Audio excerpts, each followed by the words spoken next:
ꯑꯍꯥꯟꯕꯃꯛꯇꯗ ꯁꯂꯥꯏ story ꯆꯦꯅꯦꯜꯒꯤ ꯃꯍꯨꯠ ꯁꯤꯟꯖꯗꯨꯅ ꯄꯥꯟꯊꯣꯏ ꯃꯉꯥꯡꯅ ꯃꯌꯥꯝꯕꯨ ꯇꯔꯥꯝꯅ ꯑꯣꯛꯆꯕꯒ ꯂꯣꯏꯅꯅ ꯏꯀꯣꯛꯅꯣꯅ ꯈꯨꯔꯨꯝꯖꯔꯤ꯫ ꯉꯁꯤꯁꯨ ꯃꯌꯥꯝꯒꯤꯗꯃꯛꯇ ꯅꯨꯡꯉꯥꯏꯔꯕ ꯋꯥꯔꯤ ꯃꯆꯥ ꯑꯃ ꯄꯨꯗꯨꯅ ꯂꯥꯛꯆꯔꯦ꯫ ꯋꯥꯔꯤ ꯑꯁꯤꯒꯤ ꯃꯃꯤꯡꯅ ꯅꯇꯧꯗꯨꯅ ꯉꯥꯎꯍꯟꯕꯅꯤ꯫ ꯋꯥꯔꯤ ꯑꯁꯤꯕꯨ ꯏꯕꯤꯔꯛꯄꯅ ꯕꯤꯟꯗꯤꯌꯥ ꯈꯣꯡꯕꯥꯟꯇꯥꯕꯝ꯫ ꯍꯧꯖꯤꯛ ꯃꯌꯥꯝꯒꯤ ꯃꯐꯝꯗ ꯋꯥꯔꯤ ꯑꯁꯤ ꯈꯨꯗꯣꯜ ꯇꯝꯖꯔꯤ꯫ ꯃꯌꯥꯝ ꯄꯨꯟꯅ ꯇꯥꯃꯤꯟꯅꯔꯁꯤ꯫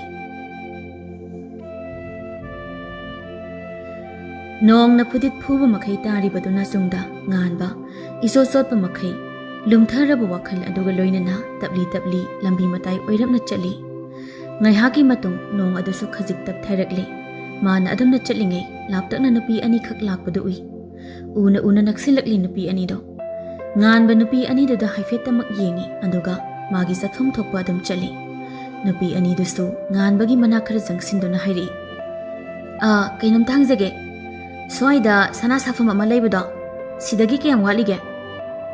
ꯉꯥꯟꯕ ꯅꯨꯄꯤ ꯑꯅꯤꯗꯨꯗ ꯑꯣꯟꯁꯤꯟꯕ ꯇꯧꯗ ꯏꯇꯞ ꯇꯞꯅ ꯄꯥꯎꯈꯨꯝ ꯄꯤꯔꯛꯏ, ꯑꯩ ꯁ꯭ꯋꯥꯏ ꯃꯤ ꯅꯠꯇꯦ, ꯅꯣꯏꯅ ꯍꯪꯂꯤꯕꯗꯣ ꯑꯩ ꯈꯪꯗꯦ꯫ ꯉꯥꯟꯕ ꯋꯥꯍꯩ ꯈꯔ ꯑꯁꯤꯇꯪ ꯍꯥꯏꯔꯝꯂꯒ ꯍꯟꯅ ꯌꯦꯡꯂꯝꯗ ꯆꯠꯈ꯭ꯔꯦ꯫ ꯆꯅꯨꯅ, ꯄꯨꯔꯥ ꯃꯇꯥ ꯑꯃꯅꯤꯅ ꯁꯤꯗꯤ, ꯃꯀꯣꯛ ꯆꯥꯛꯄ꯭ꯔꯥ ꯀꯩꯅꯣꯝ ꯇꯧꯏꯅꯦ꯫ ꯊꯣꯏꯕꯤꯅ, ꯀꯔꯤꯅꯣ ꯆꯅꯣ, ꯃꯤꯅ ꯈꯪꯗꯦ ꯁ꯭ꯋꯥꯏꯗꯒꯤ ꯅꯠꯇꯦ ꯍꯥꯏꯔꯤꯁꯤꯗ ꯅꯪꯅ ꯉꯥꯡꯉꯤꯗꯨꯕꯨ ꯀꯩꯅꯣ? ꯑꯩꯈꯣꯏꯁꯨ ꯁ꯭ꯋꯥꯏ ꯃꯤ ꯅꯠꯇꯕꯗꯨꯅꯕꯨ ꯍꯪꯉꯤꯕ ꯅꯠꯇ꯭ꯔꯣ? ꯑꯗꯨꯒ ꯆꯞ ꯃꯥꯟꯅꯩ ꯃꯥꯁꯨ ꯁ꯭ꯋꯥꯏ ꯃꯤ ꯅꯠꯇꯕꯗꯨꯅ ꯈꯪꯗꯦ ꯍꯥꯏꯔꯤꯅꯤ꯫ ꯈꯪꯗꯦ, ꯃꯥꯏ ꯃꯑꯣꯡꯁꯦ ꯑꯩꯅ ꯌꯥꯅꯤꯡꯗꯕ ꯑꯃ ꯌꯥꯎꯔꯦ꯫ ꯌꯥꯔꯤꯁꯦ ꯂꯥꯛꯑꯣ, ꯑꯁ꯭ꯋꯥꯏꯗꯅꯦ ꯑꯔꯥꯛꯄ ꯃꯤ ꯑꯃꯗ ꯍꯪꯉꯁꯤ꯫ ꯍꯣꯏ꯫ ꯁꯣꯝꯗꯅ ꯄꯥꯔꯤ ꯃꯊꯥ ꯁꯥꯅ ꯐꯃꯨꯡꯗꯨꯗ ꯐꯝꯂꯤ, ꯁꯥꯎꯅꯤꯡꯕꯒ ꯄꯥꯈꯠꯄꯒ ꯄꯨꯟꯁꯤꯟꯗꯨꯅ ꯃꯆꯤꯟꯗ ꯁꯣꯜꯂꯤ꯫ ꯈꯪꯏꯗꯅꯕꯨ ꯃꯥꯅ ꯆꯠꯂꯤꯁꯦ, ꯉꯥꯛꯇꯪ ꯇꯨꯝꯊꯔꯨꯕꯁꯤꯗ ꯁ꯭ꯋꯥꯏ ꯍꯦꯛ ꯃꯥꯡꯉꯤꯕ, ꯅꯣꯡꯁꯨ ꯇꯥꯈꯤꯕ ꯃꯥꯜꯂꯤ ꯇꯧꯔꯤꯁꯦ꯫ ꯃꯈꯨꯠꯇ ꯄꯥꯏꯔꯤꯕ ꯐꯣꯟ ꯑꯗꯨꯗ ꯑꯃꯨꯛ ꯌꯦꯡꯉꯤ꯫ ꯐꯣꯟꯗꯨ ꯊꯥꯡꯒꯠꯇꯨꯅ ꯉꯁꯥꯏꯗꯒꯤ ꯀꯣꯜ ꯇꯧꯔꯤꯕ ꯅꯝꯕꯔ ꯑꯗꯨꯗ ꯑꯃꯨꯛꯀ ꯇꯧꯁꯤꯜꯂꯤ꯫ ꯍꯟꯗꯛꯃꯨꯛꯇꯤ ꯄꯥꯏꯈꯠꯂꯛꯏ꯫ ꯐꯣꯟꯗꯒꯤ ꯂꯨꯝ ꯂꯨꯝ ꯂꯥꯎꯕ ꯅꯨꯄꯥ ꯑꯃꯒꯤ ꯈꯣꯟꯖꯦꯜꯅ, ꯀꯩꯗꯧꯔꯦ ꯄꯥꯔꯤ? ꯃꯥꯒꯤ ꯊꯋꯥ ꯏꯁꯥ ꯁꯥꯗꯅ ꯈꯨꯝꯂꯛꯄ ꯃꯥꯟꯕ ꯄꯥꯎꯈꯨꯝꯗꯨꯗ ꯁꯣꯝꯗ ꯅꯨꯄꯥꯁꯤꯗꯤ ꯏ ꯀꯥꯕꯅ ꯂꯣꯏꯔꯦ꯫ ꯃꯥꯁꯨ ꯏꯁꯥꯎ ꯁꯥꯎꯅ ꯈꯨꯝꯃꯤ, ꯀꯩꯅꯣ ꯀꯩꯗꯧꯔꯦ ꯍꯥꯏꯕꯣ? ꯀꯥꯏꯗ ꯂꯩꯒꯦ ꯅꯪ? ꯁꯣꯝꯗꯅ ꯅꯄꯥꯅ ꯅꯪ ꯐꯣꯟ ꯇꯧꯕ ꯄꯥꯏꯔꯛꯇꯦ, ꯀꯥꯏꯗ ꯆꯠꯈꯤ? ꯌꯨꯝꯗ ꯍꯜꯂꯣ ꯍꯥꯏꯌꯣ ꯁꯤꯅ ꯑꯝꯇꯩꯕ ꯂꯣꯏꯔꯦ ꯍꯥꯏꯕꯅꯤꯗ ꯁꯣꯝꯗꯗꯤ꯫ ꯕꯕꯥꯗꯣ ꯐꯣꯟ ꯇꯧꯔꯛꯑꯝꯕ ꯃꯥꯜꯂꯦ, ꯑꯩ ꯇꯥꯍꯧꯗ꯭ꯔꯦ꯫ ꯅꯠꯇꯦ, ꯅꯪ ꯀꯥꯏꯗ ꯂꯩꯒꯦ ꯍꯥꯏꯕꯅꯦ? ꯏꯃꯥꯅ ꯅꯣꯡꯁꯨ ꯀꯟꯅ ꯇꯥꯈꯤ ꯍꯥꯏ꯫ ꯅꯠꯇꯦ ꯉꯥꯟꯕ, ꯅꯪꯅ ꯈꯜꯂꯤꯁꯤ ꯀꯩꯅꯣ? ꯑꯩꯕꯨ ꯋꯥꯈꯜ ꯑꯝꯇ ꯇꯥꯍꯜꯂꯣ꯫ ꯅꯣꯏꯗꯤ ꯈꯔ ꯆꯠꯂꯒ ꯍꯣꯇꯦꯜ ꯑꯃ ꯂꯩꯕꯗꯣ ꯑꯗꯨꯗ ꯂꯩꯌꯦ꯫ ꯑꯦ, ꯅꯪꯗꯤ ꯑꯗꯨ ꯀꯩꯗꯧꯔꯤꯕ? ꯐꯔꯦ, ꯂꯩꯔꯝꯃꯣ ꯑꯩ ꯂꯥꯛꯀꯦ꯫ ꯋꯥꯍꯩ ꯈꯔꯁꯤ ꯍꯥꯏꯔꯝꯂꯒ ꯐꯣꯟꯗꯨ ꯐꯠꯀꯈ꯭ꯔꯦ꯫ ꯁꯣꯝꯗꯅ ꯀꯝꯗꯧꯔꯤ ꯅꯨꯄꯤ ꯑꯅꯤꯗꯣ? ꯁꯅꯥ ꯁꯥꯐꯝ ꯑꯗꯨ ꯀꯣꯏꯊꯤ ꯊꯤꯔꯒ ꯃꯥꯒꯤ ꯑꯄꯥꯝꯕ ꯃꯑꯣꯡ ꯃꯇꯧꯅꯆꯤꯡꯕꯁꯤꯡ ꯍꯥꯏꯔꯝꯂꯒ ꯊꯣꯛꯂꯛꯂꯤ꯫ ꯆꯅꯨꯅ, ꯊꯣꯏꯕꯤ ꯌꯨꯝ ꯍꯜꯂꯁꯤꯔꯥ? ꯅꯠꯇ꯭ꯔꯒ ꯅꯪꯒꯤ ꯑꯇꯣꯞꯄ ꯀꯔꯤ ꯆꯠꯀꯗꯕ ꯂꯩꯔꯤꯕꯅꯣ? ꯑꯩꯒꯤꯗꯤ ꯂꯩꯇ꯭ꯔꯦ꯫ ꯌꯨꯝꯗ ꯑꯗꯨꯝ ꯍꯜꯂꯁꯤꯗ, ꯕꯖꯥꯔꯗꯒꯤ ꯄꯣꯠ ꯆꯩ ꯈꯔꯗꯤ ꯂꯩꯅꯤꯡꯕꯅꯦ, ꯑꯗꯣ ꯏꯗꯣꯝꯆꯥꯅ ꯊꯦꯡꯅ ꯍꯜꯂꯛꯑꯦꯅ ꯑꯃꯨꯛ ꯉꯥꯡꯗꯧ ꯃꯌꯥꯝꯗꯣ ꯑꯩ ꯇꯜꯂꯦꯕ꯫ ꯑꯁ, ꯅꯣꯏ ꯏꯗꯣꯝꯆꯥꯗꯨꯁꯨꯅꯦ ꯉꯥꯡꯖꯅꯤꯡꯕ ꯍꯥꯏꯗꯨꯅꯤ꯫ ꯃꯁꯛꯅ ꯃꯔꯣꯜ ꯑꯃ ꯌꯦꯡꯕꯗ ꯏꯪ ꯇꯞꯂꯤꯕ, ꯉꯥꯡꯊꯣꯔꯛꯄꯗꯗꯤ ꯔꯥꯁꯤꯛ ꯑꯝꯇ ꯌꯥꯎꯗꯦ꯫ ꯃꯈꯨꯠ ꯑꯣꯝꯕ ꯁꯥꯎꯕ ꯇꯧꯗꯨꯅ ꯉꯥꯡꯂꯛꯂꯤꯕ ꯆꯅꯨꯒꯤ ꯃꯇꯧꯗꯨꯗ ꯊꯣꯏꯕꯤꯗꯤ ꯅꯣꯛꯄ ꯈꯥꯡꯅꯕ ꯍꯣꯠꯅꯕꯗ ꯑꯋꯥꯕ ꯑꯃ ꯑꯣꯏꯔꯦ꯫ ꯅꯣꯛꯂꯨꯔꯕꯗꯤ ꯑꯃꯨꯛ ꯄꯩꯈꯤꯒꯗꯧꯔꯤꯕꯅꯤ, ꯑꯗꯨꯅ ꯅꯣꯛꯅꯤꯡꯕꯗꯨ ꯌꯥꯝꯅ ꯋꯥꯅ ꯈꯥꯡꯖꯤꯜꯂꯒ, ꯌꯥꯔꯤꯁꯦ ꯍꯟꯅꯕ ꯇꯧꯔꯁꯦ, ꯂꯥꯛꯂꯤꯕ ꯂꯝꯁꯤꯁꯨ ꯑꯉꯥꯡ ꯅꯠꯇꯦ, ꯑꯗꯨꯅ ꯊꯦꯡꯈꯤꯅꯦꯕ꯫ ꯑꯁꯨꯝꯅ ꯃꯌꯨꯝꯂꯣꯝꯒꯤ ꯑꯔꯥꯛꯄ ꯒꯥꯔꯤ ꯑꯃꯗ ꯇꯣꯡꯗꯨꯅ ꯍꯜꯂꯛꯂꯤ꯫ ꯊꯣꯏꯕꯤꯒ ꯆꯅꯨꯒꯁꯤ ꯄꯤꯛꯂꯤꯉꯩꯗꯒꯤ ꯌꯥꯝꯅ ꯅꯨꯡꯁꯤꯅꯅ ꯂꯩꯀꯥꯏ ꯑꯃꯠꯇꯗꯒꯤ ꯍꯧꯃꯤꯟ ꯀꯥꯃꯤꯟꯅꯔꯛꯄꯅꯤ꯫ ꯑꯃꯅ ꯑꯃꯒꯤ ꯑꯋꯥꯕꯗ ꯁꯔꯨꯛ ꯌꯥꯃꯤꯟꯅꯗꯨꯅ ꯌꯥꯝꯅ ꯅꯨꯡꯁꯤꯅ ꯄꯨꯜꯂꯛꯄꯅꯤ꯫ ꯃꯌꯨꯝ ꯌꯧꯔꯗꯨꯅ ꯑꯅꯤꯗꯣ ꯒꯥꯔꯤꯗꯒꯤ ꯀꯨꯝꯊꯔꯛꯂꯤ꯫ ꯒꯥꯔꯤ ꯚꯔꯥ ꯄꯤꯔꯝꯂꯒ ꯃꯌꯨꯝ ꯐꯥꯎ ꯈꯣꯡꯅ ꯇꯞꯂꯤ ꯇꯞꯂꯤ ꯆꯠꯂꯤ꯫ ꯆꯅꯨꯗꯤ ꯃꯌꯨꯝ ꯌꯧꯔꯗꯨꯅ ꯂꯩꯍꯧꯔꯦ꯫ ꯊꯣꯏꯕꯤ ꯍꯣꯏꯅ ꯃꯅꯨꯡ ꯈꯔ ꯍꯦꯟꯅ ꯆꯪꯁꯤꯜꯂꯤ꯫ ꯃꯥꯁꯨ ꯃꯌꯨꯝ ꯌꯧꯔꯗꯨꯅ ꯆꯪꯂꯛꯏ꯫ ꯁꯨꯃꯥꯡꯗ ꯃꯗꯣꯝꯆꯥ ꯂꯩꯔꯝꯃꯤ꯫ ꯃꯥ ꯆꯪꯂꯛꯄ ꯎꯕꯗ ꯃꯗꯣꯝꯆꯥ ꯄꯥꯛꯄꯤꯅ ꯃꯈꯣꯟ ꯏꯌꯥꯛ ꯌꯥꯛꯄ ꯃꯈꯩ, ꯅꯣꯡ ꯐꯨꯛ ꯉꯥꯟꯕꯗꯒꯤ ꯊꯣꯛꯈꯤꯕꯗꯨꯅ ꯅꯨꯃꯤꯠ ꯇꯥꯔꯒ ꯍꯜꯂꯛꯄ ꯍꯧꯅꯕ꯭ꯔꯣ? ꯀꯗꯥꯏ ꯆꯠꯂꯨꯏ ꯅꯪ? ꯁꯥ ꯁꯥꯗꯅ ꯀꯣꯏꯆꯠ ꯆꯠꯂꯨꯔꯤꯕ ꯅꯠꯇ꯭ꯔꯣ? ꯊꯣꯏꯕꯤꯗꯨ ꯄꯥꯎꯈꯨꯝ ꯑꯃ ꯄꯤꯒꯦ ꯈꯟꯅ ꯃꯆꯤꯟꯗꯨ ꯀꯪꯂꯛꯄꯅꯤ, ꯑꯗꯨꯕꯨ ꯃꯥꯅ ꯋꯥꯍꯩ ꯑꯃ ꯀꯥꯡꯕ ꯅꯪꯗ꯭ꯔꯤꯉꯩ ꯇꯨꯡꯗꯒꯤ ꯃꯧꯄꯥꯅ, ꯀꯩꯅꯣ ꯏꯃꯥ, ꯆꯦ ꯊꯣꯏꯅꯉꯁꯥꯏ ꯊꯣꯛꯈꯤꯕꯗꯣ ꯄꯨꯡ 12 ꯑꯗꯨꯋꯥꯏꯗꯅꯤ, ꯍꯧꯖꯤꯛ ꯍꯜꯂꯛꯏꯁꯤꯅ ꯄꯨꯡ 3 ꯇꯥꯗꯣꯔꯕ꯫ ꯁꯤꯗ ꯏꯃꯥꯅ ꯁꯥ ꯁꯥꯏꯔꯒ ꯀꯣꯏꯆꯠ ꯆꯠꯂꯤꯒ ꯊꯦꯡꯉꯦꯒ ꯉꯜꯂꯤꯒ ꯌꯥꯝ ꯉꯥꯡꯉꯤꯁꯤ ꯀꯩꯒꯤꯅꯣ? ꯄꯥꯛꯄꯤꯗꯨ ꯃꯆꯥꯗꯣ ꯑꯩꯅ ꯑꯣꯟꯁꯤꯜꯂꯛꯏ꯫ ꯍꯦ ꯑꯉꯥꯡ, ꯅꯪꯅ ꯀꯔꯤ ꯈꯪꯗꯅ ꯉꯥꯡꯉꯤꯅꯣ? Masigi mama palita masa sigi misang sang libro. Ima! Khonjal kantak laurakpani mamagi wahaiduna boboina. Thoibidi wa ama phau bangang bangamda wahai ama phau hairamda mapi oro oro taba makai magi kantam na chinsinkri. Masigi matauduna boy boy nungaitana mamada onsinduna hai. Ima! Kayo na nangangido ba? Ima nangangido taraga jethoy nungaigadro. Jethoy na ikhoi kari fataba thabak tawbagino. Ima na jethoy ba asuk tathirisibo. Baba leramnadi ngasi ima na ngangliba tawriba thongsingse amata tarumliko. Ima na khradi henmale. Matungda hauji ima na jethoy da ngangliba waido amu hana panbigano. Mama na kari khumlakpa haibadu ngairamda yamna thuna magi katamna changki boy boy. Pakpina lahawi. Ho ahan pharabanina makha taba singsisu loina phare. Mangle ba. Pakpi aigi isa se pungmang hek mangida ko. Mama na sumangda urau tharaurido tabada boy boy gi machan thadoidu taba ngamlaktraba mali mapanda thoglaktuna mama bu yengduna hairi. Ima ho imau kana kaidaurage adu kana lauribadubo nate ekhoi imung sibu nongmata santi dam tadi leisi kaidaurage larik pabhumga khangde haibanida. Hai nang mas imai ben sarano khupak asakbusna thara adine nang ngasi ne kaya na taisara roi adui saruk chalo na thodum toruso adugane ima insang leiba thokluge nasi sabi ama leibado kapsinaraga thabak leithokpa yaroi chak thonglaw hairamu khara khajik nganglubaga ne yaba nati kapsinna dawgi amuk toiba masidai sida magi thopa pangangda nganglamlaga thokri mama na thokhibado haifet yenglamlaga thadoidu masigi ka tamna lai masigi thongjindu da leplaga kawi chethoi tabro thongsem ta hango tabro chethoi second kharagi matung thongdu tapna hanglei kaplubu manba machigi saktamda da yenglaga kaidaragi chethoi kagi kapino kanana kai hereino se aingonda tamoba kagi kaplino ba thoibi karisu tawdi haibagum makoktu phat hairamlaga chethoi kaisu tawdi hairaga kagi no pitari do thoibi manaw bunusina yenglaga pitari siro mitane tilla karino ama changkre adoine laose chaktum thongurasi manawgi makhutu pairaga tingduna sakhumda changkre somda napari amadi nganba hotel aduda ngahak phamlaga cha glass amamam thaklaba matung hotel adudagi tholakle nganba yumda dum halagi hairo natraga kamai tawge haino yumda handaba yare pari babado phone pangdok torkani hainari ngai nganbagi mapa ibunga kumargi phone lai nganbadu handakti fat paikhali ningthem yumda halangna batawni nangbo kadai de leino nangbo pabung mi tharaktuna laholaro hairi bro baba yarni mi thabiraktrasu ai halakna batawrake pari gida leiri phare halakna batawroko nganba pari to onsinduna pare ayum chaluki phare phajana chalo hayeng mu thengnase borisoi ga punna nganba pari na purakpa magi gari aduda kakhatuna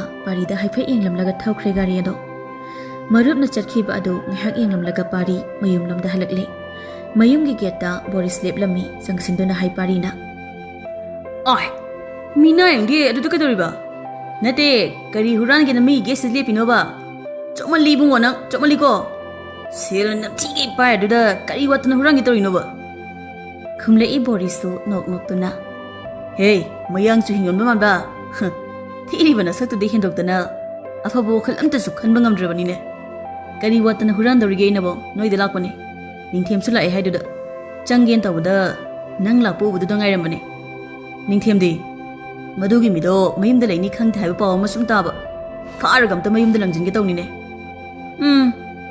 nang din ayumda yam leba minina nong ngam thorakpadagi kadai de zalaga wathi ngamkham thisike khanbada nayumda leba paw sangdaba nang nami panariba ningthem di hangre hawji waida nang solo ta liro nang gisa ningthem yawdradi nayumda ga changba yade haba loga lebro ha huran ba miyam ta igi sangai de welcome tawde maroina yongi zat amata changande asi khaktamak hairamlaga gate hangduna hoisen khongduna changkhre usitana matawda boris na nang da dai nan thuraga siroi ma sunoktuna gari da phatka khali aduga ngan bohoi tamna gari do thauki pari na mayum da hek changlakpaga mama binasu mapanda thogli imagi pariya nang maruti chakhrabro chakhre ma Ichanga babagana kai lekhragi ma. Nang babado kanano mi ama unani haidana thokhibani. Nasandi mai ka da leiramgani. Phare phare changwa nangsu. Tawgadaba karino tawthura chalo. Imasu laidu tharagane chak thongnaba tawki. Wahai khara asi machada hairamlaga bina imunglomda changki. Pari sumagi kadamna changki. Somdana kamdauri nganba mayum tamna lakpagi lambida. Sikmaizing thongadu khare hek lanthorakpaga gari adu chap lepkhre. Kari tawrabano khana yengi andugadi gari adu thau amata yauramdre. Machinda sauningna. Oh shit! Asi khaktamak tapna solamlaga nagi ta phat yengi. Uri dukan paring leiribado. Gari dagi fatkum tharaga dukan adu tamna changsili. Hanana dukan aduda nupi amaga nupa amaga suleirami. Nganba dukan aduda onsinduna. Kaka, gari thau legadra. Dukan mapu aduna leini bungo kaya longne. Kaka liter ani tabibiyo. Dukan phamliba ahal aduna thau liter ani pirei. Sirse bungo lupa chani ni futare. Nganba thau du loksilaga magi pocket agi money bag lokhoke khanna. Makutuna pocket ta hummi. Adubu bag ti yauramdre. Ningsing lei ngasai sa thakpagi selfie bado. Pari da magi bag tu piraga pihan khibani. Maduda pari na dum paikre. Nganba pisum khangsuksui aduga ahal aduda amu. Kaka jipe yagadro. Ibungo kaka gi di adudi leitene. Isa singsu yumda amata leite kamdawne. Nganba matha sana lei tanza aduda ngasaidagi nakanda leplibi nupi aduna. Kaka aigi poto pipiro. Aduga ibung sigi seldo sidagi lobiro. Asi hairaga chonga chapi amapi nganba nupi duda phat yengi. Nupi do mana ukhibadawna tawi adubu ningsingba ama ithok thokte. Yani da pidraso. Nganbagi wahaiduda boy na tapna soli. Yarani kaina. Mateng pangmiri si phare kain khandi. Masaksina dakuram tharman bane. Matang isa sana makhoina lepliba adugi tunglomdagi kauri. Nupa amagi sauktak tawba khonjel amana. Ningthem, nang di kadoriba. Asi hairaga changsili. Pot leiro. Kainu nangbu poche lebuga hibro. Paktini bo nangna poche ge lebase. Nganba maruptuda mamit pairapna yenglaga. Boris, nangi khatangdo matang sade. Thau takre. Adugi thau legin tawbane. Selam te yaramtre. Pari gi dale hore seldo. Nangonde piramo. Asi khakta hairamlaga nakanda leplibi thoibibu michina haifitang yenglamlaga thaudu puraga gari manaktamna chatki. Boris matongta. Rasiam kange. Ningthem haibai bungana. Nasak mangna ramthrek manbane. Boy di Boris ki wahaiduda khangba ngamda kan hekta nokthorakli. Matawda Boris ti boy da thokon sinduna. Kari rasino nang namo. Nasak mangna tharui maladana. Wahai kharasi hairamlaga thau gi selfie raga nganbana leriba atomda chatki. Thoibidi mopani pada amuk yeng Boris ta amuk yeng tawi anduga. Boy, thengi lao yumda hanaba tawrasi. Nang exam le haiba natro larik panaba lao salasi. Hoi chathoi. Matam haiba matam asibu kanana thingba ngambage. Kana amagina awaba pibiramba. Kana amagina minok pumba pubikhiba. Kana amagina anaba punsi pibiramba. Angakpani matam kawina hakasi. Thoibi ahing mikup amata tumthaba yade. Ningsing lai ngasai madam sana. Mama mapa anibu panduna ngangkhibado. Machinda tapna soli thoibi. Ima, Baba, nakhoi ani leiram labadi. Ngasi na chana wari ba ase. Waram loi ko. Nakhoi yamna phatte. Aibu hundoktuna chatpa ngame. Baba, amuktang dina chabu nungsi na yengduna. Isa thoibi haiduna kaubiyu ba. Baba na chabu kauba takina ba yamna kuire. Imaga na koy ani. Nungai na layo ko. Nongalamday adudadi tumthakre thoibi. Ngan ba maso adumangai. Hainarabani mahakti ahing tumdaba. Makuta churuk machay amapai. Lepli sumdring balcony aduda. Atiyada amuba lechil na maikay marisin batong nakupsilak badu yengli. Tara ikonjel ama. Imagi ning them. Nang bunong maragduda kari tawribano. Nahabatari ni nangbo. Ngan ba mamito tapna uisili. Tarak liba konjel do wakhandagi ni haiba makhangi. Ngay haki matong nong sungalakle ngan ba magi kagi sofa do danga thaduna tamina phami. ꯇꯥꯟꯖꯥꯗꯨꯗ ꯃꯥꯒꯤ ꯐꯣꯟꯗꯣ ring ꯈꯤꯡꯂꯛꯏ ꯇꯧꯔꯛꯂꯤꯕꯗꯣ ꯀꯅꯥꯅꯣ ꯈꯟꯅ ꯌꯦꯡꯉꯤ ꯑꯗꯨꯒ ꯐꯠ ꯄꯥꯏꯈꯠꯂꯤ ꯈꯥꯕ ꯀꯔꯤ ꯂꯩꯔꯦ ꯁꯔ ꯀꯣꯂꯦꯖꯇ ꯐꯪꯁꯟ ꯑꯃ ꯂꯩꯕꯗꯣ ꯉꯁꯤꯅꯤ ꯁꯔꯅ ꯆꯠꯀꯅꯤ ꯍꯥꯏꯕ ꯄꯨꯡꯁꯤꯡꯗꯣ ꯇꯥꯒꯗꯕ ꯃꯤꯅꯤꯠ 5ꯃꯨꯛꯇ ꯉꯥꯏꯔꯦ ꯉꯥꯟꯕ ꯃꯥꯗꯤ ꯀꯥꯎꯔꯨꯔꯦ ꯄꯨꯡꯁꯤꯡ ꯁꯣꯏꯕꯁꯤ ꯃꯥꯅ ꯈ꯭ꯋꯥꯏꯗꯒꯤ ꯄꯥꯝꯗꯕ ꯑꯃꯈꯛꯅꯤ ꯃꯁꯥꯅ ꯃꯁꯥꯕꯨ ꯈꯖꯤꯛ ꯁꯥꯎꯅꯤꯡꯕꯒꯨꯝ ꯇꯧꯏ ꯑꯗꯨꯕꯨ ꯇꯞꯅ ꯑꯗꯨꯃꯛ ꯈꯥꯕ ꯉꯥꯛꯇ ꯉꯥꯏꯔꯝꯃꯣ ꯑꯩ ꯊꯣꯛꯂꯛꯅꯕ ꯇꯧꯒꯦ ꯉꯥꯏꯍꯥꯛꯀꯤ ꯃꯇꯨꯡꯅꯤ ꯉꯥꯟꯕ ꯃꯥꯒꯤ ꯔꯨꯝꯗꯒꯤ ꯃꯈꯥꯗ ꯈꯣꯡꯊꯥꯡ ꯂꯥꯎꯅ ꯊꯥꯡꯗꯨꯅ ꯀꯨꯝꯊꯔꯛꯏ ꯂꯤꯚꯤꯡ ꯔꯨꯝ ꯑꯗꯨꯒꯤ ꯃꯄꯥꯟ ꯂꯥꯟꯒꯦ ꯇꯧꯕꯒ ꯃꯄꯥ ꯏꯕꯨꯡꯉꯣ ꯀꯨꯃꯥꯔꯅ ꯈꯝꯂꯛꯏ ꯉꯥꯏꯈꯣ ꯅꯤꯡꯊꯦꯝ ꯕꯕꯥ ꯉꯁꯤꯗꯤ ꯋꯥ ꯈꯔ ꯍꯥꯏꯒꯦ ꯅꯪꯕꯨ ꯌꯥꯝꯅ ꯊꯦꯡꯂꯕ꯭ꯔꯥ ꯉꯥꯟꯕ ꯃꯄꯥꯗ ꯑꯣꯟꯁꯤꯟꯗꯨꯅ ꯕꯕꯥ ꯉꯁꯤꯗꯤ ꯅꯆꯥ ꯈꯔ ꯊꯦꯡꯉꯦ ꯍꯣꯔꯦꯟ ꯍꯜꯂꯛꯄꯒ ꯕꯕꯥꯒꯤ ꯋꯥꯗꯣ ꯍꯥꯏꯕꯤꯔꯣ ꯑꯁꯤ ꯍꯥꯏꯔꯒ ꯉꯥꯟꯕ ꯊꯣꯛꯈ꯭ꯔꯦ ꯃꯆꯥꯅ ꯊꯣꯛꯈ꯭ꯔꯤꯕ ꯑꯗꯨ ꯌꯦꯡꯗꯨꯅ ꯂꯩꯍꯧꯏ ꯀꯨꯃꯥꯔ ꯉꯥꯟꯕ ꯃꯥꯒꯤ ꯑꯉꯥꯡꯁꯤꯡꯒ ꯂꯣꯏꯅꯅ ꯒꯥꯔꯤꯗ ꯀꯥꯈꯠꯇꯨꯅ ꯊꯧꯗꯣꯛꯅꯔꯛꯂꯤ ꯒꯥꯔꯤ ꯊꯧꯔꯤꯕ ꯀꯣꯔꯧꯒꯤ ꯐꯣꯟ ꯑꯗꯨꯗ ꯀꯣꯜ ꯑꯃꯈꯛ ꯂꯥꯛꯈꯤ ꯀꯣꯔꯧꯅ ꯈꯨꯝꯕꯗꯨ ꯐꯔꯦ ꯀꯀꯥ ꯑꯗꯨꯗꯤ ꯑꯃꯨꯛ ꯊꯝꯖꯔꯒꯦ ꯉꯥꯟꯕꯕꯨ ꯌꯦꯡꯗꯨꯅ ꯁꯔ ꯃꯣꯏꯒꯤ ꯐꯪꯁꯟꯁꯦ ꯈꯨꯗꯣꯡꯆꯥꯗꯕ ꯑꯃꯅ ꯃꯔꯝ ꯑꯣꯏꯔꯒ ꯅꯨꯃꯤꯠ ꯈꯔ ꯌꯩꯊꯣꯛꯂꯅꯤ ꯍꯥꯏꯅ ꯇꯥꯛꯄꯤꯔꯛꯏ ꯁꯔꯅꯁꯨ ꯁꯥꯎꯗꯅꯕ ꯈꯔ ꯍꯥꯏꯕꯤꯌꯨ ꯍꯥꯏꯅ ꯇꯥꯛꯄꯤꯔꯛꯏ ꯉꯥꯟꯕ ꯁꯣꯔ ꯇꯞꯅ ꯍꯣꯟꯊꯗꯨꯅ ꯈꯣꯟꯖꯦꯜ ꯆꯥꯎꯔꯞ ꯍꯥꯏꯔꯤ ꯁꯥꯎꯅꯕ ꯃꯔꯝ ꯂꯩꯇꯦ ꯀꯣꯔꯧ ꯈꯨꯗꯣꯡꯆꯥꯗꯕ ꯍꯥꯏꯕꯁꯤ ꯆꯥꯗꯕꯅꯤ ꯇꯝꯕ ꯉꯝꯕ ꯑꯝꯇ ꯅꯠꯇꯦ ꯀꯣꯔꯧꯅ ꯃꯈꯥ ꯇꯥꯅ ꯁꯔ ꯑꯗꯨꯗꯤ ꯍꯧꯖꯤꯛ ꯀꯗꯣꯝꯗ ꯆꯠꯀꯅꯤ ꯔꯣꯅꯥꯜ ꯍꯣꯏꯗ ꯆꯠꯁꯤ ꯀꯣꯔꯧ ꯐꯅꯤ ꯁꯔ ꯀꯣꯡꯕꯗꯒꯤ ꯃꯣꯏꯔꯥꯡ ꯇꯝꯅ ꯊꯧꯔꯛꯄꯅꯤ ꯒꯥꯔꯤ ꯑꯗꯣ ꯑꯗꯨꯕꯨ ꯈꯪꯍꯧꯗꯅ ꯃꯈꯣꯏꯅ ꯊꯧꯔꯤꯕ ꯒꯥꯔꯤ ꯑꯗꯨꯒꯤ ꯃꯃꯥꯡꯃꯛꯇꯗ ꯇꯨꯡꯗꯒꯤ ꯌꯥꯝꯅ ꯀꯟꯕ ꯁꯥꯐꯨ ꯑꯃꯒ ꯂꯣꯏꯅꯅ ꯊꯧꯔꯛꯄ ꯒꯥꯔꯤ ꯑꯗꯨꯅ ꯃꯣꯏꯒꯤ ꯒꯥꯔꯤ ꯑꯗꯨꯒꯤ ꯃꯃꯥꯡꯗ ꯈꯥꯝꯖꯤꯜꯂꯛꯏ ꯀꯣꯔꯧꯁꯨ ꯄꯥꯈꯠꯅ ꯒꯥꯔꯤ ꯑꯗꯣ ꯕ꯭ꯔꯦꯛ ꯈꯪꯅ ꯅꯦꯠꯂꯤ ꯈꯥꯕꯅ ꯀꯅꯥꯅꯣꯅꯦ ꯒꯥꯔꯤꯕꯨ ꯑꯗꯨꯃꯥꯏꯅ ꯊꯧꯅꯕ꯭ꯔꯣ ꯊꯧꯕ ꯍꯩꯇ꯭ꯔꯗꯤ ꯀꯔꯤ ꯒꯥꯔꯤ ꯊꯧꯔꯤꯅꯣ ꯒꯥꯔꯤ ꯑꯗꯨꯗꯒꯤ ꯅꯨꯄꯥ 2-3 ꯁꯠ ꯀꯨꯝꯊꯔꯛꯏ ꯉꯥꯟꯕꯁꯨ ꯐꯠ ꯀꯨꯝꯊꯩ ꯀꯣꯔꯧ ꯈꯥꯕ ꯑꯃꯗꯤ ꯇꯨꯡꯗ ꯂꯥꯛꯄ ꯃꯣꯏꯒꯤ ꯒꯥꯔꯤ ꯑꯗꯨꯗꯒꯤ ꯊꯣꯏꯕꯣꯏꯁꯨ ꯀꯨꯝꯊꯔꯛꯏ ꯃꯥꯡꯗ ꯂꯦꯞꯂꯤꯕ ꯅꯨꯄꯥ ꯑꯃꯅ ꯀꯔꯦꯝꯅꯅ ꯍꯥꯏꯔꯛꯄꯗꯨ ꯇꯥꯏ ꯍꯦꯜꯂꯣ ꯃꯤꯁꯇꯔ ꯉꯥꯟꯕ ꯑꯂꯥꯏꯁ ꯅꯤꯡꯊꯦꯝ ꯃꯣꯏ ꯃꯁꯦꯟ ꯌꯦꯡꯅꯗꯨꯅ ꯑꯃꯨꯛ ꯅꯣꯛꯏ ꯉꯥꯟꯕ ꯈꯣꯟꯖꯦꯜ ꯋꯥꯔꯣꯞꯅ ꯀꯔꯤ ꯂꯩꯔꯦ ꯑꯉꯥꯡ ꯃꯆꯥꯒꯨꯝ ꯂꯝꯕꯤꯗꯒ ꯊꯠꯂꯒ ꯇꯧꯔꯤꯁꯤꯕꯣ ꯀꯔꯤ ꯄꯥꯝꯒꯦ ꯍꯥꯏꯌꯨ ꯇꯥꯁꯦ ꯌꯥꯝ ꯎꯁꯤꯠꯇꯅ ꯉꯥꯡꯂꯛꯄꯗꯨꯅ ꯅꯨꯄꯥ ꯑꯃꯅ ꯑꯩꯅ ꯂꯧꯔꯒꯦ ꯍꯥꯏꯅ ꯊꯝꯕ ꯂꯝ ꯑꯃ ꯁꯦꯜ ꯈꯔ ꯌꯥꯅꯗꯕꯒꯤ ꯊꯝꯕꯗꯣ ꯁꯣꯝꯅ ꯑꯍꯩ ꯑꯄꯥ ꯁꯥꯗꯅ ꯁꯦꯜ ꯇꯞ ꯇꯥꯕ ꯃꯈꯩ ꯄꯤꯁꯤꯜꯂꯒ ꯂꯧꯕꯤꯔ ꯃꯥꯜꯂꯦ ꯇꯨꯃꯤꯟ ꯇꯥꯔꯝꯕ ꯉꯥꯟꯕꯗꯣ ꯆꯤꯟꯕꯥꯟ ꯆꯤꯡꯂꯞ ꯅꯣꯛꯇꯨꯅ ꯑꯩ ꯈꯛꯇ ꯉꯥꯎꯔꯕ꯭ꯔꯥ ꯍꯥꯏꯅ ꯈꯜꯂꯨꯕꯅꯤ ꯃꯥꯂꯦꯝꯁꯤꯗ ꯑꯗꯨꯒꯗꯤ ꯑꯩꯉꯣꯟꯗꯒꯤ ꯍꯦꯟꯅ ꯉꯥꯎꯕ ꯑꯃꯁꯨ ꯂꯩꯔꯝꯃꯤꯗꯅ ꯑꯗꯣ ꯅꯪꯗꯤ ꯆꯥꯛꯄ ꯑꯃꯁꯨ ꯌꯥꯎꯔꯤ ꯂꯝ ꯂꯩꯕꯒꯤ ꯋꯥꯈꯜꯒ ꯑꯃꯨꯛꯇ ꯊꯥꯗꯣꯛꯈꯣ ꯗꯣꯛꯇꯔ ꯑꯃ ꯍꯥꯟꯅ ꯇꯥꯟꯅꯕꯤꯈꯣ ꯀꯔꯤ ꯍꯥꯏꯒꯦ ꯃꯈꯣꯟ ꯈꯖꯤꯛ ꯊꯣꯡꯅ ꯅꯣꯡꯂꯛꯏ ꯉꯥꯟꯕꯗꯣ ꯍꯟꯗꯛꯇꯤ ꯃꯥꯒꯤ ꯑꯉꯥꯡꯁꯤꯡꯗꯨꯗ ꯃꯤꯠꯌꯦꯡ ꯑꯃ ꯌꯦꯡꯂꯝꯂꯒ ꯒꯥꯔꯤ ꯀꯥꯈꯠꯈ꯭ꯔꯦ ꯈꯥꯕꯅ ꯑꯩꯈꯣꯏ ꯁꯔꯅ ꯍꯥꯏꯁꯨ ꯍꯥꯏꯕꯅꯤ ꯗꯣꯛꯇꯔ ꯑꯃ ꯍꯥꯟꯅ ꯇꯥꯟꯅꯕꯤꯕꯅ ꯐꯅꯤ ꯅꯠꯇ꯭ꯔꯗꯤ ꯁꯣꯝꯁꯦ ꯀꯩ ꯍꯥꯏꯅꯤ ꯆꯩꯅꯝꯒꯨꯝꯕ ꯅꯣꯡꯃꯩ ꯃꯔꯨꯒꯤ ꯃꯅꯝꯒꯨꯝꯕ ꯑꯃ ꯁꯨꯝ ꯅꯝꯕ ꯍꯥꯏꯇꯥꯔꯦ ꯗꯣꯛꯇꯔ ꯊꯤꯕ ꯐꯪꯗꯦ ꯍꯥꯏꯔꯒꯗꯤ ꯑꯩꯈꯣꯏ ꯐꯥꯗꯔꯗꯣ ꯃꯀꯣꯛ ꯆꯥꯛꯄ ꯃꯤꯁꯤꯡꯁꯦ ꯂꯥꯌꯦꯡꯖꯕꯅꯤ ꯁꯣꯝꯁꯨ ꯌꯥꯎꯕꯤꯅꯤꯡꯉꯒꯗꯤ ꯑꯩꯉꯣꯟꯗ ꯍꯥꯏꯕꯤꯔꯣ ꯑꯩ ꯑꯦꯡꯃꯟꯒ ꯑꯝꯇ ꯂꯧꯖꯔꯣꯏꯀꯣ ꯀꯩ ꯍꯥꯏꯒꯦꯅꯦ ꯑꯩꯅ ꯍꯥꯏꯔꯤꯁꯤꯕꯣ ꯑꯁꯣꯝꯗꯒꯤ ꯃꯤꯈꯨꯅ ꯀꯔꯤꯕ ꯍꯧꯖꯤꯛꯀꯤꯗꯣ ꯑꯩꯁꯤꯕꯨ ꯉꯥꯎꯋꯦ ꯍꯥꯏꯕ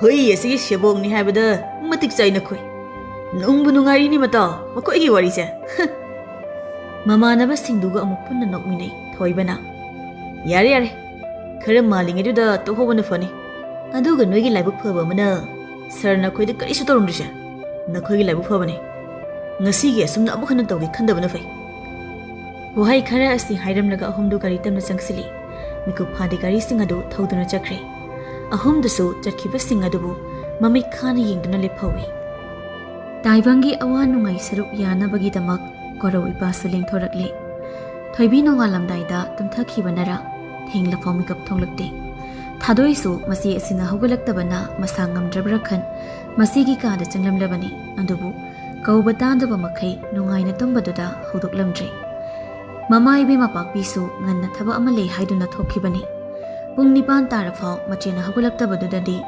ꯃꯃꯥ ꯂꯥꯛꯂꯕꯗꯤ ꯃꯁꯤꯕꯨ ꯁꯣꯏꯗꯅ ꯆꯩꯕꯤꯔꯅꯤ ꯈꯪꯕꯅ ꯃꯁꯤꯕꯨ ꯍꯧꯗꯣꯛꯀꯦ ꯈꯟꯅ ꯏꯃꯨꯡ ꯂꯣꯝꯗ ꯃꯥꯏ ꯑꯣꯟꯁꯤꯜꯂꯤ ꯑꯗꯨꯕꯨ ꯍꯥꯏꯕꯒ ꯇꯧꯕꯒ ꯃꯃꯥ ꯄꯥꯛꯄꯤꯁꯨ ꯍꯜꯂꯛꯂꯦ ꯊꯥꯗꯣꯏ ꯑꯁ ꯍꯥꯏꯗꯨꯅ ꯁꯣꯜꯂꯝꯂꯒ ꯆꯞ ꯂꯦꯞꯇꯨꯅ ꯂꯩ ꯄꯥꯛꯄꯤꯅ ꯊꯥꯗꯣꯏꯕꯨ ꯀꯧꯗꯨꯅ ꯕꯦꯝꯃ ꯅꯕꯨꯡ ꯍꯧꯒꯠꯈ꯭ꯔꯕ꯭ꯔꯣ ꯆꯠꯊꯣꯛꯂꯨꯕꯒꯤ ꯋꯥꯕꯅ ꯌꯥꯗ꯭ꯔꯦ ꯆꯥ ꯌꯧꯃ ꯑꯃꯅꯤ ꯊꯛꯇ꯭ꯔꯕꯗꯤ ꯌꯥꯔꯔꯣꯏ ꯆꯥ ꯂꯣꯏꯔꯕ ꯅꯠꯇ꯭ꯔꯣ ꯆꯠꯂꯣ ꯅꯆꯦꯗꯅꯦ ꯆꯥ ꯄꯨꯊꯣꯔꯛꯎ ꯍꯥꯏꯈꯣ ꯊꯥꯗꯣꯏꯗꯨ ꯃꯃꯥꯕꯨ ꯌꯦꯡꯂꯒ ꯀꯤꯔꯞ ꯇꯧꯅ ꯄꯥꯎꯈꯨꯝ ꯄꯤꯔꯛꯏ ꯏꯃꯥ ꯇꯥꯃꯣꯕꯨꯗꯤ ꯍꯧꯒꯠꯈ꯭ꯔꯦ ꯑꯦꯛꯖꯥꯝ ꯂꯩ ꯍꯥꯏꯕꯅꯦ ꯂꯥꯏꯔꯤꯛ ꯇꯥꯍꯧꯋꯦ ꯑꯗꯣ ꯆꯦ ꯊꯣꯏꯗꯤ ꯍꯧꯒꯠꯇ꯭ꯔꯤꯌꯦ ꯃꯁꯥ ꯉꯝꯗꯕ ꯃꯥꯜꯂꯦ ꯃꯆꯥꯅ ꯍꯥꯏꯔꯤꯕꯗꯨ ꯇꯥꯕꯗ ꯄꯥꯛꯄꯤ ꯐꯝꯂꯝꯕꯗꯒꯤ ꯐꯨꯛ ꯍꯧꯒꯠꯂꯒ ꯅꯥꯀꯟ ꯑꯣꯏꯔꯞꯅ ꯂꯩꯔꯤꯕ ꯏꯁꯤꯡꯃꯛ ꯑꯗꯨ ꯂꯧꯔꯗꯨꯅ ꯊꯣꯏꯕꯤꯒꯤ ꯀꯥꯗ ꯄꯔꯞ ꯄꯔꯞ ꯆꯪꯈꯤ ꯊꯣꯡꯗꯨ ꯐꯠ ꯍꯥꯡꯂꯒ ꯃꯛ ꯑꯗꯨꯗ ꯌꯥꯎꯔꯤꯕ ꯏꯁꯤꯡ ꯑꯗꯨ ꯊꯣꯏꯕꯤꯒꯤ ꯃꯃꯥꯏ ꯇꯝꯅ ꯁꯥꯐꯨ ꯑꯃꯒ ꯂꯣꯏꯅꯅ ꯍꯩꯖꯤꯜꯂꯤ ꯊꯣꯏꯕꯤ ꯈꯪꯄ꯭ꯔꯦꯛ ꯈꯪꯅ ꯐꯨꯛ ꯍꯧꯒꯠꯂꯤ ꯄꯥꯛꯄꯤꯅ ꯈꯪꯕ꯭ꯔꯥ ꯑꯗꯣ ꯃꯤꯅꯥꯏ ꯅꯨꯄꯤꯁꯤꯗꯤ ꯍꯧꯖꯤꯛꯄꯨ ꯇꯨꯝꯕ ꯃꯇꯝꯂꯣ ꯀꯔꯝꯕ ꯃꯇꯝꯗ ꯍꯧꯒꯠꯀꯅꯤ ꯍꯥꯏꯕꯁꯤ ꯅꯃꯥ ꯑꯁꯤꯕꯗꯨꯅ ꯇꯥꯛꯄꯤꯔꯝꯗꯕ꯭ꯔꯣ ꯐꯔꯣꯏꯌꯦꯕ ꯅꯃꯥ ꯑꯗꯨꯅ ꯄꯣꯛꯂꯝꯕꯅꯤꯗꯅ ꯆꯥꯕ ꯇꯤꯡꯅꯕ ꯌꯣꯛꯄꯅꯤ ꯅꯪꯗꯤ ꯀꯔꯤꯕꯨ ꯀꯥꯟꯅꯔꯤꯒꯦ ꯅꯪ ꯂꯩ ꯍꯥꯏꯗꯅ ꯍꯥ ꯀꯔꯤ ꯊꯣꯛꯆꯩ ꯍꯥꯏꯅ ꯇꯧꯔꯤꯕꯅꯣ ꯐꯠ ꯂꯩꯊꯣꯛꯇꯨꯅ ꯊꯣꯛꯈ꯭ꯔꯦ ꯄꯥꯛꯄꯤ ꯊꯣꯏꯕꯤ ꯀꯔꯤꯁꯨ ꯍꯥꯏꯕ ꯉꯝꯖꯗ ꯇꯃꯤꯟ ꯃꯄꯤ ꯏꯔꯥ ꯆꯦꯟꯗꯨꯅ ꯐꯃꯨꯡ ꯃꯆꯤꯗꯨꯗ ꯐꯝꯊꯩ ꯊꯥꯗꯣꯏꯗꯤ ꯃꯆꯦꯕꯨ ꯌꯦꯡꯕ ꯉꯝꯗ ꯀꯞꯇꯨꯅ ꯃꯥꯒꯤ ꯀꯥꯗ ꯆꯪꯈꯤ ꯃꯇꯝꯗꯤ ꯀꯅꯥꯅꯁꯨ ꯈꯥꯝꯕ ꯌꯥꯗꯕꯅ ꯑꯌꯨꯛ ꯅꯨꯡꯊꯤꯜ ꯅꯨꯃꯤꯗꯥꯡ ꯍꯥꯏꯅ ꯈꯥꯏꯗꯣꯛꯂꯝꯕꯅ ꯑꯌꯨꯛ ꯅꯨꯡꯊꯤꯜꯒꯤ ꯃꯇꯝ ꯂꯣꯏꯔꯗꯨꯅ ꯅꯨꯃꯤꯗꯥꯡ ꯋꯥꯏꯔꯝ ꯑꯣꯏꯔꯛꯂꯤ ꯃꯔꯨꯞꯁꯤꯡꯗꯨ ꯄꯨꯜꯂꯞ ꯄꯨꯜꯂꯤ ꯉꯁꯤꯗꯤ ꯀꯥ ꯑꯗꯨꯗ ꯄꯨꯟꯅ ꯐꯝꯗꯨꯅ ꯋꯥꯔꯤ ꯇꯧꯔꯤ ꯕꯣꯔꯤꯁꯀ ꯇꯥꯏꯕꯪꯒ ꯋꯥꯔꯤ ꯀꯟꯅ ꯐꯨꯊꯔꯤ ꯑꯇꯩꯗꯨꯅ ꯇꯥꯕꯗꯃꯛ ꯇꯥꯏ ꯇꯥꯏꯕꯪꯅ ꯕꯣꯔꯤꯁ ꯏꯕꯣ ꯅꯪꯅ ꯀꯣꯏꯗꯕ ꯈꯪꯗꯕ ꯅꯨꯄꯤꯁꯦ ꯄꯥꯛ ꯍꯦꯛ ꯂꯩꯇ꯭ꯔꯦꯅꯦ ꯍꯥ ꯂꯝꯕꯤꯗ ꯆꯠꯄ ꯅꯨꯄꯤ ꯑꯃ ꯍꯪꯉꯨꯏ ꯈꯪꯉꯤ ꯍꯦꯛꯇ ꯍꯥꯏꯔꯛꯀꯅꯤ ꯑꯃ ꯍꯪꯂꯨꯏ ꯑꯁꯤꯁꯦ ꯑꯁꯤꯗ ꯂꯩꯍꯧꯕꯁꯤꯅꯅꯦ ꯁꯤ ꯇꯧꯕꯅꯤ ꯑꯁꯤ ꯅꯠꯇꯦ ꯀꯃꯥꯏ ꯇꯧꯔꯤꯅꯣꯕ ꯊꯕꯛꯀ ꯆꯠꯇꯕ ꯃꯈꯩ ꯅꯠꯇꯦ ꯅꯨꯄꯤ ꯀꯔꯕꯥꯔ ꯑꯣꯏꯅ ꯇꯧꯔꯕꯕ ꯈꯨꯝꯗꯕ ꯇꯧꯗꯦ ꯕꯣꯔꯤꯁꯇꯣ ꯐꯠ ꯍꯦꯛꯇ ꯈꯨꯝꯂꯛꯏ ꯑꯩꯅꯤꯅꯦ ꯃꯥꯏꯕ ꯍꯥꯏꯗꯣ ꯑꯩꯉꯣꯟꯗꯒꯤ ꯍꯦꯟꯅ ꯍꯩꯕ ꯃꯥꯏꯕ ꯑꯝꯇ ꯂꯩꯕ ꯅꯠꯇꯦ ꯅꯨꯄꯤꯁꯤꯡꯗꯣ ꯎꯕꯗꯅꯦ ꯀꯔꯤ ꯀꯔꯤ ꯇꯧꯔꯤ ꯀꯔꯥꯏꯗꯒꯤꯅꯣ ꯀꯔꯤ ꯍꯣꯠꯅꯔꯤ ꯍꯥꯏꯁꯦ ꯃꯥꯒꯤ ꯂꯥꯏꯕꯛꯇꯨꯗ ꯊꯦꯠꯄ ꯑꯗꯨꯅꯅꯦ ꯑꯩꯅ ꯍꯦꯛꯇ ꯈꯪꯉꯤꯁꯦ ꯀꯔꯤ ꯍꯥꯏꯒꯦꯅꯦ ꯍꯥ ꯑꯩꯅ ꯍꯥꯏꯁꯤꯕꯨ ꯂꯥꯜꯂꯕꯣ ꯑꯁꯤ ꯍꯥꯏꯔꯒ ꯃꯤꯠꯁꯤ ꯐꯠ ꯐꯠ ꯈꯠꯆꯤꯜꯂꯤ ꯇꯥꯏꯕꯪꯗ ꯃꯇꯧꯗꯨ ꯌꯦꯡꯕꯗ ꯃꯤꯠ ꯅꯥꯔꯛꯂ ꯃꯥꯜꯂꯤ ꯄꯥꯔꯤꯗꯣ ꯇꯥꯏꯕꯪꯅꯒ ꯈꯨꯝꯕ ꯅꯪꯗ꯭ꯔꯤꯉꯩ ꯃꯥꯅ ꯑꯣꯏꯅ ꯅꯌꯥ 32ꯗꯣ ꯀꯦꯅꯕ ꯀꯥꯎꯔꯛꯇ꯭ꯔꯤꯉꯩꯗꯅꯦ ꯅꯪ ꯊꯨꯅ ꯂꯦꯞꯍꯧꯔꯣ ꯁꯛꯇꯥꯗꯨꯅ ꯅꯨꯄꯤꯅ ꯉꯥꯎꯕ ꯄꯥꯝꯕꯒꯁꯨ ꯁꯥꯔꯤ ꯃꯥꯏꯕꯅ ꯍꯥꯏꯗꯥꯏ ꯃꯤ ꯍꯥꯟꯅ ꯌꯦꯡꯗ꯭ꯔꯤꯉꯩꯅꯦ ꯅꯪ ꯅꯁꯥꯅ ꯅꯁꯥꯗꯣ ꯍꯥꯟꯅꯅꯦ ꯑꯝꯇ ꯌꯦꯡꯊꯣꯛꯑꯣ ꯅꯨꯄꯤ ꯑꯃꯠꯇ ꯐꯪꯗ꯭ꯔꯕꯅꯤꯅ ꯅꯨꯄꯤ ꯃꯌꯥꯝꯁꯤꯅ ꯑꯩꯉꯣꯟꯗ ꯉꯥꯎꯁꯤꯜꯂꯛꯄꯁꯤꯗ ꯅꯪ ꯅꯨꯄꯤ ꯐꯪꯉꯔꯣꯏꯅ ꯄꯥꯈꯠꯇꯅ ꯇꯧꯔꯤꯗꯣ ꯑꯩ ꯂꯣꯏ ꯈꯪꯒꯤꯀꯣ ꯂꯣꯏ ꯎꯏꯀꯣ ꯄꯥꯀꯅꯣ ꯃꯔꯨꯞꯀꯤꯕꯨ ꯀꯩꯅꯣ ꯑꯩꯅ ꯑꯃ ꯀꯣꯛ ꯈꯥꯏꯕꯤꯔ ꯂꯣꯏꯔꯦꯗꯅ ꯈꯥꯏꯕꯗꯨꯅ ꯑꯃꯨꯛ ꯄꯥꯝꯗ꯭ꯔꯗꯤ ꯅꯨꯄꯤ ꯁꯥꯕꯤ ꯑꯃꯨꯛ ꯀꯣꯛ ꯊꯤꯔ ꯂꯣꯏꯔꯦꯗꯅ ꯄꯥꯔꯤꯗꯣ ꯑꯣꯟꯁꯤꯟꯅꯕ ꯇꯟꯗꯅ ꯀꯔꯤꯁꯨ ꯈꯨꯝꯂꯨꯗ꯭ꯔꯦ ꯔꯣꯅꯥꯜꯅ ꯑꯃꯨꯛ ꯃꯈꯥ ꯇꯥꯔꯛꯏ ꯄꯥꯔꯤ ꯅꯪꯗꯤ ꯊꯕꯛ ꯀꯃꯥꯏ ꯇꯧꯔꯦ ꯄꯥꯕꯨꯡꯒꯤꯗꯣ ꯑꯗꯨꯝ ꯌꯦꯡꯁꯤꯟꯕ ꯇꯥꯔꯦ ꯈꯪꯗꯦꯗ ꯚꯥꯏ ꯑꯩ ꯒ꯭ꯌꯥꯟꯒ ꯇꯥꯗꯦ ꯃꯊꯥ ꯁꯥꯏ ꯍꯟꯗꯛꯁꯦ ꯄꯥꯕꯨꯡꯅ ꯃꯥꯒꯤ ꯕꯤꯖꯤꯅꯦꯁꯁꯤꯗ ꯄꯨꯁꯤꯅꯕ ꯀꯟꯅ ꯍꯣꯠꯅꯔꯤ ꯑꯩꯅꯒ ꯀꯌꯥ ꯄꯥꯝꯕ ꯑꯣꯏꯗꯕꯅꯦ ꯁꯤꯒꯨꯝꯕ ꯊꯕꯛꯁꯦ ꯑꯗꯣ ꯀꯔꯤ ꯎꯄꯥꯏ ꯂꯩ ꯔꯣꯅꯥꯜꯅ ꯄꯥꯕꯨꯡꯁꯨ ꯑꯍꯟꯒ ꯑꯣꯏꯁꯤꯜꯂꯛꯄꯗꯨꯗ ꯅꯪꯉꯣꯟꯗ ꯃꯐꯝ ꯑꯃ ꯈꯪꯅꯅꯦ ꯁꯤꯟꯅꯅꯤꯡꯕ ꯑꯣꯏꯔꯝꯅꯤꯗ ꯅꯤꯡꯊꯦꯝ ꯅꯪꯒꯤꯗꯤ ꯀꯃꯥꯏ ꯇꯧꯔꯦ ꯃꯤꯅ ꯉꯥꯡꯂꯤꯉꯩ ꯌꯥꯎꯖꯅꯤꯡꯕ ꯕꯣꯔꯤꯁꯅ ꯑꯣꯏꯅ ꯈꯨꯝꯃꯤ ꯃꯥꯅꯕꯨ ꯀꯔꯤ ꯇꯧꯅꯤ ꯍꯥꯏꯒꯦ ꯕꯕꯥꯗꯣ ꯉꯍꯥꯟ ꯊꯦꯡꯅꯩ ꯅꯤꯡꯊꯦꯝꯁꯤ ꯃꯌꯨꯝꯗꯒ ꯂꯩꯅꯤ ꯈꯪꯗ꯭ꯔ ꯃꯥꯜꯂꯦ ꯊꯕꯛꯇ ꯂꯥꯏꯅꯤꯡ ꯑꯣꯏꯖꯕ ꯃꯥꯅ ꯊꯕꯛꯀꯁꯦ ꯑꯃꯠꯇ ꯆꯠꯇ꯭ꯔꯦ ꯍꯥꯏ ꯑꯩꯈꯣꯏꯅ ꯈꯔ ꯒ꯭ꯌꯥꯟ ꯇꯥꯍꯜꯂꯣ ꯍꯥꯏꯔꯛꯄꯅꯤ ꯉꯥꯟꯕꯅ ꯄꯥꯎꯈꯨꯝ ꯑꯃꯠꯇ ꯄꯤꯔꯛꯇ ꯃꯈꯣꯏꯅ ꯉꯥꯡꯅꯔꯤꯕꯗꯨ ꯇꯥꯗꯕꯒꯨꯝ ꯅꯣꯛꯃꯤ ꯂꯩꯔꯤꯕꯗꯨ ꯎꯕꯗ ꯃꯔꯨꯞ ꯃꯔꯤꯗꯨ ꯌꯦꯡꯅꯩ ꯔꯣꯅꯥꯜꯅ ꯅꯤꯡꯊꯦꯝ ꯉꯥꯟꯕ ꯇꯔꯪ ꯑꯃꯗ ꯑꯗꯨꯝ ꯍꯥꯏꯔꯛꯏ ꯅꯨꯄꯤꯗꯣ ꯉꯍꯥꯟꯒꯤꯗꯣ ꯑꯁꯤ ꯍꯥꯏꯔꯒ ꯑꯃꯨꯛ ꯅꯣꯛꯃꯤ ꯇꯧꯔꯛꯏ ꯃꯔꯨꯞꯁꯤꯡꯗꯣ ꯃꯃꯤꯠ ꯃꯅꯥ ꯂꯥꯎꯊꯣꯛꯂꯒ ꯑꯃꯠꯇ ꯑꯣꯏꯕ ꯈꯣꯟꯖꯦꯜꯗ ꯍꯥꯏꯔꯛꯏ ꯌꯥꯝꯅ ꯉꯛꯅ ꯅꯨꯄꯤ ꯀꯅꯥꯒꯤ ꯀꯥꯏꯗ ꯅꯤꯡꯊꯦꯝ ꯀꯥꯏꯗꯤ ꯅꯨꯄꯤꯅꯣ ꯉꯥꯟꯕ ꯍꯧꯖꯤꯛꯇꯗ ꯒ꯭ꯌꯥꯟ ꯂꯥꯛꯄꯒꯨꯝ ꯇꯧꯔꯛꯏ ꯑꯐꯤꯡ ꯑꯐꯥꯏ ꯑꯣꯏꯅ ꯀꯩꯁꯨ ꯅꯠꯇꯦ ꯀꯅꯥꯅꯣ ꯀꯩꯗꯧꯔꯦ ꯍꯥꯏꯅꯣ ꯀꯅꯥꯏ ꯅꯨꯄꯤꯅꯣ ꯃꯇꯧꯗꯨꯅ ꯕꯣꯔꯤꯁꯇꯤ ꯒ꯭ꯌꯥꯟ ꯈꯖꯤꯛ ꯂꯥꯛꯄꯒꯨꯝ ꯃꯃꯤꯠ ꯃꯅꯥ ꯂꯥꯎꯊꯣꯛꯇꯨꯅ ꯀꯩꯅꯣ ꯅꯤꯡꯊꯦꯝ ꯅꯪ ꯉꯍꯥꯟꯒꯤ ꯑꯉꯥꯡꯗꯣ ꯄꯥꯝꯃꯤꯔꯣ ꯃꯃꯤꯠ ꯃꯅꯥ ꯂꯥꯎꯊꯣꯛꯂꯒ ꯇꯧꯔꯛꯂꯤꯕ ꯃꯇꯧꯗꯨꯒ ꯍꯥꯏꯔꯛꯂꯤꯕ ꯋꯥꯗꯨꯒ ꯉꯥꯟꯕ ꯐꯝꯕ ꯉꯝꯂꯛꯇ꯭ꯔꯗꯨꯅ ꯐꯨꯛ ꯍꯧꯒꯠꯂꯤ ꯑꯗꯨꯅ ꯄꯥꯔꯤꯗ ꯑꯣꯟꯁꯤꯜꯂꯤ ꯄꯥꯔꯤ ꯂꯥꯛꯑꯣ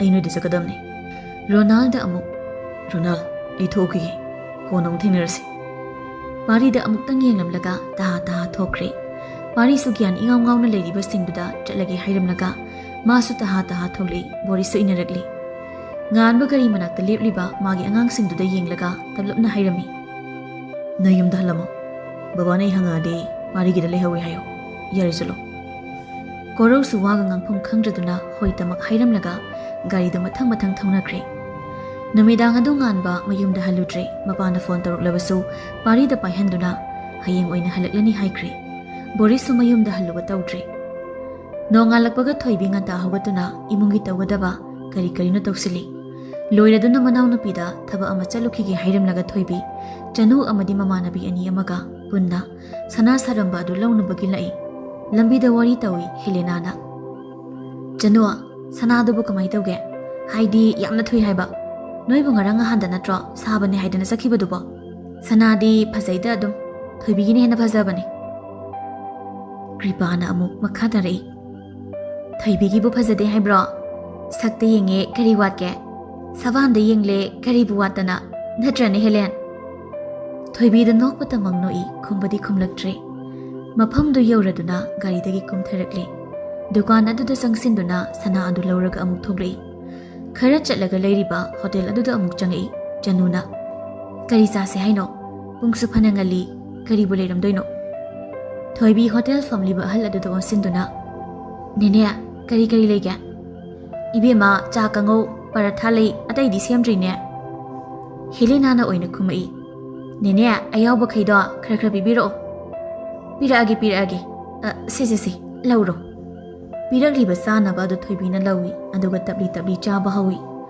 ꯃꯈꯣꯏꯅ ꯑꯗꯨꯅ ꯂꯩꯔꯤꯉꯩ ꯉꯥꯟꯕ ꯄꯥꯔꯤ ꯑꯃꯗꯤ ꯕꯣꯔꯤꯁꯁꯨ ꯆꯪꯉꯛꯏ ꯕꯣꯔꯤꯁꯅ ꯊꯣꯏꯕꯤ ꯍꯣꯏꯅ ꯂꯩꯔꯤꯕꯗꯨ ꯎꯔꯦ ꯃꯆꯤꯟꯗ ꯐꯠ ꯁꯣꯜꯂꯤ ꯑꯣꯏ ꯑꯁꯤꯗꯤ ꯅꯤꯡꯊꯦꯝꯒꯤ ꯅꯨꯄꯤ ꯃꯥꯒꯤ ꯋꯥꯍꯩꯗꯨꯗ ꯄꯥꯔꯤꯅ ꯀꯩꯅꯣ ꯍꯥꯏꯁꯦ ꯅꯤꯡꯊꯦꯝꯒꯤ ꯅꯨꯄꯤ ꯉꯥꯏꯈꯣ ꯅꯤꯡꯊꯦꯝꯅꯁꯨ ꯉꯁꯥꯏ ꯅꯨꯄꯤ ꯑꯃ ꯄꯟꯈꯤ ꯀꯔꯤꯅꯣ ꯕꯣꯔꯤꯁ ꯅꯤꯡꯊꯦꯝꯁꯨ ꯅꯨꯄꯤꯒ ꯀꯣꯏꯔꯕ ꯑꯩꯈꯣꯏꯗꯒ ꯍꯥꯏꯗꯕ ꯕꯣꯔꯤꯁꯅ ꯄꯥꯔꯤꯒꯤ ꯅꯥꯀꯣꯡ ꯃꯌꯥꯗ ꯆꯪꯁꯤꯟꯗꯨꯅ ꯍꯥꯏ ꯏꯇꯞ ꯇꯞꯅ ꯈꯪꯗꯦ ꯑꯩ ꯍꯟꯗꯛ ꯃꯇꯥꯡꯁꯦ ꯑꯩ ꯀꯣꯛꯀ ꯏꯉꯥꯎ ꯉꯥꯎꯔꯤ ꯇꯨ ꯑꯁꯤꯗ ꯃꯁꯝ ꯁꯥꯡꯕꯤ ꯅꯐꯩ ꯇꯧꯔꯤꯁꯦ ꯅꯤꯡꯊꯦꯝꯅ ꯄꯥꯝꯃꯤꯔ ꯀꯩꯅꯣꯝ ꯇꯧꯔꯤ ꯅꯍꯥꯟ ꯅꯣꯏꯗ ꯑꯩ ꯂꯥꯡꯕꯗꯣ ꯑꯗꯨꯗ ꯑꯩꯁꯦ ꯅꯤꯡꯊꯦꯝꯒꯤ ꯃꯅꯥꯛ ꯆꯠꯄꯅꯦꯕ ꯗꯨꯀꯥꯟꯗ ꯊꯥꯎ ꯂꯩꯅꯦꯅ ꯇꯧꯔꯝꯃꯤ ꯑꯗꯨꯗꯁꯨ ꯊꯦꯡꯅꯩꯌꯦꯕ ꯁꯤꯁꯦ ꯅꯤꯡꯊꯦꯝꯅꯒ ꯄꯂꯞ ꯌꯦꯡꯉꯦꯕ ꯄꯥꯔꯤ ꯉꯥꯟꯕꯗ ꯐꯠ ꯑꯣꯟꯁꯤꯜꯂꯤ ꯍꯥꯏꯕꯒ ꯇꯧꯕꯒ ꯉꯥꯟꯕ ꯅꯨꯄꯤ ꯑꯗꯨꯗ ꯅꯣꯛꯃꯤ ꯌꯦꯡꯗꯨꯅ ꯂꯩꯔꯝꯃꯤ ꯃꯇꯧꯗꯨꯅ ꯄꯥꯔꯤꯗꯤ ꯉꯛꯄꯅ ꯂꯣꯏꯔꯦ ꯑꯁꯨꯛ ꯀꯨꯏꯕ ꯑꯁꯤ ꯅꯨꯄꯤ ꯑꯃꯠꯇ ꯍꯟꯅ ꯌꯦꯡꯉꯨ ꯌꯥꯗꯕ ꯃꯔꯨꯞ ꯑꯁꯤꯅ ꯇꯧꯔꯤꯕ ꯃꯇꯧꯁꯤꯗ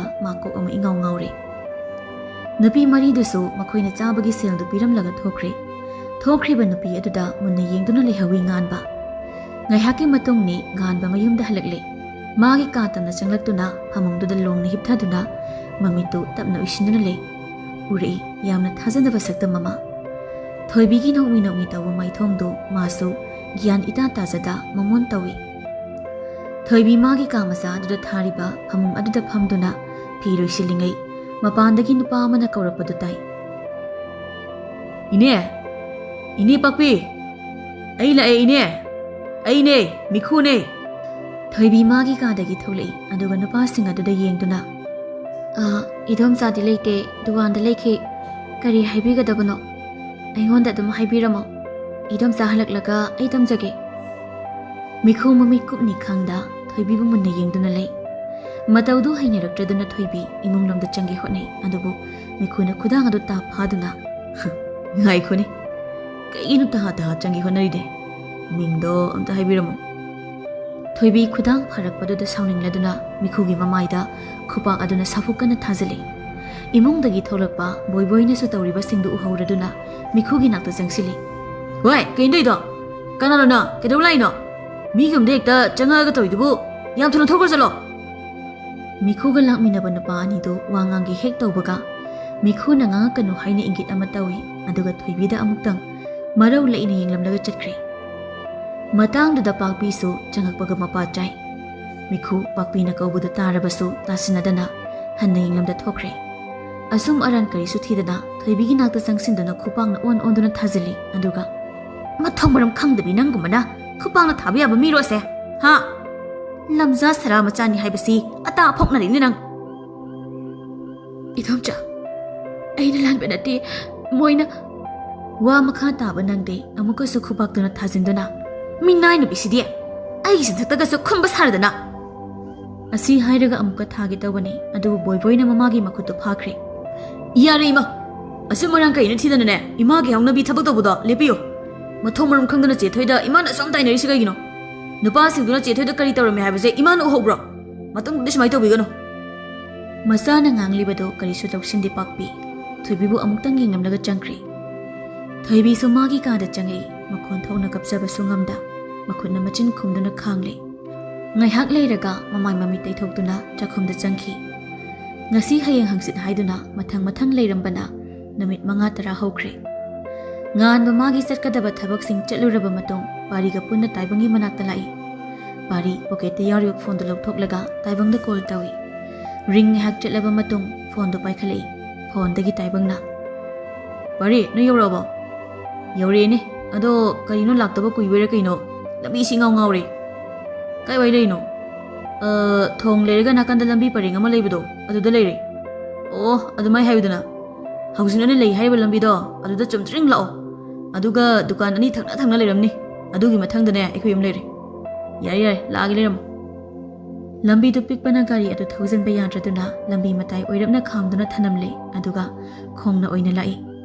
Taibang hoigi yum yauraduna ani du changi parina. Taibang tabro aikoi lai tholo. Taibangi mama ibe masakhi oina tholei. Haima isa asing lai dana. Imadi kana oirabano na khalure. Lao nang marupsu leibani. Hainaringai taibang su tholei. Yoradi ko manung chango yadro. Haina bong ngai riba. Ngan bana nokmi khumai. Haina bangai bana tene. Aikoi lakpada lotna ba tawri do khangbu. Aduna nang tholokna ba tawri ne aikoi gise. Natrane pare. Pari sumani haigamadana mangapta nomi. Taibangna. Yare lao. Dukan dai kai no khar leush lao. Sakhina oina. Taibang ima oina leurage. Nang marup singse yorupada sumangai ri. Waram lani ne nang bo. Parina. Yani daima. Ikoi dam leiruge. Ima wahanya ponte. Pari gi wahaiduda sakhi pena noksei aduga. Pare. Isa singna yadrabanina chaluro. Leigadaba kari no phat leiraga halo. Matam se thenglabani ko. Ahom da thoglakle thongal hek yawbaga leirabani dukando. Adubu parina khara sangna sasi haiduda manunglomda leiba dukan adu do oina lakle taibangna. Ningthem. Baba hoidi kamdore. Udaba su phana kuire amukta laki khanbane isu. Adubu thabak sinik te yadaba. Kishi thodo patawdeda. Masayam na kali. Nangso sangbakanda kuitharo. Parina mu makha tarai. Noi IS ka do oiradi thabak kase yam chinbro. Taibangna. Jinbei wadi Sunday faulem thabana teda. Noi khangda toini. Wari sa duna chalamba ado chap lepi. Lepliba adudi maramdi manade. Pariga taibanga di. Ngan bana lepkhibagi lepani ani do ngan bada kaidore haibugum yengle. Ngan badi makhoi da onsilakte. Mityeng pham amada adumak yengduna le.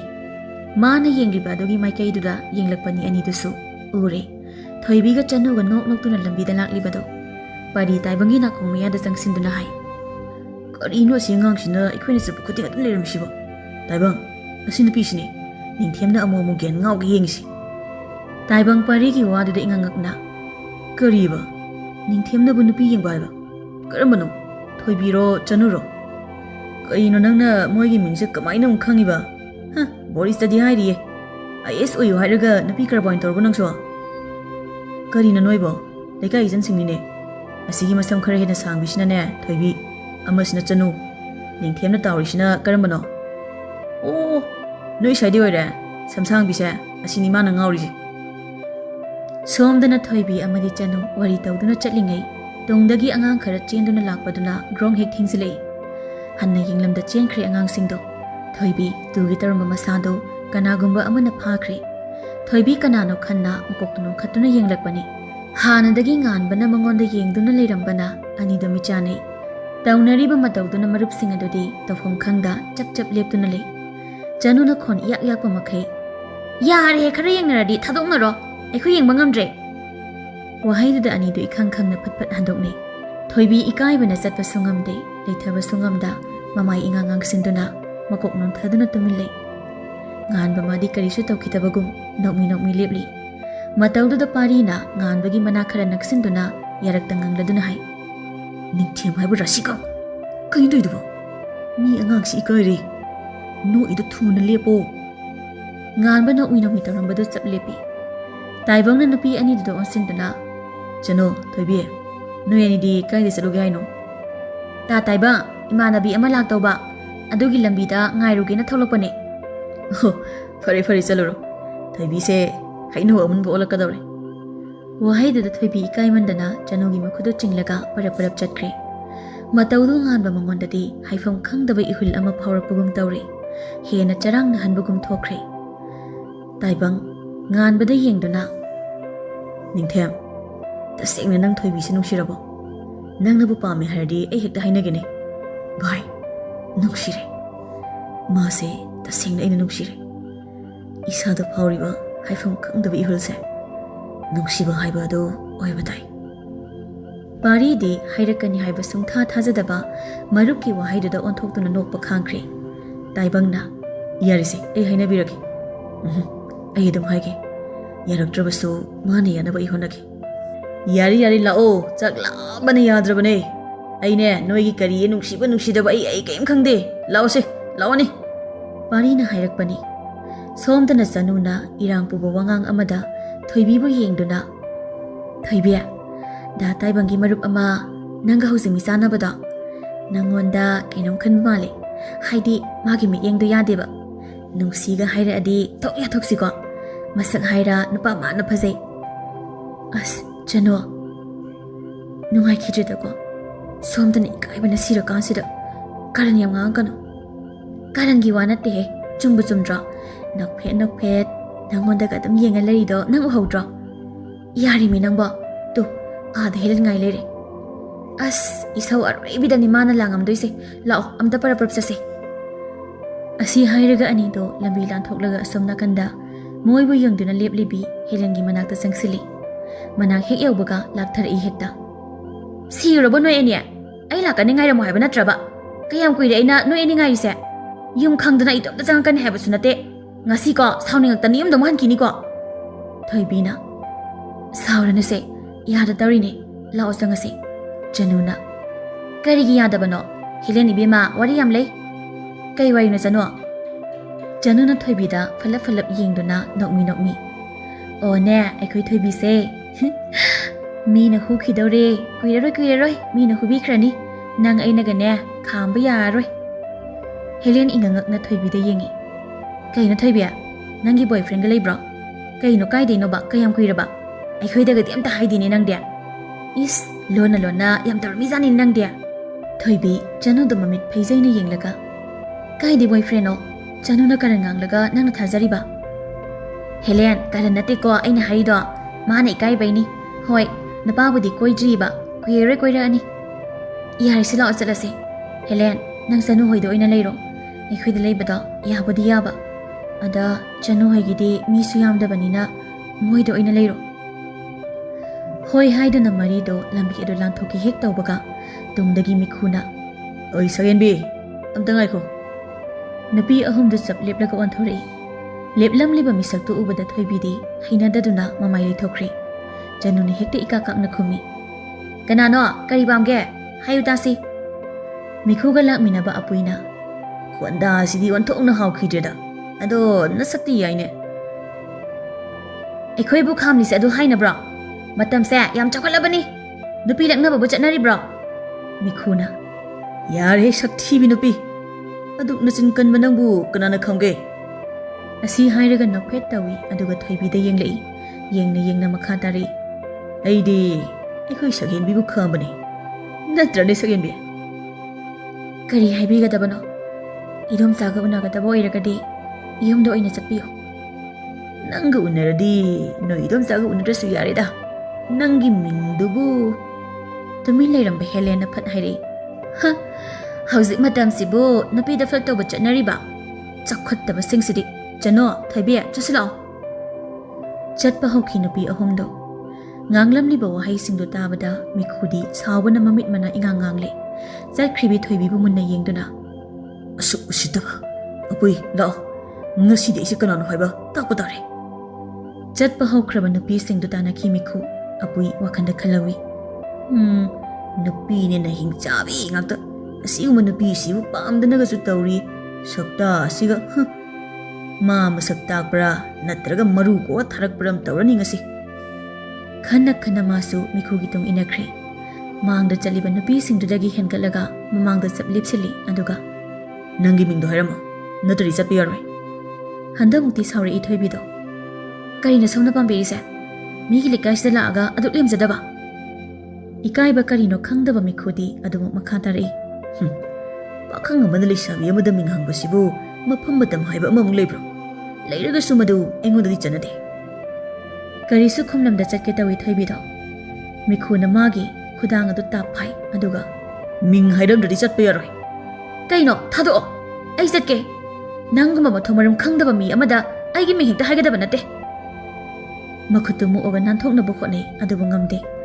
Danjadada karomdagi paisilakibano nganba mikhubu singthoklaga mathabaktuda safukana kausili. Thoibi ikhang khangna kanano khana yenglakpani adubu nganbana mabu yamna pakhatna amadi pamuna yenglamliba mityengdu ubada karino matawkre thoibido. Nganba pari amadi taibang leigadaba kari karino leiraga yumlomda muharakle. Yum hek yaurakpaga nganba magi phone du ringlai. Kanano khana phone du lauthoklaga yengi. Koro oirambadada fatpai khali. Kaidore koro. Asomdagi korona taha ipa pakhatpa maongda. Sir, akhoi school da handak dima letter ama lakhibado. Amuka su nupa khar laktuna ngangnaba yadre hairi. Principal sir na ngahaktang yobiro hairi. Noi hana salamo. Ai si yoruknaba tawke. Koro, ningthi na wari saramo. Phani sir. Nganba marup ani da onsinduna. Bhai, ai chataba yadaba thabama leire. Noi pulam. Ai khra thingna yausilake. Asi khaktamak hairamlaga yamna thuna thogli parina. Elabane di nong phadok punbasida amu chakre base. Phajjari ni ha. Taibangna amu. Yari se yada tawri oramni. Khra thingna yaurakedi hairamidana. Ngairasi. Nganba khongkap launa thangduna gari khamnamba tomda lakpani adubu khongthang chap lepi. Ure thoibibu nupa amana lambida thattuna tawriba matawdo. Yengna tabli changsilai.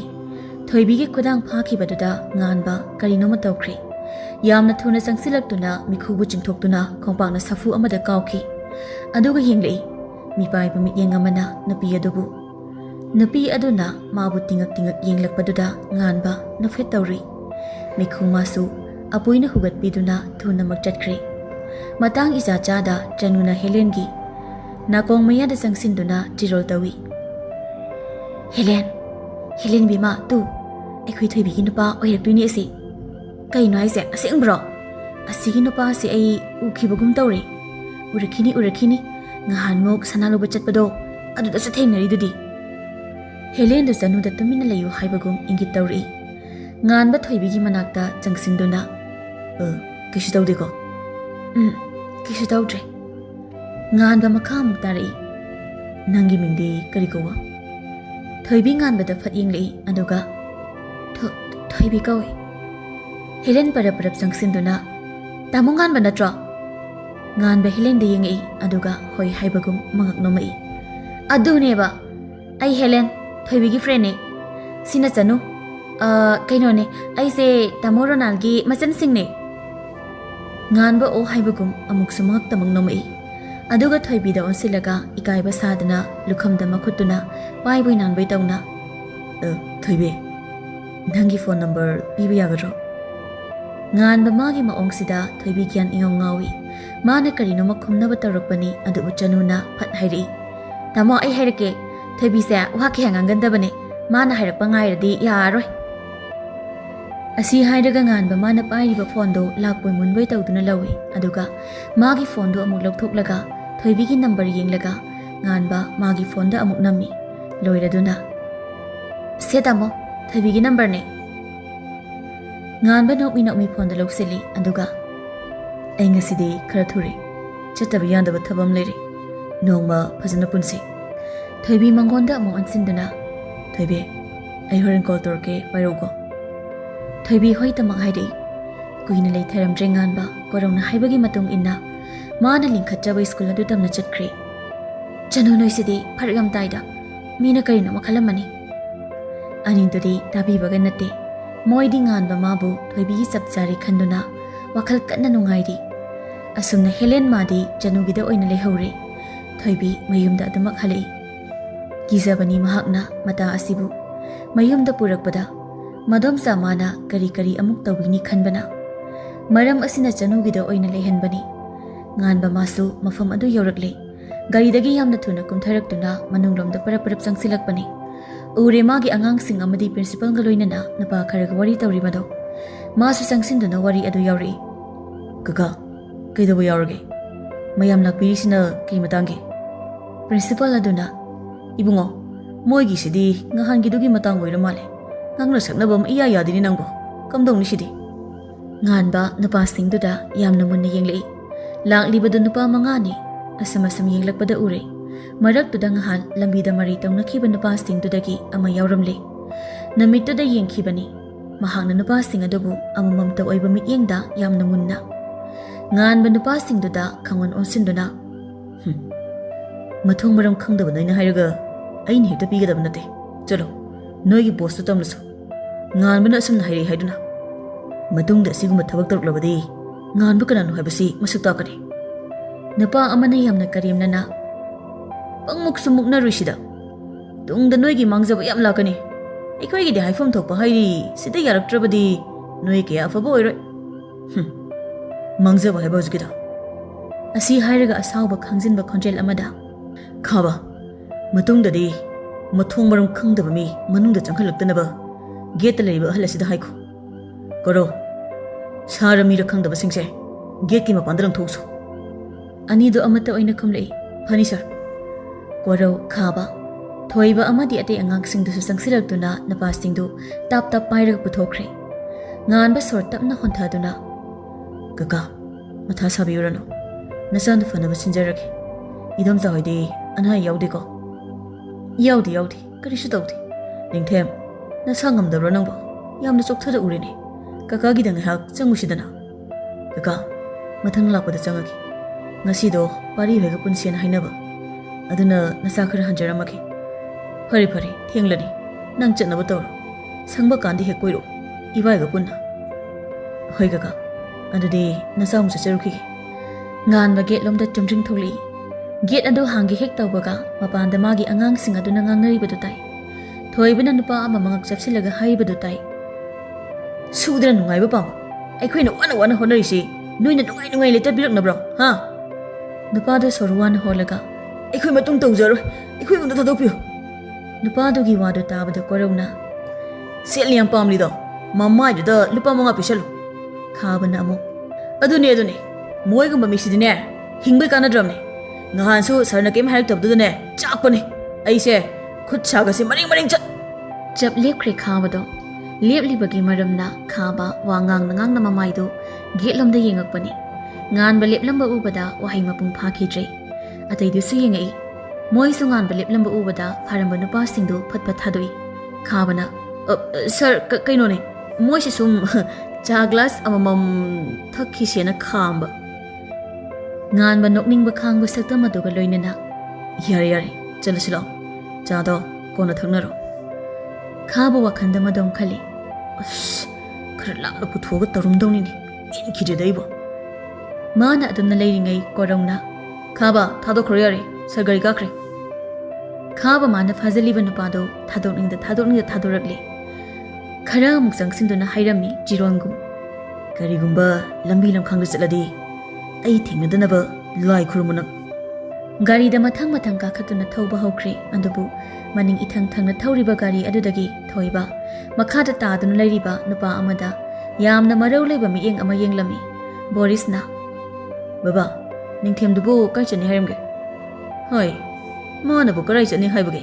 ꯊꯕꯛ ꯆꯠꯈꯤꯕꯅꯤ, ꯈꯔ ꯊꯦꯡꯅ ꯍꯜꯂꯛꯀꯅꯤ, ꯄꯥꯔꯤ ꯍꯣꯏꯒ ꯄꯨꯟꯅꯤ ꯍꯥꯏꯔꯝꯕꯅꯤ ꯅꯪꯕꯣ꯫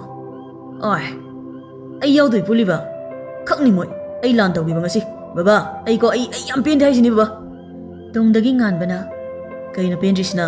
ꯀꯅꯥ ꯀꯩꯗꯧꯔꯦ ꯕꯣꯔꯤꯁ?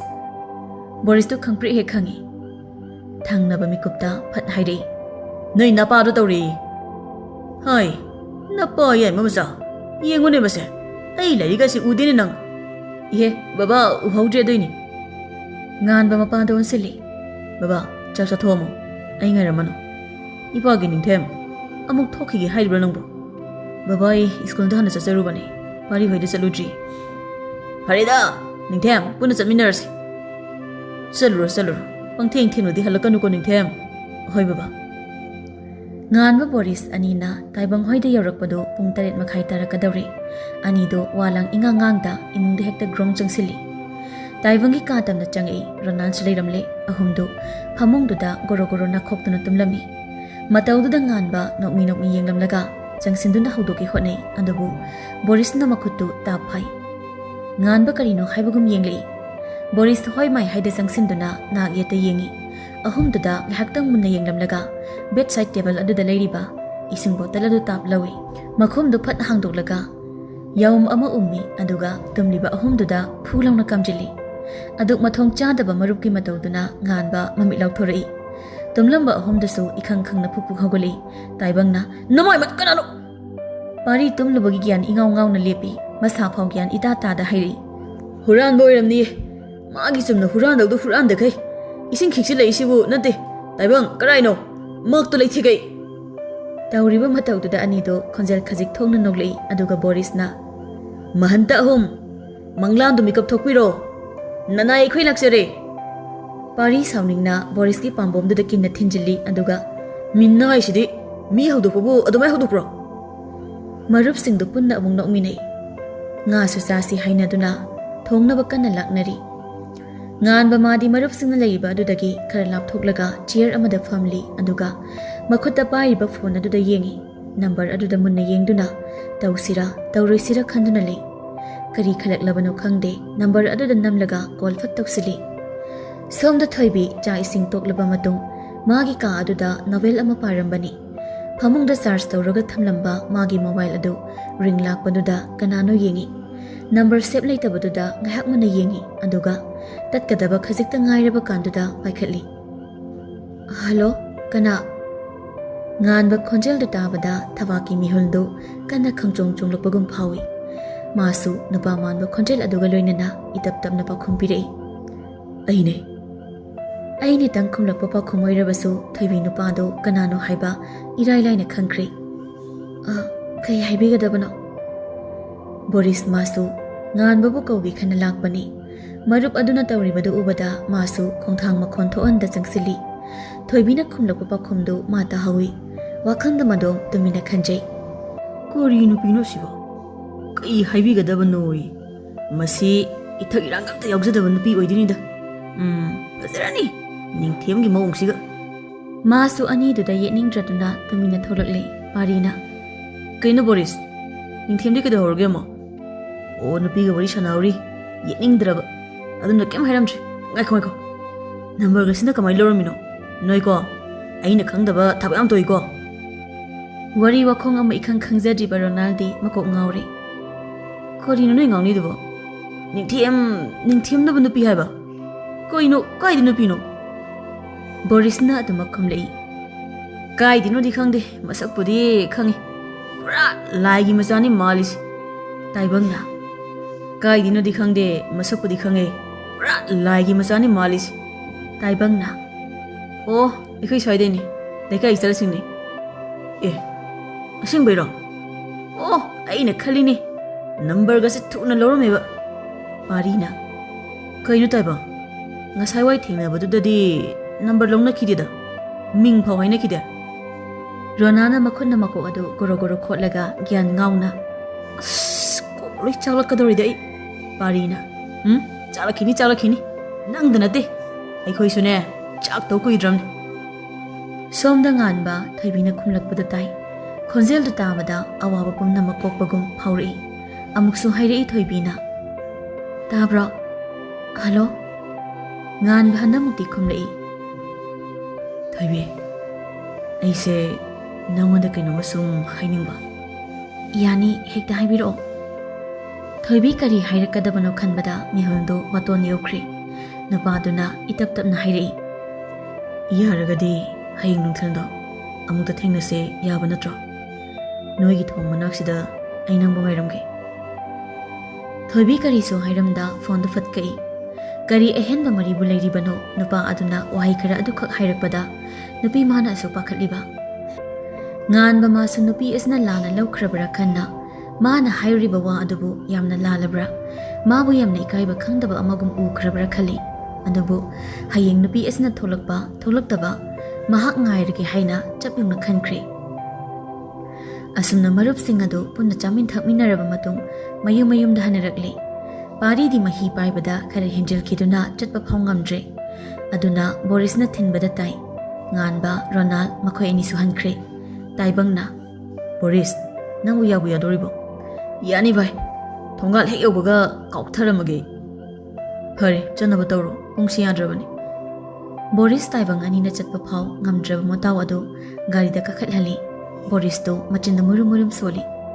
ꯑꯩꯅ ꯍꯥꯏꯗꯤ ꯌꯥꯝ ꯊꯛꯂꯒ ꯀꯟꯇ꯭ꯔꯣꯜ ꯇꯧꯕ ꯉꯝꯗꯦ ꯈꯪꯉꯗꯤ ꯀꯩꯗꯧꯕ ꯌꯥꯝ ꯊꯛꯏꯅꯣ ꯁꯤꯅꯤ ꯑꯩꯅ ꯍꯪꯅꯤꯡꯉꯤꯁꯦ ꯁꯛꯇꯥ ꯑꯃꯨꯛꯅ ꯃꯌꯥꯡ ꯆꯨꯍꯤꯡꯂꯣꯟꯕ ꯃꯥꯟꯕꯅꯦ ꯉꯁꯤꯀꯣ ꯏ ꯀꯥꯔꯛꯇꯅ ꯂꯪꯊꯣꯛꯑꯝꯗꯣꯏꯅꯦ ꯑꯩꯅ ꯀꯔꯣꯝꯗꯒꯤ ꯑꯃꯨꯛ ꯇꯥꯔꯝꯂꯤꯕꯅꯣ ꯈꯪꯗꯦ ꯄꯥꯔꯤꯗꯣ ꯕꯣꯔꯤꯁꯇ ꯃꯃꯤꯠꯇꯣ ꯏꯉꯥꯡ ꯉꯥꯡꯅ ꯌꯦꯡꯂꯒ ꯃꯔꯣꯟ ꯏꯐꯥꯏ ꯐꯥꯏꯗꯨꯅ ꯌꯥꯔꯦ ꯃꯤꯅꯥꯏ ꯅꯪꯅ ꯀꯌꯥꯝ ꯐꯖꯗꯅ ꯉꯥꯡꯉꯤꯅꯣ ꯌꯥꯔꯦꯍꯦ ꯉꯥꯎꯔꯗꯤ ꯇꯨꯃꯤꯟꯅ ꯑꯗꯨꯝ ꯉꯥꯎ ꯌꯥꯗ꯭ꯔꯣ ꯑꯃꯨꯛ ꯉꯥꯡꯗ꯭ꯔꯁꯨ ꯕꯣꯔꯤꯁ ꯇꯥꯏꯕꯪꯗ ꯑꯣꯟꯁꯤꯟꯗꯨꯅ ꯑꯃꯨꯛ ꯇꯥꯏꯕꯪ ꯆꯠꯂꯨꯈꯤꯒꯦ ꯅꯪꯁꯨ ꯐꯖꯅ ꯂꯩꯍꯧꯔꯣ ꯐꯔꯦ ꯚꯥꯏ ꯅꯣꯏꯁꯨ ꯐꯖꯅ ꯆꯠꯂꯨ ꯆꯠꯈ꯭ꯔꯦ ꯕꯣꯔꯤꯁ ꯍꯣꯏꯗꯣ ꯇꯥꯏꯕꯪ ꯃꯥꯁꯤ ꯏꯃꯨꯡꯂꯣꯝꯗ ꯆꯪꯈ꯭ꯔꯦ ꯉꯥꯟꯕ ꯃꯌꯨꯝ ꯌꯧꯔꯛꯂꯗꯨꯅ ꯒꯦꯠ ꯑꯗꯨꯗ ꯍꯣꯔꯟ ꯑꯃꯨꯛ ꯑꯅꯤꯔꯛ ꯈꯣꯡꯉꯤ ꯒꯦꯠ ꯁꯪꯕ ꯑꯍꯜ ꯑꯗꯨꯁꯨ ꯐꯠ ꯍꯥꯡꯗꯣꯔꯛꯏ ꯉꯥꯟꯕ ꯒꯥꯔꯤ ꯑꯗꯨ ꯊꯧꯖꯤꯟꯗꯨꯅ ꯒꯦꯔꯦꯖ ꯑꯗꯨꯗ ꯈꯥꯝꯃꯤ ꯑꯗꯨꯒ ꯃꯌꯨꯝ ꯇꯝꯅ ꯆꯪꯁꯤꯜꯂꯛꯏ ꯁ꯭ꯇꯤꯌꯔ ꯀꯦꯁ ꯑꯗꯨꯒꯤ ꯅꯥꯀꯟꯗ ꯄꯔꯦꯡ ꯂꯩꯔꯤꯕ ꯂꯩ ꯒꯝꯂꯥꯁꯤꯡꯗꯨ ꯎꯕꯗ ꯈꯣꯡꯊꯥꯡ ꯆꯞ ꯂꯦꯞꯄꯤ ꯎꯔꯛꯏ ꯃꯃꯤꯠ ꯑꯗꯨꯗ ꯃꯃꯥ ꯏꯕꯦꯝꯃ ꯂꯩꯃꯒꯤ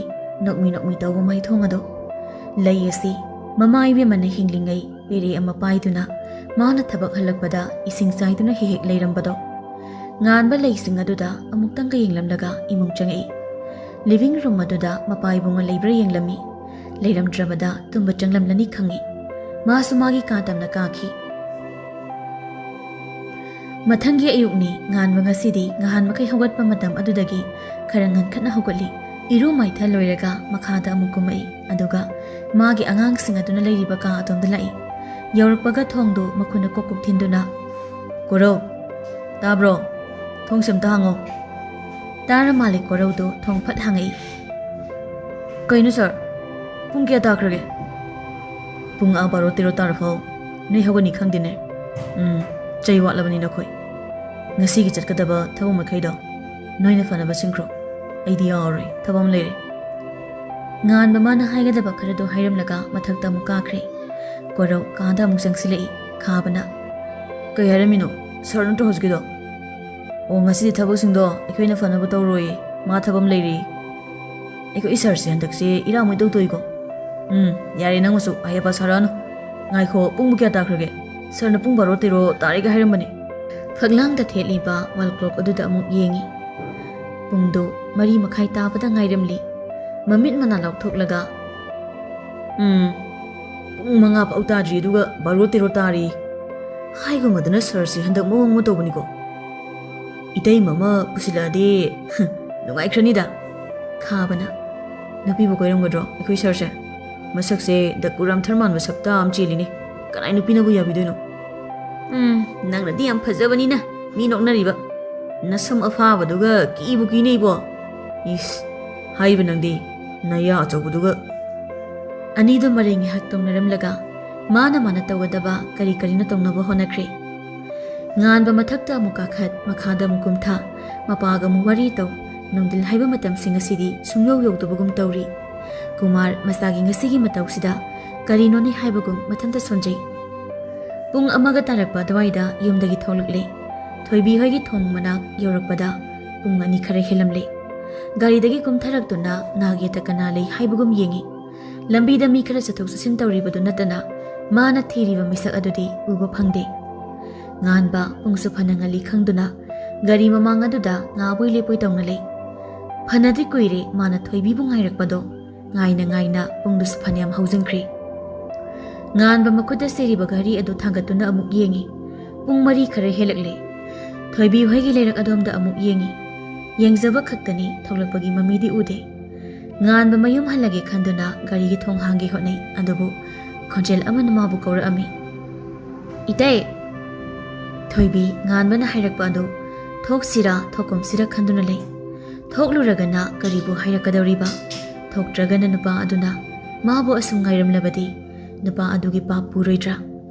ꯉꯥꯏꯍꯥꯛ ꯑꯁꯨꯝ ꯈꯜꯂꯝꯂꯒ ꯃꯅꯥꯎꯒꯤ ꯀꯥꯗ ꯆꯪꯉꯛꯏ꯫ ꯊꯥꯗꯣꯏ, ꯀꯥꯏꯗ ꯂꯩꯒꯦ ꯅꯪꯕꯣ? ꯋꯥꯁꯔꯨꯝ ꯂꯣꯝꯗꯒꯤ ꯃꯅꯥꯎꯅ ꯈꯨꯝꯂꯛꯄꯗꯨ ꯇꯥꯏ꯫ ꯆꯦꯊꯣꯏ, ꯏꯔꯨꯖꯔꯤꯌꯦ, ꯂꯣꯏꯔꯦ, ꯊꯣꯛꯂꯛꯑꯒꯦ, ꯂꯩꯔꯝꯃꯣ꯫ ꯃꯤꯅꯤꯠ ꯑꯅꯤꯃꯨꯛ ꯂꯩꯔꯒ ꯊꯣꯛꯂꯛꯏ ꯊꯥꯗꯣꯏꯗꯣ ꯃꯆꯦꯕꯨ ꯌꯦꯡꯗꯨꯅ꯫ ꯀꯩꯗꯧꯔꯒꯦ ꯆꯦꯊꯣꯏ? ꯊꯣꯡꯈꯣꯡ ꯐꯥꯎꯗꯪ ꯊꯣꯛꯎꯁꯦ, ꯅꯪꯕꯨ ꯇꯟꯕ꯭ꯔꯣ? ꯊꯣꯡꯈꯣꯡꯗꯗꯤ ꯀꯩꯗꯧꯕꯅꯣ ꯆꯦꯊꯣꯏ? ꯆꯦꯊꯣꯏꯒꯤ ꯃꯔꯨꯞ ꯑꯃ ꯂꯥꯛꯀꯅꯤ ꯍꯥꯏꯔꯛꯄ꯫ ꯀꯅꯥꯅꯣ, ꯅꯨꯄꯥꯔꯣ ꯅꯨꯄꯤꯔꯣ? ꯆꯦ ꯍꯦꯂꯦꯟꯗꯤ ꯆꯦ ꯆꯅꯨ ꯍꯣꯏꯗ ꯂꯩꯗꯥꯏ? ꯀꯅꯥ ꯃꯔꯨꯞꯅꯣ ꯆꯦꯊꯣꯏ? ꯅꯨꯄꯥꯅꯦ, ꯆꯦꯊꯣꯏꯒꯤ ꯃꯔꯨꯞꯅꯦ, ꯅꯪ ꯈꯪꯉꯔꯣꯏ, ꯌꯥꯝꯅ ꯍꯪꯂꯅꯣ, ꯐꯠ ꯊꯣꯛꯂꯨꯔꯁꯤ ꯏꯗꯣꯝꯆꯥ ꯆꯪꯂꯛꯇ꯭ꯔꯤꯉꯩꯗ꯫ ꯊꯥꯗꯣꯏ ꯅꯨꯄꯥꯅꯦ ꯍꯥꯏꯔꯛꯄꯗꯨꯗ ꯆꯅꯨꯅ ꯍꯥꯏꯔꯛꯄ ꯋꯥꯐꯝ ꯑꯃ ꯈꯪꯅꯤꯡ ꯅꯤꯡꯁꯤꯡꯂꯛꯏ꯫ ꯊꯥꯗꯣꯏ, ꯅꯣꯏ ꯆꯦꯊꯣꯏꯁꯦ ꯅꯇꯩ ꯑꯃ ꯂꯩꯔꯕꯅꯤꯀꯣ, ꯃꯁꯛꯀꯗꯤ ꯋꯥ, ꯈꯨꯐꯖ ꯑꯃ, ꯅꯪ ꯎꯔ ꯈꯪꯅꯤ꯫ ꯋꯥꯍꯩꯁꯤꯡ ꯑꯁꯤ ꯅꯤꯡꯁꯤꯡꯂꯛꯄꯗ ꯊꯥꯗꯣꯏꯗꯨ ꯃꯆꯦꯗ ꯐꯠ ꯑꯣꯟꯁꯤꯜꯂꯤ꯫ ꯆꯦꯊꯣꯏ, ꯆꯠꯂꯨꯔꯁꯤ, ꯊꯣꯛꯑꯝꯃꯣ, ꯑꯩ ꯗ꯭ꯔꯦꯁꯁꯦ ꯐꯠ ꯂꯣꯏꯁꯤꯜꯂꯛꯈꯤꯒꯦ꯫ ꯑꯁꯨꯝꯅ ꯃꯆꯤꯟ ꯃꯅꯥꯎ ꯑꯅꯤꯗꯣ ꯄꯨꯟꯅ ꯊꯣꯛꯃꯤꯟꯅꯔꯛꯂꯤ꯫ ꯁꯨꯝ ꯂꯥꯛꯄꯗ ꯎꯔꯦ ꯊꯣꯏꯕꯤ ꯃꯥꯅ ꯊꯣꯡꯈꯣꯡ ꯑꯗꯨꯗ ꯒꯥꯔꯤ ꯃꯃꯥꯡꯗ ꯉꯥꯗꯨꯅ ꯂꯦꯞꯂꯤꯕ ꯅꯨꯄꯥ ꯑꯗꯣ꯫ ꯆꯦꯊꯣꯏ, ꯀꯔꯥꯏꯅꯣ ꯅꯪꯒꯤ ꯃꯔꯨꯞꯇꯨꯕꯣ? ꯊꯣꯏꯕꯤ ꯉꯥꯟꯕꯅ ꯂꯩꯔꯤꯕ ꯑꯗꯣꯝꯗ ꯃꯈꯨꯠ ꯊꯤꯜꯂꯤ꯫ ꯊꯥꯗꯣꯏ ꯋꯥꯈꯟꯗ ꯈꯜꯂꯤ꯫ ꯋꯥ, ꯃꯁꯛ ꯐꯥꯎꯗꯤ ꯌꯥꯏꯍꯦ, ꯑꯩ ꯐꯥꯎ ꯉꯥꯎꯋꯦ ꯍꯥꯏꯕ꯫ ꯌꯥꯔꯦ, ꯆꯦꯊꯣꯏꯒꯤ ꯆꯞ ꯆꯥꯔꯦ, ꯑꯁꯤꯗꯤ ꯄꯣꯁ ꯇꯥꯕ ꯅꯨꯄꯥꯁꯦ ꯏꯇꯩ ꯍꯣꯏꯗꯨꯅꯤꯅꯦ ꯑꯩꯒꯤ꯫ ꯑꯁꯨꯝ ꯂꯥꯛꯄꯗ ꯌꯧꯔꯛꯀꯗꯧꯔꯦ꯫ ꯑꯗꯨꯕꯨ ꯅꯨꯄꯥ ꯑꯗꯨꯅ ꯒꯥꯔꯤ ꯀꯥꯈꯤꯒꯦ ꯇꯧꯕꯗꯨꯗ ꯊꯥꯗꯣꯏ ꯍꯥꯊꯨ ꯋꯥꯈꯜ ꯏꯈꯟ ꯈꯟꯊꯗꯅ ꯀꯧꯔꯤ, ꯈꯣꯟꯖꯦꯜ ꯀꯟꯇꯛ ꯏꯇꯩ ꯍꯥꯏꯗꯨꯅ꯫ ꯊꯣꯏꯕꯤ ꯃꯃꯤꯠ ꯃꯅꯥ ꯂꯥꯎꯊꯣꯛꯂꯒ ꯃꯅꯥꯎꯗ ꯌꯦꯡꯂꯛꯏ, ꯑꯗꯨꯒ ꯅꯨꯄꯥ ꯑꯗꯨꯗ ꯑꯃꯨꯛ ꯌꯦꯡꯂꯛꯄꯅꯤ꯫ ꯅꯨꯄꯥ ꯑꯗꯨꯅ ꯃꯈꯣꯏꯗ ꯌꯦꯡꯂꯛꯄꯒ ꯃꯄꯥ ꯆꯞ ꯆꯥꯏ꯫ ꯉꯥꯟꯕ ꯇꯨꯡꯂꯣꯝꯗ ꯐꯠ ꯑꯣꯟꯊꯣꯔꯛꯏ꯫ ꯂꯦꯞꯂꯝꯃꯤ ꯏꯪ ꯂꯥꯎꯕ ꯃꯥꯏꯊꯣꯡ ꯑꯃ꯫ ꯃꯥꯏꯊꯣꯡ ꯑꯗꯨ ꯎꯔꯨꯕꯗ ꯉꯁꯥꯏꯒꯩ ꯋꯥꯔꯝꯕ ꯂꯥꯡꯇꯛꯅꯔꯝꯕ ꯄꯨꯝꯅꯃꯛꯇꯨ ꯀꯣꯛꯄꯒꯨꯝ ꯇꯧꯔꯤ꯫ ꯑꯃꯨꯕ ꯃꯆꯨꯒꯤ ꯈꯨꯗꯥꯡ ꯌꯥꯎꯕ ꯇꯣꯞꯁ ꯑꯗꯨꯃꯒ ꯑꯉꯥꯡꯕ ꯃꯆꯨꯗ ꯑꯃꯨꯕꯅ ꯃꯄꯥꯜ ꯆꯟꯕ ꯐꯅꯦꯛ ꯑꯗꯨꯒ ꯀꯌꯥꯗꯤ ꯄꯛꯆꯈ꯭ꯔꯦ꯫ ꯃꯥꯏꯊꯣꯡ ꯑꯗꯨꯁꯨ ꯀꯔꯤꯁꯨ ꯀꯦꯁꯤꯟ ꯇꯩꯁꯤꯟꯕ ꯇꯧꯗꯦ꯫ ꯑꯗꯨꯛ ꯆꯝꯅ ꯅꯤꯡꯊꯤꯕꯤ ꯁꯛꯇꯝ ꯑꯗꯨ ꯎꯕꯗ ꯉꯥꯟꯕ ꯍꯥꯏꯐꯝ ꯈꯪꯗꯕ ꯏꯍꯨꯜ ꯀꯌꯥ ꯑꯃ ꯐꯥꯎꯔꯛꯄ ꯍꯧꯔꯛꯂꯤ꯫ ꯅꯨꯄꯤ ꯑꯅꯤꯗꯨꯁꯨ ꯆꯪꯁꯤꯜꯂꯛꯏ꯫ ꯊꯣꯏꯕꯤꯅ ꯇꯞꯂꯞꯅ ꯍꯥꯏꯔꯛꯏ꯫ ꯀꯌꯥꯝ ꯀꯨꯏꯔꯒꯦ ꯉꯥꯏꯕ? ꯑꯩꯗꯣ ꯐꯔꯛ ꯑꯃ ꯏꯇꯥ ꯇꯥꯔꯕ, ꯑꯗꯨꯒꯤ ꯉꯟꯅ ꯊꯣꯛꯂꯛꯄ ꯉꯝꯗ꯭ꯔꯕ꯫ ꯄꯨꯡ 2ꯗꯒꯤ ꯉꯥꯏꯔꯛꯄꯅꯦ꯫ ꯊꯣꯏꯕꯤ ꯅꯨꯄꯥꯗꯨꯗ ꯐꯠ ꯌꯦꯡꯂꯛꯏ꯫ ꯍꯦꯛ ꯌꯦꯡꯕꯗ ꯈꯪꯉꯤ ꯅꯨꯄꯥ ꯑꯗꯨ ꯃꯁꯥ ꯑꯗꯨꯛꯀꯤ ꯃꯇꯤꯛ ꯅꯥꯟꯕ ꯃꯤꯁꯛꯅꯤ ꯍꯥꯏꯕ꯫ ꯕ꯭ꯂꯦꯛ ꯀꯂꯔꯒꯤ ꯃꯦꯟ ꯁꯔꯠ ꯑꯗꯨ ꯈꯨꯗꯥꯡꯗꯨ ꯃꯊꯨꯞ 2-3 ꯇꯥꯈꯠꯂꯒ ꯂꯤꯠꯂꯤ, ꯑꯗꯨꯒ ꯋꯥꯏꯠ ꯀꯂꯔꯒꯤ ꯐꯣꯔꯃꯦꯜ ꯄꯦꯟ, ꯈꯨꯗꯥꯡꯗ ꯁꯤꯔꯤꯕ ꯁꯤꯜꯚꯔ ꯀꯂꯔꯒꯤ ꯋꯥꯠꯆ ꯑꯗꯨꯃꯒ ꯀꯌꯥꯗꯤ ꯄꯛꯆꯔꯤ꯫ ꯉꯥꯟꯕ ꯊꯣꯏꯕꯤꯗ ꯑꯣꯟꯁꯤꯟꯗꯨꯅ, ꯅꯪ ꯑꯩꯒꯤ ꯃꯤꯡ ꯈꯪꯂꯝꯈꯤꯔꯣꯏ, ꯑꯩꯒꯤ ꯃꯤꯡ ꯉꯥꯟꯕ ꯄꯨꯌꯥꯝ, ꯌꯨꯝꯗꯅ ꯅꯤꯡꯊꯦꯝ꯫ ꯊꯥꯗꯣꯏꯗꯨ ꯋꯥꯈꯜꯗ ꯃꯗꯣꯝ ꯈꯜꯂꯤ꯫ ꯀꯔꯤꯅꯣꯗ, ꯏꯇꯩꯅꯦꯁꯨ ꯍꯥꯏꯔꯒ ꯃꯃꯤꯡ ꯐꯥꯎ ꯈꯪꯅꯔꯝꯗꯦ꯫ ꯒ꯭ꯌꯥꯟꯒ ꯇꯥꯖꯗ꯭ꯔꯦꯗ ꯑꯩ꯫ ꯊꯣꯏꯕꯤ ꯉꯥꯟꯕꯗ ꯃꯅꯥꯎꯅꯨꯄꯤꯕꯨ ꯃꯁꯛ ꯇꯥꯛꯂꯛꯏ꯫ ꯗꯗꯥ, ꯑꯩꯒꯤ ꯏꯅꯥꯎꯅꯨꯄꯤꯅꯦ, ꯃꯤꯡꯅ ꯊꯥꯗꯣꯏ꯫ ꯉꯥꯟꯕ ꯃꯥꯗꯤ ꯑꯇꯩ ꯑꯃꯠꯇ ꯇꯥꯈꯤꯗ꯭ꯔꯦ꯫ ꯊꯣꯏꯕꯤꯅ ꯗꯗꯥ ꯀꯥꯏꯅ ꯀꯧꯔꯛꯄꯗꯨꯗ ꯋꯥꯈꯜꯒꯗꯤ ꯅꯨꯡꯉꯥꯏꯕꯅ ꯋꯥꯇꯣꯟ ꯌꯧꯈ꯭ꯔꯤ꯫ ꯉꯥꯟꯕ ꯊꯥꯗꯣꯏꯗ ꯑꯣꯟꯁꯤꯜꯂꯤ꯫ ꯊꯥꯗꯣꯏ ꯍꯥꯏꯕꯅꯤꯀꯣ?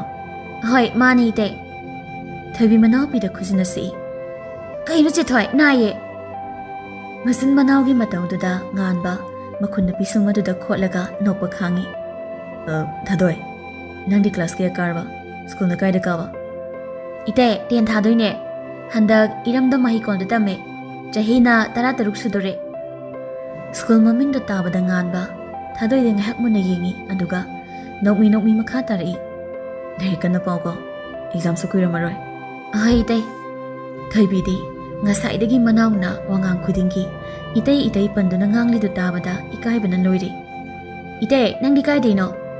ꯈꯣꯡꯕꯗꯒꯤꯅꯤ꯫ ꯑꯣ, ꯑꯩꯈꯣꯏꯗꯒꯤꯗꯤ ꯐꯅꯌꯥꯝꯕꯨ ꯂꯥꯞꯄꯤꯅꯦ꯫ ꯉꯥꯟꯕ ꯆꯨꯝꯃꯤ ꯍꯥꯏꯕꯒꯨꯝ ꯃꯉꯛ ꯅꯣꯝꯃꯛꯏ꯫ ꯊꯣꯏꯕꯤ ꯉꯥꯟꯕꯕꯨ ꯌꯦꯡꯗꯨꯅ, ꯗꯗꯥ, ꯑꯗꯨꯗꯤ ꯑꯩꯈꯣꯏ ꯑꯃꯨꯛ ꯆꯪꯉꯒꯦ, ꯗꯗꯥꯁꯨ ꯍꯟꯕꯤꯔꯣ꯫ ꯉꯥꯟꯕ ꯋꯥꯍꯩ ꯈꯔꯗꯤ ꯍꯥꯏꯅꯤꯡꯕꯅꯤ, ꯑꯗꯨꯕꯨ ꯊꯥꯗꯣꯏ ꯌꯥꯎꯕꯅ ꯃꯥ ꯍꯥꯏꯕ ꯉꯝꯂꯣꯏꯗꯧꯔꯤ꯫ ꯃꯔꯝ ꯑꯁꯤꯅ ꯏꯇꯞ ꯇꯞꯅ ꯑꯗꯨꯃꯛ ꯍꯥꯏꯔꯛꯏ꯫ ꯐꯔꯦ, ꯆꯪꯉꯨ ꯅꯣꯏꯁꯨ ꯐꯖꯅ, ꯑꯩꯁꯨ ꯍꯜꯂꯒꯦ꯫ ꯑꯗꯨꯗꯤ ꯑꯩꯈꯣꯏ ꯆꯪꯉꯒꯦꯀꯣ ꯏꯇꯩ, ꯃꯊꯪ ꯂꯥꯛꯄꯗꯗꯤ ꯑꯩꯒꯤ ꯑꯆꯥꯄꯣꯠ ꯂꯩꯔꯛꯑꯣ꯫ ꯊꯥꯗꯣꯏ ꯃꯅꯥꯎꯅꯨꯄꯤꯒꯤ ꯃꯆꯤꯟꯗꯨ ꯐꯠ ꯃꯦꯜꯂꯤ, ꯑꯗꯨꯒ ꯉꯥꯟꯕꯕꯨ ꯌꯦꯡꯂꯒ ꯗꯗꯥ ꯑꯩꯈꯣꯏ ꯆꯪꯈꯤꯒꯦ ꯑꯁꯤ ꯈꯛꯇ ꯍꯥꯏꯔꯝꯂꯒ ꯊꯨꯅꯃꯛ ꯆꯪꯈ꯭ꯔꯦ ꯉꯥꯟꯕ ꯃꯥꯁꯨ ꯊꯣꯏꯕꯤꯅ ꯆꯪꯈꯤꯕ ꯑꯗꯨ ꯅꯣꯛꯃꯤ ꯅꯣꯛꯃꯤ ꯌꯦꯡꯗꯨꯅ ꯂꯦꯞꯍꯧꯔꯤ ꯃꯥꯅ ꯑꯗꯨꯝ ꯂꯩꯔꯤꯉꯩ ꯇꯥꯏꯕꯪꯅ ꯃꯅꯤꯡꯗꯒꯤ ꯍꯥꯏꯔꯤ ꯅꯪꯗꯤ ꯁꯤꯗ ꯀꯩꯗꯧꯔꯤꯕ ꯀꯩꯅꯣ ꯍꯧꯖꯤꯛ ꯇꯧꯒ꯭ꯔꯤ ꯃꯌꯥꯝꯗꯨꯅ ꯉꯥꯟꯕ ꯃꯃꯥꯏ ꯐꯠ ꯑꯣꯟꯊꯣꯔꯛꯏ ꯗ꯭ꯌꯨꯇꯤ ꯆꯠꯂꯨꯕꯒꯤ ꯌꯨꯅꯤꯐꯣꯔꯝ ꯑꯗꯨꯃ ꯁꯦꯠꯂꯒ ꯃꯉꯣꯟꯗ ꯆꯥꯒꯗꯕ ꯃꯈꯩ ꯌꯦꯡꯂꯝꯕꯗꯨꯗ ꯉꯥꯟꯕꯅ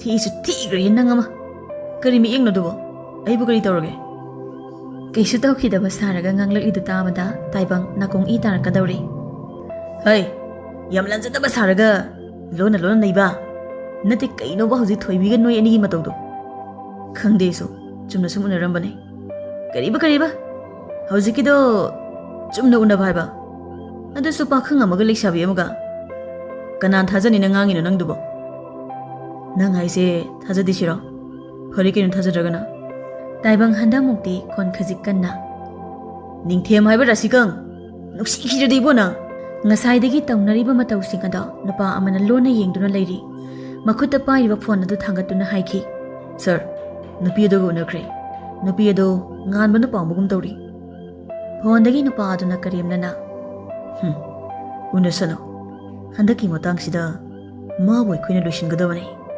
ꯌꯥꯝꯅ ꯍꯩꯒꯠꯂꯤꯕ ꯃꯉꯛꯇꯣ ꯊꯨꯗꯦꯛꯄ ꯃꯇꯝ ꯌꯧꯔꯛꯂꯕꯅꯤ ꯅꯪ ꯁꯣꯗꯥꯏꯗ ꯀꯨꯏꯅ ꯂꯩꯔꯅꯨ ꯈꯖꯤꯛꯇꯗꯤ ꯆꯤꯡꯅꯈꯤꯅꯤ ꯍꯣꯏ ꯁꯔ ꯕꯣꯔꯤꯁ ꯐꯣꯟ ꯑꯗꯨꯗ ꯑꯣꯟꯁꯤꯟꯗꯨꯅ ꯏꯁꯧ ꯀꯟꯅ ꯂꯥꯡꯏ ꯅꯠꯇꯦ ꯑꯩꯅ ꯍꯥꯏꯗꯤ ꯅꯨꯄꯥꯗꯨꯒꯤ ꯃꯅꯤꯡꯗꯨꯗ ꯅꯠꯇ꯭ꯔꯁꯨ ꯅꯪ ꯑꯩ ꯀꯧꯔꯛꯄꯗꯤ ꯀꯌꯥꯝ ꯀꯥꯏꯒꯦꯕ ꯐꯣꯟꯗꯒꯤ ꯄ꯭ꯔꯤꯌꯥꯅ ꯑꯩꯅꯔꯣ ꯑꯗꯨꯕꯣ ꯃꯤ ꯏꯃꯥꯟꯅꯕꯗꯨꯅ ꯂꯝꯕꯤꯁꯨ ꯄꯨꯜꯂꯦ ꯊꯤꯜꯂꯝꯃꯒꯦ ꯍꯥꯏꯗꯨꯗ ꯏꯆꯝ ꯆꯝꯅ ꯍꯣꯏ ꯍꯥꯏꯔꯨꯕꯅꯦ ꯁꯤꯕꯨ ꯀꯌꯥꯝ ꯀꯥꯏꯔꯒꯦꯕ ꯏꯁ ꯏꯆꯝ ꯆꯝꯅ ꯀꯥꯏꯅ ꯍꯩ ꯅꯆꯤꯟꯗ ꯁꯨꯝ ꯈꯨꯝꯗꯣꯏ ꯁꯔꯨꯛ ꯑꯩꯗꯣ ꯁꯣꯏꯈ꯭ꯔꯦ ꯃꯇꯨꯡꯗꯤ ꯇꯧꯔꯔꯣꯏ ꯀꯥꯏꯅ ꯍꯥꯏꯕꯁꯤ ꯅꯪ ꯍꯩꯇꯕ꯭ꯔꯕ ꯅꯪ ꯏꯁ ꯁꯛꯇꯥ ꯅꯪꯉꯣꯟꯗ ꯑꯩꯅ ꯂꯥꯟꯈ꯭ꯔꯦꯅ ꯍꯥꯏꯗꯣꯏꯕ ꯌꯥꯝꯅꯒ ꯆꯥꯎꯁꯤꯜꯂꯛꯀꯅꯨ ꯇꯥꯇꯣꯟꯗ ꯍꯥꯏꯗꯣꯛꯑꯗꯤꯅꯦ ꯅꯪ ꯀꯌꯥ ꯅꯥꯇꯩ ꯆꯥꯔꯣꯏꯍꯦ ꯇꯥꯇꯣꯟ ꯄꯜꯂꯛꯄꯗꯨꯗ ꯕꯣꯔꯤꯁꯇꯨ ꯇꯞꯊꯔꯛꯏ ꯌꯥꯔꯤꯁꯦ ꯑꯩ ꯀꯩꯝ ꯍꯥꯏꯔꯣꯏ ꯅꯣꯏ ꯇꯥꯇꯣꯟꯗꯒꯗꯤ ꯍꯥꯏꯔꯨꯅꯨꯀೋ ꯑꯩꯕꯨ ꯑꯃꯨꯛ ꯍꯥꯠꯀꯦ ꯍꯥꯏꯔꯛꯀꯅꯤ ꯄ꯭ꯔꯤꯌꯥꯅ ꯀꯔꯤꯅꯣꯃ ꯈꯨꯝꯒꯦ ꯇꯧꯔꯛꯄꯅꯤ ꯑꯗꯨꯕꯨ ꯃꯕꯨꯡꯅ ꯃꯄꯥꯟꯗꯒꯤ ꯀꯧꯔꯛꯄꯗꯨ ꯇꯥꯏ ꯏꯆꯜ ꯇꯥꯕ꯭ꯔꯣ ꯏꯃꯥꯅ ꯆꯥꯛ ꯊꯣꯡꯉ ꯂꯥꯛꯑꯣ ꯍꯥꯏꯌꯦ ꯑꯝꯇ ꯊꯣꯛꯂꯛꯑꯣ ꯍꯣꯏ ꯇꯥꯇꯣꯟ ꯊꯣꯛꯂꯛꯑꯒꯦ ꯐꯣꯟꯗ ꯑꯃꯨꯛ ꯑꯣꯟꯁꯤꯜꯂꯤ ꯏꯃꯥꯅ ꯆꯥꯛ ꯊꯣꯡꯉ ꯂꯥꯛꯑꯣ ꯍꯥꯏꯌꯦ ꯑꯩ ꯊꯝꯃꯦ ꯂꯩꯖꯍꯧꯔꯣ ꯕꯣꯔꯤꯁꯅꯒ ꯋꯥ ꯃꯈꯥ ꯇꯥꯕ ꯅꯪꯗ꯭ꯔꯤꯉꯩ ꯐꯣꯟꯗꯨ ꯐꯠꯀꯈ꯭ꯔꯦ ꯃꯨꯔꯨꯝ ꯃꯨꯔꯨꯝ ꯁꯣꯜꯍꯧꯏ ꯕꯣꯔꯤꯁꯇꯣ ꯄꯦꯜꯂꯕꯅꯦ ꯑꯩꯗꯤ ꯄꯥꯔꯤ ꯍꯥꯏꯕ ꯃꯍꯥꯒꯤ ꯆꯨꯍꯤꯡ ꯌꯣꯟꯕ ꯃꯥꯟꯕꯁꯦ ꯃꯇꯥꯡ ꯌꯥꯝ ꯆꯥꯗꯕꯅꯦ ꯃꯥ ꯅꯨꯄꯤ ꯐꯪꯗ꯭ꯔꯕꯅꯤꯅ ꯑꯩꯉꯣꯟꯗ ꯀ꯭ꯔꯛ ꯌꯦꯡꯁꯤꯜꯂꯛꯇꯧꯔꯤꯕ ꯌꯥꯝꯅ ꯉꯥꯟꯕ ꯃꯌꯨꯝ ꯍꯜꯂꯛꯄꯒꯤ ꯂꯝꯕꯤꯗ ꯃꯄꯥ ꯏꯕꯨꯡꯉꯣ ꯀꯨꯃꯥꯔꯒꯤ ꯐꯣꯟ ꯂꯥꯛꯏ ꯕꯕꯥ ꯅꯤꯡꯊꯦꯝ ꯅꯪꯕꯨ ꯍꯜꯂꯛꯂꯕ꯭ꯔꯣ ꯍꯣꯏ ꯕꯕꯥ ꯐꯔꯦ ꯅꯪꯅ ꯍꯜꯂꯛꯄꯗꯅꯦ ꯕꯕꯥꯒꯤ ꯒꯨꯂꯤꯗꯣ ꯈꯔ ꯌꯥꯎꯔꯛꯎ ꯑꯉꯥꯡꯗ ꯍꯥꯏꯒꯗꯕꯁꯨ ꯑꯃꯠꯇ ꯍꯟꯅꯔꯛꯇ꯭ꯔꯤ ꯍꯣꯏ ꯕꯕꯥ ꯑꯩ ꯑꯗꯨꯝ ꯌꯥꯎꯔꯛꯑꯒꯦ ꯐꯔꯦ ꯌꯥꯎꯔꯛꯅꯕ ꯇꯧꯔꯣ ꯐꯣꯟꯗꯨ ꯊꯝꯈ꯭ꯔꯦ ꯉꯥꯟꯕ ꯐꯥꯔꯃꯥꯁꯤ ꯑꯃꯒꯤ ꯃꯄꯥꯗ ꯒꯥꯔꯤ ꯑꯗꯨ ꯈꯥꯝꯃꯤ ꯐꯥꯔꯃꯥꯁꯤ ꯑꯗꯨꯗ ꯆꯪꯉꯒ ꯃꯄꯥꯒꯤ ꯍꯤꯗꯥꯛ ꯑꯗꯨ ꯂꯩꯕ ꯂꯣꯏꯔꯒ ꯑꯃꯨꯛ ꯊꯣꯛꯂꯛꯏ ꯃꯥꯅ ꯒꯥꯔꯤ ꯍꯦꯛ ꯀꯥꯒꯦ ꯇꯧꯕꯒ ꯅꯨꯄꯤ ꯑꯃꯅ ꯀꯧꯔꯛꯏ ꯇꯥꯃꯣ ꯉꯥꯟꯕ ꯇꯥꯔꯛꯂꯤꯕ ꯈꯣꯟꯖꯦꯜ ꯑꯗꯨꯒꯤ ꯃꯥꯏꯀꯩꯗ ꯌꯦꯡꯂꯛꯄꯅꯤ ꯃꯄꯤ ꯏꯔꯥ ꯆꯦꯟꯗꯨꯅ ꯃꯥꯕꯨ ꯅꯨꯡꯁꯤꯅ ꯌꯦꯡꯗꯨꯅ ꯂꯦꯞꯂꯝꯃꯤ ꯌꯥꯝꯅ ꯊꯥꯖꯗꯕ ꯁꯛꯇꯝ ꯑꯃ ꯎꯔꯤꯕ ꯁꯛꯇꯝ ꯑꯁꯤꯕꯨ ꯀꯔꯤꯅꯣ ꯅꯥꯀꯣꯡꯗ ꯇꯥꯈꯤꯕ ꯈꯣꯟꯖꯦꯜ ꯑꯗꯨꯕꯨ ꯁꯦꯡꯂꯕ꯭ꯔꯥ ꯃꯤꯠꯃꯥꯡꯗ ꯂꯦꯞꯂꯤꯕ ꯁꯛꯇꯝ ꯑꯁꯤꯕꯨ ꯃꯥꯒꯤ ꯃꯃꯤꯠꯅ ꯁꯦꯔꯥꯟꯅꯅ ꯎꯔꯤꯕ꯭ꯔꯥ ꯀꯔꯝꯅꯕꯨ ꯊꯥꯖꯒꯅꯤ ꯁꯤꯈ꯭ꯔꯦ ꯍꯥꯏꯗꯨꯅ ꯂꯩꯔꯤꯕ ꯃꯆꯟ ꯑꯗꯨꯅ ꯃꯥꯒꯤ ꯃꯤꯠꯃꯥꯡꯗ ꯂꯦꯞꯂꯕꯗ ꯉꯥꯟꯕ ꯒ꯭ꯌꯥꯟ ꯉꯥꯎꯔꯛꯀꯗꯧꯔꯦ ꯋꯥꯈꯜ ꯑꯃꯗ ꯇꯥꯎꯔꯤꯉꯩ ꯑꯃꯨꯛꯀꯁꯨ ꯇꯥꯔꯛꯏ ꯅꯤꯛ ꯅꯤꯛ ꯂꯥꯎꯔꯕ ꯃꯆꯟꯒꯤ ꯈꯣꯟꯖꯦꯜ ꯑꯗꯨꯅ ꯃꯥꯕꯨ ꯀꯧꯔꯤꯕꯗꯣ ꯍꯦꯟꯊꯣꯏ ꯃꯥꯁꯨ ꯃꯕꯨꯡꯒꯤ ꯃꯅꯥꯛꯇ ꯑꯁꯨꯝ ꯆꯪꯁꯤꯜꯂꯛꯏ ꯄꯤꯅ ꯊꯝꯍꯜꯂꯕ ꯃꯤꯁꯅꯥ ꯑꯅꯤ ꯑꯗꯨꯅ ꯃꯥꯕꯨ ꯋꯥꯔꯧꯅ ꯌꯦꯡꯂꯤꯕꯗꯨ ꯎꯕꯗ ꯉꯥꯟꯕ ꯃꯥꯁꯨ ꯃꯄꯤ ꯏꯔꯥ ꯆꯦꯜꯂꯛꯂꯤ ꯃꯥꯁꯨ ꯅꯤꯛꯂꯕ ꯈꯣꯟꯖꯦꯜ ꯑꯗꯨꯒ ꯂꯣꯏꯅꯅ ꯀꯧꯔꯛꯏ ꯃꯆꯟ ꯑꯗꯨꯕꯨ ꯅꯨꯡꯁꯤꯅ ꯌꯦꯡꯗꯨꯅ ꯇꯥꯃꯣꯒꯤ ꯁꯅꯥ ꯍꯦꯟꯊꯣꯏ ꯃꯕꯨꯡꯒꯤ ꯃꯊꯥꯗ ꯆꯪꯗꯨꯅ ꯃꯈꯣꯟ ꯊꯣꯛꯅ ꯀꯧꯔꯛꯂꯤ ꯀꯞꯅ ꯀꯞꯅ ꯋꯥꯁꯨ ꯉꯥꯡꯂꯤ ꯑꯁꯨꯛ ꯀꯨꯏꯕ ꯃꯇꯝꯁꯦ ꯇꯥꯃꯣ ꯅꯪ ꯑꯩꯕꯨ ꯅꯤꯡꯁꯤꯡꯗꯕ꯭ꯔꯣ ꯕꯕꯥꯅ ꯑꯩꯕꯨ ꯏꯟꯊꯣꯛꯂꯕꯁꯨ ꯇꯥꯃꯣꯅꯗꯤ ꯑꯩꯕꯨ ꯁꯣꯏꯗꯅ ꯉꯥꯛꯄꯤꯒꯅꯤ ꯈꯟꯗꯨꯅ ꯑꯁꯨꯛ ꯀꯨꯏꯕ ꯃꯇꯝꯁꯦ ꯇꯥꯃꯣꯕꯨ ꯑꯩꯅ ꯉꯥꯏꯕꯅꯦ ꯑꯗꯨꯕꯨ ꯅꯪꯗꯤ ꯅꯣꯡꯃꯇ ꯂꯥꯛꯇꯦ ꯅꯆꯟ ꯑꯩꯕꯨ ꯀꯥꯎꯔꯕ꯭ꯔꯣ ꯇꯥꯃꯣ ꯃꯆꯟꯒꯤ ꯋꯥꯍꯩꯁꯤꯡ ꯑꯗꯨꯕꯨ ꯇꯥꯕꯗ ꯉꯥꯟꯕ ꯒ꯭ꯌꯥꯟ ꯃꯥꯡꯂꯛꯀꯗꯧꯔꯦ ꯃꯆꯟꯅ ꯀꯞꯂꯤꯕꯗꯨ ꯊꯦꯝꯂꯨꯕꯁꯨ ꯇꯧꯗꯦ ꯃꯆꯟꯕꯨ ꯃꯊꯥꯗꯒꯤ ꯇꯞꯅ ꯂꯧꯊꯣꯛꯄꯤꯗꯨꯅ ꯂꯦꯞꯍꯜꯂꯤ ꯑꯗꯨꯒ ꯌꯦꯡꯂꯛꯏ ꯃꯆꯟ ꯑꯗꯨꯅ ꯁꯦꯠꯂꯤ ꯏꯜꯂꯤꯕ ꯐꯤ ꯑꯗꯨꯗ ꯃꯥꯅꯤ ꯐꯤꯖꯣꯜ ꯑꯗꯨ ꯃꯧ ꯑꯃ ꯑꯣꯏꯕꯒꯤ ꯆꯞ ꯆꯥꯔꯕ ꯐꯤꯖꯣꯜꯅꯤ ꯃꯃꯥ ꯂꯩꯈꯤꯗꯕ ꯏꯀꯨꯏ ꯀꯨꯏꯗꯅ ꯉꯥꯟꯕ ꯃꯥꯒꯤ ꯊꯕꯛꯅ ꯌꯥꯗꯗꯨꯅ ꯃꯨꯝꯕꯥꯏꯗ ꯆꯍꯤ 2 ꯂꯩꯈꯤ ꯌꯨꯝꯒꯤ ꯃꯤꯒ ꯄꯥꯎ ꯑꯃꯠꯇꯁꯨ ꯐꯥꯎꯅꯈꯤꯗꯦ ꯃꯥꯅ ꯃꯌꯨꯝꯗ ꯍꯜꯂꯛꯄ ꯃꯇꯝꯗꯅꯤ ꯃꯄꯥꯅ ꯃꯆꯟ ꯑꯗꯨ ꯂꯩꯇ꯭ꯔꯦ ꯍꯥꯏꯗꯨꯅ ꯑꯉꯥꯎꯕ ꯑꯃꯒꯨꯝ ꯂꯩꯔꯝꯕꯗꯣ ꯃꯄꯥꯅ ꯇꯧꯈꯤꯕ ꯊꯧꯑꯣꯡ ꯑꯗꯨ ꯁꯦꯝꯖꯤꯟ ꯁꯥꯖꯤꯟꯕ ꯑꯣꯏꯔꯝꯂꯕꯗ ꯉꯥꯟꯕ ꯑꯁꯥꯎꯕꯅ ꯃꯃꯤꯠ ꯃꯅꯥ ꯏꯉꯥꯡ ꯉꯥꯡꯂꯦ ꯀꯞꯈꯤꯕꯅꯤ ꯃꯇꯝꯗꯨꯗ ꯃꯍꯥꯛꯁꯨ ꯊꯋꯥꯏ ꯃꯀꯨꯝ ꯂꯨꯅ ꯊꯝꯖꯕꯤ ꯃꯆꯟ ꯑꯗꯨꯅ ꯂꯩꯔꯝꯗ꯭ꯔꯕꯗ ꯉꯥꯟꯕ ꯃꯥꯒꯤ ꯅꯥꯀꯣꯡꯗ ꯍꯟꯖꯤꯟ ꯍꯟꯖꯤꯟ ꯇꯥꯈꯤꯕꯁꯤ ꯕꯕꯥꯅ ꯑꯩꯕꯨ ꯏꯟꯊꯣꯛꯄꯤꯔꯕꯁꯨ ꯍꯥꯏꯕ ꯋꯥꯍꯩ ꯑꯁꯤꯇꯪ ꯇꯥꯕꯗ ꯉꯥꯟꯕ ꯒ꯭ꯌꯥꯟ ꯇꯥꯈ꯭ꯔꯦ ꯑꯆꯥꯎ ꯑꯔꯝ ꯄꯥꯝꯕ ꯃꯄꯥꯅꯤ ꯁꯦꯜ ꯊꯨꯝꯅ ꯆꯤꯡꯗꯨꯡꯒꯨꯝ ꯄꯩꯔꯕꯁꯨ ꯑꯄꯦꯟꯕ ꯅꯥꯏꯗꯕ ꯃꯄꯥꯒꯤ ꯋꯥꯈꯜ ꯑꯗꯨ ꯉꯥꯟꯕ ꯃꯌꯦꯛ ꯁꯦꯡꯅ ꯈꯪꯉꯤ ꯃꯆꯟꯕꯨ ꯅꯨꯡꯁꯤꯅ ꯌꯦꯡꯗꯨꯅ ꯇꯥꯃꯣꯒꯤ ꯁꯅꯥ ꯇꯥꯃꯣ ꯂꯥꯜꯂꯦ ꯇꯥꯃꯣꯅ ꯅꯪꯕꯨ ꯊꯤꯔꯛꯇꯕꯒꯤ ꯇꯥꯃꯣ ꯂꯥꯜꯂꯤ ꯁꯅꯥ ꯇꯥꯃꯣ ꯑꯩ ꯇꯥꯃꯣꯕꯨ ꯁꯥꯎꯕ ꯋꯥꯔꯧꯕ ꯀꯩꯁꯨꯝ ꯂꯩꯇꯤꯌꯦ ꯑꯩꯅ ꯂꯥꯟꯕꯅꯦ ꯑꯩꯅ ꯂꯥꯟꯕꯅꯦ ꯑꯁꯤ ꯍꯥꯏꯔꯒ ꯌꯥꯝ ꯂꯥꯡꯇꯛꯅꯅ ꯋꯥꯍꯪ ꯑꯃ ꯍꯪꯉꯛꯏ ꯇꯥꯃꯣ ꯕꯕꯥꯗꯣ ꯑꯩꯕꯨ ꯁꯥꯎꯕ ꯐꯔꯕ ꯅꯠꯇ꯭ꯔꯣ ꯕꯕꯥꯅ ꯑꯩꯕꯨ ꯂꯧꯁꯤꯟꯕꯤꯗꯨꯅ ꯌꯨꯝꯗ ꯆꯪꯉꯛꯄ ꯌꯥꯔꯅꯤ ꯍꯥꯏꯕ ꯅꯠꯇ꯭ꯔꯕ ꯍꯥ ꯃꯆꯟꯒꯤ ꯃꯇꯧꯗꯨ ꯌꯦꯡꯕ ꯉꯝꯗꯦ ꯉꯥꯟꯕ ꯑꯗꯨꯕꯨ ꯏꯇꯞ ꯇꯞꯅ ꯐꯔꯦ ꯕꯕꯥꯗꯣ ꯁꯥꯎꯕ ꯐꯔꯦ ꯕꯕꯥꯅ ꯂꯧꯁꯤꯟꯗ꯭ꯔꯕꯁꯨ ꯏꯆꯟꯒꯤ ꯑꯩ ꯂꯩꯔꯤꯁꯤꯗꯤ ꯇꯥꯃꯣꯅ ꯁꯣꯏꯗꯅ ꯅꯪꯕꯨ ꯂꯧꯁꯤꯟꯒꯅꯤꯌꯦ ꯅꯪꯕꯨ ꯀꯅꯥꯒ ꯂꯥꯛꯀꯦ ꯁꯤꯗ ꯇꯥꯃꯣ ꯆꯧꯒ ꯂꯥꯛꯄꯅꯤ ꯀꯅꯥꯅꯣ ꯇꯥꯃꯣꯁꯨ ꯍꯥꯏꯗꯦ ꯍꯦꯟꯊꯣꯏ ꯂꯥꯞꯇꯛꯅ ꯂꯦꯞꯂꯤꯕ ꯃꯄꯨꯔꯣꯏꯕꯗ ꯈꯨꯠ ꯊꯤꯜꯂꯒ ꯇꯨ ꯃꯥꯒ ꯂꯥꯛꯄ ꯉꯥꯟꯕ ꯃꯆꯟꯅ ꯃꯈꯨꯠ ꯊꯤꯜꯂꯤꯕ ꯑꯗꯣꯝꯗ ꯌꯦꯡꯂꯛꯏ ꯎꯔꯦ ꯅꯨꯄꯥ ꯑꯃ ꯃꯥꯕꯨ ꯀꯤꯔꯞ ꯇꯧꯅ ꯌꯦꯡꯗꯨꯅ ꯂꯦꯞꯂꯤꯕꯗꯣ ꯍꯦꯟꯊꯣꯏ ꯃꯄꯨꯔꯣꯏꯕꯗꯨꯕꯨ ꯀꯧꯁꯤꯟꯗꯨꯅ ꯃꯕꯨꯡꯗ ꯃꯁꯛ ꯇꯥꯛꯏ ꯇꯥꯃꯣ ꯅꯁꯦ ꯅꯨꯄꯥꯅꯤ ꯅꯥꯎꯕ ꯉꯥꯟꯕꯒꯤ ꯃꯈꯣꯡ ꯁꯣꯛꯀꯦ ꯇꯧꯔꯛꯏ ꯑꯗꯨꯕꯨ ꯉꯥꯟꯕꯅ ꯈꯪꯕꯣꯏ ꯂꯥꯛꯄꯣꯏ ꯐꯠ ꯍꯨꯒꯠꯄꯤ ꯍꯦꯛ ꯌꯦꯡꯕꯗ ꯅꯨꯄꯥ ꯑꯗꯨ ꯃꯈꯣꯏꯒꯤ ꯂꯣꯡꯒꯥ ꯑꯣꯏꯒꯅꯤ ꯈꯪꯉꯤ ꯉꯥꯟꯕ ꯅꯪꯒꯤ ꯃꯤꯡꯗꯤ ꯀꯔꯤ ꯀꯧꯕ ꯅꯥꯎꯕ ꯀꯧꯏꯕ ꯑꯩꯒꯤꯅ ꯉꯥꯟꯕ ꯅꯪꯗꯤ ꯀꯔꯤ ꯍꯣꯠꯅꯔꯤꯕ ꯅꯥꯎꯕ ꯏꯀꯥꯏꯕ ꯈꯥꯡꯕ ꯁꯛꯇꯝ ꯑꯃꯗ ꯏꯕꯥꯏ ꯂꯩꯀꯥꯏꯒꯤ ꯏꯌꯥꯝꯕꯁꯤꯡꯒ ꯌꯨꯝ ꯁꯥꯕ ꯈꯔ ꯆꯠꯂꯦ ꯑꯗꯨꯒ ꯍꯦꯟꯊꯣꯏꯅꯁꯨ ꯌꯨꯝꯗ ꯐꯤ ꯈꯔ ꯁꯥꯏ ꯉꯥꯟꯕ ꯋꯥꯍꯩꯗꯨ ꯇꯥꯕꯗ ꯃꯃꯤꯠ ꯇꯞꯅ ꯎꯏꯁꯤꯜꯂꯤ ꯇꯧꯅꯤꯡ ꯇꯧꯗꯨꯅ ꯆꯥꯅꯤꯡꯕꯗ ꯆꯥꯗꯨꯅ ꯍꯥꯏꯅꯤꯡ ꯉꯥꯡꯅꯤꯡꯕꯗ ꯇꯧꯖꯕ ꯃꯆꯟ ꯑꯗꯨꯅ ꯂꯩꯔꯝꯒꯗꯕ ꯐꯤꯕꯝꯗꯨ ꯋꯥꯈꯜꯅ ꯂꯥꯡꯕ ꯐꯪꯏ ꯃꯥ ꯃꯄꯥꯕꯨ ꯌꯥꯝꯅ ꯁꯥꯎꯅꯤꯡꯂꯤ ꯑꯗꯨꯕꯨ ꯍꯧꯖꯤꯛꯀꯤ ꯑꯣꯏꯅꯗꯤ ꯃꯥ ꯃꯁꯥꯅ ꯃꯁꯥꯕꯨ ꯐꯥꯊꯖꯩ ꯅꯥꯎꯕ ꯃꯥꯕꯨ ꯌꯦꯡꯗꯨꯅ ꯃꯈꯥ ꯇꯥꯔꯛꯏ ꯐꯩ ꯊꯕꯛ ꯍꯥꯏꯁꯤ ꯆꯤꯜꯍꯥꯎ ꯊꯤꯔꯣꯏꯗꯕꯅꯤ ꯅꯪꯗꯤ ꯀ꯭ꯂꯥꯁ ꯀꯌꯥ ꯐꯥꯎꯗꯤ ꯇꯝꯃꯕ ꯏꯕꯥꯏ ꯒ꯭ꯔꯦꯖꯨꯑꯦꯁꯟ ꯐꯥꯎꯕꯗꯤ ꯂꯣꯏꯁꯤꯜꯂꯤ ꯃꯈꯥꯗꯤ ꯇꯝꯊꯗ꯭ꯔꯤ ꯐꯔꯦ ꯑꯩ ꯍꯌꯦꯡ ꯂꯥꯛꯈꯤ ꯅꯪꯉꯣꯟꯗ ꯍꯥꯏꯒꯗꯕ ꯋꯥ ꯈꯔ ꯂꯩꯔꯦ ꯉꯥꯟꯕ ꯃꯆꯟꯗ ꯑꯃꯨꯛ ꯑꯣꯟꯁꯤꯜꯂꯤ ꯁꯅꯥ ꯇꯥꯃꯣ ꯑꯃꯨꯛ ꯆꯠꯂꯨꯈꯤꯒꯦ ꯅꯣꯏꯕꯨ ꯒꯥꯔꯤ ꯌꯥꯎꯔꯛꯄ꯭ꯔꯣ ꯇꯥꯃꯣ ꯊꯤꯜꯂꯝꯃꯨꯔꯣ ꯇꯥꯃꯣ ꯒꯥꯔꯤ ꯃꯆꯥ ꯌꯥꯎꯔꯛꯑꯦ ꯁꯤꯗ ꯇꯥꯃꯣꯆꯧꯒꯤ ꯃꯃꯥꯟꯅꯕ ꯑꯃꯒꯤ ꯃꯆꯥꯒꯤ ꯆꯨꯔꯥꯀꯣꯔꯣꯟ ꯂꯥꯛꯄꯅꯤ ꯐꯔꯦ ꯅꯣꯏꯁꯨ ꯍꯟꯅꯕ ꯇꯧꯔꯣ ꯇꯥꯃꯣꯁꯨ ꯍꯟꯅꯕ ꯇꯧꯔꯒꯦ ꯇꯥꯃꯣ ꯍꯌꯦꯡꯅꯦ ꯁꯣꯏꯗꯅ ꯂꯥꯛꯀꯦ ꯏꯁ ꯂꯥꯛꯀꯦ ꯀꯥꯏꯅ ꯌꯨꯝꯕꯨ ꯈꯪꯕ꯭ꯔꯥ ꯇꯥꯃꯣꯅ ꯈꯪꯗꯕ ꯀꯔꯤꯕꯨ ꯂꯩꯒꯦ ꯇꯥꯃꯣ ꯍꯌꯦꯡ ꯁꯣꯏꯗꯅ ꯂꯥꯛꯀꯦ ꯁꯅꯥ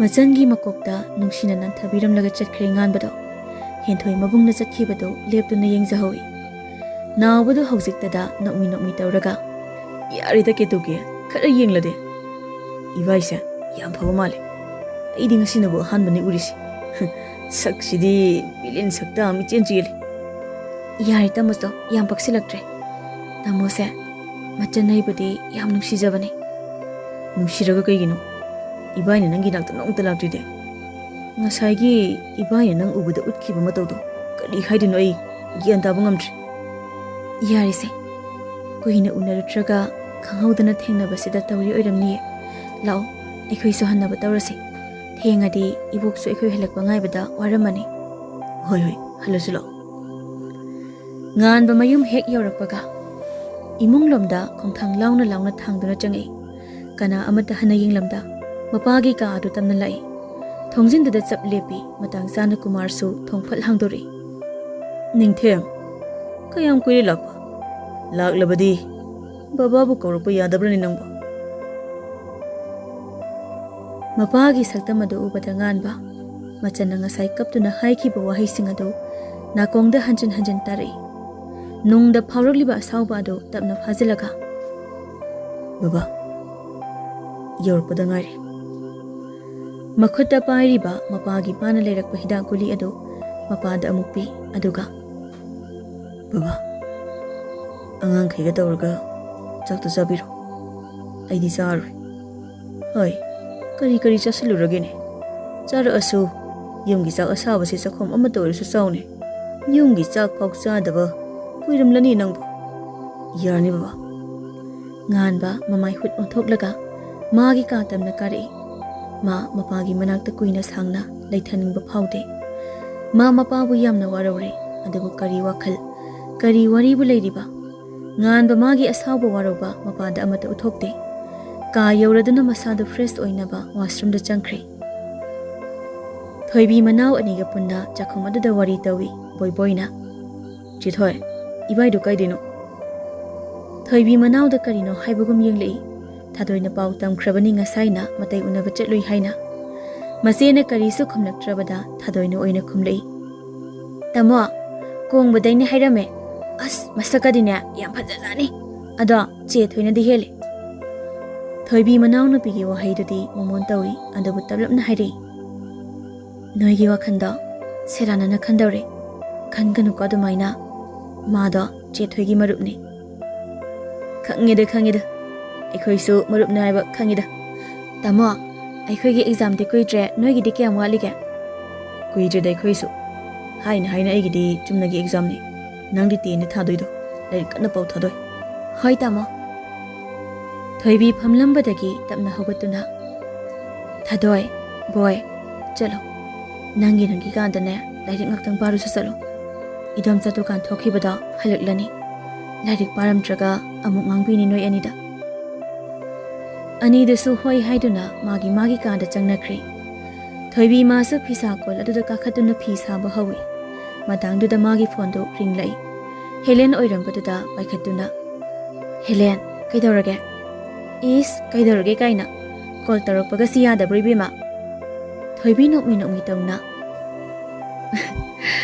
nang sibu kari noibema isau thada puglapra kaino khuhu kame haba Helen masu nok tuna atumo phokhongpiri hoibima isau haisidine nupina langadaba nupina isau langdradi nupi mande ne khoi bokna hairine hoine nang budi isau langbana pakchai ado asengbai chumna sum tawreira natraga kari wari lege haima aidi kaure wamda haigina tawrpane aikhoi boki manaupi ama leye adugi manakta hayengse amta chatluse chanu aikhoi hum si haigina tawbane hoi jase ado kailamdano kumbidane phare hayengana dum lage aikhoi nangsu phi sari male sajaro aisu thamage chanu do phi sahobane aisu manakta changagane wathi khra tawruki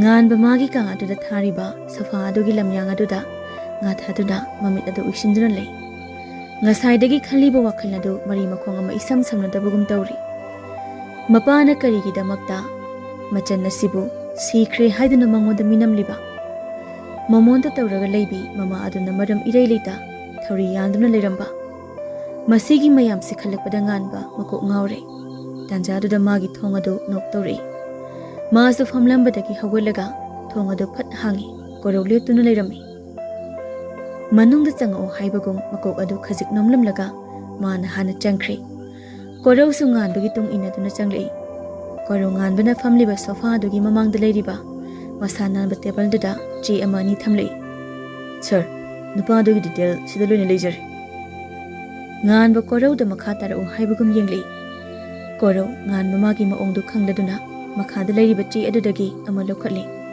aduga che aduda yengdaga sir nupa asi kumbidagine mamingna nawba moirang them machin manau ani sude matomtane mamampa ani mak lekhidre asonbi mabuk amaga amadi mahaki nupi kha makhoi khaktang yamna nungsinana leba imungni nupa asi graduation phawdi loire nganba sor adu amungtang sangna hontharaga koro Hayenggi thaba makai loina cancel tawkhro. Aduga hayeng akhoi nganna thaba ma chakadamni. Hoi sir. Yari chalo thokro. Korau hoi haiduna mai leiduna chatpa hawi adubu nganbana khamai. Ngaiko koro. Korau nganbada yenglei. Hayeng chakadaba thaba asi babada khanba yade. Maruina thoiba amadi nitiesu yawhaloidabani. Korau na hairakliba wahai aduda kharadi ngai adubu yathangni piraklibase kakpa yadaba yathang. Korau makok haipetang nomlamlaga thokre. Mathangi ayukni nganba amadi magi angangsing aduga loinana yumdagi nganta tholakli. Mana haikhiwa duma korau amadi khabana tawrakli. Thoiba amadi nities korau na sinduna thabak ama thadokre. Makhoina mafam adu yaurakpadu pung 8 khara helakli.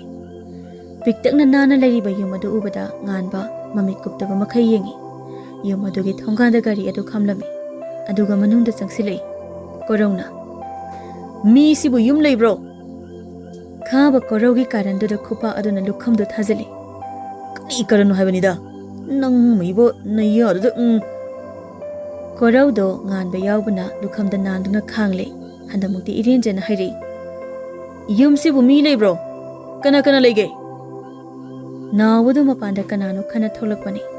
Nganba leplamba ubada taha imunglomda onsinduna. Henthoi tabro. Ibai lai tholo. Nganbada amu onsilei. Ibai lau ka khatpiro. Yarida. Swaide sum phamasi. Henthoi suma panda tafing chinthorei. Mabung leplamba ubana harauna kauri. Tamo, ai kei lerake. Ahongba leitaba matan adugi mataudo nungsina yengi nganba.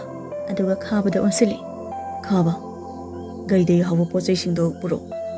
Korauna. Sida lere sir. Nganba pochai singdo lauraga matanda pirei. Tamo, chak saraga hallo. Tamo na pamba chakem pombada ai thongeba. Ado lao.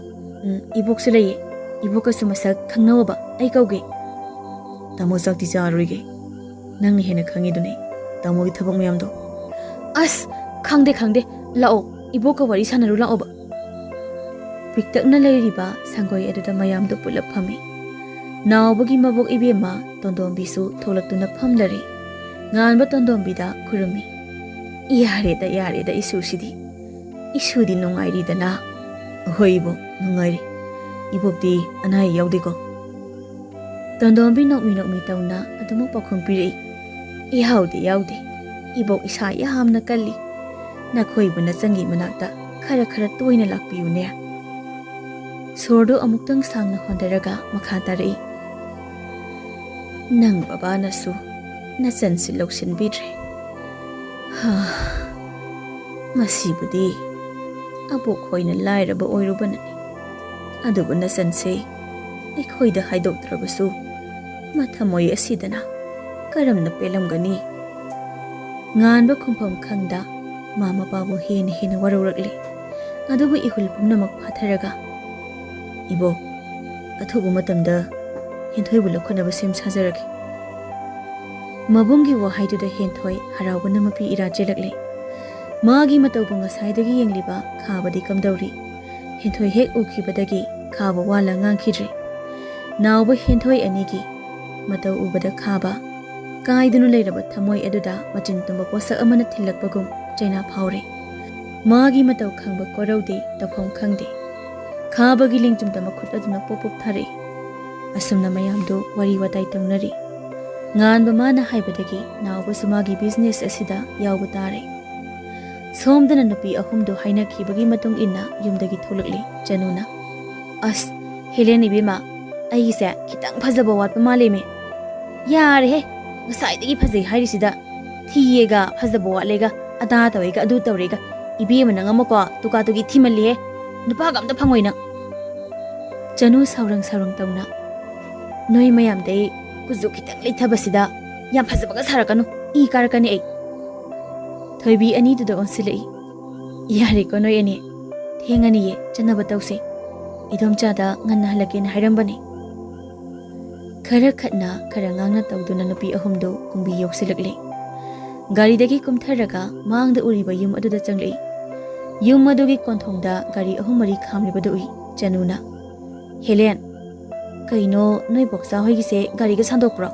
Kaidinoda ꯗꯥꯝꯆꯧꯅ ꯌꯨꯝ ꯁꯥꯕ ꯆꯠꯂꯒꯅꯦ ꯏꯃꯨꯡ ꯄꯨꯔꯤꯅꯤ ꯃꯤ ꯂꯥꯛꯄꯒꯨꯝꯕ ꯑꯣꯏꯔꯝꯅꯤ ꯍꯣꯏꯁꯦ ꯑꯣꯏꯅꯤꯡꯕ ꯑꯣꯏꯖꯔꯝꯃꯅꯤ ꯆꯪꯉꯁꯤ ꯂꯥꯛꯑꯣ ꯑꯍꯨꯝꯗꯨꯅ ꯍꯦꯛ ꯆꯪꯂꯛꯄꯒ ꯂꯩꯔꯝꯃꯤꯕ ꯃꯤ ꯃꯌꯥꯝꯗꯨ ꯎꯕꯗ ꯏꯉꯛꯉꯛꯏ ꯇꯣꯟꯗꯣꯟꯕꯤ ꯍꯦꯂꯦꯟꯕꯨ ꯎꯕꯗ ꯍꯔꯥꯎꯅ ꯍꯥꯏ ꯍꯦꯂꯦꯟ 이슈 ꯂꯥꯛꯂꯤꯗꯅ ꯂꯥꯛꯑꯣ ꯂꯥꯛꯑꯣ ꯕꯣꯛꯁꯥꯒꯤ ꯅꯥꯛꯇ ꯂꯥꯎꯅꯦ ꯅꯪꯕꯣ ꯍꯦꯂꯦꯟ ꯅꯣꯛꯇꯨꯅ ꯇꯣꯟꯗꯣꯟꯕꯤꯒꯤ ꯃꯅꯥꯛꯇ ꯆꯪꯁꯤꯜꯂꯤ ꯑꯅꯤꯗꯨꯁꯨ ꯍꯦꯂꯦꯟꯒꯤ ꯃꯇꯨꯡꯗ ꯂꯥꯛꯏ ꯕꯣꯛꯁꯥ ꯏꯁꯥ ꯀꯩꯁꯨ ꯇꯧꯗꯦꯀꯣ ꯑꯁꯤ ꯍꯥꯏꯔꯒ ꯃꯈꯨꯠꯇ ꯄꯥꯏꯔꯤꯕ ꯈꯥꯋꯥꯗꯨ ꯄꯤꯔꯛꯏ ꯁꯦ ꯕꯣꯛꯁꯥ ꯕꯣꯛꯁꯥꯅ ꯆꯥꯅꯕ ꯑꯆꯥꯄꯣꯠ ꯈꯔ ꯂꯩꯔꯛꯄꯅꯤ ꯍꯩꯃꯥ ꯅꯁꯥ ꯈꯛꯇ ꯂꯥꯛꯄ ꯌꯥꯗꯕ꯭ꯔꯅꯦ ꯅꯪꯕꯣ ꯀꯔꯤꯒꯤ ꯑꯃꯨꯛ ꯂꯩꯔꯛꯂꯤꯕꯅꯣ ꯁꯦꯜ ꯇꯤꯡꯅꯕ ꯇꯧꯏꯗ ꯇꯨꯡꯗ ꯂꯦꯞꯂꯤꯕꯤ ꯅꯨꯄꯤ ꯑꯅꯤꯗꯨꯗ ꯑꯃꯨꯛ ꯑꯣꯟꯁꯤꯜꯂꯛꯂꯤ ꯍꯥ 이슈 ꯑꯅꯤꯅ ꯍꯦꯂꯦꯟꯒꯤ ꯃꯃꯥꯟꯅꯕꯤꯔꯥ 이슈 ꯑꯅꯤꯗꯤ ꯁꯛꯅ ꯁꯛ ꯐꯖꯔꯤꯕ ꯀꯔꯤ ꯃꯤꯡ ꯀꯧꯏ ꯕꯣꯛꯁꯥ ꯑꯩꯒꯤꯅ ꯆꯅꯨ ꯀꯧꯏ ꯑꯗꯨꯒ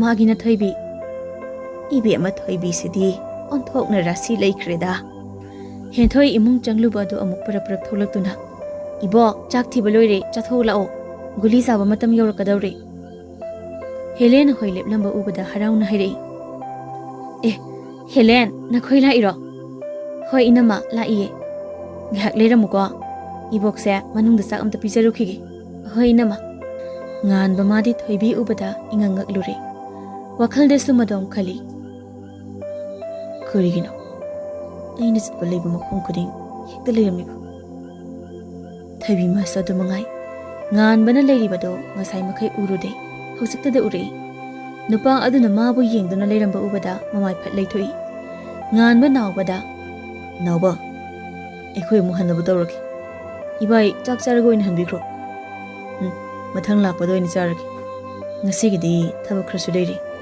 ꯁꯅꯥꯗꯣ ꯑꯩ ꯊꯣꯛꯈ꯭ꯔꯦ ꯍꯥꯏꯗꯅ ꯇꯝꯃꯨ ꯍꯣꯏ ꯏꯕꯥꯏ ꯆꯥꯛ ꯆꯥꯈꯤꯁꯤꯁꯨ ꯌꯥꯗ꯭ꯔꯕꯅꯤꯅ ꯃꯊꯪꯗ ꯑꯣꯏꯅ ꯄꯨꯟꯅ ꯆꯥꯔꯁꯤ ꯉꯥꯟꯕ ꯊꯣꯏꯕꯤꯗ ꯑꯃꯨꯛꯇꯪ ꯌꯦꯡꯂꯝꯂꯒ ꯊꯣꯛꯂꯛꯂꯤ ꯆꯅꯨꯅ ꯊꯣꯏꯕꯤꯗ ꯆꯤꯔꯣꯜ ꯇꯧꯔꯛꯏ ꯊꯣꯏꯕꯤ ꯇꯥꯃꯣ ꯉꯥꯟꯕꯁꯦ ꯅꯪꯉꯣꯟꯗ ꯀꯩꯅꯣꯝ ꯈꯟꯕ ꯃꯥꯜꯂꯤꯀꯣ ꯍꯧꯖꯤꯛꯁꯨ ꯅꯪꯉꯣꯟꯗ ꯌꯦꯡꯂꯝꯃꯒ ꯊꯣꯛꯈ꯭ꯔꯤꯁꯦ ꯑꯗꯣ ꯃꯥꯒꯤꯁꯤꯗ ꯀꯅꯥ ꯂꯩꯖꯥꯠꯅꯣ ꯇꯥꯝꯆꯧꯒꯤ ꯃꯔꯨꯞ ꯑꯣꯏꯔꯖꯥꯠꯂꯣ ꯇꯥꯝꯆꯧꯒꯤ ꯏꯅꯝꯃꯁꯦ ꯃꯥꯒꯤ ꯃꯆꯟ ꯃꯥꯜꯂꯤ ꯇꯥꯝꯆꯧꯅ ꯏꯕꯥꯏ ꯏꯕꯥꯏ ꯀꯧꯔꯤꯗꯣ ꯇꯥꯍꯧꯗ꯭ꯔꯣ ꯅꯪꯕꯣ ꯏꯁ ꯌꯥꯝ ꯁꯦꯡꯅꯒ ꯇꯥꯔꯝꯃꯤꯅ ꯅꯪꯗꯤ ꯌꯥꯔꯤꯕ ꯑꯗꯣ ꯀꯩꯅꯣ ꯅꯪꯅ ꯇꯨꯡꯂꯣꯝꯗ ꯁꯨꯝ ꯌꯦꯡꯉꯤꯗꯨꯕꯣ ꯀꯅꯥ ꯂꯩꯒꯦ ꯑꯁ ꯅꯪ ꯎꯍꯧꯗ꯭ꯔꯣ ꯇꯥꯃꯣ ꯉꯥꯟꯕꯒ ꯂꯥꯛꯃꯤꯟꯅꯕ ꯅꯨꯄꯥ ꯑꯃ ꯔꯥꯁꯤ ꯂꯩꯕ ꯑꯃ ꯌꯥꯎꯈꯤꯕꯗꯣ ꯑꯩꯉꯣꯟꯗ ꯄꯥꯝꯃꯤꯔ ꯈꯪꯗꯦꯕ ꯄꯜꯂꯞꯀ ꯌꯦꯡꯉꯝꯃꯤ ꯑꯗꯨꯒꯤ ꯑꯩꯁꯨ ꯌꯦꯡꯉꯤꯅꯦ ꯍꯦꯂꯦꯟꯅ ꯌꯦꯡꯉꯝꯅꯤ ꯌꯥꯝꯅ ꯀꯥꯏꯗꯩ ꯁꯣꯅꯣ ꯆꯨꯕꯤꯅꯣꯅ ꯌꯦꯡꯉꯝꯃꯤ ꯑꯣꯏꯔꯝꯅꯤ ꯌꯥꯔꯦ ꯂꯥꯛꯑꯣ ꯑꯝꯇ ꯃꯅꯨꯡꯗ ꯆꯪꯉꯨꯁꯤ ꯅꯣꯏꯒꯤ ꯋꯥꯔꯤꯗꯣ ꯀꯣꯟꯅ ꯇꯧꯔꯁꯤ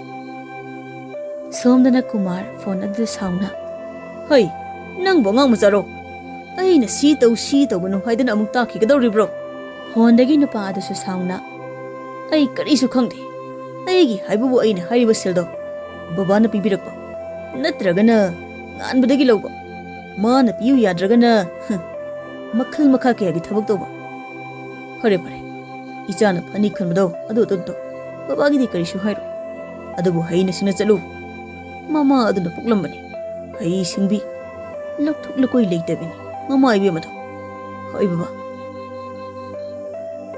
ꯅꯤꯡꯉꯝꯗꯕ ꯊꯃꯣꯏ ꯀꯌꯥ ꯑꯃꯗꯤ ꯂꯩꯔꯝꯒꯅꯤ ꯑꯗꯨꯕꯨ ꯊꯃꯣꯏ ꯄꯨꯛꯅꯤꯡ ꯋꯥꯈꯜ ꯅꯨꯡꯗ ꯂꯣꯠꯇꯨꯅ ꯃꯄꯥꯟ ꯊꯣꯡꯗ ꯃꯤꯅ ꯑꯁꯣꯟꯕꯅꯤ ꯍꯥꯏꯅꯈꯤꯅꯤ ꯈꯟꯗꯨꯅ ꯃꯣꯃꯣ ꯅꯣꯛꯇꯨꯅ ꯂꯩꯅꯕ ꯉꯥꯛꯇꯅꯤ ꯉꯥꯟꯕ ꯒꯥꯔꯤ ꯃꯅꯨꯡ ꯑꯗꯨꯗ ꯃꯃꯤꯠ ꯎꯏꯁꯤꯟꯅ ꯐꯝꯂꯤ ꯃꯥ ꯇꯧꯐꯝ ꯑꯃ ꯈꯪꯂꯛꯇ꯭ꯔꯦ ꯃꯄꯥ ꯏꯕꯨꯡꯉꯣ ꯑꯁꯤꯅ ꯃꯆꯟꯕꯨꯗꯤ ꯌꯥꯝꯅ ꯂꯨꯅ ꯇꯧꯖꯩ ꯍꯥꯏꯕ ꯉꯥꯟꯕ ꯃꯥꯅ ꯃꯨꯟꯅ ꯈꯪꯏ ꯑꯗꯨꯒ ꯃꯄꯥꯅ ꯀꯔꯤꯒꯤꯗꯃꯛꯇ ꯃꯆꯟ ꯑꯁꯤꯕꯨ ꯂꯧꯁꯤꯟꯕꯤꯗ꯭ꯔꯤꯕꯅꯣ ꯃꯁꯤ ꯈꯟꯕꯗ ꯃꯥ ꯇꯧꯐꯝ ꯈꯪꯗꯕꯅꯤ ꯒꯥꯔꯤ ꯊꯧꯔꯤꯕ ꯀꯣꯔꯧꯅ ꯁꯔ ꯌꯨꯝꯗ ꯑꯗꯨꯝ ꯍꯟꯕꯤꯔꯗ꯭ꯔꯥ ꯉꯥꯟꯕ ꯄꯥꯎꯈꯨꯝ ꯑꯃ ꯄꯤꯒꯦ ꯇꯧꯕꯅꯤ ꯑꯗꯨꯕꯨ ꯃꯥꯒꯤ ꯐꯣꯟꯗꯨ ꯈꯤꯡꯂꯛꯏ ꯑꯁꯣꯝꯗꯒꯤ ꯄꯥꯔꯤꯅ ꯅꯤꯡꯊꯦꯝ ꯀꯥꯏꯗ ꯂꯩꯒꯦ ꯊꯕꯛ ꯃꯐꯝꯗ ꯂꯩꯕ꯭ꯔꯣ ꯀꯩ ꯂꯩꯔꯦ ꯄꯥꯔꯤ ꯋꯥꯔꯤ ꯑꯝꯇ ꯂꯩꯔꯦ ꯑꯩꯈꯣꯏꯗ ꯂꯥꯛꯑꯣ ꯇꯥꯏꯕꯪꯁꯨ ꯂꯩꯔꯤ ꯉꯥꯟꯕ ꯀꯣꯔꯧꯗ ꯑꯣꯟꯁꯤꯜꯂꯛꯏ ꯀꯣꯔꯧ ꯄꯥꯔꯤ ꯍꯣꯏꯗ ꯆꯠꯁꯤ ꯐꯅꯤ ꯁꯔ ꯇꯥꯏꯕꯪ ꯒ꯭ꯌꯥꯟ ꯉꯥꯎꯅ ꯄꯥꯔꯤ ꯀꯩꯅꯣ ꯕꯕꯥꯃꯛꯅ ꯑꯗꯨꯝꯅ ꯇꯧꯔꯝꯒꯗ꯭ꯔꯅꯦ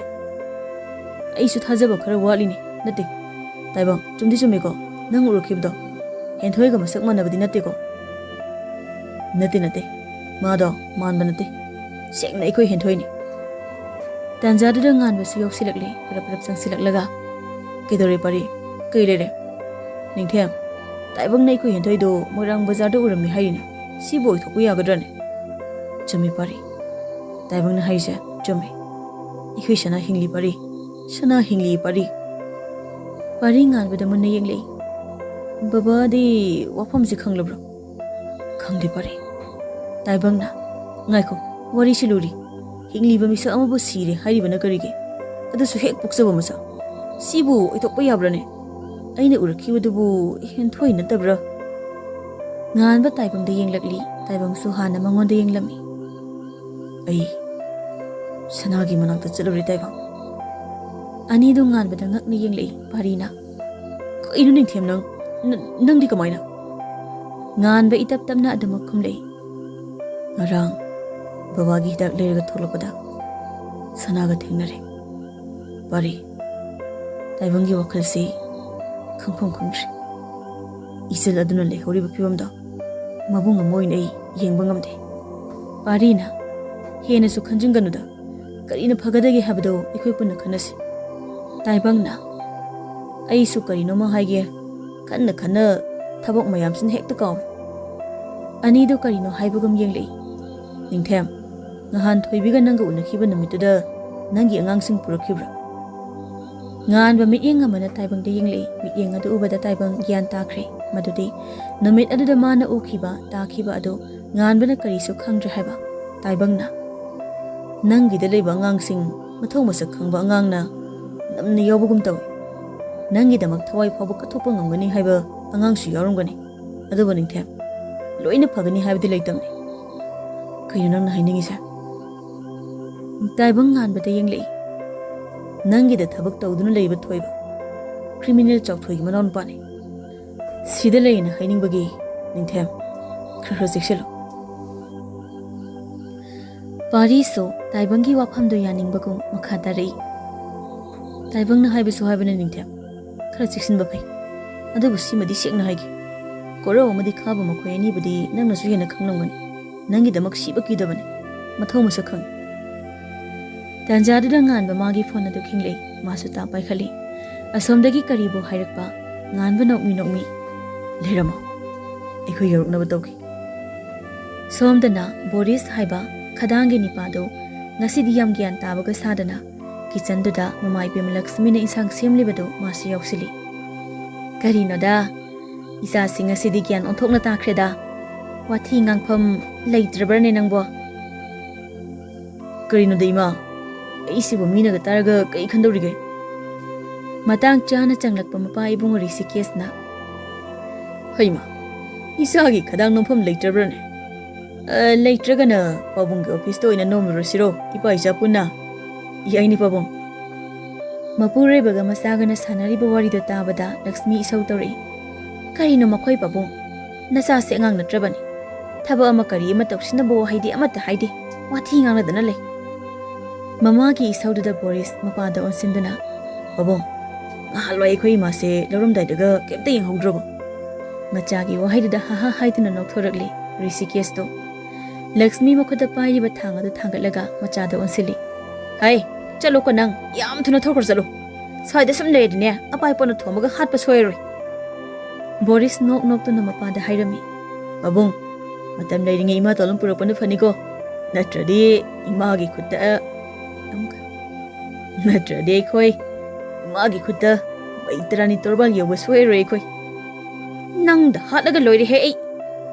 Asi hairaga makhut namada pairiba tilhawa do Boris ta thomai amada su hotana chenthokri. Rishikesh magi napibu yengduna karino mama nachana harisida kari lanba yawgeba nangna duk sauridubo. Hairisnadi aisi yam phatre isau yam langi siro.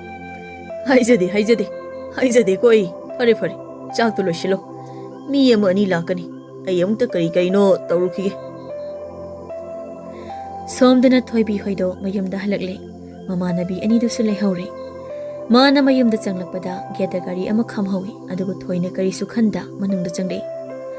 Mangolda madomsa amadi ahal oirabi nupi amaga makhoigi leng oigadabani pa amaga leirami.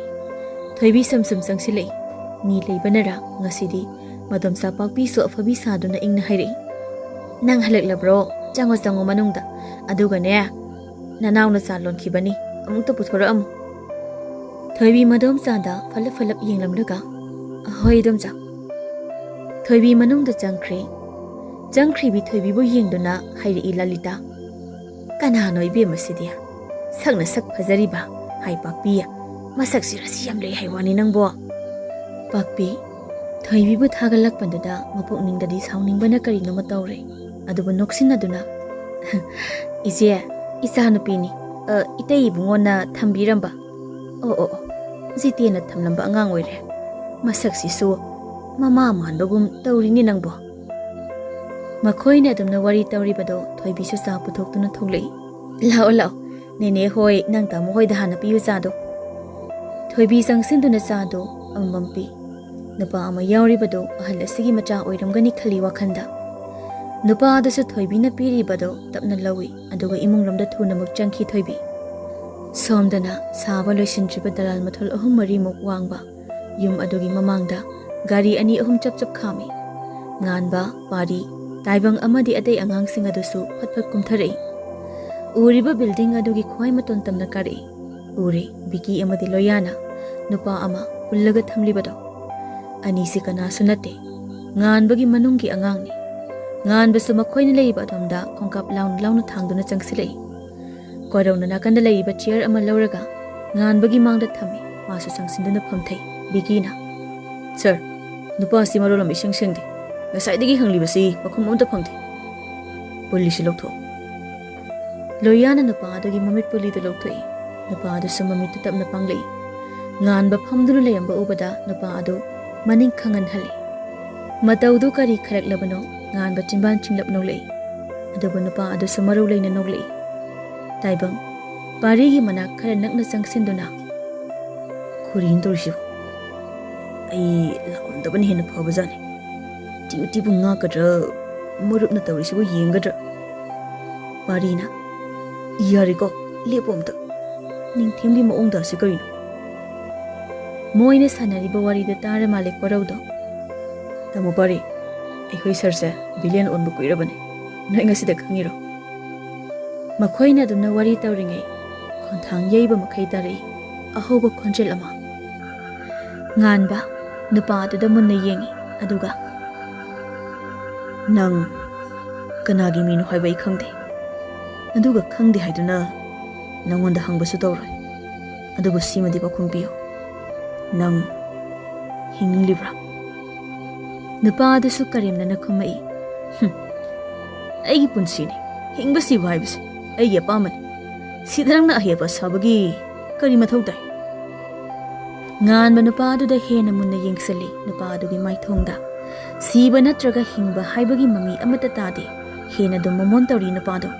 Nganba pari amadi taibang yaubana asawa pumnamak phatharaga tablamna hairami loyabu yengduna. Loya amuk hana hawa kangkhatda yadanaba maongda thudelaga thakho. Phani sir. Nganba nupa aduda amuktanga yenglamaga tung onthoklaga chatpa hawi adubu makhada kunduna leiriba nupa adu makhut yet adu thangatlaga nganba tamna nongmai adu kapnaba tawri. Adubu laptakna lepliba khabana uhauraduna tungda yeplamba magi revolver adu thunamak lokthoklaga nupa adugi maraibak chapchana kapthorakli. Khonjel aduda leiriba mayamdu pakhatna yengnarei. Korau amadi loya biki chensilaktuna nganbagi akoibada lepsili. Pari taibung pakhatna kauri taibungga pari gana ningthem. Nganba marup aniduda karisu tawde haibagi mityeng ama yenglei. Maithong adude expression amata ulakte. Adugi mahutta khabada mamai adu haifettamak onsilaga yenglami. Taaduna leiriba nupa adu hanna yenglamda khongthang launa thangduna thokre.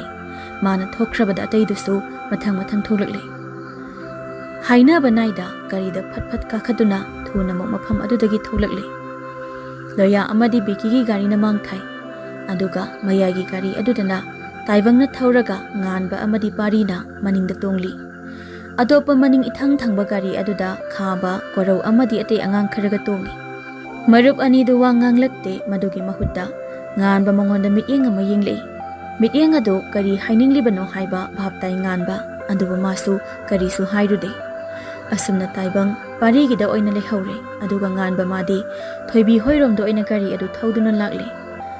ꯍꯟꯗꯛꯃꯨꯛꯇꯤ ꯀꯣꯔꯧ ꯈꯥꯕ ꯂꯣꯌꯥ ꯕꯤꯀꯤ ꯄꯨꯟꯅ ꯉꯥꯟꯕꯒꯤ ꯒꯥꯔꯤꯗ ꯑꯣꯏꯅ ꯇꯣꯡꯉꯤ ꯃꯅꯤꯡꯗꯅ ꯈꯥꯕ ꯂꯣꯌꯥ ꯕꯤꯀꯤ ꯇꯣꯡꯂꯒ ꯑꯗꯨꯒ ꯉꯥꯟꯕ ꯃꯥꯅ ꯃꯥꯡꯗ ꯐꯝꯃꯤ ꯀꯣꯔꯧꯅ ꯒꯥꯔꯤ ꯑꯗꯨ ꯊꯧꯔꯤ ꯇꯨꯃꯤꯟ ꯂꯩꯕ ꯍꯩꯇꯕ ꯂꯣꯌꯥꯗꯨ ꯋꯥꯊꯤ ꯍꯧꯔꯤ ꯈꯥꯕ ꯅꯪ ꯉꯁꯥꯏꯒꯤ ꯑꯦꯛꯁꯟꯗꯨ ꯃꯩ ꯆꯠꯂꯦ ꯑꯩꯗꯤ ꯉꯥꯛꯇꯪꯗꯨꯗ ꯁꯤꯔꯦꯁꯤꯅꯦ ꯈꯜꯂꯨꯏꯁꯦ ꯑꯗꯩ ꯋꯥꯈꯜꯁꯦ ꯂꯥꯏꯔꯩꯕꯥꯛ ꯌꯧꯈ꯭ꯔꯦ ꯃꯤꯅꯒ ꯍꯥꯏꯅꯕꯗꯣ ꯂꯥꯏꯒꯤ ꯃꯆꯥꯗꯤ ꯌꯥꯝ ꯐꯖꯩ ꯀꯥꯏꯅ ꯑꯩꯗꯤ ꯁꯛ ꯍꯥꯏꯔ ꯊꯥꯁꯤꯒꯤ ꯑꯍꯤꯡꯗ ꯊꯣꯛꯄ ꯎꯆꯤ ꯑꯀꯥꯕꯅꯤꯅ ꯂꯥꯏꯒꯤ ꯃꯆꯥꯗꯨꯅ ꯉꯥꯎꯁꯤꯜꯂꯛꯇꯣꯏꯅꯦꯕ ꯕꯤꯀꯤꯅ ꯅꯪ ꯃꯨꯏ ꯍꯥꯏꯁꯦ ꯅꯁꯥꯅꯗꯤ ꯌꯥꯅꯤꯡꯕ ꯑꯣꯏꯔꯦ ꯂꯣꯌꯥꯗꯨ ꯕꯤꯀꯤꯗ ꯃꯃꯤꯠ ꯐꯩꯖꯩꯅ ꯌꯦꯡꯂꯒ ꯅꯪꯗꯤ ꯌꯥꯝ ꯉꯧꯔꯦꯍꯦ ꯁꯛꯇ ꯑꯗꯨꯒ ꯑꯩꯈꯣꯏꯗꯤ ꯃꯨꯔꯁꯨ ꯔꯥꯁꯤ ꯆꯗꯨꯝꯅꯤ ꯌꯥꯎꯔꯤꯁꯦ ꯔꯥꯁꯤ ꯀꯥꯏꯅ ꯏꯕꯣ ꯅꯪ ꯑꯃ ꯂꯣꯌꯥꯗꯨ ꯉꯥꯟꯕꯗ ꯑꯣꯏꯅ ꯑꯣꯟꯁꯤꯜꯂꯛꯏ ꯁꯥꯔ ꯑꯩꯈꯣꯏꯁꯦ ꯑꯍꯥꯎꯕ ꯑꯝꯇꯗꯤ ꯆꯥꯕ ꯌꯥꯕꯅꯦ ꯅꯨꯃꯤꯠ ꯅꯤꯅꯤ ꯍꯨꯝꯅꯤ ꯁꯨꯔꯦꯕ ꯑꯍꯥꯎꯕꯒ ꯆꯥꯗꯕ ꯕꯤꯀꯤ ꯂꯣꯌꯥꯗ ꯈꯪꯑꯣꯟ ꯑꯣꯟꯁꯤꯜꯂꯒ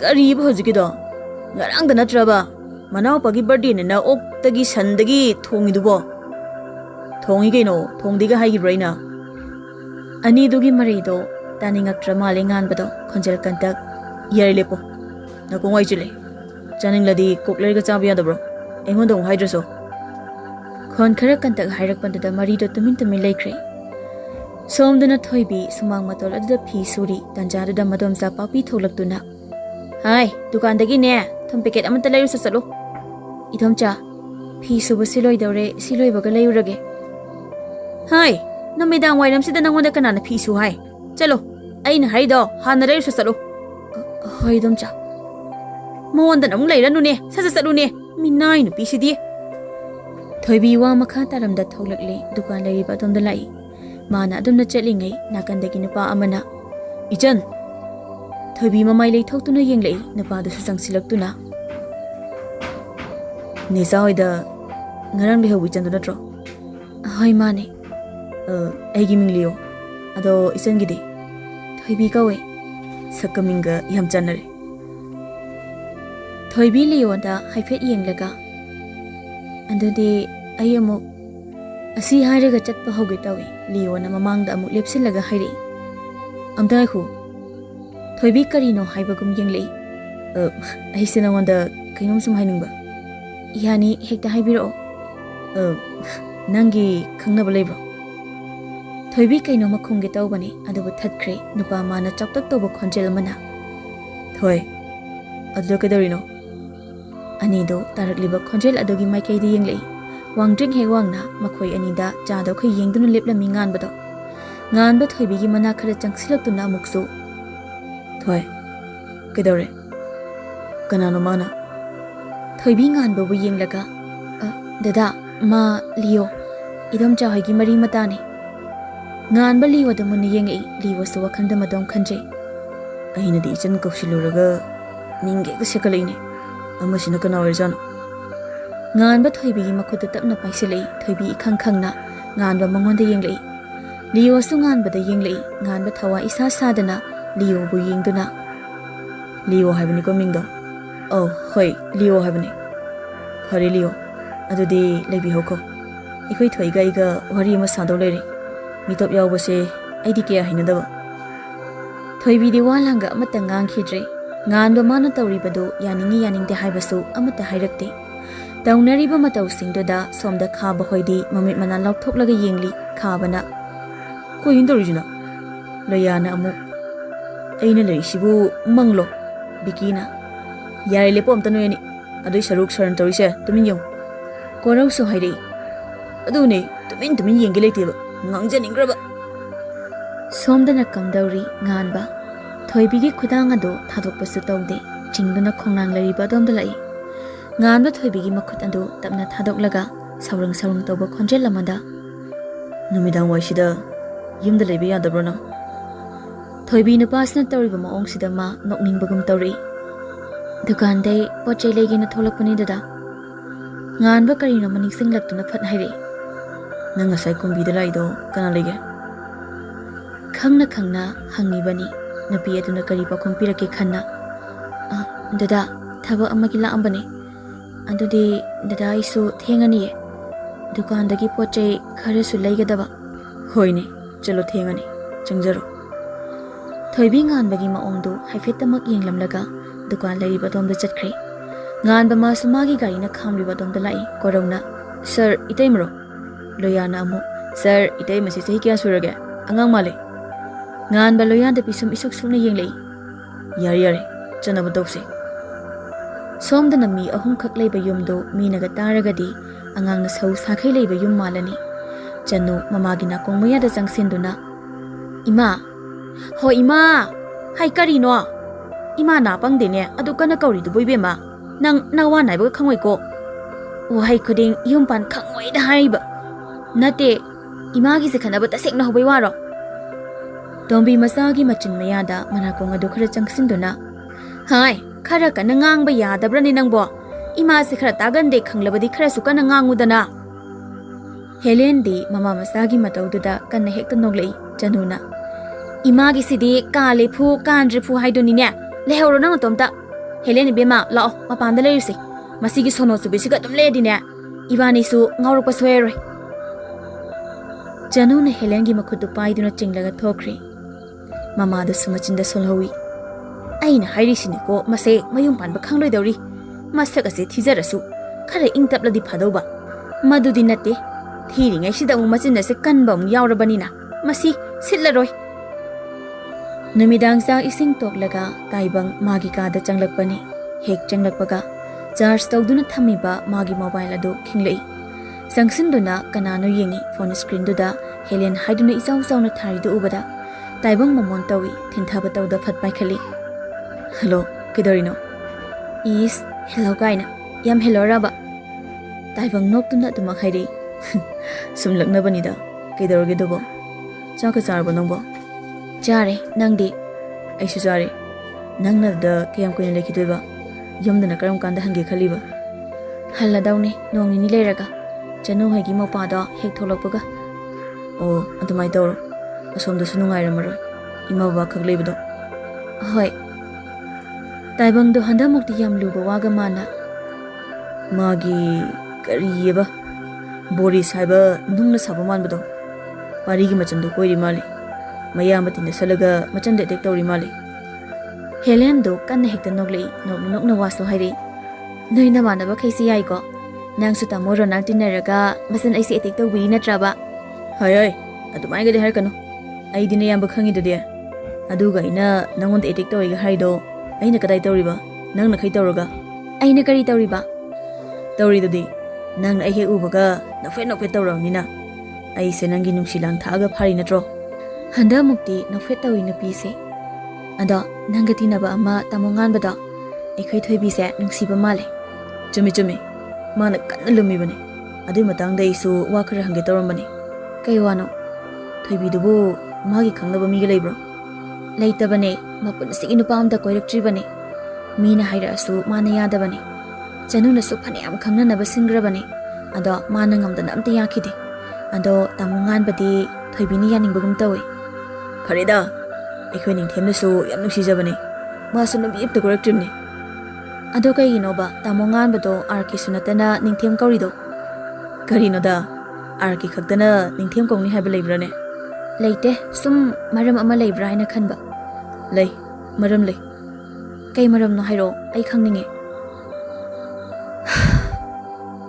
ningthem gi imana koramba mingne ima do ningthem cha sagai gi ningol ne imana thaina mapam chatpa khudingi ngan base dum pui hai aduda asomgi boksi hoina thonba mingne o tamongan ba gi masin manaw sikya suge ani sui machan namaga ningthem ga Ay ngasay tamchaw hoida chatpado aduda tamongan basu laeba tamsawgi inamado adudu oidoira taibang ingangak na yamna khangning balang taknaba khonjel amada maming kari gauge henthoi taibang gyan tarakle ngasay da ngan pamana haikibani machan unaba chalure haina phari adudi aisu thamage nangsu tumtho ai hayeng duty ngana le hoi adudi thamage ka good night hoi good night Ahingi pung ama taraklabado phau thoibi tum thaba yade ngahak tumina sum hiplamlaga nakanda leiriba magi phone adu lamaga lawi whatsapp changduna kana gi message lei haiduna yengi chanu Helen makhoi ahum khaki oiba group anduda message amani leirami adubu changduna yenge haibadi khande ꯀꯔꯤ ꯋꯥꯈꯜ ꯈꯜꯂꯛꯄꯅꯅꯣ ꯗꯗꯥ ꯍꯥꯏꯗꯨꯅ save ꯇꯧꯔꯤꯕ number ꯑꯗꯨ search ꯇꯧꯏ number ꯑꯗꯨꯗ ꯆꯪꯂꯒ DP ꯊꯝꯂꯤꯕ ꯐꯣꯇꯣꯗꯨ ꯌꯦꯡꯏ ꯒꯥꯔꯗꯦꯟ ꯑꯃꯗ ꯉꯥꯟꯕ ꯑꯃꯗꯤ ꯅꯨꯄꯤ ꯑꯃꯒ ꯀꯥꯞꯄ ꯐꯣꯇꯣ ꯑꯃ ꯊꯝꯂꯝꯃꯤ ꯅꯨꯄꯤ ꯑꯗꯨꯗꯤ ꯃꯃꯥꯏ ꯑꯗꯨ ꯂꯨꯛꯊꯕꯅ ꯃꯁꯛ ꯑꯗꯨ ꯐꯖꯅ ꯎꯕ ꯐꯪꯗꯦ ꯃꯔꯤ ꯑꯃꯠꯇꯁꯨ ꯊꯣꯛꯅꯗꯕ ꯅꯨꯄꯥ ꯑꯁꯤꯅ ꯅꯨꯄꯤ ꯑꯃꯒ ꯐꯣꯇꯣ ꯀꯥꯞꯃꯤꯟꯅꯔꯝꯕꯁꯤꯗ ꯃꯥ ꯌꯥꯝ ꯁꯥꯎꯅꯤꯡꯕꯒꯨꯝ ꯇꯧꯔꯤ ꯑꯁꯨꯝ ꯐꯣꯇꯣ ꯑꯗꯨ ꯆꯤꯡꯊꯣꯛ ꯆꯤꯡꯖꯤꯟ ꯇꯧꯗꯨꯅ ꯌꯦꯡꯂꯝꯕꯗ ꯁꯣꯏꯗꯨꯅ ꯚꯣꯏꯁ ꯀꯣꯜ ꯑꯗꯨꯗ ꯅꯝꯈ꯭ꯔꯦ ꯊꯣꯏꯕꯤ ꯇꯍꯥ ꯐꯣꯟ ꯑꯗꯨ ꯀꯛꯅꯕ ꯇꯧꯏ ꯂꯥꯏꯕꯛꯅ ꯊꯤꯔꯤꯁꯨ ꯃꯇꯥꯡ ꯏꯆꯥꯆꯥꯗ ꯐꯣꯟ ꯑꯗꯨꯁꯨ ꯑꯃꯨꯛ ꯅꯝꯕ ꯆꯠꯇ꯭ꯔꯦ ꯁꯣꯝꯗ ꯅꯨꯄꯥ ꯑꯗꯨꯁꯨ ꯃꯥꯒꯤ ꯊꯕꯛꯀꯤ ꯆꯦ ꯆꯥꯡ ꯈꯔ ꯁꯨꯗꯨꯅ ꯂꯩꯔꯝꯕꯅꯤ ꯐꯣꯟ ꯂꯥꯛꯄꯗꯨꯗ ꯁꯥꯎꯅꯤꯡꯅ ꯁꯣꯜꯂꯤ ꯑꯁ ꯀꯅꯥꯅꯣ ꯊꯦꯡꯂꯀꯥꯟꯁꯤꯗ ꯐꯣꯟꯗꯨ ꯂꯥꯝꯃꯒ ꯌꯦꯡꯉꯤ ꯊꯣꯏ ꯍꯥꯏꯅ ꯊꯥꯔꯝꯕꯗꯨꯗ ꯁꯥꯎꯔꯝꯕꯒꯗꯨ ꯁ꯭ꯋꯥꯏ ꯃꯥꯡꯈ꯭ꯔꯦ ꯊꯥꯖꯃꯟꯗ꯭ꯔꯗꯨꯅ ꯃꯨꯟꯅ ꯌꯦꯡꯉꯤ ꯑꯃꯨꯛ ꯇꯠꯊꯣꯛꯈ꯭ꯔꯕꯗꯤ ꯈꯟꯗꯨꯅ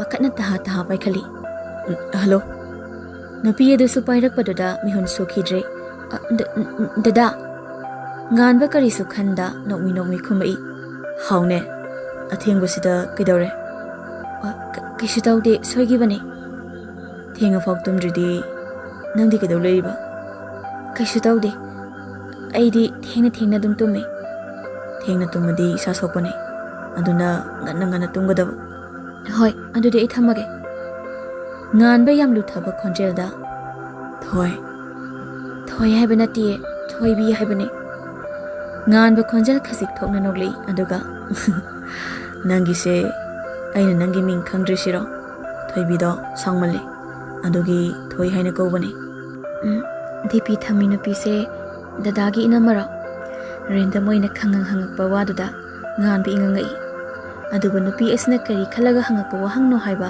ꯉꯥꯟꯕ ꯃꯥꯅ ꯋꯥꯈꯟꯗ ꯂꯥꯡꯕ ꯐꯪꯈ꯭ꯔꯦ ꯅꯣꯛꯃꯤ ꯍꯥꯏꯔꯛꯏ ꯏꯆꯟꯅꯨꯄꯤꯅꯤ ꯉꯁꯥꯏ ꯀꯨꯝꯕꯤꯗ ꯂꯥꯛꯄꯗꯥꯏꯅꯤ ꯅꯣꯏꯕ ꯍꯣꯏ ꯂꯥꯛꯑꯦ ꯅꯥꯎꯕꯒꯤ ꯅꯨꯄꯤꯗꯣ ꯑꯩꯒꯤ ꯏꯆꯟꯅꯤ ꯊꯣꯏꯕꯤ ꯇꯍꯥ ꯍꯥꯏꯔꯛꯏ ꯑꯁ ꯀꯩꯅꯣ ꯏꯅꯝꯃ ꯍꯦꯟꯊꯣꯏꯗꯣ ꯗꯗꯥꯒꯤ ꯏꯆꯟꯅꯦꯕ ꯉꯥꯟꯕ ꯋꯥꯈꯜꯗ ꯃꯨꯔꯨꯝ ꯁꯣꯜꯂꯤ ꯏꯅꯝꯃꯩ ꯍꯌꯦꯡꯋꯥꯏ ꯃꯉꯣꯟꯗ ꯑꯣꯏꯅ ꯀꯧꯔꯛꯇꯣꯏꯅꯤꯗꯤ ꯈꯪꯗ꯭ꯔꯤꯕ ꯊꯣꯏꯕꯤ ꯉꯥꯟꯕꯅ ꯀꯔꯤꯁꯨ ꯈꯨꯝꯂꯛꯇꯕꯗꯨꯗ ꯗꯗꯥ ꯑꯩ ꯊꯝꯃꯒꯦ ꯉꯥꯟꯕ ꯏꯈꯪ ꯈꯪꯅ ꯍꯣꯏ ꯊꯝꯃꯣ ꯁꯣꯝꯗ ꯂꯣꯌꯥ ꯀꯣꯔꯧ ꯑꯅꯤꯗꯨ ꯉꯥꯟꯕꯒꯤ ꯃꯅꯥꯛꯇ ꯂꯥꯛꯄꯅꯤ ꯊꯣꯡꯗꯨ ꯍꯥꯡꯂꯒ ꯉꯥꯟꯕ ꯃꯥꯒꯤ ꯇꯣꯉꯥꯟꯅ ꯂꯩꯕ ꯊꯕꯛ ꯇꯧꯐꯝ ꯀꯥ ꯑꯗꯨꯗ ꯆꯪꯂꯛꯄꯅꯤ ꯀꯥ ꯑꯗꯨ ꯍꯦꯛ ꯀꯥꯟꯖꯤꯟꯒꯦ ꯇꯧꯕꯅꯤ ꯉꯥꯟꯕ ꯃꯥꯅ ꯋꯥꯔꯤ ꯁꯥꯟꯅꯔꯤꯕꯗꯨ ꯇꯥꯔꯛꯏ ꯂꯣꯌꯥꯅ ꯑꯩꯈꯣꯏ ꯁꯔꯁꯦ ꯑꯁꯦꯡꯕꯩ ꯉꯁꯥꯏ ꯑꯉꯥꯡꯗꯨ ꯀꯣꯏꯔ ꯃꯥꯜꯂꯤ ꯀꯣꯔꯧꯅ ꯑꯉꯥꯡ ꯑꯣꯏꯔꯝꯗꯕꯁꯨ ꯌꯥꯏꯗ ꯃꯤ ꯈꯔ ꯄꯤꯛꯄꯗꯨꯗ ꯑꯉꯥꯡ ꯃꯥꯟꯕ ꯑꯣꯏꯔꯝꯕꯁꯨ ꯌꯥꯏꯗ ꯑꯅꯤꯗꯨꯅ ꯃꯨꯔꯨꯝ ꯁꯣꯜꯂꯤꯕꯗꯨ ꯇꯥꯔ ꯃꯥꯜꯂꯦ ꯉꯥꯟꯕꯗꯣ ꯊꯣꯡꯂꯣꯝꯗ ꯌꯦꯡꯂꯛꯏ ꯑꯅꯤꯗꯨꯅ ꯃꯉꯣꯟꯗ ꯌꯦꯡꯗꯨꯅ ꯂꯦꯞꯂꯝꯕ ꯎꯕꯗꯨꯗ ꯑꯍꯝ ꯍꯥꯏꯗꯨꯅ ꯈꯧꯗꯦꯝꯔꯛꯏ ꯅꯣꯏ ꯑꯅꯤꯗꯤ ꯑꯗꯨꯗ ꯀꯩꯗꯧꯔꯤꯕ ꯂꯣꯌꯥꯅ ꯁꯔ ꯑꯅꯤꯗꯨ ꯊꯣꯛꯈ꯭ꯔꯦ ꯉꯥꯟꯕ ꯂꯣꯌꯥꯗ ꯃꯨꯟꯅ ꯌꯦꯡꯂꯛꯏ ꯑꯗꯨꯗ ꯀꯣꯔꯧꯗ ꯑꯣꯟꯁꯤꯟꯗꯨꯅ ꯀꯣꯔꯧ ꯆꯠꯂꯣ ꯈꯥꯕ ꯍꯣꯏꯗꯣ ꯂꯥꯛꯑꯣ ꯍꯥꯏꯀꯣ ꯍꯣꯏ ꯁꯔ ꯂꯣꯌꯥ ꯆꯪꯉꯣ ꯂꯣꯌꯥꯗꯨ ꯆꯪꯁꯤꯜꯂꯛꯇꯨꯅ ꯃꯥꯌꯣꯛꯅꯅ ꯊꯥꯔꯤꯕ ꯁꯣꯐꯥꯗꯨꯗ ꯐꯝꯊꯩ ꯉꯥꯟꯕ ꯃꯥꯁꯨ ꯇꯧꯔꯝꯕ ꯊꯕꯛ ꯑꯗꯨ ꯃꯈꯥ ꯆꯠꯊꯩ ꯃꯤꯅꯤꯠ 5ꯃꯨꯛꯀꯤ ꯃꯇꯨꯡ ꯀꯣꯔꯧ ꯈꯥꯕ ꯕꯤꯀꯤ ꯆꯪꯂꯛꯏ ꯑꯅꯤꯗꯨꯗꯤ ꯇꯨꯝꯂꯨꯕ ꯃꯥꯜꯂꯤ ꯎꯏꯔꯨꯝ ꯇꯧꯏ ꯈꯥꯕꯅ ꯅꯤꯡꯊꯦꯝ ꯀꯩꯗꯧꯔꯒꯦ ꯑꯍꯤꯡꯁꯤꯗ ꯅꯪꯅ ꯂꯥꯏ ꯁꯥꯔꯤꯁꯤꯕꯣ ꯂꯩꯔꯤꯕ ꯃꯌꯥꯝꯗꯨ ꯃꯃꯤꯠ ꯃꯅꯥ ꯂꯥꯎꯊꯣꯛꯂꯒ ꯈꯥꯕꯗ ꯌꯦꯡꯂꯛꯏ ꯎꯏꯔꯨꯝ ꯇꯧꯔꯝꯕ ꯕꯤꯀꯤꯒꯗꯣ ꯃꯃꯤꯠ ꯈꯪꯁꯤꯡ ꯁꯤꯡꯏ ꯉꯥꯟꯕ ꯃꯥꯁꯨ ꯈꯥꯕꯗ ꯌꯦꯡꯂꯛꯏ ꯂꯩꯔꯤꯕ ꯃꯌꯥꯝꯗꯨꯗꯤ ꯉꯥꯟꯕꯅ ꯀꯔꯤ ꯇꯧꯔꯛꯀꯗꯕꯅꯣ ꯈꯟꯕꯗ ꯃꯤꯍꯨꯟ ꯌꯥꯎꯅꯗ꯭ꯔꯦ ꯉꯥꯟꯕ ꯈꯣꯟ ꯈꯔ ꯀꯟꯅ ꯈꯥꯕꯗ ꯍꯧꯖꯤꯛꯇꯗ ꯃꯃꯤꯠ ꯁꯤꯡꯂꯛꯏ ꯅꯤꯡꯊꯦꯝ ꯉꯥꯟꯕ ꯅꯠꯇꯦ ꯁꯔ ꯉꯥꯟꯕ ꯁꯥꯎꯕꯁꯨ ꯃꯥꯟꯕ ꯁꯥꯎꯗꯕꯁꯨ ꯃꯥꯟꯕ ꯈꯣꯟꯖꯦꯜꯗ ꯐꯖꯅ ꯎꯁꯤꯠꯇ꯭ꯔꯦꯅꯦ ꯆꯠꯂꯣ ꯅꯃꯥꯏꯗꯣ ꯇꯥꯊꯣꯛꯁꯨ ꯍꯥꯟꯅ ꯅꯁꯝ ꯑꯐꯥꯕꯗꯨꯒ ꯄꯨꯡꯅ 2 ꯐꯥꯎ ꯇꯥꯗ꯭ꯔꯤ ꯑꯗꯨꯒ ꯅꯪ ꯑꯃꯀꯣ ꯌꯥꯔꯅꯤ ꯁꯔ ꯑꯁꯤ ꯍꯥꯏꯔꯒ ꯆꯪꯁꯤꯜꯂꯛꯇꯨꯅ ꯐꯝꯃꯤ ꯉꯥꯟꯕ ꯃꯥꯒꯤ ꯑꯉꯥꯡꯁꯤꯡ ꯑꯗꯨꯗ ꯑꯃꯨꯛꯇꯪ ꯃꯨꯟꯅ ꯌꯦꯡꯂꯝꯂꯒ ꯋꯥ ꯉꯥꯡꯂꯛꯏ ꯑꯩꯒꯤꯗ ꯂꯩꯔꯤꯕ ꯅꯈꯣꯏ ꯄꯨꯝꯅꯃꯛ ꯑꯩꯅ ꯑꯩꯒꯤ ꯍꯦꯛ ꯄꯣꯛꯃꯤꯟꯅꯕ ꯏꯅꯥꯎꯒꯨꯝꯅ ꯈꯜꯂꯤ ꯑꯗꯨꯒ ꯑꯃꯅ ꯂꯩꯔꯤꯕ ꯃꯌꯥꯝꯁꯤꯗꯒꯤ ꯑꯩꯅ ꯈ꯭ꯋꯥꯏ ꯊꯥꯖꯕ ꯍꯥꯏꯔꯕꯗꯤ ꯅꯈꯣꯏ ꯃꯔꯤꯁꯤꯅꯤ ꯈꯥꯕ ꯑꯃꯗꯤ ꯀꯣꯔꯧꯗ ꯑꯃꯨꯛ ꯌꯦꯡꯗꯨꯅ ꯅꯈꯣꯏ ꯑꯅꯤꯅ ꯑꯩꯉꯣꯟꯗ ꯍꯧꯖꯤꯛ ꯍꯪꯂꯤꯕꯁꯤ ꯀꯔꯤꯅꯣ ꯍꯥꯏꯕ ꯑꯩ ꯈꯪꯏ ꯑꯅꯤꯗꯨ ꯉꯥꯟꯕꯗ ꯌꯦꯡꯂꯛꯏ ꯂꯣꯌꯥ ꯕꯤꯀꯤ ꯑꯅꯤꯗꯤ ꯍꯥꯟꯅꯅ ꯈꯪꯕꯅ ꯃꯔꯝ ꯑꯣꯏꯔꯒ ꯅꯣꯟꯊꯗꯨꯅ ꯇꯨꯃꯤꯟ ꯑꯗꯨꯃꯛ ꯇꯥꯔꯤ ꯉꯥꯟꯕ ꯑꯃꯨꯛꯁꯨ ꯃꯈꯥ ꯇꯥꯔꯛꯏ ꯀꯣꯔꯧ ꯈꯥꯕ ꯂꯩꯔꯤꯕ ꯑꯩꯒꯤ ꯑꯉꯥꯡꯁꯤꯡ ꯑꯁꯤꯗꯒꯤ ꯅꯣꯏ ꯑꯅꯤꯅ ꯈ꯭ꯋꯥꯏ ꯑꯉꯥꯡꯅꯤ ꯑꯅꯤꯗꯨ ꯆꯨꯝꯃꯤ ꯍꯥꯏꯕꯒꯨꯝ ꯃꯀꯣꯛ ꯅꯣꯝꯂꯛꯏ꯫ ꯊꯣꯏꯕ ꯅꯤꯇꯦꯁ ꯑꯅꯤꯗꯤ ꯀꯔꯤꯒꯤꯗꯃꯛ ꯑꯩꯅ ꯄꯜꯂꯛꯇ꯭ꯔꯤꯕꯅꯣ? ꯁꯤ ꯅꯠꯇ꯭ꯔꯥ ꯅꯈꯣꯏ ꯑꯅꯤꯅ ꯑꯩꯉꯣꯟꯗ ꯍꯪꯅꯤꯡꯂꯤꯕꯁꯦ?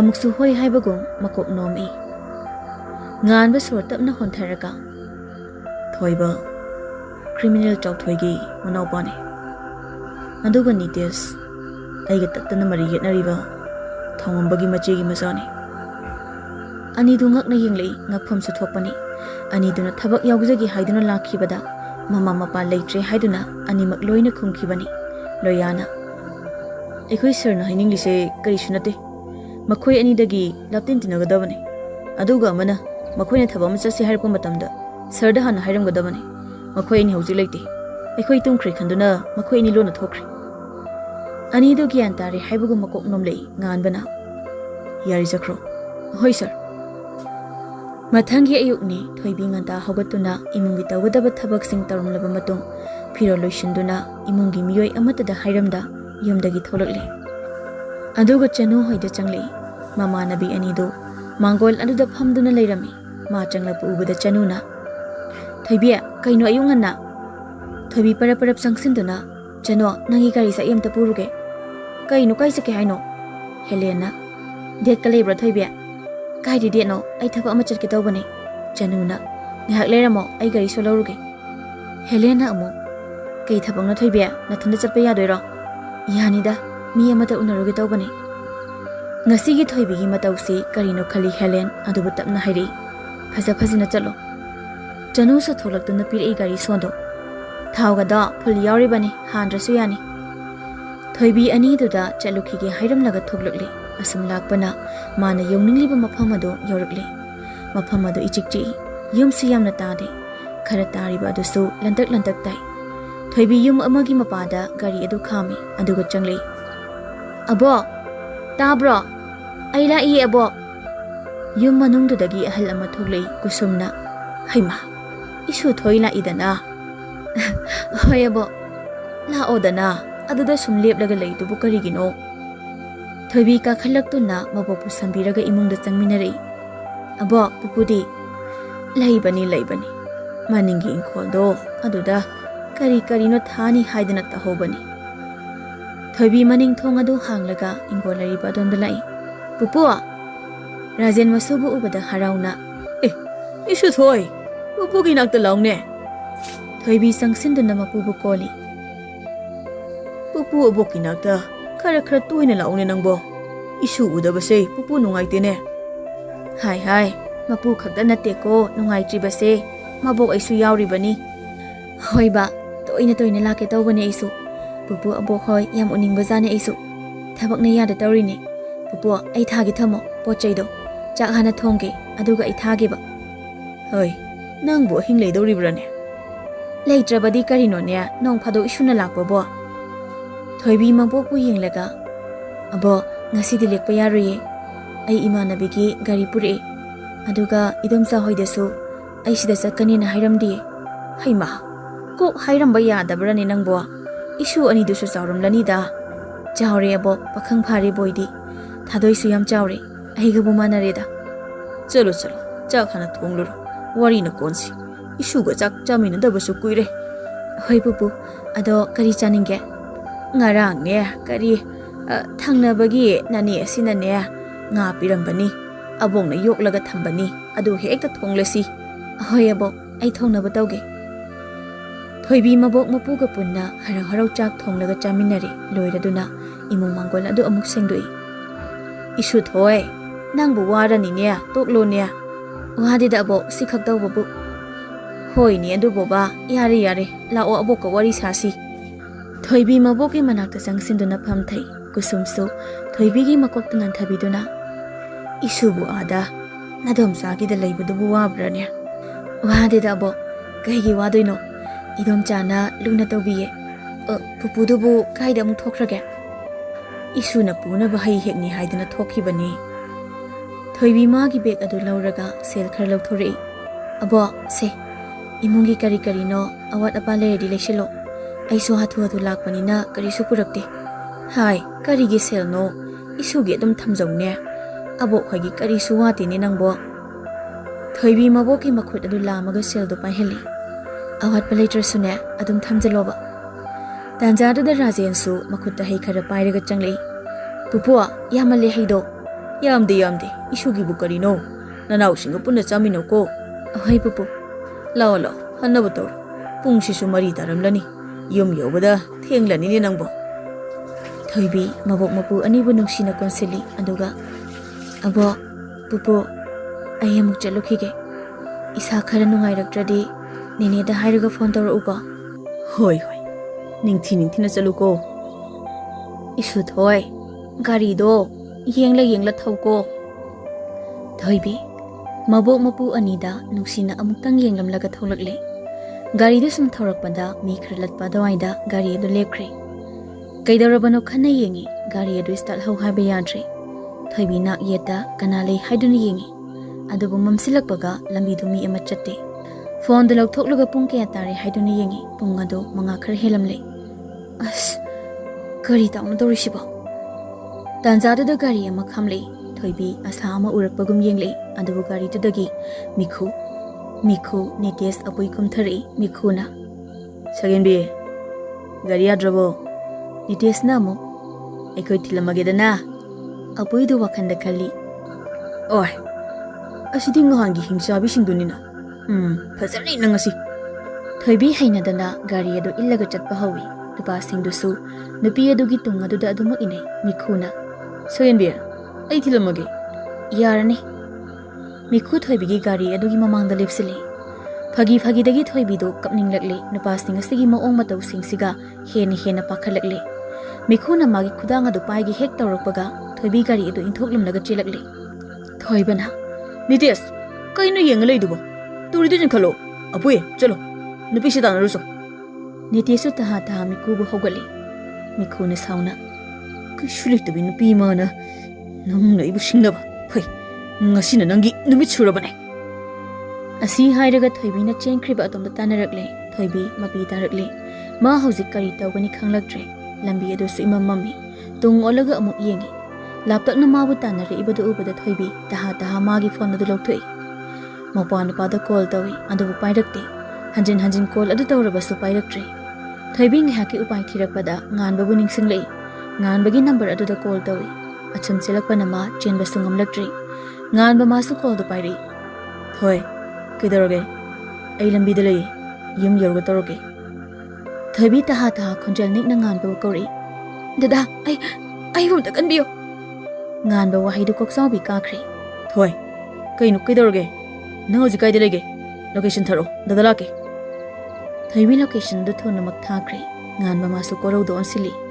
Korau. Gari speaker kan tho. Thoibi nakan oiramna leiriba asongba napi marak aduda changduna le somdana Mikhuna. Napi macha ama phok tanaba ngamdraba noi. Ngasigi numita mabuk phangnaba thigadamne. Apui sor thabet honduna. Lamjendi yange. Madu nupido. Nate karom chengrage ba. Makhoina akoibadada ngangnaribadu tabada Thoibi makhut ani changna manakong menduna khangle. Ngaihaki matung Thoibi nakongdagi makhut adu tapna lauthoi. Tanjada khut amana magi khudang aduda takpairi. Malem taibang pal asida magi kana leite waruba. Magi damak lepiba ngamba misak leite khaluba. Ngasidi magi damak leplage haibagum jingzaugum leplare. Nganba Thoibi na tharakpa location aduda yoksilagle gari adu khamba nangda thong adu phat hangdoklaga thuna makum thare. Laptakna Mikhuga apuiga leptuna mi ama thibagum tawribadu inganba. Loyada mityang ama yenglami nganba Thoibigi number aduda call tawsili. Manang nakpa adwaida khinglakpaduda nage leiduna yengi. Khabana uramale. Sir, asida lere. Nganba khabana khut thiliba adomda yenglakpani. Phone tariba aduda di yengdana nakanda napiwai mongsongoi leiriba aduda hek mityang tarure. Mi ama leibagum tawribadu ubada thuna maksang sili nganba. Thoibi na makhut thangdarakpaga mapa chapchana nganba. Thoibigi makhut ado tap pairaga chingkhali. Thoibi masu ipa pakhana mamit ado chetna uisinduna kaptuna hari. Thado, aibu thado. Aina kari langkhibagi no. Noina igonda suna tawbirise. Nganba Thoibigi mamai ado pairaga. Thoi, si. Engoda yenguse. Nang kashu tawri. Dada leisidi nange. Si. Nangbu kaidaroge. Kanana kaidarino. Dada tamuse. Thoibi khonjel aduda mamit adu khangpang pangai. Nganba oirambadada khangkon konsinduna ngasaidagi pakhatlamba phungatlamba mayamdu pirang oina makhon thokna kablakle. Nganba kari wahai hairaga themgani khangdabana Thoibibu chena konsilaga makok aduda tapna tapna nanthabi. Thoibigi matawasi ubada nganba nungda phaurukliba asawbagi ihulnadu yamna wana phathanaba hone. Matangduda Thoibigi phone adu khingle. Phone lakpagi khonjel tabada Thoibi kaplamba adu chapliplaga tarakliba maikai idomda yengle. Khabana sangsinduna phone adu lauraga Thoibi du pire. Thoibi kaplubagi makhon adu khara khajik semlaga. Hello, boy. Boy bai su pakhatba khonjelda. Chethoi, kaida lege? Somda lai pakhanare. Boy, pakhat kanuse. Chethoi thaba ama chatpane. Lambida gari yaraktabadagi thengine. Adu baba hairamadi faiduna. Hauji kaida laino ai lobu laura. Yarani. Chethoi yauraktaure. Idom chada su phajana hairamo. Chethoi thamagi ko. Boy boy hek thamgibaga chanogi kol amung lai.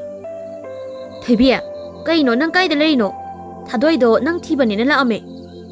Chano, aido somda gari yaraktaba. Adugi khara thengkhre. Nate hujibu kaida lege ba nathanta yagadro.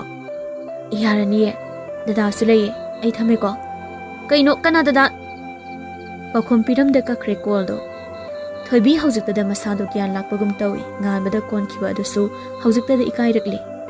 Asumnadi leiba yadabanina nganbana. Thoi, chanabu tawrse. Ai thilamage. Ai gari yarokpane. Hoine, gari yadre haba natro. Ai angang kaurga semalage. Lao. Nganba mang tharo haibugum ingit tawri napi aduna chapliplaga mi yengbugum tawri badu ubada haira nganba. Kanano nang thidubo? Kanam leitabani se? Moi di. Kanano moi haibo? Sidadi kanam leitri sidi. Thoibi nganbada falap yenglamlaga gari lariba adomda lakle. Magi angang singa dusu makhoi bungai duna leirami. Bikina. Sir, hello dora. Hello se. Nanga koroga tawraga nakhoi ani asongi mamang lomda khara chalo gari leiramgani. Ate angang singdo khara koraga gari do lokhalagane noi solo. Ikoi helamage. Hoi sir, koro jase. Ani du sian boi sapai tawna sakre loyana. Sir ikoi su chanoba tawrasi. Itema somda kakhatpiro. Matang icha hek sadana momon tawra inganba. Makhoina Thoibi hoigi yum yorakpado pung 9 makhai tagadawre. Gate ma bungairambagum boy ga thadoiga leplami. Thoibi gari dagi phatkum thari boy sumasigi manakta sangsili. Chithoi kisu tawdi gona. Chithoi kisu tawdi. Nganba hoi su kum thari thadoina nganba ubada. Ite chethoi thilaira. Nganba nokmi makok nomi khumbadi khumlaktre. Boy nganbada yenglei masiga khangnei hairibado nganba oirambadu da wakhande khali. Ramtharmon base ibai oidoraba jarine. Khonjel thongna mohari. Ibai, thank you. Chethoi thinbirakpagi. Yarida. Adudi thadoi. Thoi. Ahimu chalukhige. Thoibi nganba mangonda wahai kharadi hainingbani. Adubu ifa phajinbagum jinbaldagi wahai amata thoglau yakhidre. Madugi mahutta makok oina nomlei. Nganba magi angang sing aduga gari da mathang kakhatuna gari adu thaukhre. Chethoi, kamai tawrino? Nang gari di? Mana semage haibane. Ado idom chadi. Boy no ina khumlei. Imaga leitida. Kasai mamoi da chaki. Nongni lekani haibane. Thoibi madom cha leite haibada da sordo ingna honthai aduga. Thengi lao changase. Somda nganba mayum yaurakle magika adu thariba sufadada tapna famthai. Thoibi ga maga thengnaribasi ngasiga thana manga tarukti sure adubu saka onsinaduna wari tawbadi ahumla khakta ngairi. Thoibi na nongmata ima baba panbadi mata khide. Adubu idomcha haina toina panbadi mata khre. Manga side Thoibi gi maramda yamna khangningbagum tawri. Thoibi gi ngasai oiramliba phibamdo ningsinglakpadu tuzungi. Ngahak asum wakhan khalamlaga parida call tawri. Pung adusu khara khajik thenglabana phone adu pakhik pairaktre. Ring talamdai aduda pairei. Tumlubagi khonjel aduga. Kaidawri ningthya? Tumabo. Ai sida tumdradi aibo jagoi sa lei wairo. Nganba khajik noklaga makha tarei. Ai se karino ma hangin torpane. Kaino ko hangba yadro.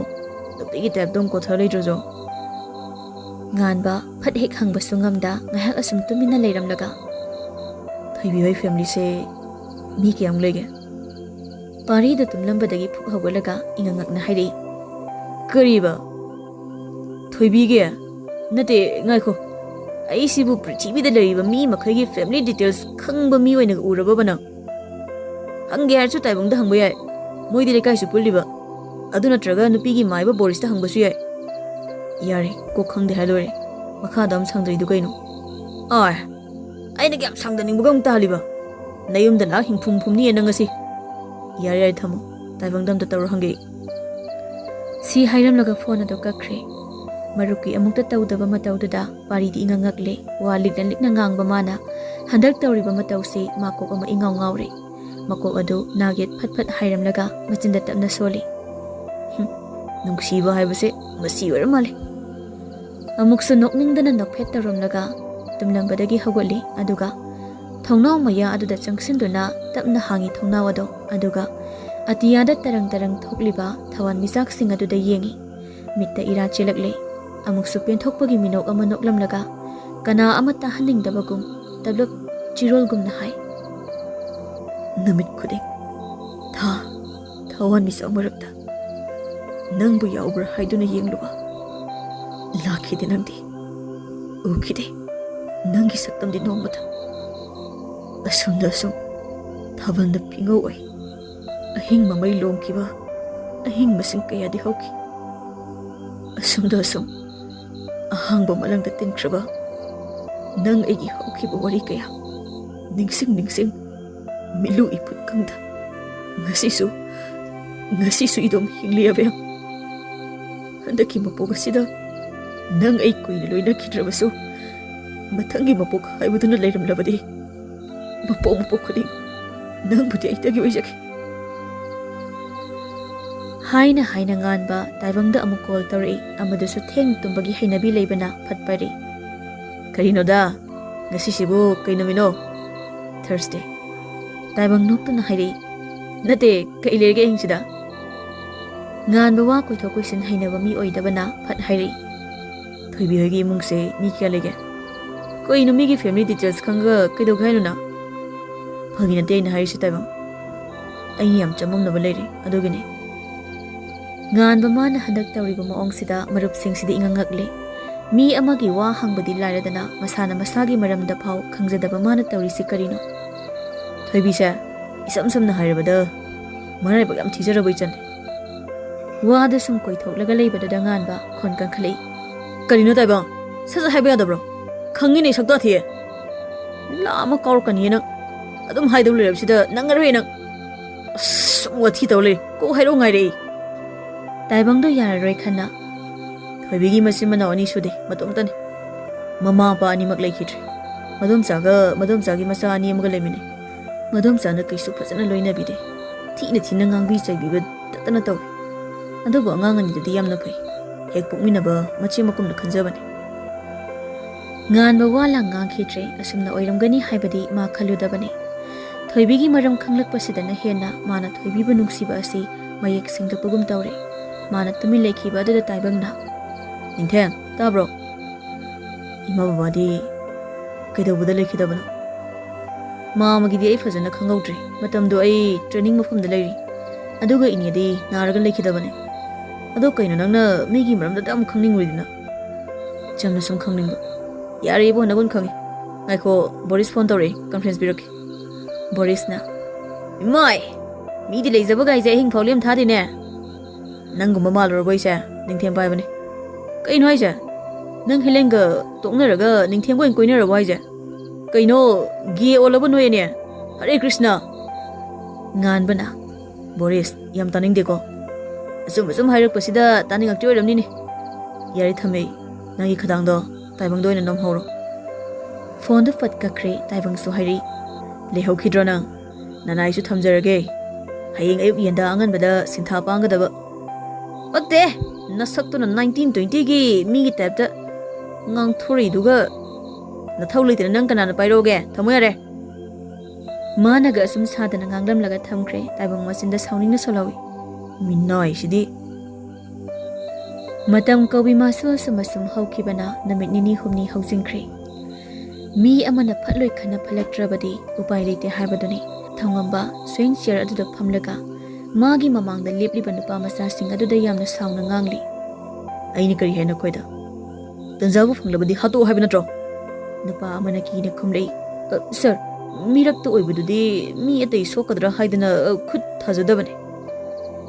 Thongamba phuk hawalaga nupa adugi mamaida khupa aduna safu amada thajali aduga nangu minister Prajagi yamna khanbiribada ha misam amani sokbo sibada kanana kari hagadori nakal oiramna thariba sofa da tumina famlamba nitesna mamo lo haiba amasu leiribanina ekhoi tapthasi nites manipur gi lobu lorane minister haira mamona sel khara pirga machin nenbe ai sel nangamdaba kari bu lebagine manipur gi law and order di mamo hoina paibu chap manarabani ne Mamo, sina nakal amada thamkhraga ngalma lotion bade arai bane luri bade sebuk mari lei badune nites mamo na phana bu loini singani mikhudo mamo na lau hari hentam aduga ne mamo gi nakta toina toina lakpa sit tawrano mi na kita da chingnana ba thabak tawu yade mamo na yaliba oram masik ka hinba yade ko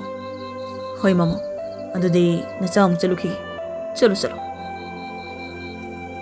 Ngasidi mata ahumdu punna punsi hainaduna janu hoida pulap lei thadoi si yauri januna Thaibiya aiga nanga tanadaba yadaba wa ama leiri kaiwano Helena marak thalaga kaino aingodadi haide no eni khaktana dui wasi kaino ba thadoi namu che Helen moi gi se nangi wa mandra haidi nangi natradi ibani su leiri ni aikhoin su tanaramba yaidana januna Adune thadoi masi genam tade nasi kaina tanadui wari se magini se makhang da male thoibina yari se kaiwana tanadui ba hairo janu isau sauna nate thoibi mana ikhoini da wa loli se kaigino ba aini am khangningi se Helena kariya aina kari wa loladana lote hairona lote adudi ngarang nanga wari sanari nupa do kanano nangbu nupa koi de haida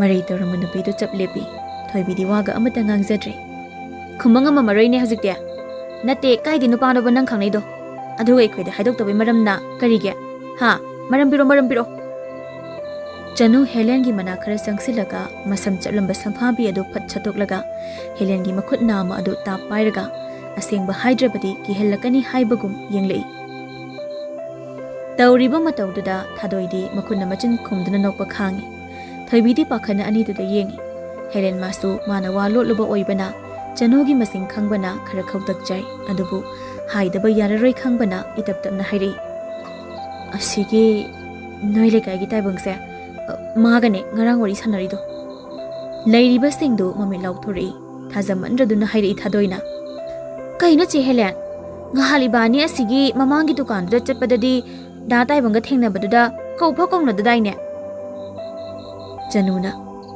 Dongambiya nangdi lona yam tawramijani ne adu yeramni ne aina nga halwai ekhoida leisi haiba kandana yadraga hadan haro yarise Thoibina yarisi sano masu hek haibada nungaita dana tawri oiramni karigi nungaita bano khaluraga ne aine khoido yam langkhalijani langkhatli aisine aina ngarang wari sanabada ta haudradi ma ekhoida dum lotuni ne ai adudi khande ko Kharleraga haigena tawbani Matangduda mama tombi su tholaktuna mogi wari duda yausilei Hai kari wari no ne nakhoina sari dubo ima su khar yaugini he Janu masinda murum soli Sheba na bisong thole Tombi du thadoi don sili Thadoi maboki nakta khar toina laune mabo itomta leibasi nungaite ne mabo jesanu hoilei sidi Nong hek ngal badagi isau da langdana leibasibu Mi oinaga thaba yaba natte ko Thoibiya isadi gudabasu kuireda Ahoi mabo yumgi ama tawringai da lakpa pharak hekta taba Hoida yumgi thabaksu tawdaba yaba natte Helen Janu gi nakong maya da sangsilaga Janu kaina no imasa nanga wari sanabadi na pangbagi tapta tawdro hausna pura normal ni oise amu lekhat bazani ekhoi magi se Wari sanarambadagi anido khangpre he khangi madudi moi anina onsinaraga wari tawriba aduda thadoina nakanda taramba nungmasa amalangsilei moi anigi matawduda thadoi thik noklei anido thadoida paina yenglei matangduda thoibigi phone adu khinglei tawrakliba misaktu ubada masa phau khangjada nokmi tawkhre matawdu munna yengi mamanabi anise thoibi phamlambadagi phuk hawgalaga leiriba singdudagi khara chatholaga paikhalle hello dada nganba nokmi kaidawrige nangbo kisu tawdi sum leiri kisu tawdraga phone paiba du kuina jangba thoibi nupasna lana lawkhrabra khanna taha nati aida sanu hoida leiba adugi mayam pulap leiba dada khara chathorakba adugine ado hojingal tang tholo noigi thongkhong dai lei tholo ko dada ngairamage si hairaga thamkhre ngan bado thoibi phone screen dudang hak asum yenglamlaga chanu hoina leiriba domda prap changai aduga chanu helen lao thongkhong phawdu tholusi ani duna hena bhap tara male chalasi haiduna thoglakle thadoidi mayumda chatlamage haiduna lehore chanuna thaibiya nangdi khara ke ba yabani kaino ke doibo tamongan ban natro la edo thoibi hoi haibugu makok namlei helena amuk yarida ekoi thoibi di ke dress adum phajari sidi wari tawdana ahumdo nganbana lei hairiba mafam adu yoksilakle nupadu suma housagum masana na liplami navy blue color gi men shirt angabu masugi formal pant adumaga chinglem na liplami makhoi lakpa ubada nganba nufet tawri gari da lariba nupa masa ani du sukum tharaga sangsilei chanuna wa thaibiya tamungan base beki saktam chelasu post tariba rasi na marol ma leiriba helena yar hinang masu thaibiya chalo ekoi saida sum leiramge kaino punna dum chase helena haima chalo saida sum leiramage ba ekoi kisu selamo yibema ani duna ngamdana lehore thoibi itap-tapna nganbagi manakta sangsilei nganba makhuta pairiba polythene bag ado thoibi da pirei se loksilo nangi ne lerpane thoibi pak hek loksinde pirakliba potu karino haibasu khangde matawduda nganba khajik ikairapagum tawi nupasina makhutu khajik hanjin khibaduda thoibi phatlawi nganbasu haujiktada nokmi wanganglei thoi aiga hayang ayukta thabam da chanminaruse mana hanglido khumlakpagi mahutta onataina na hairei dada adude ayamuk changage dada su hanbiro nganba kari su khumlakte nupi asida tumina yenglaga lei thoibi masu hoimai hairamda chatpa hawi khongka ama ani chatlamlaga chap leptuna nganba magi manakta amuk parap sangsilaktuna makhutta pairiba sel adu nganba da pirei nganba kari sel no haibugum yenglei dada ngan gari sembado sel phanayam changlamgani se silok yare adudi aina mating pangbani haina khallo nuwaite aina semasu selada lawki daw leire dadana sembirabani na dadada pibani adubo haiba sidi aina dum tawrge haiba napasi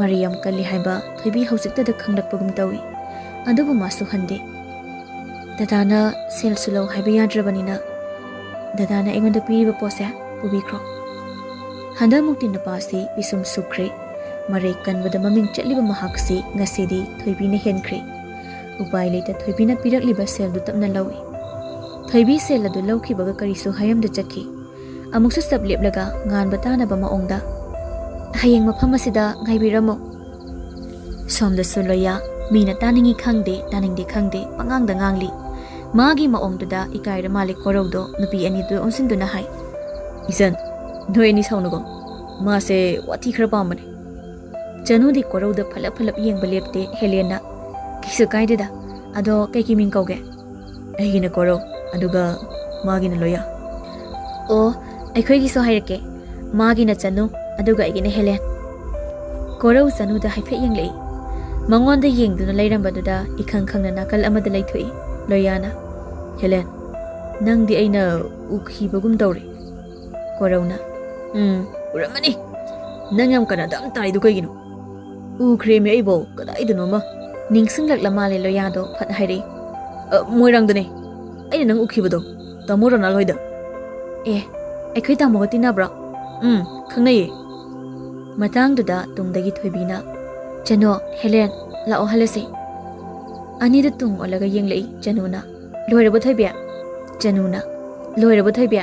ꯍꯦꯂꯦꯟꯅ ꯂꯥꯛꯑꯣ ꯑꯗꯨꯗꯤ ꯆꯪꯉꯁꯤ. ꯂꯦꯞꯂꯤꯕ ꯅꯨꯄꯥ ꯑꯅꯤꯗꯨꯗ ꯑꯃꯨꯛ ꯑꯣꯟꯁꯤꯜꯂꯒ ꯍꯦꯂꯦꯟꯅ ꯑꯗꯨꯗꯤ ꯑꯩꯈꯣꯏ ꯑꯃꯨꯛ ꯆꯪꯉꯒꯦ. ꯀꯣꯔꯧꯅ ꯍꯣꯏ, ꯑꯗꯨꯗꯤ ꯏꯇꯩꯃ ꯑꯩꯈꯣꯏꯁꯨ ꯆꯠꯂꯨꯈꯤꯒꯦ. ꯊꯣꯏꯕꯤꯁꯨ ꯒ꯭ꯌꯥꯟ ꯏꯇꯥ ꯇꯥꯗ ꯈꯨꯝꯃꯤ ꯑꯍꯣꯏ. ꯆꯠꯈ꯭ꯔꯦ ꯅꯨꯄꯥ ꯑꯅꯤꯗꯣ ꯃꯣꯏꯁꯨ ꯌꯨꯝꯂꯣꯝꯗ ꯂꯥꯛꯄ ꯍꯧꯏ. ꯆꯠꯅ ꯋꯥꯔꯤꯁꯨ ꯇꯧꯔꯤ. ꯍꯦꯂꯦꯟꯅ ꯊꯣꯏꯕꯤ, ꯇꯥꯃꯣ ꯉꯥꯟꯕꯒ ꯅꯣꯏ ꯑꯅꯤꯒꯤ ꯃꯑꯣꯡꯁꯦ ꯀꯩꯅꯣ, ꯀꯣꯏꯅꯔꯕꯣ ꯅꯣꯏ ꯑꯅꯤ? ꯆꯅꯨꯁꯨ ꯃꯇꯦꯡ ꯄꯥꯡꯁꯤꯜꯂꯛꯏ. ꯑꯗꯨꯅꯦ ꯍꯧꯖꯤꯛꯇꯁꯨ ꯏꯇꯩꯃ ꯀꯥꯏꯅ ꯀꯧꯔꯝꯃꯤꯗꯣ. ꯀꯥꯏꯗꯩꯅꯣꯗ, ꯀꯣꯏꯅꯗꯦ. ꯁꯨꯝ ꯏꯆꯝ ꯆꯝꯅ ꯂꯣꯏꯅꯕꯅꯦ.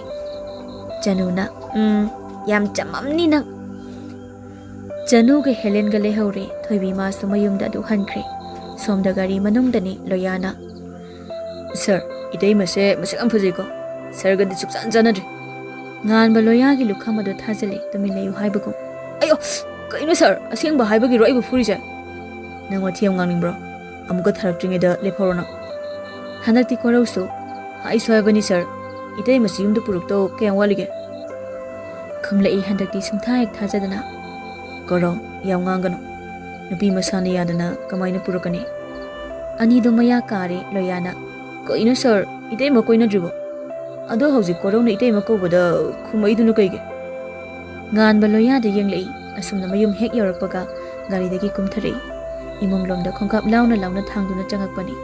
ꯏꯊꯥ ꯍꯦꯛ ꯊꯥꯖꯗꯅ ꯃꯔꯨꯞꯁꯤꯡꯗꯨ ꯄꯨꯂꯞ ꯐꯝꯗꯨꯅ ꯂꯩꯔꯝꯃꯤ. ꯔꯣꯅꯥꯜꯅ ꯊꯦꯡꯉꯤꯗ ꯅꯤꯡꯊꯦꯝ. ꯕꯣꯔꯤꯁꯅ ꯑꯃꯨꯛ ꯉꯁꯤꯁꯦ ꯀꯩ ꯂꯩꯒꯦ ꯍꯥꯏꯕ ꯀꯥꯎꯕꯤꯔꯕꯣ?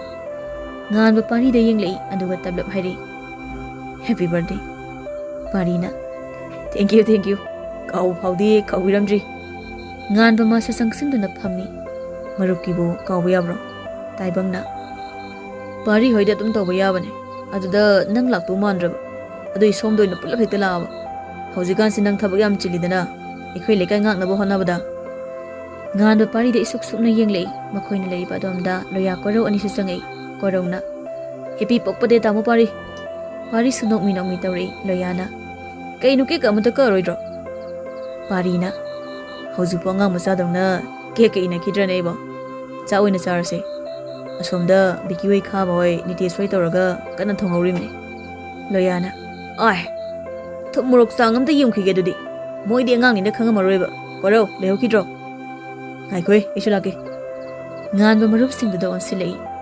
ꯀꯩꯅꯣ, ꯕꯕꯥꯗꯤ ꯅꯣꯏ ꯂꯥꯛꯑꯦ ꯈꯪꯗꯕ꯭ꯔꯣ? ꯇꯥꯏꯕꯪꯅ ꯈꯪꯕꯅꯤꯗ.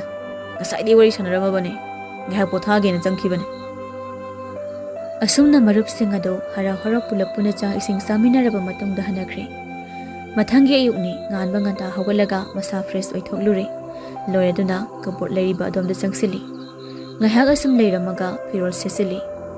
ꯗꯥꯔꯛ ꯒ꯭ꯔꯤꯟ ꯀꯂꯔꯒꯤ ꯃꯦꯟ ꯁꯔꯠ, ꯕ꯭ꯂꯦꯛ ꯀꯂꯔꯒꯤ ꯄꯦꯟꯠꯁꯇꯨꯃ. ꯉꯁꯤꯗꯤ ꯂꯤꯠꯂꯤꯕ ꯐꯨꯔꯤꯠ ꯑꯗꯨ ꯌꯦꯞꯁꯤꯟꯗꯦ. ꯏꯆꯝ ꯆꯝꯅ ꯃꯄꯥꯟꯗ ꯊꯥꯗꯣꯛꯏ. ꯃꯁꯝ ꯑꯗꯨꯁꯨ ꯉꯁꯤꯗꯤ ꯂꯨꯃꯥꯡ ꯑꯗꯨꯗ ꯑꯗꯨꯃꯛ ꯊꯥꯗꯩ. ꯂꯣꯏꯁꯤꯟꯕ ꯄꯨꯡꯂꯣꯏ ꯂꯣꯏꯔꯗꯨꯅ ꯃꯁꯥꯒꯤ ꯐꯤꯕꯝ ꯑꯗꯨ ꯑꯃꯨꯛ ꯌꯦꯡꯊꯖꯩ. ꯄꯛꯆꯔꯦ ꯈꯜꯂ ꯃꯥꯜꯂꯦ. ꯃꯈꯥꯗ ꯀꯨꯝꯊꯔꯛꯏ. ꯑꯗꯨꯒ ꯀꯣꯔꯧꯒꯤ ꯊꯣꯡꯖꯤꯟꯗ ꯂꯦꯞꯂꯒ ꯑꯃꯨꯛꯇꯪ ꯀꯧꯏ. ꯀꯣꯔꯧ, ꯂꯣꯏꯔꯦ ꯁꯥꯔ.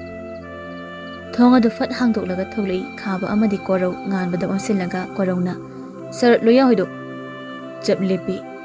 ꯀꯣꯔꯧꯗꯣ ꯇꯧꯔꯝꯂꯤꯕ ꯐꯦꯁꯟꯗꯨ ꯎꯕꯗ ꯈꯪꯍꯥ ꯍꯥꯔꯛꯏ. ꯈꯥꯕꯁꯨ ꯉꯥꯟꯕꯗ ꯌꯦꯡꯂꯛꯏ. ꯇꯧꯔꯝꯂꯤꯕꯗꯨ ꯎꯕꯗ ꯋꯥꯈꯟꯗ ꯈꯜꯂꯤ. ꯀꯔꯤꯅꯣ ꯇꯧꯔꯝꯃꯤꯁꯤꯅ? ꯆꯍꯤꯅ 30 ꯍꯦꯜꯂꯝꯃꯅꯤ. ꯑꯗꯨꯒ ꯇꯧꯔꯤꯕ ꯐꯦꯁꯟꯁꯤꯅ ꯆꯍꯤ 19, 18ꯒꯤ. ꯑꯅꯤꯗꯨꯅ ꯃꯥꯕꯨ ꯌꯦꯡꯂꯒ ꯇꯧꯔꯤꯕꯗꯣ ꯀꯔꯤꯁꯨ ꯈꯪꯗꯕꯒꯨꯝ. ꯂꯥꯛꯑꯣ, ꯆꯠꯅꯕ ꯇꯧꯁꯤ. ꯂꯣꯌꯥ ꯍꯣꯏꯗ ꯆꯠꯈ꯭ꯔꯕ ꯅꯠꯇ꯭ꯔꯣ? ꯀꯣꯔꯧꯅ ꯍꯣꯏ ꯁꯥꯔ. ꯐꯔꯦ, ꯂꯥꯛꯑꯣ, ꯆꯠꯅꯕ ꯇꯧꯔꯁꯤ. ꯃꯣꯏꯅ ꯁꯨꯃꯥꯡꯂꯣꯝꯗ ꯊꯣꯛꯂꯛꯄꯗ ꯃꯄꯥ ꯀꯨꯃꯥꯔꯁꯨ ꯐꯝꯗꯨꯅ ꯂꯩꯔꯝꯃꯤ. ꯃꯆꯥꯅ ꯑꯃꯨꯛꯇ ꯇꯧꯈꯤꯗ꯭ꯔꯤꯕ ꯃꯑꯣꯡꯗ ꯊꯣꯛꯂꯛꯄꯗꯨꯗ ꯋꯥ ꯍꯥꯏꯔꯝꯒꯦ ꯇꯧꯕꯒ ꯂꯣꯏꯅ ꯀꯥꯎꯈꯤꯗꯨꯅ ꯃꯆꯥꯅ ꯒꯥꯔꯤ ꯊꯧꯗꯨꯅ ꯆꯠꯈꯤꯕꯗꯨ ꯇꯨꯃꯤꯟ ꯌꯦꯡꯍꯧꯏ꯫ ꯊꯣꯏꯕꯤ ꯍꯣꯏꯒꯤ ꯈꯣꯡ ꯑꯗꯨ ꯌꯧꯔꯛꯑꯗꯨꯅ ꯒꯥꯔꯤꯗꯒꯤ ꯀꯨꯝꯊꯔꯛꯏ꯫ ꯄꯣꯀꯦꯠꯇ ꯌꯥꯎꯔꯤꯕ ꯐꯣꯟꯗꯨ ꯂꯧꯊꯣꯛꯂꯒ ꯊꯣꯏꯕꯤꯒꯤ ꯅꯝꯕꯔꯗꯨꯗ ꯀꯣꯜ ꯇꯧꯏ꯫ ꯑꯃꯗꯨꯁꯨ ꯐꯠ ꯄꯥꯏꯔꯛꯏ꯫ ꯊꯣꯏ, ꯗꯗꯥ ꯌꯧꯔꯛꯑꯦ꯫ ꯑꯩꯁꯨ ꯊꯣꯛꯂꯛꯑꯦ꯫ ꯆꯦꯊꯣꯏ, ꯏꯕꯥꯏ ꯑꯥꯗ ꯂꯩꯔꯦ꯫ ꯉꯥꯟꯕ ꯊꯣꯏꯕꯤ ꯍꯣꯏꯒꯤ ꯂꯩꯔꯛ ꯑꯗꯣꯝꯗ ꯐꯠ ꯌꯦꯡꯂꯛꯏ꯫ ꯄ꯭ꯔꯤꯊꯤꯕꯤꯗ ꯂꯩꯔꯤꯕ ꯃꯤꯑꯣꯏ ꯈꯨꯗꯤꯡꯃꯛ saksu khetnabagum amana pamba posak amana pamdabagum thamoi wakhal pukning loina khetne masi asengbamakni thoibi nongalakpaga manawga punna yumgi thabak sing loisinminai loiraduna iru maitha tawraba matung magi kada changlei phaklangda theliba ghari aduda amuk yengi pung mapal taramle pungdu ubada masadu ipa pakhana phiro loisinna balakne ngai haktang dodi kari sesige khali phamung masi aduda khaw ama leiribadu ui mani ngan ba mana pirakhiba polythene mayom aduni parap sangsinduna khaw adu hangdoklaga kari yawi haiduna yengi yawramliba pot adu ubada thoibi ingangakle nupigi phirol ni yawramliba ado thoibi ngi hag asung yenglamlaga ngan bana pirakpa phirol adu lokthoklaga sesili amuba masugi khudang yawa tops asangba masuda amubuna mapan chanba phanek asangba masugi parap tawba phi aduga masam asangba adusu sangna adumak thadai sai maru khara tariba adusu napada yepsali ngasidi mamai masadusu khara keseli pungloi loirabada masagi phibam adu mixel aduda amuk yengzei boy masigi makada masibu kauduna sangai chithoi tabro kaidorino aikai thadoina kai jakraba boy chethoi sida laiye thadoi do idom saga makhale kaida sakhibane ai chithoi kai chituino adu ankiruduna thoibi boy da mamai adu pura onsilaga boy chethoibu yamna keba manbrane mandeda chethoidi yam phajai dress tu so yam pakjai ado kai chatuino chethoida thaba ama sikke tawbani nang thongkhong phauda thindokera hoi thinge ado chethoigi sibai unaba chatui malida yare chaisar anina lao chethoi thilula ani da thongkhong leiriba adom da lai moina lakba hobaga thoibi magi phone adu khinglei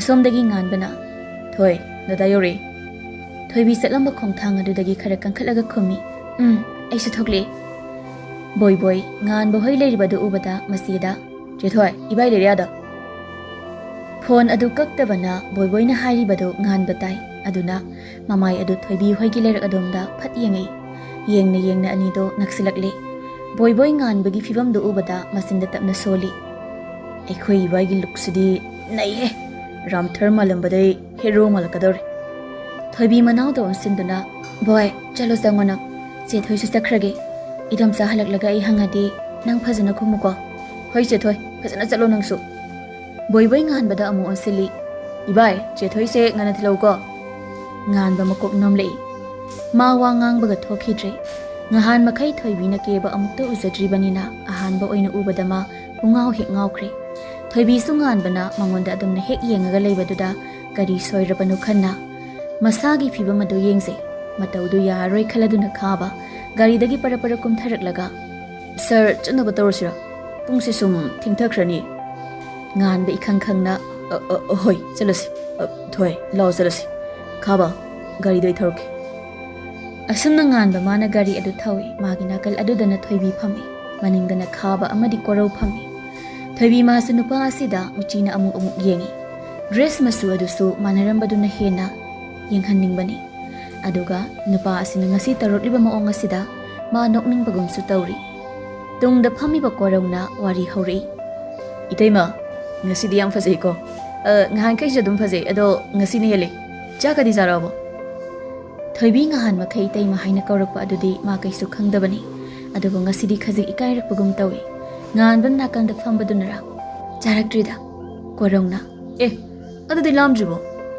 breakfast tawpro breakfast tawba haina de daidi ngan ba nupi asida yenglei thoibi ma su ngan ba da yenglakpaga mapa chap chane mikup ama ani mi chane thangnaba mikupta phat leithokne khabana sir aikhoina chatuisina kaidanu iboka pupugagi manaktane lepa leitana asum thorakpana mafam adu yaurakladuna gari adu khami aduga konthong adu hanglaga manungda changlei mafam asi ubada thoibi di ingangakle nganba thoibi makhoi anina hana changai khaba korau anina garidagi posai lauthaduna leithawi ngan ba yum adugi sumang aduda leplaga kaugi tawi adubu matang chana rajin thogli haima isu laklidana law kakhlo kusum tabrane nangbo isu ngan ba lakline tholo ne nangbo imung lomdagi kusumsu harau thogli kadai isu lai hari dubo thoibi leplamba ubada ingangakna Karino? Isu thoi natrane? Hoi, mani abo. Ngan ba nupisida phat yenglei. Haima, isu ani di hana na khangnaba oire. Lao. Imungda changlaga wari tausi aboka. Rajesu hairi. Pupudi isu thoi uhodredana. Onthokna phajakhre dei isu senga sidi. Thoibi nokmi mapugi manakta changsinduna tapna koli. Pupuna hairi sidi ngahan gaidi aise phajadi hairaba. Pupu haide ko. Ngan ba karigino nangna duda sum leptana leiridubo laungne isu ataidi laktarabro. Ngan bana khumba nangdringaida tungda sanglakpa korona. Ibo kinaktabu laktradi kaino. Se ibo pose khara purakpani. Haima karigino asuk yamba sidia. Masa khakta ikom na lakpa yadabrane. Khabana Ibo isa khaktane ikom na laise. Ose isidi gari na pujarakpane. Angau basidia. Nangni hek ngang basima ba. Lao. Imungda sangasi. Wa khang basadana anida magi thokpa pangangda nganglaga ahal anidu pusilaga changre. Somda anisina kamdauri magi thokpa leinei. Manungda changbra haisu changde. Ngahak aduna leiramlaga ngan ba itap-tapna. Hoi, lao. Asida famuse. Si hairamlaga pukri masa ama leiriba domda chakhi. Thoibi su tung ilei. Wa na saba phampham aduda anidu fammi. Ibo khoiga kari thonage. Thoibi ngahak tamina leiramlaga. Ambo aigi imagi mama. Dadagadi kamaina khangnarino. Nong lambida thengnabadai khangnakhibane. Thoibi wahang amadi hangningai wakhalda hangsira hangoisira khalamaga tapna hanglei. Dadana aigi phirol pireise. Dadagi imana leirakpra. Ngan ba nupi sida yengningdabani. Ngasai ukiba saktamado amuk yengningdaba. Ngawba haibabu aduk thina ngawkhrabani. Aduna mamai aduna kal amada leithoklaga leirambani. Nupisigi wahangduda phat yenglei. Thoibina setliba phizol aduda amuk yenglei. Aduga masagi phizol aduda amuk yengse. Kari khalaklabano nokmi tawi. Nupisina hangkiba wahang adugi pakhum ama pirei. Aina lerakpane. Nangwanda paksagani khana. Ima sidi leikidaba chahi tarahumdoi harakadore. Thoibi magi size kamaina khanglino hange khalambani. Adubu aroibagi ima si leikidaba haiba ama pankibaduna tumina lei. Dada kainom hange. Hango. Nangna khangba makai loina hango. Dada se chahi kya surage hangi tauba. Ngan ba mana sagaluriba wakhanduna hanglakliba wahangduna aham haiduna amuktang khawdimlaga hairei. Kunmapun sudore mathang thada. Thoibi wakhalda madong khanjai. As aiga kayano khetnarisibo. Thoibi haibibema onthokna mapasta daba amada hek nungsirida. Mana aduna tumi leikhibaduda ngan bana. Thoi manungda changasira. Ngahak asum leikhisi. Si hairaga akoibada leiriba posai hauriba upal wapal singa aduda yengi. Haino pambi ama hauribadu urubada ngan ba tanaba maongda hairei. Thaina imaga iga toina abokida lai. Tu ada hauriba hino pambi ase imana tharambane. Ngasi su imadu leiramlabadi yamna nungai daune. Kaisu hena khanjanganuda. Miyoi boina poklabadi nongma natraga nongmadi soidina sikidauba ngaktane. Ahan akongi wani. Aina mu haidrabasu nangni hena khanglamani. Dada hoigi babadi leiriba natra. Leiri. Babadi kalida. Hawalaga chatpabudi ngamdri. Thoibi machinna murum soli. Karino masayam kali suhai. Aduga chatpadi ngamdri. Machinna thokna muksu.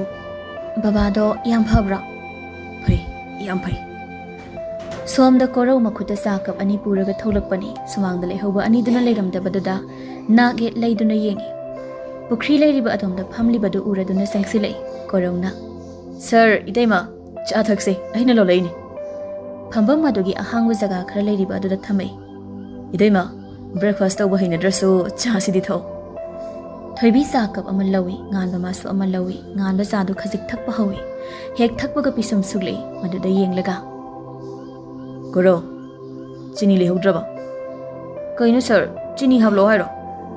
ngan ba hena suksilaga yenglei thoibina korau nangi sa se chini hablak tramale korau do makhutana marai baktu da pak thajinjai ko ino ni toima cha se onere ikhoi sardi cha da chini haba thakta bane itai magine na chini hablak pa se sar no oina tha amale si hairaga ngan bana pai riba sa do phat lawi aduga thoibi da pi aduga thoibi na pai riba cha do ngan ba mangonda amu pirei kaino cha do aina thaurabane yani toima adum thakjasani itaima hainadradi itaima gido amasilaki ai gidi kaisum kaidie dadagi se amasinbiyo yari sindrasu aisu kaisu kaide ani dugi maong da korau nokmi chatkri somda kumar sofa adu da family mikhu apui nites thoiba se yauri mikhuna baba thabak se nasa di khra thuna pangtho pamse ipage soba tap thong ne nang tap thong tapna tausi thoibana babung thabak se khra thujin bana di fabani thoiba hathu tawba thabak se mai pakandabani ne tapna ingna wakal khantharaga tawgadabani ne hoi baba na hari dubudi chumba aduda ikhoina tawriba thaba ase sarna karigumba khanglaklabadi madugi na khoi kari su warano ningthembo ina manna khangi maga loinariba angang amatta da chingnaba mi yeng loi nitesna baba adudi ikhoi mu chatlagi asomda mamona su ngihag yoro na haibire fare chanaba taw amadu halaktringai da halaknaba taw hoi baba makhoi na sanariba tawriba maong ado thongnau adudagi video namduna yengliba nupa adu nokmi tawi asukpang na thabak taramgani haibadi khaludabani pung ani ga tarakpa dawaida pakpi thadoiga punna mayum da halai boy su mangol da phone metuna leirami boy nase do singita puthoro haiko je thoi lei te thabak saki kari thabak ma dia nate kari no mana handak yomgi makhada ngakta laini khangdri basibo asiyare ima operating chale mi che thoigi mamanabi amagi haijing ponen chakhimne adobu haiba hairambadi yaidana ma kara ama helabani laikai mina ngangna riba singse taba ngamdre ne khoidia thadoina oina khumi che thoi phei hairakpagiro imana du am sauri dubo nang aman iyaw dhek yawi angang amoi bagi tumi layu boy su machan gi mi changsangli kari noima ichanda ngangbi dubo angang sina chumba ngangbagi ro chaido ima do no oidaba pangang da nganglaga layu hairi roba khoisu yare noi ne ai waga amata ngangjari ko noi thopa ta horo khu kamlamnaga imungda sangkhri pakpi do thadoi mabungi manakta parap sangsinduna hanglei tamo che thoi doi dei na ba chakri natra kaigi nang na du khali duna angang na chai chane chalo lari pau su is ekhoi dum pajabdo masi machinga jetung khumine me tamodi cheli laina su yabi dabdo si hairam laga thadoi do magi ka da sensingkhri boy su la hawi ikai boy nang asi sirani he ikhuta rajena nakhoi bu thengdribrane hannabu tawrodana karino da isu sing lairi sibu nungai bidra baro karigi nungai duno ne isu sing si thengni haibugini ne aina hairi base abo upuna haibasu haibani chanaba tawrage yumda mohanbada thengani phare hannaba tawro ibok ekhoi muk salukhige hoi yauro korona sir adudi thosira gari da leramo noyani hoi sir ibok thoe thoibi mapugi manakta sangsinduna koli aduga mabukta amu koli pupu abo ayamuk chalukhige ko kohana mula age mathang lapadade boy hoi thadoi hoi supurake hoi isu thoi ningthi na chaluko ahalani de sule haure ngan ba thoibi su gari da kakhalei handakti ani do maning do oina phami gari thauba haurakpaga thoibi masado tumningbagum tawi gari aduda nga tharaga mamito isili mataudu ei nganba tumleni na tawrido gari oibani na makok do amuk thok nomi yengba nungairaktra male nganbado thoibi gi makok adu mangondo oina nga thali matang chada nganba magi phone do ring lai nganba sauningna kono matang chakhideda tumlamba thoibi su mamit chinglei nganbada ikhang na phat yengi aduga handoi nganba sarang phone do paikhali kaidore habana na matang su khangdabsibo boris na kai noija kai matang khangdrabaina nate nangi sum chingnare kainu chingnari sina ja tahoidaba thabaka tawridu nang adu hainarba nang tawrija yari bungo paktam lore ꯅꯪꯒꯤ ꯑꯉꯥꯡꯁꯤꯡꯗ ꯗꯝꯀꯥ ꯇꯧꯕꯗꯣ ꯑꯩꯉꯣꯟꯗ ꯑꯃꯨꯛ ꯇꯧꯁꯤꯜꯂꯛꯏꯕ ꯑꯁ ꯍꯥꯏꯗ ꯋꯥꯗꯨ ꯀꯣꯛ ꯍꯥꯏꯔꯣ ꯍꯟꯗꯛꯃꯨꯛꯇꯤ ꯀꯥꯔꯟ ꯉꯥꯡꯈꯤꯗ꯭ꯔꯦ ꯕꯣꯔꯤꯁꯇꯣ ꯏꯔꯨꯝ ꯂꯨꯝꯊꯅ ꯑꯩꯈꯣꯏꯅ ꯈꯜꯂꯝꯕꯗꯣ ꯆꯨꯝꯃꯦ ꯍꯥꯏꯕꯗꯤ ꯅꯤꯡꯊꯦꯝ ꯄꯟꯊꯔꯅꯨ ꯅꯪ ꯒ꯭ꯌꯥꯟ ꯇꯥꯕ ꯃꯇꯝ ꯌꯧꯔꯕꯅꯦ ꯑꯩꯈꯣꯏꯅ ꯁꯤꯟꯈꯤꯕꯗꯨ ꯃꯥꯏ ꯄꯥꯛꯄ ꯌꯥꯅ ꯂꯩꯔꯦ ꯁꯤ ꯍꯥꯏꯒꯦ ꯍꯥꯏꯗꯨꯅ ꯇꯧꯔꯛꯄꯅꯦ ꯂꯣꯌꯥꯕꯤꯀꯤ ꯍꯣꯏꯗꯁꯨ ꯍꯥꯏꯈ꯭ꯔꯕꯅꯦ ꯐꯔꯦ ꯁꯤ ꯍꯥꯏꯒꯦ ꯍꯥꯏꯗꯨꯅ ꯇꯧꯔꯛꯄꯅꯦ ꯊꯝꯃꯒꯦ ꯉꯥꯟꯕ ꯑꯃꯨꯛꯇꯪ ꯁꯣꯔ ꯑꯗꯨ ꯁꯥꯡꯅ ꯍꯣꯟꯊꯩ ꯅꯥꯀꯟꯗ ꯐꯝꯂꯤꯕ ꯊꯣꯏꯕꯤꯅ ꯗꯗꯥ ꯀꯩꯗꯧꯔꯒꯦ ꯀꯩꯁꯨ ꯇꯧꯗꯦꯗ ꯊꯣꯏꯕꯤ ꯍꯣꯏꯒꯤ ꯊꯣꯡꯈꯣꯡ ꯑꯗꯨꯁꯨ ꯌꯧꯁꯤꯜꯂꯛꯂꯦ ꯍꯥꯟꯅꯅ ꯄꯥꯎ ꯄꯤꯈꯤꯕꯅꯤ ꯕꯣꯏꯕꯣꯏꯒ ꯊꯥꯗꯣꯏꯒꯗꯨ ꯃꯆꯦꯕꯨ ꯉꯥꯏꯔꯝꯃꯤ ꯉꯥꯟꯕ ꯈꯥꯕꯗ ꯑꯣꯟꯁꯤꯜꯂꯤ ꯈꯥꯕ ꯒꯥꯔꯤꯗ ꯑꯆꯥꯄꯣꯠ ꯌꯥꯎꯕꯗꯣ ꯄꯨꯊꯣꯔꯛꯑꯣ ꯍꯣꯏ ꯁꯔ ꯑꯌꯥ ꯆꯦꯊꯣꯏ ꯅꯪꯗꯤ ꯌꯥꯝ ꯐꯖꯩꯅ ꯑꯁ ꯉꯁꯥꯏ ꯆꯠꯂꯝꯗꯥꯏꯗ ꯎꯍꯧꯗꯕꯁꯦ ꯆꯥꯛꯈ꯭ꯔꯦꯗ ꯏꯇꯩ ꯅꯣꯏ ꯑꯅꯤ ꯐꯣꯇꯣ ꯀꯥꯞꯄꯤꯒꯦ ꯁꯤ ꯍꯥꯏꯔꯒ ꯃꯆꯦꯅ ꯈꯨꯝꯂꯛꯄ ꯇꯥꯗꯕ ꯃꯈꯩ ꯃꯆꯦꯅ ꯄꯥꯏꯔꯤꯕ ꯐꯣꯟꯗꯨ ꯇꯥꯞꯂꯧꯏ ꯑꯗꯨꯒ ꯀꯔꯤꯅꯣ ꯏꯇꯩ ꯐꯣꯇꯣ ꯀꯥꯞꯁꯦ ꯍꯥꯏꯔꯒ ꯄꯥꯀꯤꯁꯇꯥꯟꯒ ꯏꯟꯗꯤꯌꯥꯒꯒꯤ ꯇꯥꯏꯞꯇ ꯆꯦꯊꯣꯏ ꯅꯣꯏ ꯑꯅꯤꯅ ꯇꯧꯔꯤꯗꯨꯕꯣ ꯈꯔ ꯈꯔ ꯅꯛꯁꯤꯟꯅꯧꯋꯣ ꯑꯅꯤꯗꯨꯗꯤ ꯒ꯭ꯌꯥꯜ ꯑꯃꯠꯇ ꯇꯥꯖꯗ꯭ꯔꯦ ꯊꯥꯗꯣꯏ ꯃꯥꯅ ꯅꯝꯗꯅ ꯉꯥꯟꯕ ꯊꯣꯏꯕꯤ ꯑꯅꯤꯒꯤ ꯐꯣꯇꯣ ꯈꯔ ꯀꯥꯞꯄꯤ ꯂꯣꯏꯔꯗꯨꯅ ꯌꯦꯡꯉꯨꯅꯦ ꯇꯥꯃꯣ ꯐꯖꯗ꯭ꯔꯁꯦ ꯕꯣꯏꯕꯣꯏꯁꯨ ꯅꯣꯛꯃꯤ ꯅꯣꯛꯃꯤ ꯐꯖꯩ ꯍꯥꯏꯕꯒꯨꯝ ꯃꯀꯨꯛ ꯅꯣꯝꯃꯤ ꯈꯥꯕꯅ ꯑꯆꯥꯄꯣꯠ ꯆꯦꯈꯥꯎ ꯑꯃ ꯉꯥꯟꯕꯗ ꯄꯤꯔꯛꯏ ꯉꯥꯟꯕ ꯃꯥꯁꯨ ꯂꯧꯔꯒ ꯊꯥꯗꯣꯏꯗ ꯑꯃꯨꯛ ꯄꯤꯔꯛꯏ ꯊꯥꯗꯣꯏ ꯁꯦ ꯅꯪ ꯂꯧꯁꯤꯜꯂꯣ ꯊꯥꯗꯣꯏꯗꯨ ꯍꯔꯥꯎꯕꯅ ꯂꯣꯏꯈ꯭ꯔꯦ ꯑꯆꯥꯄꯣꯠ ꯌꯥꯝ ꯆꯥꯅꯤꯡꯂꯨꯕꯒꯤꯁꯨ ꯅꯠꯇꯦ ꯉꯍꯥꯟꯃꯨꯛ ꯃꯥꯅ ꯍꯥꯏꯈꯤꯕ ꯑꯗꯨ ꯉꯥꯟꯕꯅ ꯇꯥꯔꯝꯕꯗꯨꯗ ꯍꯔꯥꯎꯖꯔꯤꯕꯅꯤ ꯊꯦꯡꯀ꯭ꯌꯨ ꯏꯇꯩ ꯑꯗꯣ ꯌꯥꯝꯃꯜꯂꯦ ꯈꯔ ꯄꯨꯈꯨꯋꯣ ꯌꯥꯔꯦꯗ ꯅꯪꯒꯤꯅꯦꯅ ꯂꯩꯔꯛꯄꯅꯦ ꯆꯦꯊꯣꯏ ꯑꯗꯨꯗꯤ ꯆꯪꯉꯁꯤꯔꯣ ꯆꯪꯉꯁꯤ ꯗꯗꯥ ꯑꯩ ꯑꯃꯨꯛ ꯆꯪꯉꯒꯦ ꯍꯣꯏ ꯍꯣꯏ ꯆꯪꯉꯣ ꯊꯣꯏꯕꯤ ꯀꯣꯔꯧ ꯈꯥꯕꯅ ꯂꯦꯞꯂꯤꯕ ꯑꯗꯣꯝꯗ ꯑꯃꯨꯛ ꯌꯦꯡꯂꯛꯏ ꯑꯅꯤꯔꯛ ꯑꯍꯨꯝꯂꯛ ꯊꯦꯡꯅꯔꯕꯅꯤꯅ ꯑꯗꯨꯒ ꯃꯑꯣꯡꯗꯨꯁꯨ ꯏꯀꯣꯏ ꯀꯣꯏꯖꯗꯕ ꯃꯇꯧꯗ ꯊꯣꯏꯕꯤꯅ ꯏꯆꯝ ꯆꯝꯅ ꯃꯕꯨꯡ ꯑꯃ ꯑꯣꯏꯅ ꯃꯅꯥꯎ ꯑꯃ ꯑꯣꯏꯅ ꯅꯨꯡꯁꯤꯕꯅꯤ ꯀꯣꯔꯧ ꯈꯥꯕ ꯅꯣꯏꯁꯨ ꯐꯖꯅ ꯆꯠꯂꯣꯀꯣ ꯑꯅꯤꯗꯨꯁꯨ ꯅꯣꯛꯇꯨꯅ ꯍꯣꯏ ꯏꯇꯩꯃ ꯁꯣꯝꯗ ꯕꯣꯔꯤꯁ ꯍꯥꯏꯕ ꯅꯨꯄꯥ ꯈꯨꯟ ꯄꯨꯝꯅꯃꯛꯀꯤ ꯏꯁꯧ ꯈꯣꯝꯖꯤꯜꯂꯒ ꯂꯥꯡꯏ ꯃꯤ ꯄꯤꯛꯇ꯭ꯔꯨ ꯅꯪꯅ ꯑꯩꯁꯦ ꯑꯁꯨꯝ ꯑꯣꯠꯂꯤꯁꯦ ꯀꯩꯒꯤꯅꯣ ꯀꯔꯤ ꯑꯩꯕꯨ ꯃꯤ ꯄꯤꯛꯇ꯭ꯔꯨ ꯀꯥꯏꯅ ꯅꯪꯒꯤꯁꯦ ꯇꯁꯦꯡꯅ ꯑꯩꯕꯨ ꯎꯁꯤꯠꯇ꯭ꯔꯤꯕ ꯍꯥꯏꯕꯗꯨꯔꯣ ꯅꯠꯇꯦ ꯑꯩꯅ ꯍꯥꯏꯗꯤ ꯑꯩ ꯉꯁꯤ ꯊꯕꯛꯅ ꯌꯥꯗꯕꯩꯅꯤ ꯍꯥꯏꯔꯗꯅ ꯃꯤꯔꯦꯝ ꯅꯪꯅ ꯀꯔꯤ ꯊꯕꯛ ꯑꯩꯉꯣꯟꯗ ꯋꯥ ꯑꯃ ꯏꯔꯣ ꯂꯣꯠꯂꯤꯕꯅꯤ ꯅꯪ ꯅꯨꯃꯤꯗꯥꯡ ꯀꯣꯜ ꯄꯥꯏꯔꯝꯕꯗꯒꯤ ꯀꯛꯑꯒ ꯅꯪꯅ ꯍꯦꯛ ꯆꯠꯂꯤꯁꯦ ꯀꯥꯏꯗꯅꯣꯕ ꯑꯩꯅꯕꯨ ꯀꯥꯏ ꯆꯠꯇꯣꯏꯅꯣ ꯑꯍꯤꯡꯗꯨꯗ ꯊꯕꯛꯄꯨꯗꯤ ꯄꯥꯕꯨꯡ ꯃꯁꯥ ꯉꯝꯗꯦꯅ ꯑꯩꯅ ꯆꯠꯄꯅꯦ ꯍꯣ ꯑꯗꯨꯕꯣꯕ ꯅꯪ ꯍꯥꯏꯔꯝꯕꯗꯤ ꯌꯥꯏꯗꯅ ꯎꯅꯁꯦꯅ ꯒꯤꯔꯤ ꯒꯤꯔꯤ ꯒꯤꯔꯤ ꯇꯛꯑꯝꯃꯒ ꯂꯥꯛꯁꯨ ꯂꯥꯛꯇ꯭ꯔꯦ ꯑꯩꯅ ꯉꯥꯏꯔꯤꯗꯣ ꯄꯨꯡ ꯀꯌꯥꯅꯣ ꯈꯪꯕ꯭ꯔꯣꯅ ꯊꯕꯛ ꯆꯠꯂꯤ ꯍꯥꯏꯔꯁꯨ ꯐꯣꯟꯗ ꯍꯥꯏꯔꯛꯄ ꯌꯥꯏꯅ ꯑꯩꯅꯁꯨ ꯀꯣꯜ ꯇꯧꯔꯤꯕ ꯅꯪ ꯄꯥꯏꯔꯛꯄ꯭ꯔꯕ ꯃꯤꯁ ꯀꯣꯜ ꯀꯌꯥ ꯂꯩꯒꯦꯕ ꯑꯩꯒꯤ ꯍꯣꯏ ꯌꯥꯔꯦꯁꯦ ꯑꯩ ꯂꯥꯜꯂꯦꯕ ꯍꯌꯦꯡ ꯑꯣꯏꯅ ꯆꯠꯂꯁꯦꯕ ꯆꯠꯂꯣꯏꯌꯦ ꯑꯩꯗꯤ ꯀꯩꯗꯧ ꯆꯠꯇꯣꯏꯅꯣ ꯅꯪꯅ ꯍꯥꯏꯔꯒ ꯍꯦꯛꯇ ꯆꯠꯀꯗ꯭ꯔꯣ ꯑꯩꯅ ꯊꯝꯃꯣ ꯌꯥꯔꯦ ꯊꯕꯛ ꯌꯥꯝ ꯆꯤꯜꯂꯦ ꯅꯪꯒꯨꯝꯕ ꯃꯤꯔꯦꯝ ꯅꯠꯇꯦ ꯁꯤ ꯍꯥꯏꯔꯒ ꯐꯠ ꯀꯛꯈ꯭ꯔꯦ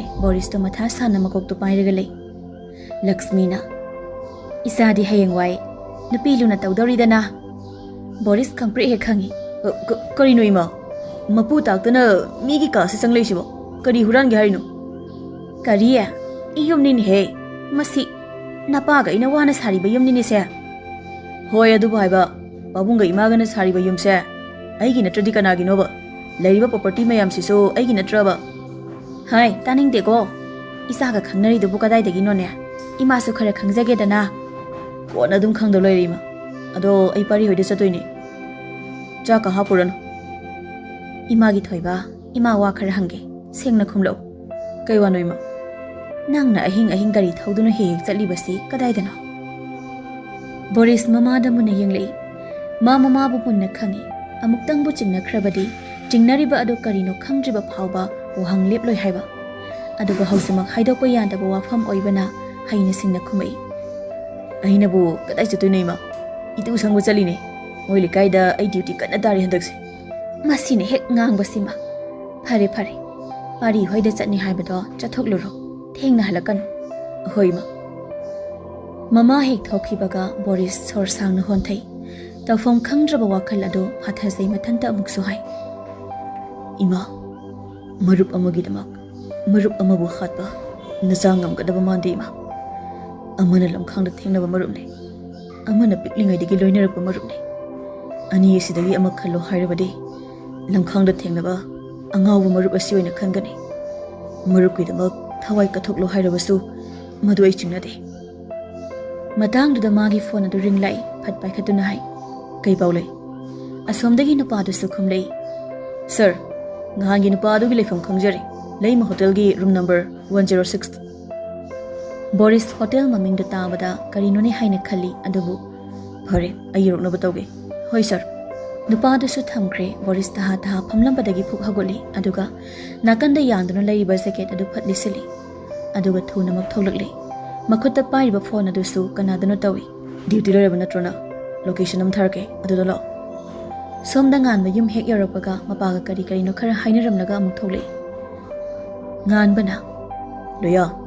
Thongumagi de chasi. Kha bana. Sir kay matangino. Ngasai gi dugi oiragadi tapna tawbana pharoidro. Kha ba. Tapthabagi kanaba leite.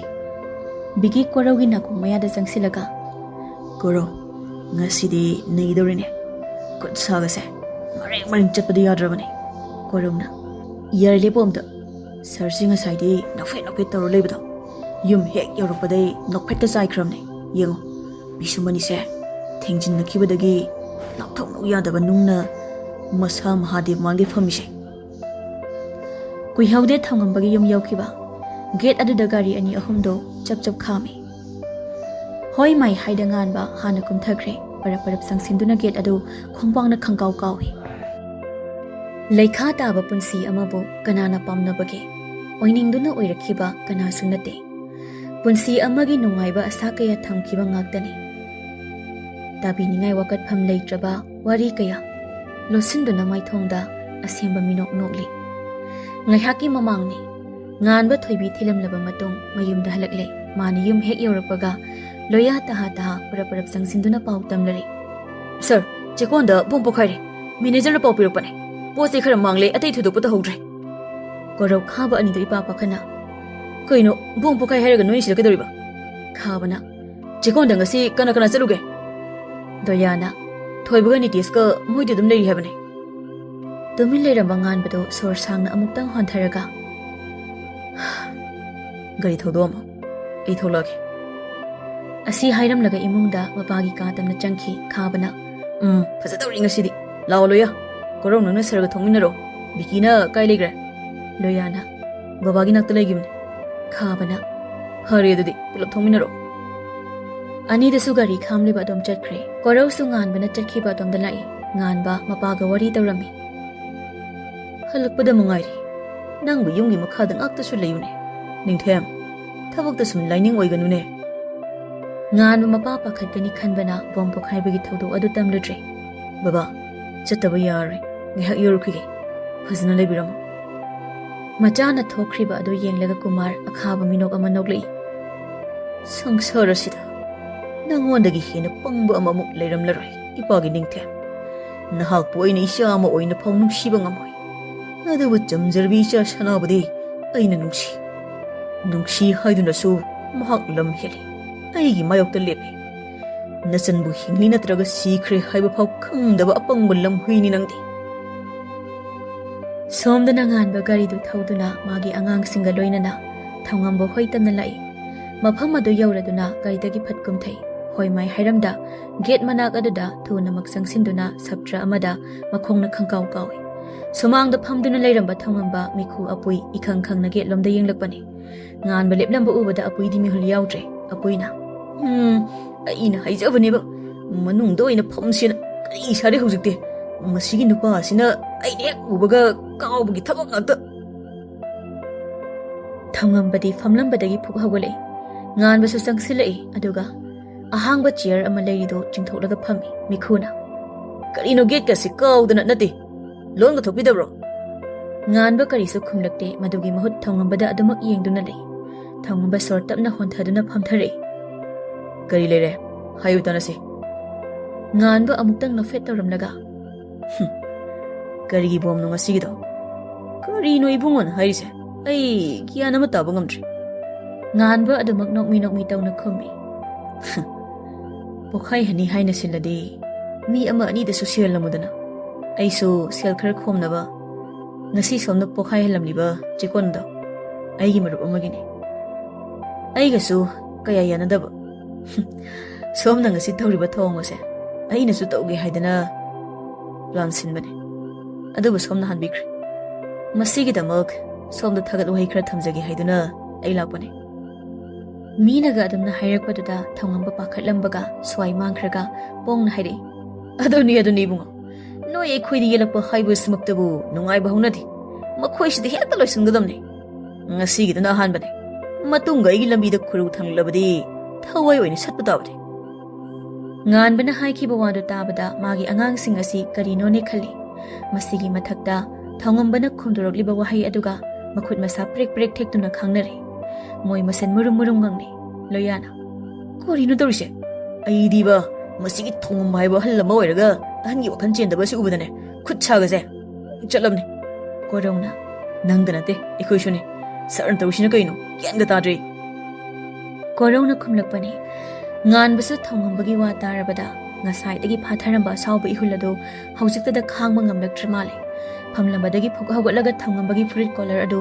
ꯁꯨꯄꯥꯏ ꯄꯥꯏꯁꯤꯜꯂꯒ ꯆꯤꯡꯈꯠꯂꯤ ꯃꯇꯧꯗꯨꯗ ꯐꯝꯂꯝꯕ ꯃꯤꯈꯨꯁꯨ ꯐꯤꯡꯅ ꯍꯧꯒꯠꯂꯛꯏ ꯅꯪꯒꯨꯝꯕ ꯀꯩꯁꯨ ꯂꯩꯇꯕ ꯑꯃꯅ ꯉꯥꯟꯕꯒꯤ ꯄꯨꯟꯁꯤꯗ ꯁꯤꯡꯅꯕ ꯁꯥꯏ ꯑꯩꯒꯤ ꯑꯣꯏꯕ ꯆꯠꯅꯕꯤꯗ ꯑꯃꯨꯛꯇꯪꯕꯨ ꯂꯥꯟꯈ꯭ꯔꯕꯗꯤ ꯉꯥꯛꯄꯤꯕ ꯍꯩꯕꯒꯤ ꯋꯥꯈꯜꯂꯣꯟ ꯑꯩꯉꯣꯟꯗ ꯄꯥꯟꯗꯦ ꯅꯁꯥꯒꯤ ꯄꯨꯟꯁꯤ ꯂꯝꯕꯤ ꯅꯁꯥꯅ ꯀꯛꯆꯕꯅꯤ ꯁꯤ ꯍꯥꯏꯔꯒ ꯀꯥꯎꯊꯣꯔꯛꯏ ꯊꯧꯉꯝꯕ ꯃꯈꯥꯗ ꯎꯞꯁꯤꯟꯗꯨꯅ ꯂꯩꯈ꯭ꯔꯦ ꯁꯥꯐꯨꯗꯨ ꯀꯟꯃꯟꯕꯅ ꯃꯥ ꯍꯧꯒꯠꯄ ꯐꯥꯎ ꯉꯝꯗ꯭ꯔꯦ ꯃꯤꯈꯨꯁꯨ ꯁꯥꯎꯅ ꯉꯥꯟꯕꯗ ꯑꯣꯟꯁꯤꯜꯂꯛꯏ ꯀꯩꯅꯣ ꯅꯪ ꯇꯧꯔꯤꯁꯦ ꯃꯤꯒꯤ ꯌꯨꯝꯗ ꯂꯥꯛꯑꯒ ꯑꯗꯨ ꯑꯐꯥꯎ ꯁꯥꯕ ꯅꯪ ꯀꯌꯥꯝ ꯐꯥꯎ ꯃꯤꯅꯣ ꯉꯥꯟꯕ ꯋꯥꯍꯩ ꯑꯃ ꯍꯥꯏꯗ ꯃꯤꯈꯨꯒꯤ ꯃꯃꯥꯏ ꯑꯗꯨ ꯊꯤꯟꯖꯤꯜꯂꯛꯏ ꯆꯩꯅꯥꯗꯨꯅ ꯉꯥꯏꯍꯥꯛꯇꯪꯗꯤ ꯒ꯭ꯌꯥꯟ ꯃꯥꯡꯉꯤ ꯃꯤꯈꯨ ꯊꯪꯅꯕ ꯃꯤꯀꯨꯞꯇ ꯑꯄꯨꯏꯗ ꯃꯀꯣꯛ ꯑꯗꯨ ꯍꯥꯏꯐꯦꯠꯇꯪ ꯅꯣꯝꯃꯤ ꯑꯗꯨꯒ ꯇꯨꯡꯗ ꯌꯦꯞꯂꯝꯕ ꯅꯣꯡꯃꯩ ꯑꯗꯨ ꯊꯨꯅꯃꯛ ꯁꯠꯇꯣꯛꯂꯒ ꯉꯥꯟꯕ ꯇꯝꯅ ꯀꯥꯞꯄꯛꯏ ꯃꯇꯧꯗꯨ ꯊꯨꯃꯟꯈꯤꯕꯅ ꯒ꯭ꯌꯥꯟ ꯑꯃꯠꯇ ꯇꯥꯍꯧꯗ꯭ꯔꯦ ꯃꯤꯈꯨꯅ ꯀꯥꯞꯊꯣꯔꯛꯄ ꯃꯔꯨ ꯑꯗꯨꯅ ꯉꯥꯟꯕ ꯃꯥꯒꯤ ꯑꯣꯏ ꯊꯪꯕ ꯄꯥꯝꯕꯣꯝ ꯑꯗꯨꯗ ꯄꯥꯟꯈ꯭ꯔꯦ ꯑꯄꯨꯏꯅ ꯀꯥꯞꯂꯛꯄ ꯑꯗꯨꯅ ꯈꯥꯕꯒꯤ ꯊꯕꯛ ꯃꯌꯥ ꯅꯛꯅ ꯄꯥꯟꯈ꯭ꯔꯦ ꯃꯇꯧꯗꯨꯗ ꯀꯣꯔꯧꯗꯨ ꯁꯔ ꯀꯩ ꯈꯥꯕ ꯂꯣꯌꯥ ꯕꯤꯀꯤ ꯑꯅꯤꯗꯨ ꯄꯔꯞ ꯄꯔꯞ ꯆꯪꯁꯤꯟꯗꯨꯅ ꯂꯝꯕꯥ ꯇꯧꯈ꯭ꯔꯦ ꯃꯇꯥꯡ ꯆꯥꯅ ꯌꯧꯁꯤꯜꯂꯛꯄ ꯕꯣꯔꯤꯁ ꯇꯥꯏꯕꯪ ꯄꯥꯔꯤ ꯍꯣꯏꯁꯨ ꯄꯥꯈꯠꯅ ꯆꯦꯟꯁꯤꯜꯂꯛꯏ ꯇꯥꯏꯕꯪꯅ ꯆꯂꯣ ꯑꯁꯤ ꯑꯍꯨꯝꯁꯤ ꯒꯥꯔꯤ ꯍꯥꯞꯀꯠꯂꯝꯃꯣ ꯄꯨꯂꯤꯁ ꯀꯟꯁꯇꯦꯕꯜ ꯑꯃꯅꯤ ꯆꯪꯁꯤꯟꯗꯨꯅ ꯃꯤꯈꯨ ꯑꯄꯨꯏ ꯊꯧꯉꯝꯕ ꯄꯨꯊꯣꯛꯂꯒ ꯊꯣꯛꯈ꯭ꯔꯦ ꯉꯥꯟꯕ ꯃꯥꯗꯤ ꯃꯈꯨꯠꯇ ꯈꯦꯠꯈꯤꯕ ꯑꯣꯏꯕꯅ ꯀꯩꯁꯨ ꯊꯣꯏꯗꯣꯛꯄ ꯇꯧꯗꯦ ꯑꯗꯨꯕꯨ ꯈꯥꯕꯗꯤ ꯒ꯭ꯌꯥꯟ ꯃꯥꯡꯒꯗꯧꯔꯦ ꯉꯥꯟꯕꯅ ꯆꯂꯣ ꯀꯣꯔꯧ ꯒꯥꯔꯤ ꯂꯩꯊꯣꯛꯑꯝꯃꯣ ꯀꯣꯔꯧꯗꯨ ꯒꯦꯠꯂꯣꯝꯗ ꯏꯐꯤꯡ ꯐꯤꯡꯅ ꯆꯦꯟꯊꯣꯛꯈ꯭ꯔꯦ ꯕꯣꯔꯤꯁ ꯄꯥꯔꯤ ꯑꯅꯤ ꯆꯪꯗꯨꯅ ꯈꯥꯕꯕꯨ ꯊꯥꯡꯗꯨꯅ ꯄꯨꯊꯣꯔꯛꯏ ꯂꯣꯌꯥꯅ ꯁꯔ ꯃꯐꯝꯁꯤꯒꯤꯗꯤ ꯑꯩ ꯍꯦꯟꯗꯜ ꯇꯧꯍꯧꯔꯒꯦ ꯀꯣꯔꯧ ꯍꯣꯏꯒ ꯍꯥꯟꯅ ꯌꯧꯕꯤꯔꯝꯃꯣ ꯒꯥꯔꯤꯗ ꯃꯊꯪ ꯃꯊꯪ ꯀꯥꯈꯠꯇꯨꯅ ꯊꯨꯅꯃꯛ ꯊꯧꯔꯛꯂꯦ ꯉꯥꯟꯕ ꯈꯥꯕꯒꯤ ꯃꯃꯥꯏꯗ ꯃꯈꯨꯠ ꯑꯗꯨꯅ ꯄꯣꯞ ꯄꯣꯞ ꯊꯥꯏ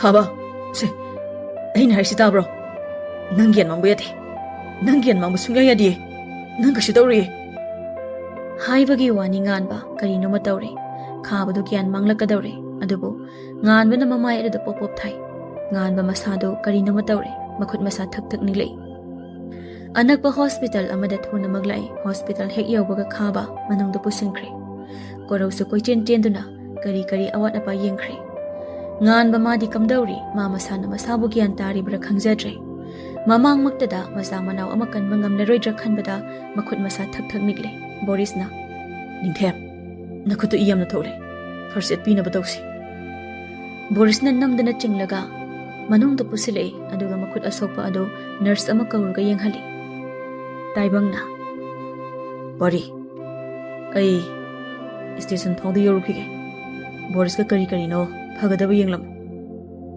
ꯄꯥꯔꯤꯁꯨ ꯍꯣꯏ ꯍꯥꯏꯕꯒꯨꯝ ꯃꯀꯣꯛ ꯅꯝꯂꯛꯏ ꯇꯥꯏꯕꯪ ꯉꯥꯟꯕꯕꯨ ꯑꯃꯨꯛꯇꯪ ꯌꯦꯡꯂꯝꯂꯒ ꯈꯣꯡꯂꯩ ꯊꯨꯅ ꯊꯣꯛꯈ꯭ꯔꯦ ꯄꯥꯔꯤꯅ ꯄꯥꯎ ꯄꯤꯔꯛꯄꯅ ꯔꯣꯅꯥꯜꯁꯨ ꯍꯣꯁꯄꯤꯇꯥꯜ ꯆꯠꯅꯕ ꯂꯣꯏꯁꯤꯜꯂꯤ ꯂꯣꯏꯔꯗꯨꯅ ꯃꯄꯥꯟꯗ ꯊꯣꯛꯂꯛꯄꯅꯤ ꯍꯦꯂꯦꯟ ꯃꯥꯁꯨ ꯃꯄꯥꯟꯗ ꯃꯃꯥꯒ ꯐꯝꯗꯨꯅ ꯂꯩꯔꯝꯃꯤ ꯇꯥꯃꯣ ꯀꯥꯏ ꯆꯠꯇꯣꯏꯅꯣ ꯅꯨꯃꯤꯗꯥꯡ ꯋꯥꯏꯔꯝꯁꯤꯗ ꯍꯣꯁꯄꯤꯇꯥꯜꯗꯅꯦ ꯅꯪ ꯑꯩꯈꯣꯏꯗ ꯑꯩ ꯂꯥꯛꯇ꯭ꯔꯤꯐꯥꯎ ꯏꯃꯥꯒ ꯂꯩꯃꯤꯟꯅꯔꯝꯃꯨ ꯃꯃꯥꯅ ꯑꯃꯨꯛ ꯍꯥꯏꯔꯛꯏ ꯏꯕꯨꯡꯉꯣ ꯀꯅꯥ ꯀꯩꯗꯧꯕ ꯌꯥꯎꯔꯦ ꯏꯃꯥ ꯅꯤꯡꯊꯦꯝꯗꯣ ꯃꯤ ꯈꯠꯅꯕꯗ ꯈꯔ ꯁꯣꯛꯑ ꯃꯥꯜꯂꯦ ꯑꯩ ꯊꯨꯔꯦ ꯏꯃꯥ ꯆꯠꯂꯦꯀꯣ ꯏꯃꯥ ꯍꯦꯂꯦꯟꯒ ꯐꯖ ꯂꯩꯃꯤꯟꯅꯔꯝꯃꯨ ꯍꯥꯏ ꯏꯔꯦꯟꯖꯅ ꯆꯠꯂꯨꯀꯣ ꯍꯣꯏ ꯏꯃꯥ ꯁꯣꯝꯗ ꯊꯣꯏꯕꯤꯗꯣ ꯃꯌꯨꯝ ꯍꯦꯛ ꯌꯧꯔꯛꯄꯒ ꯃꯥꯒꯤ ꯀꯥꯗ ꯆꯪꯂꯛꯏ ꯉꯁꯤꯗꯤ ꯋꯥꯈꯜꯗꯣ ꯌꯥꯝꯅ ꯅꯨꯡꯉꯥꯏꯕꯒꯨം ꯇꯧꯔꯤ ꯃꯁꯥ ꯈꯪꯗ ꯆꯤꯝꯕꯥꯜ ꯑꯗꯨꯁꯨ ꯃꯣꯃꯣꯟ ꯃꯣꯃꯣꯟ ꯇꯧꯏ ꯃꯅꯥꯎꯄꯤꯅ ꯀꯥꯞꯈꯤꯕ ꯉꯥꯟꯕ ꯃꯈꯣꯏ ꯑꯅꯤꯒꯤ ꯐꯣꯇꯣ ꯑꯗꯨ ꯑꯃꯨꯛ ꯆꯥꯎꯍꯟ ꯑꯃꯨꯛ ꯄꯤꯛꯁꯤꯟ ꯇꯧꯗꯨꯅ ꯌꯦꯡꯉꯤ ꯀꯔꯤ ꯈꯜꯂꯛꯂꯕꯅꯣ ꯐꯣꯇꯣꯁꯤꯡ ꯑꯗꯨ ꯉꯥꯟꯕꯗ ꯑꯃꯨꯛ ꯊꯥꯏ ꯁꯤꯟ ꯇꯧꯕ꯭ꯔꯥ ꯍꯥꯏꯅ ꯉꯥꯏꯍꯥꯛ ꯑꯁꯨꯝ ꯌꯦꯡꯂꯝꯃꯤ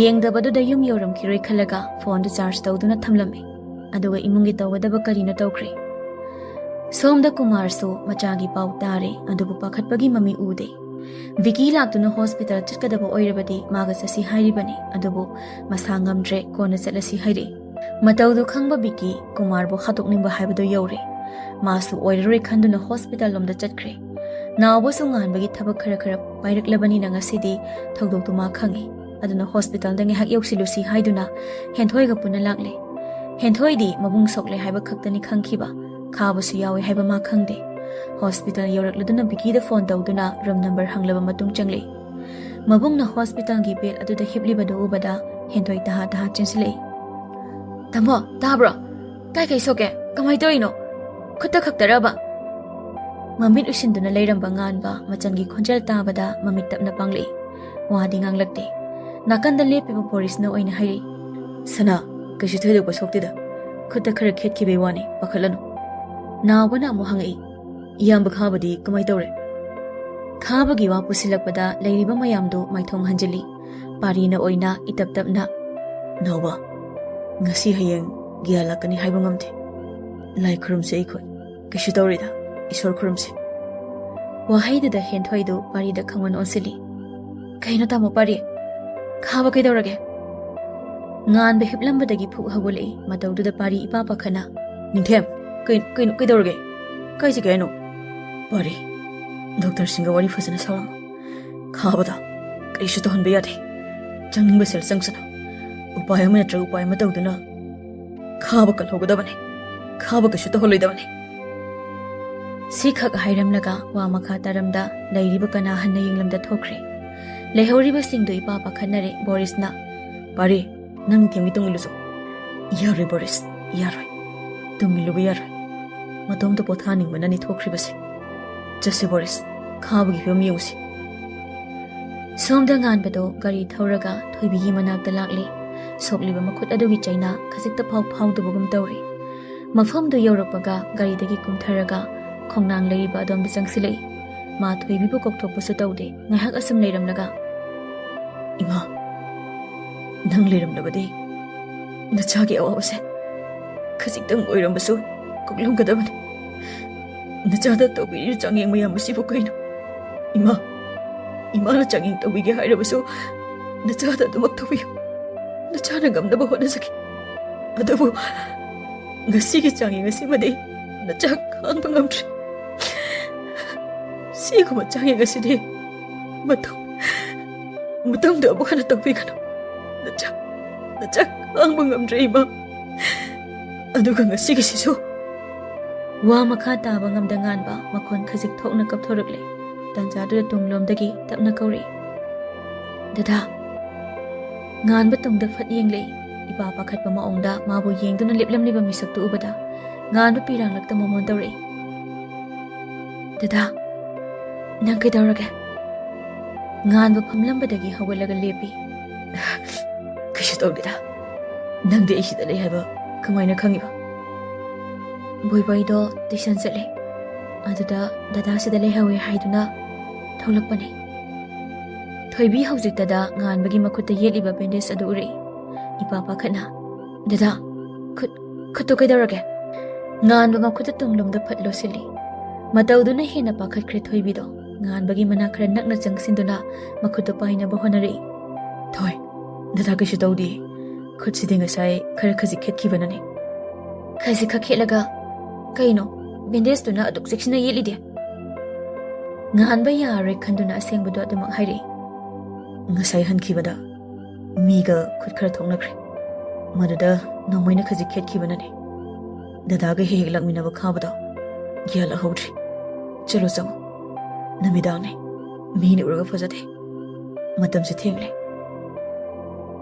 chokthara haksang se nangina naktang hak lerabadi phagatra khana lapane thoibi kari su khumlakte nganbada tumin aduma yengduna le ma topham ama khangde thoi chango chalo dada su hanbiro athengbada sida kuina lerano si khakta hairamlaga tung onduna chatpa ho adabu nganba chatkriba nupi adabu yenglaga kari khalaklabano thoibi bu khangkau kawi thoibi nganba bu yenglei nganbasu thoibigi mana khara changsilaktuna thoibigi mangda khuru kunthaduna le dada kaino kaidorage nganba mamaidu nonthaduna lei mana haigadoriba wa ase matang chabra chadabra haiba ma khangde adumakna matang chaba amamuk ngaibagi pangal yaudribagum itaptapna hairi thoi taibang policy-da aigini haiduna puthoklaga kana amada sakta kadaba misak amata leite mari makhong ama isam samnada hairakliba wadu tabada thoibi gyan mami aduba masu kariso hairude tumina damak leptuna tari punsida nuksiba haibase karino ai khanglakte aduga lamlanbi kana amasu thamoi isna nuksiruba leite adubu ihan hana nanga ega thengna khiba mikup aduda hawkhiba ihulada isana karino haiba khangjakhide adubu wakhalasina hanjin tare tara thokna khallaba matung ihulladugi maming thamoi asina pirakle ikhang khangaudana thengna khibi nangbude thamoi asina sengna nushire thoi dada nangbu senazarake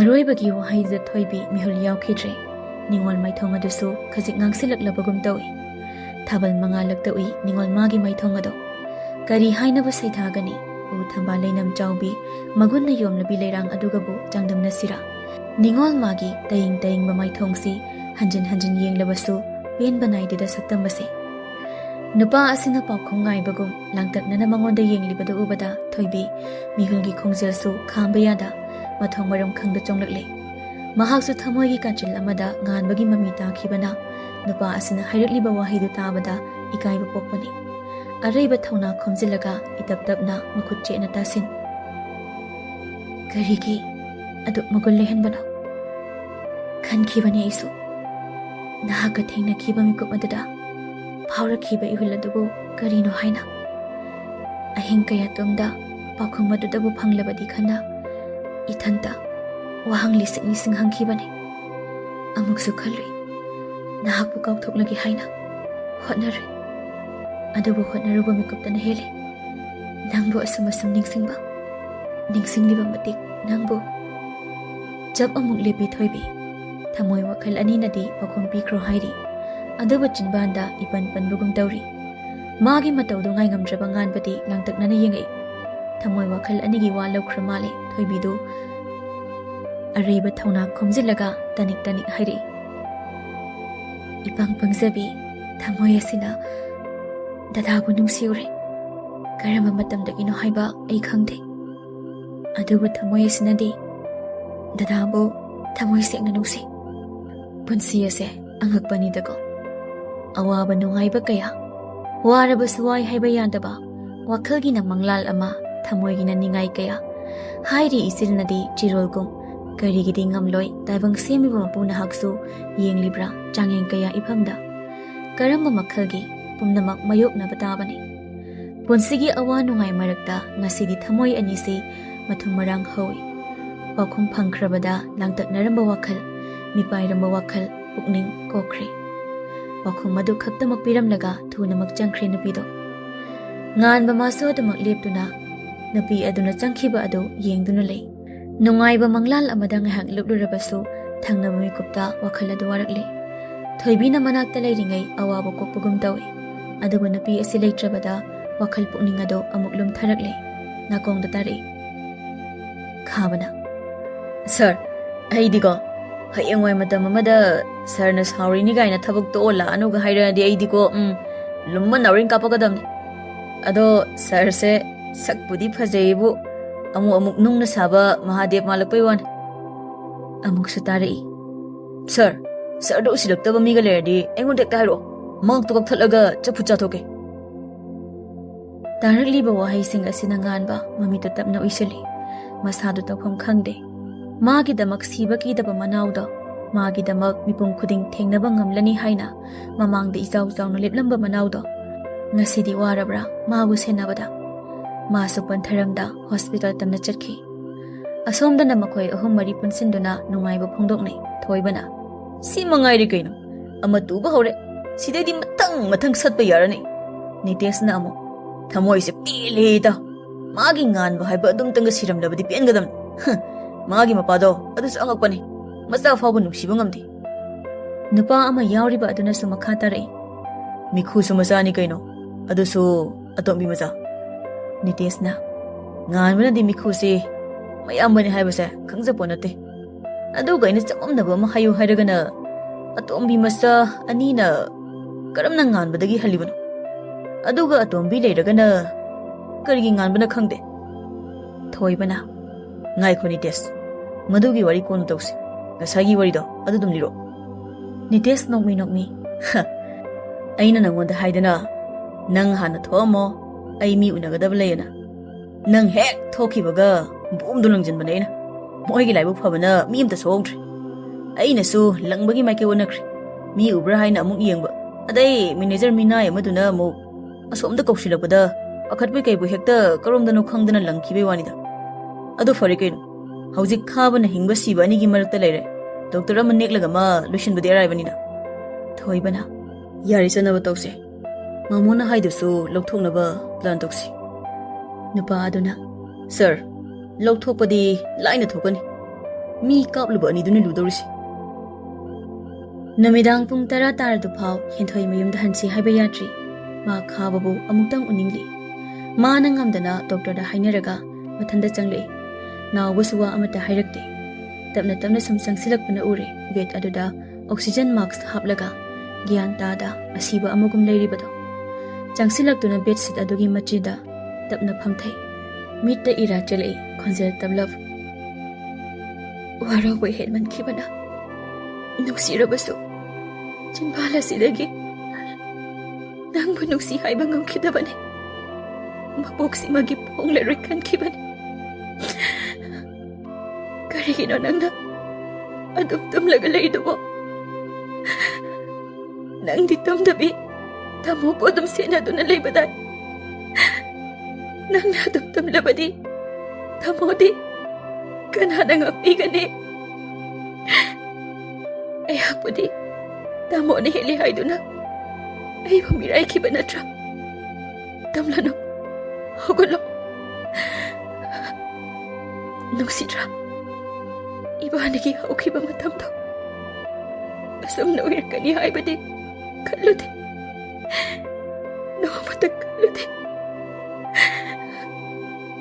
Amuk hana halaglaroy daba. Nangigi haukiba matamado.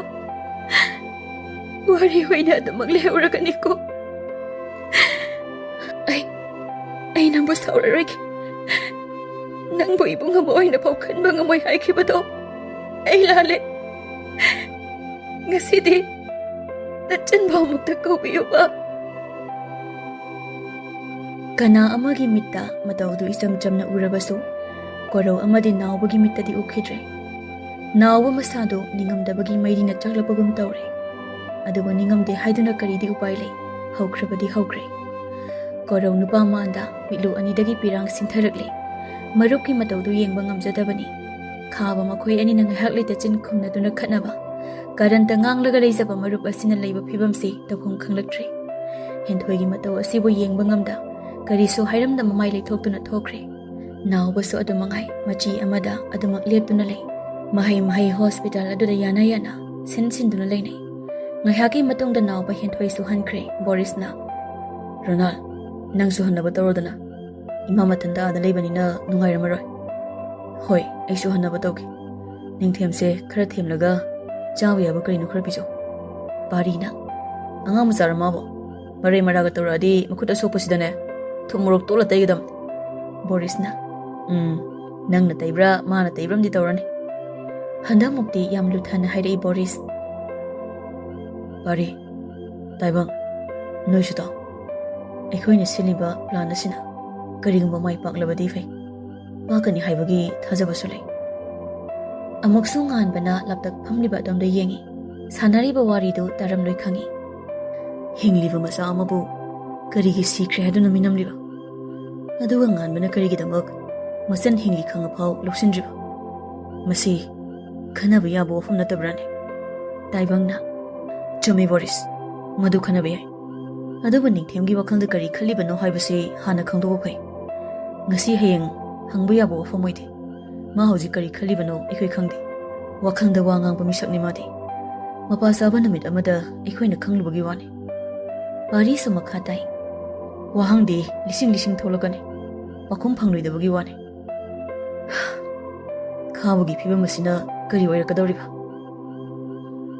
ꯉꯁꯥꯏꯒꯤ ꯐꯤꯕꯝꯗꯣ ꯃꯍꯩ ꯅꯤꯡꯁꯤꯡꯅꯔꯛꯄꯗ ꯁꯣꯏ ꯂꯥꯎꯅꯩ꯫ ꯃꯥꯅꯤ, ꯉꯥꯟꯕꯅ ꯃꯌꯨꯝꯗ ꯂꯩꯔꯝꯗꯕꯅ ꯕꯣꯔꯤꯁꯅ ꯈꯪꯈꯤꯕꯅꯤ ꯀꯥꯏꯗ ꯆꯠꯂꯝꯒꯗꯕꯅꯣ ꯍꯥꯏꯅ, ꯃꯔꯝ ꯑꯁꯤꯅ ꯊꯨꯅꯃꯛ ꯉꯥꯟꯕꯒꯤ ꯇꯨꯡ ꯏꯜꯂꯛꯈꯤꯕꯅꯤ꯫ ꯃꯇꯥꯡꯗꯨꯗ ꯀꯔꯣꯝꯗꯒꯤꯅꯣ ꯅꯨꯄꯤ ꯑꯃ ꯇꯍꯥ ꯀꯞꯇꯨꯅ ꯆꯦꯟꯁꯤꯜꯂꯛꯂꯒ ꯈꯥꯕꯅ ꯂꯩꯔꯤꯕ ꯔꯨꯝ ꯑꯗꯣꯝꯗ ꯆꯪꯅꯕ ꯍꯣꯠꯅꯔꯛꯂꯦ꯫ ꯃꯇꯧꯗꯨꯗ ꯂꯥꯎꯔꯛꯏ ꯇꯥꯏꯕꯪꯅ, "ꯀꯩꯅꯣ? ꯀꯅꯥꯅꯣ ꯅꯪꯕꯣ?"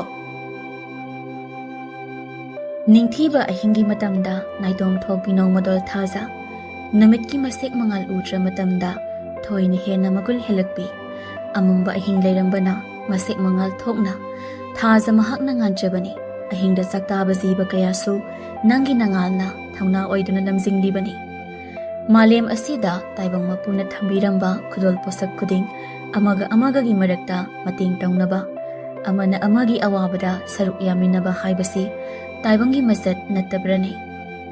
ꯄꯨꯟꯁꯤꯒꯤ ꯅꯨꯡꯉꯥꯏꯕ ꯃꯪꯂꯥꯜ ꯀꯌꯥ ꯃꯪꯂꯤꯉꯩ ꯀꯅꯥꯅ ꯀꯅꯥꯅꯣ ꯍꯥꯏꯕ ꯈꯪꯂꯨꯗ꯭ꯔꯤ꯫ ꯅꯨꯄꯤ ꯑꯗꯨꯒꯤ ꯑꯗꯨꯛ ꯇꯍꯥꯕ ꯄꯥꯈꯠꯄ ꯃꯇꯧꯗꯨꯗ ꯋꯥꯔꯤ ꯇꯧꯔꯝꯕ ꯃꯔꯨꯞꯁꯤꯡꯗꯨ ꯐꯨꯛ ꯍꯧꯒꯠꯂꯤ꯫ ꯅꯨꯄꯤ ꯑꯗꯨꯁꯨ ꯇꯥꯏꯕꯪꯅ ꯂꯥꯎꯔꯛꯄꯗꯨꯗ ꯆꯪꯒꯦ ꯍꯣꯠꯅꯔꯝꯕꯗꯣ ꯉꯥꯏꯍꯥꯛ ꯆꯞ ꯂꯦꯞꯇꯨꯅ ꯂꯩ꯫ ꯃꯇꯥꯡ ꯆꯥꯅ ꯆꯪꯂꯛꯄ ꯀꯣꯔꯧꯅ ꯎꯔꯗꯨꯅ, "ꯅꯤꯡꯊꯤ, ꯅꯪꯗꯤ ꯁꯤꯗ ꯀꯃꯥꯏꯅ?" ꯀꯣꯔꯧ ꯎꯔꯕꯗ ꯅꯨꯄꯤꯗꯨ ꯊꯨꯅꯃꯛ ꯆꯪꯁꯤꯟꯗꯨꯅ ꯍꯥꯏꯔꯔꯦ, "ꯙꯥ ꯀꯣꯔꯧ, ꯙꯥ ꯆꯧꯗꯤ, ꯃꯥ ꯉꯁꯤ ꯑꯩꯒꯤ ꯅꯥꯛꯇ ꯂꯥꯛꯑꯣ ꯍꯥꯏꯈꯤꯕꯅꯦ, ꯑꯗꯨꯒ ꯃꯥꯗꯤ ꯂꯥꯛꯁꯨ ꯂꯥꯛꯇꯦ꯫ ꯃꯥ ꯀꯥꯏ ꯆꯠꯈ꯭ꯔꯒꯦꯕ? ꯑꯩ ꯂꯥꯛꯑꯦ, ꯑꯝꯇ ꯂꯥꯛꯑꯣ ꯍꯥꯏꯈꯨꯑꯣ꯫ ꯂꯩꯀꯥꯏ ꯃꯤꯅ ꯍꯥꯏꯅꯍꯧꯋꯦ, ꯙꯥ ꯆꯧꯗꯣ ꯅꯣꯡꯃꯩꯅ ꯄꯥꯟꯕꯗꯒꯤ ꯁꯣꯛꯑꯦ ꯍꯥꯏ꯫ ꯑꯗꯨꯕꯨ ꯑꯆꯨꯝꯕ꯭ꯔꯣ? ꯃꯗꯨ ꯑꯔꯥꯟꯕ ꯄꯥꯎꯅꯤ ꯅꯠꯇ꯭ꯔꯥ? ꯑꯩꯅ ꯇꯥꯔꯛꯈꯤꯕ ꯑꯗꯨ ꯑꯔꯥꯟꯕ ꯅꯠꯇꯕ꯭ꯔꯣ?" ꯋꯥꯍꯪ ꯃꯌꯥꯝꯗꯨꯗ ꯀꯣꯛ ꯉꯥꯎꯏ ꯀꯣꯔꯧꯗꯣ꯫ ꯍꯪꯂꯤꯕ ꯋꯥꯍꯪ ꯃꯌꯥꯝꯗꯨꯒꯤ ꯄꯥꯎꯈꯨꯝ ꯑꯃꯠꯇ ꯄꯤꯕ ꯉꯝꯂꯣꯏ ꯍꯥꯏꯕ ꯃꯁꯥꯅ ꯈꯪꯖꯔꯕ꯭ꯔꯥ? ꯆꯤꯟꯕꯥꯅ ꯄꯥꯎꯈꯨꯝꯗꯤ ꯄꯤꯗ ꯃꯤꯠꯌꯦꯡꯅ ꯄꯤꯔꯛꯂꯦ꯫ ICU ꯂꯩꯔꯤꯕ ꯑꯗꯣꯝꯗ ꯃꯃꯤꯅ ꯑꯃꯨꯛꯇꯪ ꯌꯦꯡꯉꯤ꯫ ꯃꯥꯒꯤ ꯃꯤꯠꯌꯦꯡ ꯑꯗꯨꯒꯤ ꯇꯨꯡ ꯏꯜꯂꯨꯏ ꯅꯤꯡꯊꯤ꯫ ꯃꯤꯠꯌꯦꯡꯗꯨꯒꯤ ꯃꯔꯝ ꯈꯪꯂꯛꯂꯕꯗ ꯃꯤꯠꯂꯨ ꯑꯅꯤꯗꯒꯤ ꯂꯦꯞꯄ ꯂꯩꯇ ꯄꯤꯔꯥꯡ ꯁꯤꯡꯊꯔꯛꯂꯦ꯫ ICU ꯂꯩꯔꯤꯕ ꯑꯗꯨꯗ ꯃꯈꯣꯡ ꯑꯗꯨ ꯇꯞꯅ ꯊꯥꯡꯗꯨꯅ ꯆꯪꯁꯤꯜꯂꯤ꯫ ꯊꯣꯡ ꯑꯗꯨꯒꯤ ꯒ꯭ꯂꯥꯁꯅ ꯈꯥꯕ ꯃꯇꯦꯛ ꯑꯗꯨꯒꯤ ꯃꯅꯥꯛꯇ ꯆꯪꯁꯤꯟꯗꯨꯅ ꯌꯦꯡꯉꯤ꯫ ꯃꯤꯀꯨꯞ ꯑꯃ ꯑꯅꯤ ꯈꯛꯇꯃꯛ ꯌꯦꯡꯂꯝꯂꯒ ꯃꯈꯥꯗ ꯇꯞꯅ ꯐꯝꯊꯔꯛꯏ꯫ ꯃꯇꯧꯗꯨꯗ ꯀꯣꯔꯧꯁꯨ ꯄꯥꯈꯠꯅ ꯆꯦꯟꯁꯤꯜꯂꯤ꯫ ꯕꯣꯔꯤꯁꯅ, "ꯀꯅꯥꯅꯣ ꯁꯤꯕꯣ? ꯅꯣꯏ ꯍꯥꯟꯅ ꯈꯪꯕ꯭ꯔꯣ?" ꯄꯔꯤꯅ ꯑꯃꯨꯛ, "ꯈꯥꯕꯒ ꯈꯪꯅꯕ ꯑꯉꯥꯡ ꯃꯥꯜꯂꯦ, ꯌꯦꯛ ꯉꯝꯗ꯭ꯔꯦꯗ ꯃꯇꯧꯁꯤ꯫ ꯑꯇꯩ ꯂꯥꯏꯔꯤꯅꯦ, ꯑꯊꯦꯡꯕꯁꯤꯗ ꯃꯌꯨꯝꯗꯒ ꯊꯤꯅꯔꯝꯃꯣꯏꯗ꯭ꯔꯕ? ꯑꯗꯨꯗꯤ ꯈꯪꯗ꯭ꯔꯦ ꯑꯩꯁꯨ." ꯇꯥꯏꯕꯪꯅ ꯏꯉꯛꯅ ꯃꯈꯥ ꯇꯥꯔꯛꯏ, "ꯑꯣꯏ, ꯀꯩꯅꯣ ꯅꯤꯡꯊꯦꯝꯅ ꯇꯧꯔꯤꯁꯤꯅ?" ꯕꯣꯔꯤꯁꯅ, "ꯀꯩꯗꯧꯔꯒꯦ?" ꯁꯤ ꯍꯥꯏꯔꯒ ꯕꯣꯔꯤꯁꯇꯣ ꯉꯥꯟꯕꯅ ꯐꯝꯂꯤꯕ ꯑꯗꯨꯝ ꯌꯦꯡꯂꯛꯏ꯫ ꯐꯣꯟ ꯑꯗꯨꯗ ꯅꯣꯛꯃꯤ ꯇꯧꯅ ꯌꯦꯡꯂꯤꯕꯗꯨ ꯎꯏ꯫ ꯕꯣꯔꯤꯁꯅ, "ꯀꯩꯅꯣ ꯁꯤꯅ ꯑꯃꯨꯛ?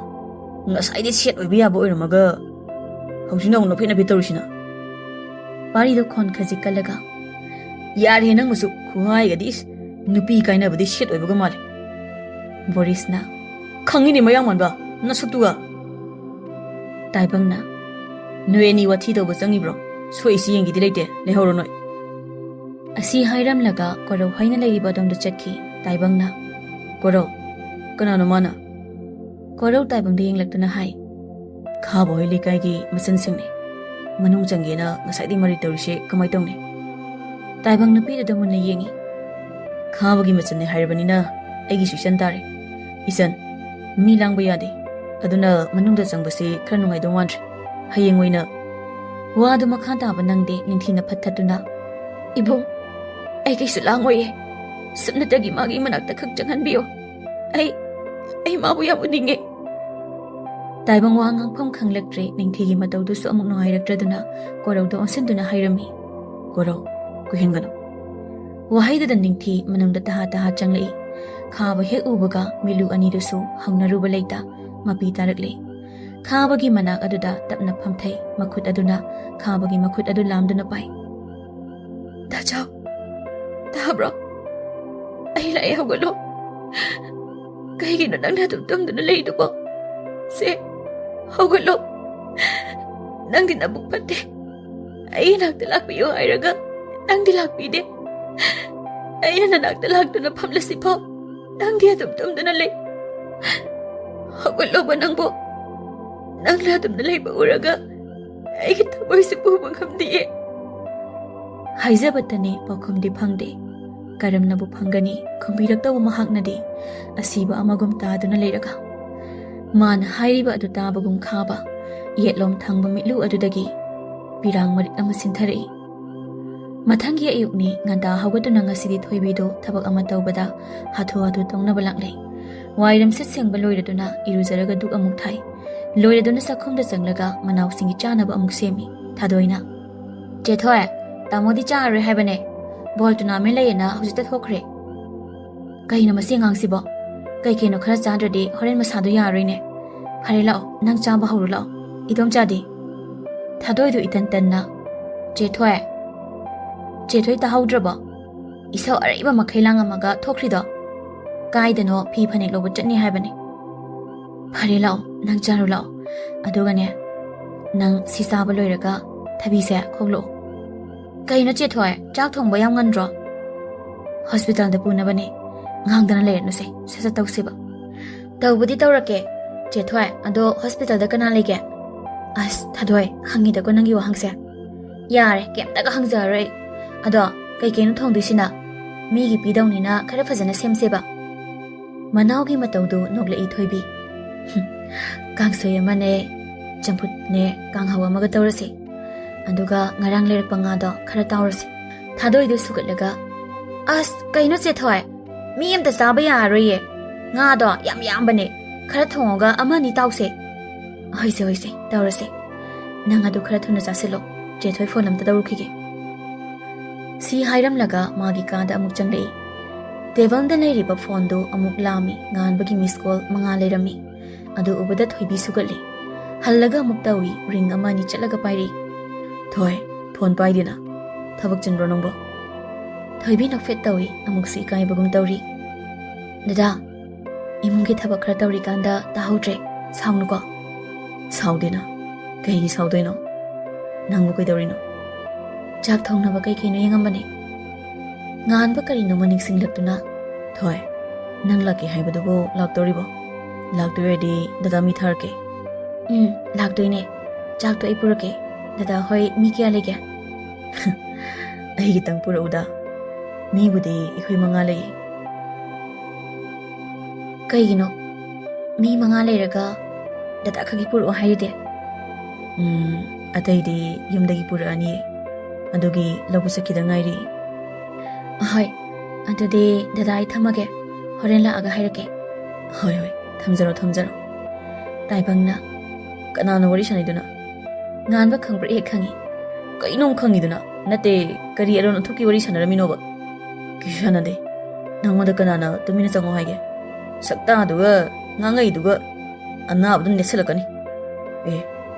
"ꯆꯥꯛ ꯄꯨꯔꯛꯑꯅꯤ, ꯑꯩꯒꯤ ꯌꯨꯝꯗꯩ ꯄꯨꯔꯛꯄꯗꯨꯅ ꯅꯣꯏ ꯆꯥꯔꯣ, ꯅꯪꯅ ꯀꯥꯏꯗꯤ ꯆꯥꯛ ꯄꯨꯔꯛꯇꯣꯏꯕ?" ꯉꯥꯟꯕ ꯃꯀꯣꯛ ꯑꯗꯨ ꯍꯥꯏꯐꯦꯠ ꯍꯣꯠꯂꯒ "ꯊꯣꯏꯅ ꯃꯥ ꯄꯨꯔꯛꯀꯦ ꯍꯥꯏꯔꯛꯄ."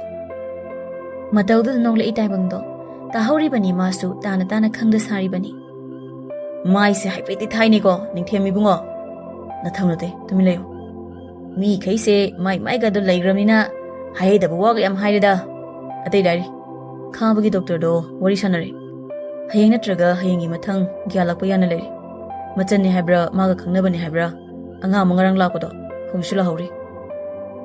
ꯉꯥꯟꯕ ꯁꯣꯔ ꯁꯥꯡꯅ ꯑꯃꯨꯛ ꯍꯣꯟꯊꯔꯒ "ꯊꯨꯅ ꯐꯕ ꯑꯣꯏꯁꯅꯨ ꯇꯥꯏꯕꯪ, ꯊꯨꯅ ꯐꯕ ꯑꯣꯏꯁꯅꯨ, ꯊꯨꯅ ꯐꯕ ꯑꯣꯏꯁꯅꯨ ꯇꯥꯏꯕꯪ, ꯊꯨꯅ ꯐꯕ ꯑꯣꯏꯁꯅꯨ." "ꯃꯤꯈꯨ ꯊꯪꯉꯝꯕ ꯍꯣꯏꯁꯤꯅ ꯀꯃꯥꯏ ꯇꯧꯁꯤꯒꯦ?" ꯉꯥꯟꯕ ꯈꯨꯝꯂꯛꯇꯦ꯫ ꯉꯥꯏꯍꯥꯛ ꯇꯨꯃꯤꯟꯅ ꯁꯨꯝ ꯂꯩꯔꯒ "ꯌꯥꯔꯒꯗꯤ ꯊꯥꯗꯣꯛꯈ꯭ꯔꯣ." "ꯀꯩꯅꯣ ꯅꯤꯡꯊꯦꯝ? ꯑꯩꯅ ꯍꯥꯏꯔꯤꯁꯤ ꯇꯧ, ꯌꯥꯔꯒꯗꯤ ꯊꯥꯗꯣꯛꯈ꯭ꯔꯣ ꯇꯥꯏꯕꯪ." "ꯃꯑꯣꯡ ꯌꯦꯡꯉꯒꯦ."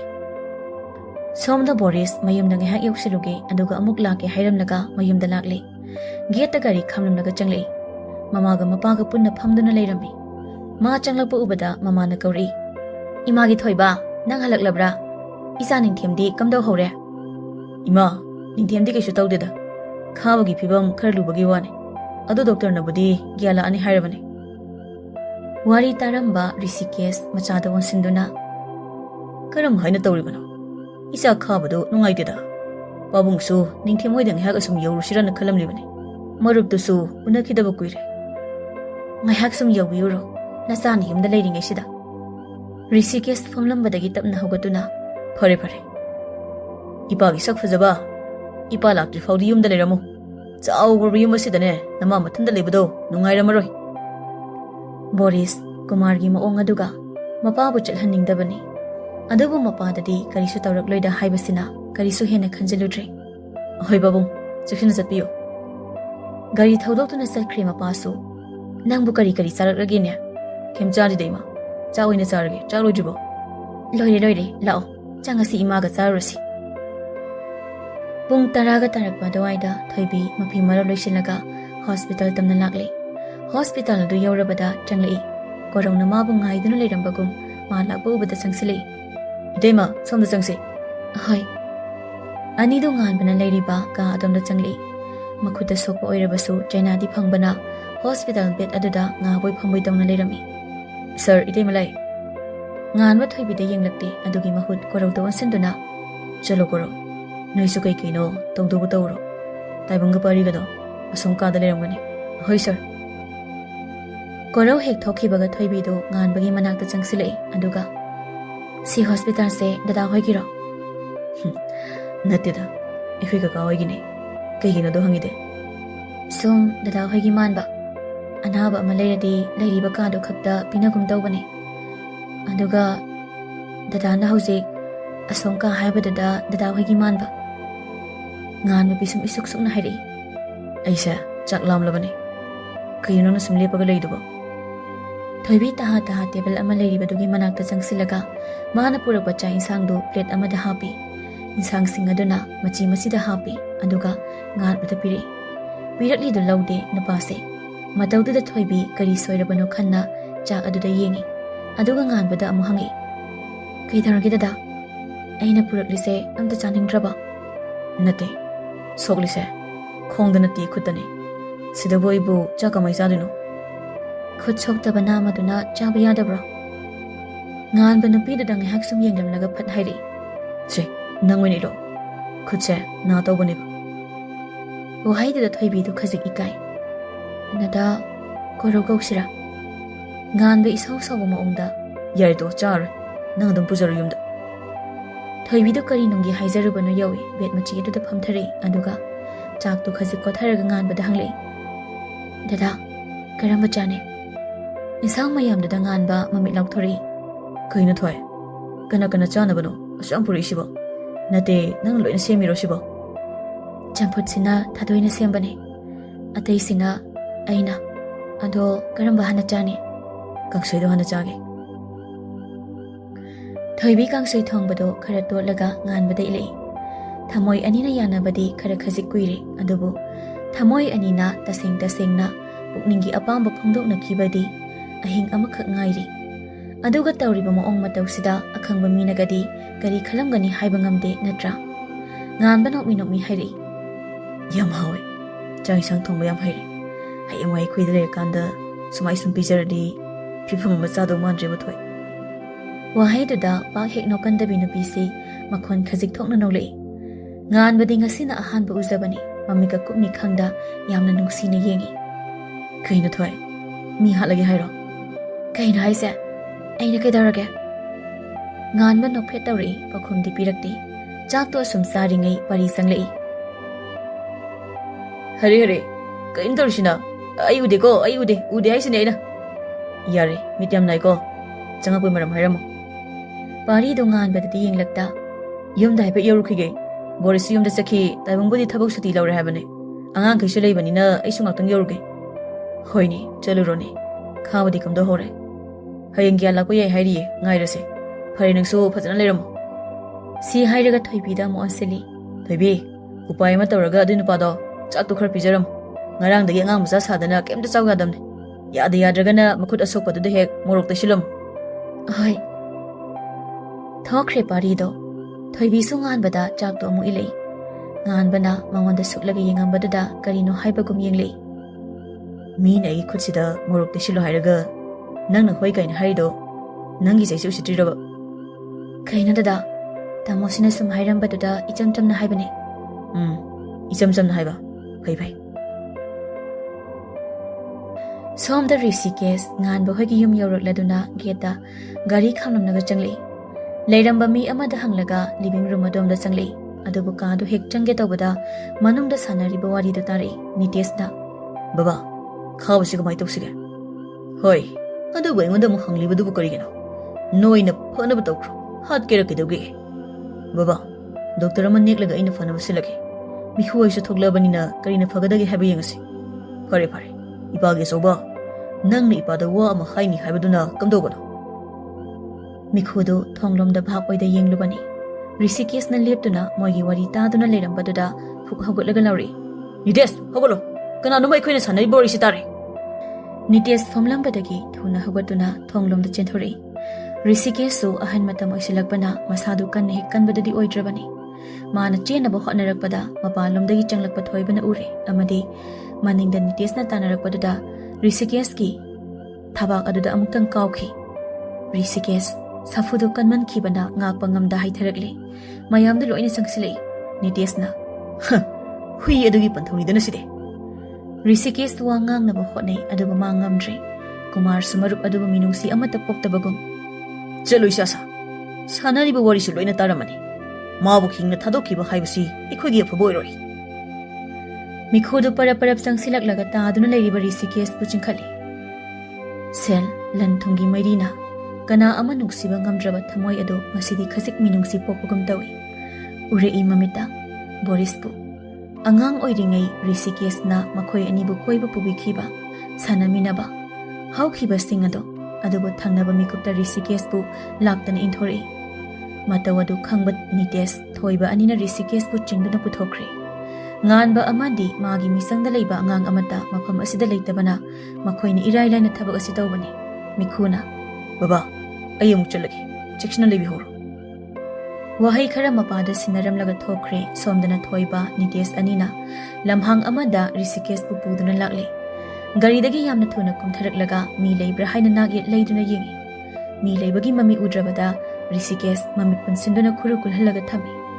ꯒ꯭ꯌꯥꯟꯃꯦꯟ ꯑꯃꯠꯇ ꯇꯥꯗ꯭ꯔꯕ ꯔꯤꯁꯤꯀꯦꯁ ꯃꯥ ꯃꯁꯥꯅ ꯈꯪꯖꯔꯦ ꯃꯍꯥꯛ ꯍꯤꯡꯂꯔꯣꯏ ꯍꯥꯏꯕ꯫ ꯄꯨꯟꯁꯤꯒꯤ ꯑꯔꯣꯏꯕ ꯃꯤꯀꯨꯞꯇ ꯎꯔꯛꯏ ꯃꯆꯥꯒꯤ ꯃꯃꯤꯠ ꯑꯅꯤꯗꯨꯅ ꯃꯥꯕꯨ ꯆꯠꯍꯟꯅꯤꯡꯗ ꯆꯠꯈꯤꯅꯨ ꯍꯥꯏꯕꯁꯨ ꯉꯝꯖꯗ ꯂꯩꯍꯧꯕꯗꯣ ꯃꯆꯤꯟꯗ ꯇꯞꯂꯞꯅ ꯁꯣꯜꯂꯤ꯫ ꯄꯥꯕꯨꯡꯒꯤ ꯕꯣꯔꯤꯁ, ꯑꯣꯟꯊꯣꯛꯏꯗꯅ ꯇꯧꯗ꯫ ꯏꯆꯥꯒꯤ ꯃꯤꯠꯌꯦꯡ ꯑꯗꯨ ꯄꯥꯕꯨꯡꯅ ꯐꯥꯕ ꯉꯝꯍꯧꯗ꯭ꯔꯦ꯫ ꯅꯃꯥꯕꯨ ꯆꯦꯛꯁꯤꯟꯅ ꯂꯨꯅ ꯊꯝꯕꯤꯌꯨꯀꯣ꯫ ꯏꯆꯥꯒ ꯀꯨꯏꯅ ꯂꯩꯃꯤꯟꯅ ꯇꯝꯂꯝꯗ꯭ꯔꯕ ꯃꯥꯜꯂꯦ꯫ ꯄꯥꯕꯨꯡ ꯆꯠꯂꯒꯦꯀꯣ, ꯅꯃꯥꯕꯨ ꯂꯨꯅ ꯇꯧꯕꯤꯌꯨ꯫ ꯋꯥꯍꯩ ꯑꯃ ꯃꯈꯥ ꯇꯥꯕ ꯅꯪꯗ꯭ꯔꯦ꯫ ꯊꯣꯏꯕ ꯅꯤꯇꯦꯁ ꯑꯅꯤꯅ ꯆꯞ ꯃꯥꯟꯅꯕ ꯈꯨꯀꯥꯞꯇ ꯔꯤꯁꯤꯀꯦꯁꯀꯤ ꯂꯥꯏꯕꯛ ꯆꯞ ꯆꯥꯅ ꯀꯥꯞꯈ꯭ꯔꯦ꯫ ꯂꯣꯡꯅ ꯍꯩꯊꯈ꯭ꯔꯦ ꯔꯤꯁꯤꯀꯦꯁ꯫ ꯑꯅꯤꯗꯨꯁꯨ ꯃꯐꯝ ꯑꯗꯨꯗ ꯀꯨꯏꯅ ꯁꯥꯡꯅ ꯂꯩꯊꯔꯝꯗ ꯆꯠꯈ꯭ꯔꯦ꯫ ꯉꯥꯟꯕꯒꯤ ꯂꯝꯕꯤꯗ ꯆꯈꯥꯏꯗꯨꯅ ꯂꯩꯕ ꯑꯉꯥꯡꯁꯤꯡꯅ ꯄꯥꯎ ꯄꯤꯔꯛꯂꯦ ꯃꯗꯨꯗꯤ ꯔꯤꯁꯤꯀꯦꯁꯄꯨ ꯃꯤꯑꯣꯏ ꯈꯔꯅ ꯄꯨꯗꯨꯅ ꯆꯠꯈ꯭ꯔꯦ ꯍꯥꯏꯗꯨꯅ꯫ ꯈꯨꯗꯛꯇ ꯆꯠꯅꯕ ꯁꯦꯝ ꯁꯥꯏ ꯊꯣꯏꯕꯤꯁꯨ ꯀꯣꯔꯧꯅ ꯊꯤꯜꯂꯒꯦ ꯍꯥꯏꯗꯨꯅ ꯊꯣꯛꯈ꯭ꯔꯦ꯫ ꯍꯣꯁꯄꯤꯇꯥꯜꯗꯅ ꯂꯣꯌꯥ ꯂꯩꯍꯧꯔꯦ꯫ ꯃꯍꯩ ꯁꯤꯟꯗꯣꯛꯅꯔꯒ ꯊꯣꯛꯂꯛꯂꯦ꯫ ꯇꯥꯏꯕꯪꯅ ꯅꯤꯡꯊꯦꯝ, ꯄꯥꯕꯨꯡꯗꯨꯕꯨ꯫ ꯋꯥꯍꯩꯗꯨ ꯀꯔꯤ ꯍꯥꯏꯅꯤꯡꯂꯤꯕꯅꯣ ꯍꯥꯏꯕ ꯒ꯭ꯌꯥꯟ ꯇꯥꯕ ꯉꯝꯃꯤ ꯉꯥꯟꯕ꯫ ꯑꯗꯨꯕꯨ ꯋꯥ ꯃꯈꯥ ꯇꯥꯗ ꯊꯨꯅꯃꯛ ꯂꯥꯛꯂꯦ꯫ ꯕꯣꯔꯤꯁꯁꯨ ꯄꯥꯎ ꯄꯤꯈ꯭ꯔꯦ꯫ ꯄꯥꯎꯗꯨ ꯍꯦꯛ ꯇꯥꯕꯗ ꯕꯣꯔꯤꯁ ꯃꯁꯥꯗꯨ ꯀꯔꯤꯅꯣꯃ ꯇꯧꯈ꯭ꯔꯦ꯫ ꯃꯃꯥꯗꯗꯤ ꯇꯥꯛꯂꯝꯗ꯭ꯔꯦ, ꯑꯊꯨꯕꯒꯤꯅꯤ ꯍꯥꯏꯔꯝꯂꯒ ꯂꯩꯖꯕꯤ ꯁ꯭ꯄꯤꯠ ꯊꯥꯗꯨꯅ ꯒꯥꯔꯤ ꯊꯧꯔꯛꯂꯦ꯫ ꯃꯤꯀꯨꯞꯇ ꯃꯐꯝ ꯑꯗꯨ ꯌꯧꯔꯛꯂꯦ꯫ ꯉꯥꯟꯕ ꯍꯣꯏꯁꯨ ꯃꯐꯝ ꯑꯗꯨ ꯀꯣꯏꯊꯤ ꯊꯤꯗꯨꯅ ꯂꯥꯛꯄꯅꯤ꯫ ꯃꯈꯣꯏꯅ ꯃꯐꯝ ꯑꯗꯨ ꯍꯦꯛ ꯌꯧꯕꯒꯅꯤ ꯕꯣꯔꯤꯁꯅ ꯌꯧꯁꯤꯜꯂꯛꯄꯗꯣ꯫ ꯃꯃꯤꯠ ꯄꯨꯟꯕ ꯅꯨꯄꯥ ꯑꯃ ꯊꯋꯥꯏ ꯌꯥꯎꯗ ꯇꯥꯗꯨꯅ ꯂꯩꯔꯤꯕꯗꯨ ꯎꯔꯦ꯫ ꯕꯣꯔꯤꯁ ꯒꯥꯔꯤꯗꯒꯤ ꯇꯞꯅ ꯀꯨꯝꯊꯔꯛꯏ꯫ ꯆꯠꯂꯤꯅꯦꯅ ꯇꯧꯔꯤꯗꯨꯁꯨ ꯆꯨꯝꯅ ꯆꯠꯄ ꯉꯝꯗ꯭ꯔꯦ, ꯊꯛ ꯊꯛ ꯅꯤꯛꯂꯦ꯫ ꯅꯨꯄꯥ ꯑꯃ ꯆꯪꯁꯤꯟꯗꯨꯅ ꯃꯃꯥꯏ ꯎꯞꯁꯤꯜꯂꯒ ꯇꯥꯗꯨꯅ ꯂꯩꯔꯤꯕ ꯅꯨꯄꯥ ꯑꯗꯨ ꯑꯣꯟꯊꯣꯛꯂꯒ ꯃꯃꯤꯠ ꯌꯦꯠꯂꯤꯕ ꯑꯗꯨ ꯂꯧꯊꯣꯛꯏ꯫ ꯃꯄꯥꯒꯤ ꯑꯗꯨꯒꯨꯝꯕ ꯐꯤꯚꯝ ꯑꯗꯨ ꯎꯕꯗ ꯕꯣꯔꯤꯁ ꯄꯥꯕꯨꯡ ꯍꯥꯏꯗꯨꯅ ꯑꯃꯨꯛꯇꯪ ꯂꯥꯎꯔꯝꯂꯒ ꯈꯨꯔꯨ ꯈꯨꯗ ꯀꯨꯟꯊꯔꯛꯂꯦ꯫ ꯃꯃꯤꯠ ꯆꯦꯆꯦꯠ ꯎꯏꯁꯤꯟꯗꯨꯅ ꯃꯀꯣꯛꯇꯨ ꯅꯥꯒꯦꯠ ꯍꯥꯏꯗꯨꯅ ꯄꯥꯕꯨꯡ ꯀꯧꯗꯨꯅ ꯈꯣꯟꯖꯦꯜ ꯊꯣꯛꯅ ꯀꯞꯂꯛꯂꯦ꯫ ꯃꯆꯥ ꯑꯃꯅ ꯃꯄꯥ ꯑꯃꯒꯤ ꯑꯗꯨꯒꯨꯝꯕ ꯐꯤꯚꯝꯗꯨ ꯎꯕꯗ ꯈꯥꯡꯕ ꯉꯝꯒꯗꯕ ꯃꯆꯥ ꯀꯅꯥ ꯂꯩ? ꯃꯇꯧꯗꯨ ꯎꯕꯗ ꯇꯥꯏꯕꯪ ꯆꯦꯟꯁꯤꯟꯗꯨꯅ ꯕꯣꯔꯤꯁꯄꯨ ꯀꯣꯟꯁꯤꯟꯕꯤ꯫ ꯇꯥꯏꯕꯪꯅ ꯎꯔꯤꯕꯁꯤ ꯃꯪꯂꯥꯅꯤ ꯕꯣꯔꯤꯁ꯫ ꯇꯥꯏꯕꯪꯗ ꯑꯁꯤꯒꯨꯝꯕ ꯊꯣꯛꯄ ꯌꯥꯔꯣꯏ꯫ ꯄꯥꯕꯨꯡ ꯀꯩꯁꯨ ꯇꯧꯗꯦ꯫ ꯄꯥꯕꯨꯡꯗꯨ ꯀꯩꯁꯨ ꯇꯧꯗꯦ ꯕꯣꯔꯤꯁ꯫ ꯅꯪ ꯀꯞꯀꯅꯨ꯫ ꯅꯪꯅ ꯎꯔꯤꯕꯁꯤ ꯃꯪꯂꯥꯅꯤ ꯕꯣꯔꯤꯁ꯫ ꯉꯥꯟꯕꯁꯨ ꯌꯦꯡꯕ ꯉꯝꯗ ꯃꯃꯤꯠꯇꯨ ꯇꯞꯅ ꯎꯏꯁꯤꯟꯗꯨꯅ ꯂꯩ꯫ ꯎꯏꯁꯤꯜꯂꯤꯕ ꯃꯤꯠ ꯑꯗꯨꯒꯤ ꯑꯃꯝꯕ ꯃꯔꯛꯇ ꯎꯔꯛꯏ ꯃꯄꯥꯕꯨ꯫ ꯉꯁꯤꯒꯤ ꯊꯧꯗꯣꯛ ꯑꯁꯤꯅ ꯀꯔꯤꯒꯨꯝꯕ ꯃꯄꯥꯅ ꯇꯧꯕ ꯑꯣꯏꯔꯝꯂꯕꯗꯤ ꯃꯥ ꯃꯄꯥꯕꯨ ꯉꯥꯛꯄꯤꯕ ꯉꯝꯒꯗꯧꯔꯤꯕ꯭ꯔꯥ? ꯐꯤꯚꯝ ꯑꯗꯨꯗ ꯑꯁꯨꯝ ꯂꯩꯕꯗꯤ ꯌꯥꯗꯕꯅ ꯇꯥꯏꯕꯪ ꯃꯥꯒꯤ ꯇꯤꯝ ꯀꯧꯗꯨꯅ ꯄꯣꯁꯠꯃꯣꯔꯇꯦꯝꯒꯤꯗꯃꯛ ꯄꯨꯈ꯭ꯔꯦ꯫ ꯕꯣꯔꯤꯁ ꯍꯣꯏꯒꯤ ꯃꯌꯨꯝꯗ ꯑꯣꯏꯅ ꯄꯨꯂꯞ ꯂꯥꯛꯂꯦ꯫ ꯒꯦꯠꯇꯒꯤ ꯃꯅꯨꯡ ꯆꯪꯁꯤ ꯍꯥꯏꯕ ꯌꯥꯗꯦ꯫ ꯃꯄꯥꯒꯤ ꯄꯥꯎ ꯑꯗꯨꯕꯨ ꯃꯃꯥꯗ ꯀꯔꯝꯅ ꯇꯝꯒꯅꯤ ꯈꯟꯕꯗ ꯕꯣꯔꯤꯁ ꯒ꯭ꯌꯥꯟ ꯃꯥꯡꯒꯗꯧꯔꯦ꯫ upai leita manungda changlei. Pari su pau tabaga chelakpani. Boris ki phibamdu ubada soi lawi. Makhoi ni hek changlakpaga mamai bema Lakshmi su tholei. Machagi maithong ubada mipai na hangai. Imagi Boris, isa kai daure. Boris karisu taude haibagum makok namlei. Paukhum piba ngamloidaba wahang ama hanglei mamana. Napadasu halakri. Phone phange paide. Nangbu napaga punahan minarake haibadaine. Mamagi wahaiduda khangba ngamda amuksu mamagi manakta sangsinduna mamabu chena kolaga kapai. Machagi amukta tawdaba matawduda Lakshmi pakhalai. Mapagi wa hangbada tawrakliba maong adunasu hena chingnakri. Boris niklaba khonjel aduna mamabu nungsina kaure. Ima hayuni isa kari haininge ima tariye isa bu kari tawrage ba babungdubu amu halakidrane. Lakshmi wahaiduda masabu kolamba adu tapna thadoklaga leiriba sing aduda amuk yenglakli. Mamita ira thangba makhoibu yengduna leplamliba misaksingdu ubada masana housing haikiba wahai adugi chanaba thodok ama wakhalda yamna thuna paisilei.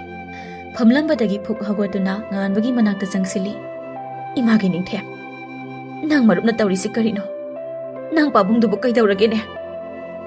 Paukhom piba ngamde nganba madugi mahut mama saklabi marupki mama adugi mangda khuru khudak kullaga phamthare makok adu leimaida nonthaduna lei. Matawdu leiriba sing aduna munna yengi yengna nganba pina thamalaba mamit anidudagi pirang sinthaduna hairi taptapna. Ima babungdu na charak kanba ngamhaudre na chaba ngapiyo babungbu na chai khoira kanba ngamhaudre ima. Wahaidu tabada Lakshmi gyan mang leimaida haitharakle. Matawduda nganba thunamak hawatlaga Lakshmi bu ngakpi. Mamagi matawduda Boris changsilei. Gyan mangna leiriba mamabu ubana mathamoidu hena kaire. Parina chenduna ising puri. Ising adu khiklaga mamabu kawi Boris. Ima se tabro ima mitpango. Ima se mitpango. Babungdu mitpango haiduna nachaga puna babungbu kaurusi ima. Ai tomda kauradi babungdu mitpango yarui. Ima ka puna kaurusi. Babungbu haudurusi ima. Se mitpango ima. Tanjada da parigi phone adu khinglei phatpai khatuna hai. Kaidore asomdagi pirakliba paudu tabada pari gyan ngauna nganbada yenglei. Ningthem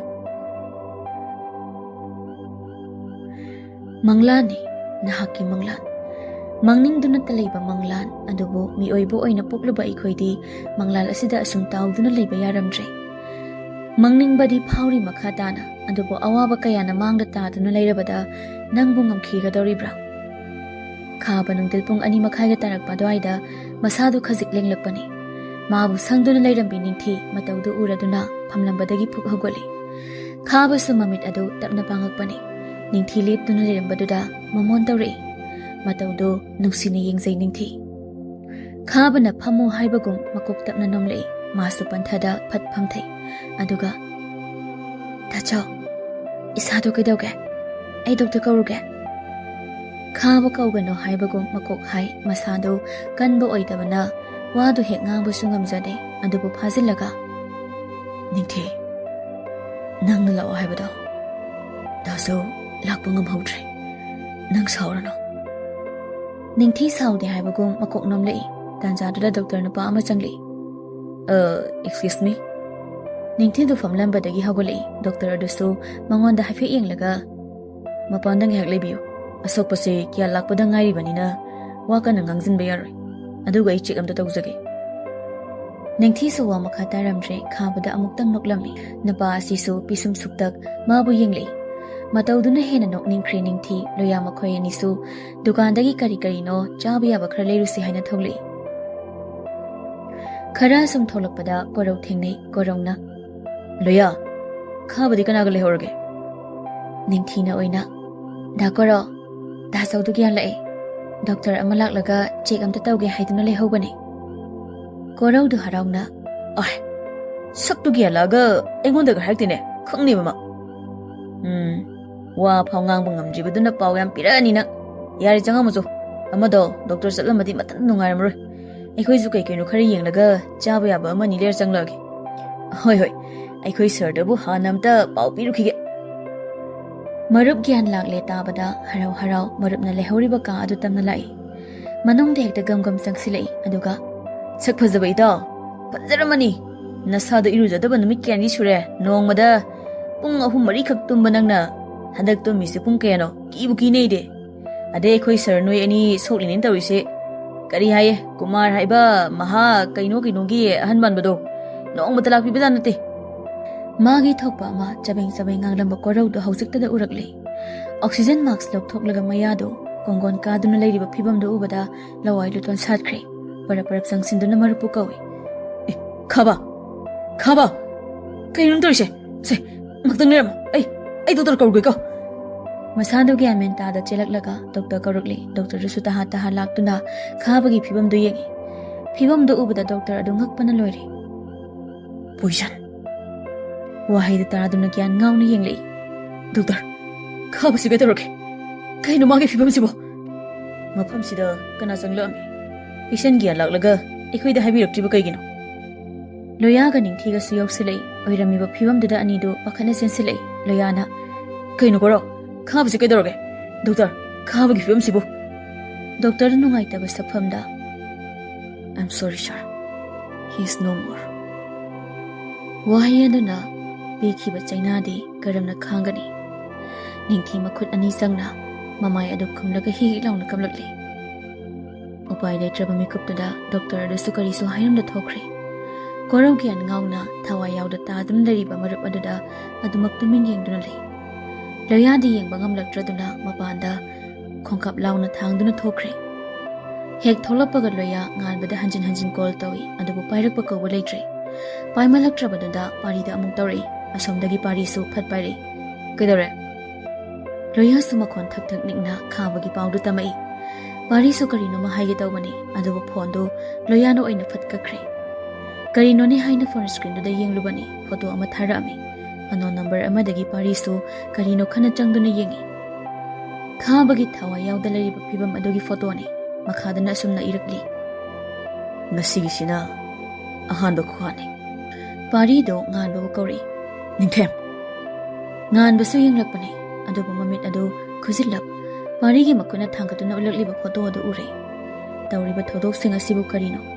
ꯎꯔꯤꯕ ꯇꯥꯔꯤꯕ ꯃꯌꯥꯝ ꯑꯁꯤꯕꯨ ꯁꯦꯡꯂꯕ꯭ꯔꯥ?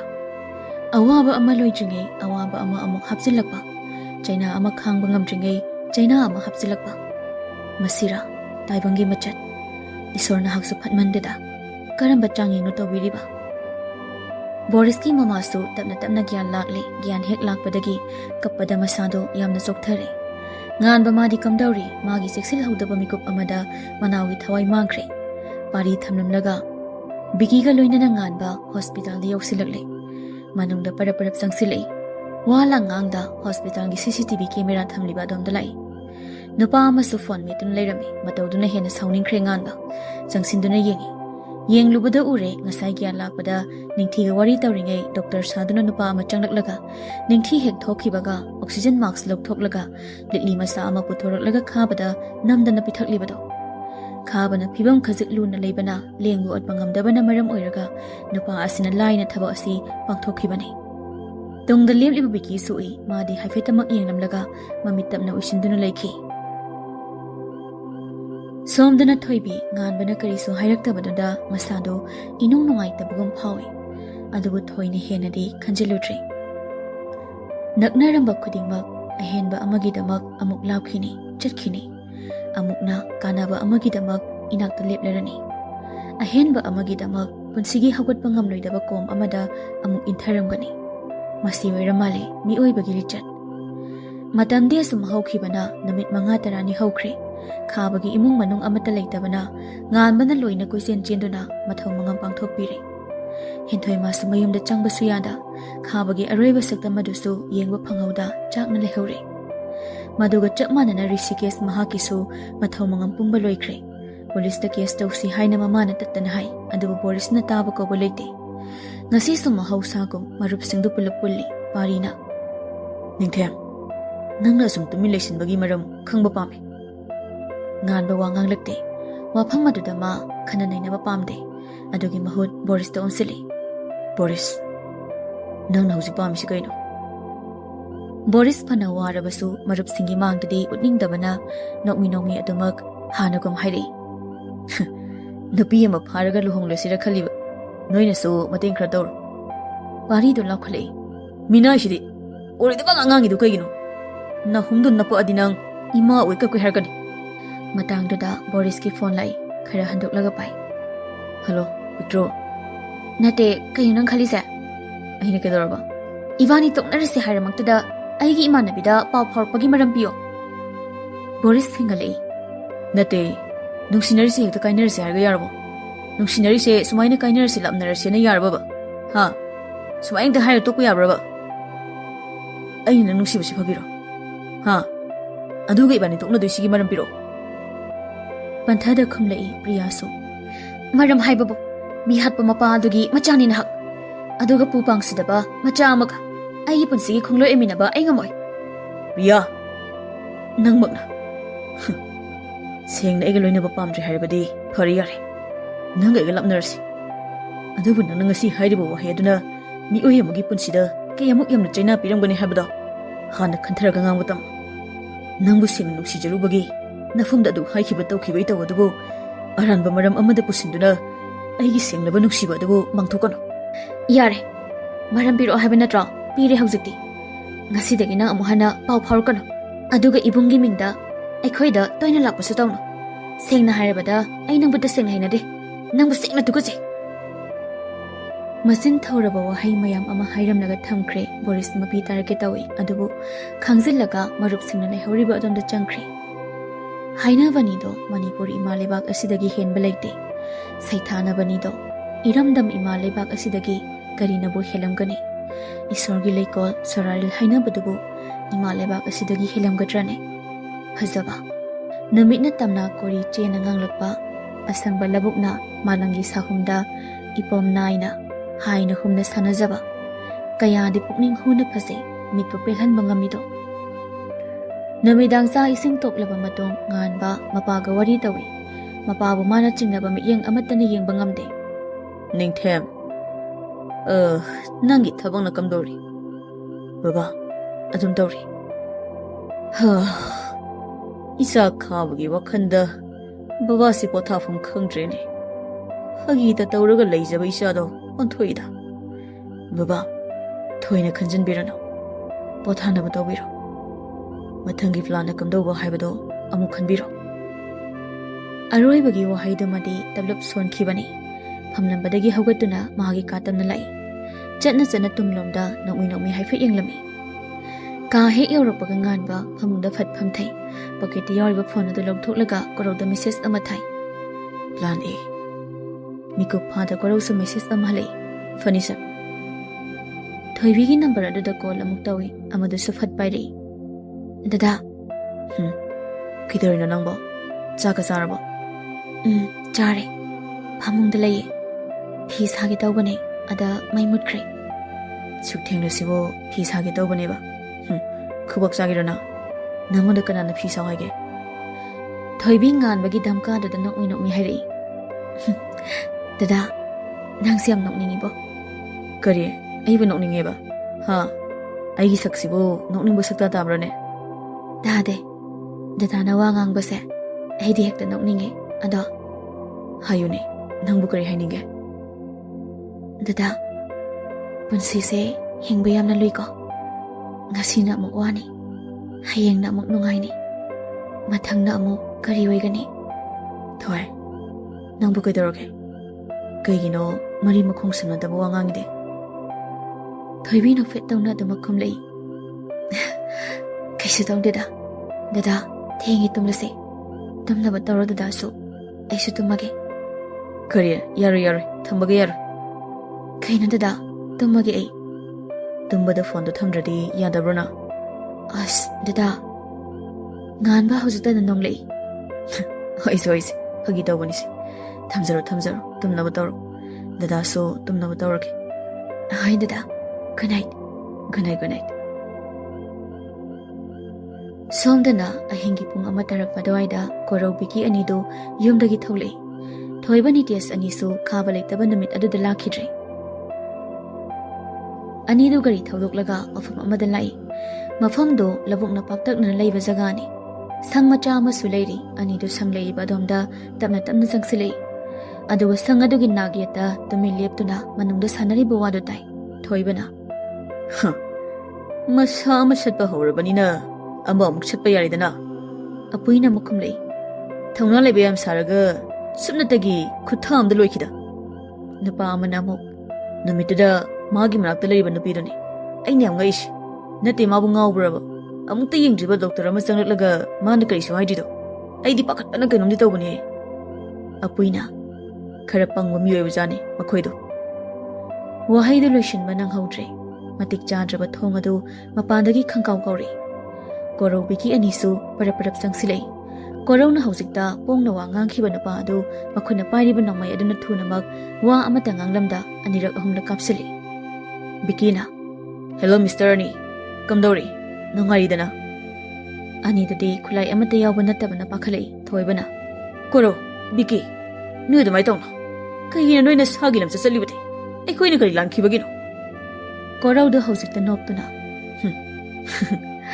ꯆꯨꯝꯃꯦ ꯑꯩꯈꯣꯏꯁꯨ ꯁꯥꯅꯤ ꯑꯗꯨꯕꯨ ꯑꯩꯈꯣꯏ ꯍꯥꯏꯔꯤꯕ ꯑꯁꯤꯗ ꯅꯈꯣꯏꯁꯨ ꯌꯥꯎꯔꯕꯅꯦ ꯕꯤꯀꯤꯁꯨ ꯍꯥꯏꯔꯛꯏ ꯃꯔꯨꯞꯀꯤ ꯊꯥꯖꯕ ꯍꯥꯠꯄ ꯀꯔꯤꯁꯨ ꯎꯄꯥꯏ ꯂꯩꯇ꯭ꯔꯕ ꯃꯤꯀꯨꯞ ꯑꯗꯨꯗ ꯅꯠꯇ꯭ꯔꯥ ꯆꯥꯅꯕ ꯃꯔꯨꯞ ꯑꯗꯨꯕꯨ ꯃꯤꯅꯨꯡꯁꯤ ꯂꯩꯇ ꯂꯣꯏꯁꯤꯟꯈꯤꯕ ꯅꯈꯣꯏꯅ ꯑꯩꯈꯣꯏꯁꯤꯕꯨ ꯀꯔꯤ ꯑꯣꯏꯅ ꯈꯜꯂꯦ ꯍꯧꯖꯤꯛꯇꯗ ꯊꯣꯏꯕ ꯈꯣꯟꯖꯦꯜ ꯍꯧꯅ ꯃꯥꯅꯦ ꯈꯥꯕ ꯍꯥꯠꯄꯒꯤ ꯄ꯭ꯂꯥꯟ ꯑꯩꯅ ꯁꯤꯟꯈꯤꯕꯅꯦ ꯃꯥꯅꯦ ꯏꯈꯨꯠ ꯑꯁꯤꯅꯅꯦ ꯔꯤꯁꯤ ꯋꯥꯍꯩꯗꯨ ꯍꯥꯏꯕ ꯂꯣꯏꯁꯤꯟꯕ ꯅꯪꯈꯤꯗ꯭ꯔꯦ ꯃꯔꯨꯞ ꯀꯥꯏꯅꯕꯒꯤ ꯋꯥꯃꯩꯅ ꯋꯥꯈꯜ ꯊꯃꯣꯏ ꯄꯨꯝꯕ ꯆꯥꯛꯊꯦꯛꯈ꯭ꯔꯕ ꯀꯣꯔꯧ ꯃꯥꯒꯤ ꯃꯃꯥꯡꯃꯛꯇꯗ ꯉꯥꯡꯂꯤꯕ ꯋꯥꯍꯩꯁꯤꯡꯗꯨ ꯇꯥꯕꯗ ꯑꯁꯥꯎꯕꯅ ꯍꯦꯃꯟꯈꯤꯕꯅ ꯐꯥꯊꯕ ꯉꯝꯗ ꯃꯈꯨꯠ ꯑꯗꯨ ꯌꯥꯝꯅ ꯊꯨꯅ ꯊꯥꯡꯒꯠꯂꯒ ꯊꯣꯏꯕꯒꯤ ꯊꯕꯥꯛ ꯃꯄꯥ ꯑꯗꯨꯗ ꯆꯞ ꯆꯥꯅ ꯀꯥꯞꯊꯣꯔꯛꯂꯤ ꯃꯥꯅ ꯇꯧꯔꯨꯕꯅ ꯃꯥꯅ ꯐꯪꯖꯩ ꯍꯥꯏꯕꯗꯨꯅꯤ ꯉꯁꯤ ꯊꯣꯏꯕ ꯑꯃꯗꯤ ꯃꯥꯒꯤ ꯀꯥꯡꯕꯨꯅ ꯊꯣꯛꯂꯤꯕ ꯊꯧꯗꯣꯛꯁꯤꯡ ꯑꯁꯤ ꯊꯪꯅꯕ ꯃꯤꯀꯨꯞꯇ ꯑꯄꯨꯏ ꯆꯦꯟꯈꯤꯅꯕ ꯍꯣꯠꯅꯔꯛꯏ ꯑꯗꯨꯕꯨ ꯕꯤꯀꯤ ꯑꯄꯨꯏꯕꯨ ꯇꯥꯞ ꯐꯥꯏ ꯂꯩꯃꯥꯏꯗ ꯅꯝꯊꯨꯔꯒ ꯍꯟꯖꯤꯟ ꯍꯟꯖꯤꯟ ꯈꯨꯇꯨꯝ ꯆꯦꯠꯅ ꯇꯥꯁꯤꯟ ꯑꯄꯨꯏꯒꯤ ꯃꯃꯥꯏꯗꯨꯗ ꯊꯤꯟꯖꯤꯜꯂꯤ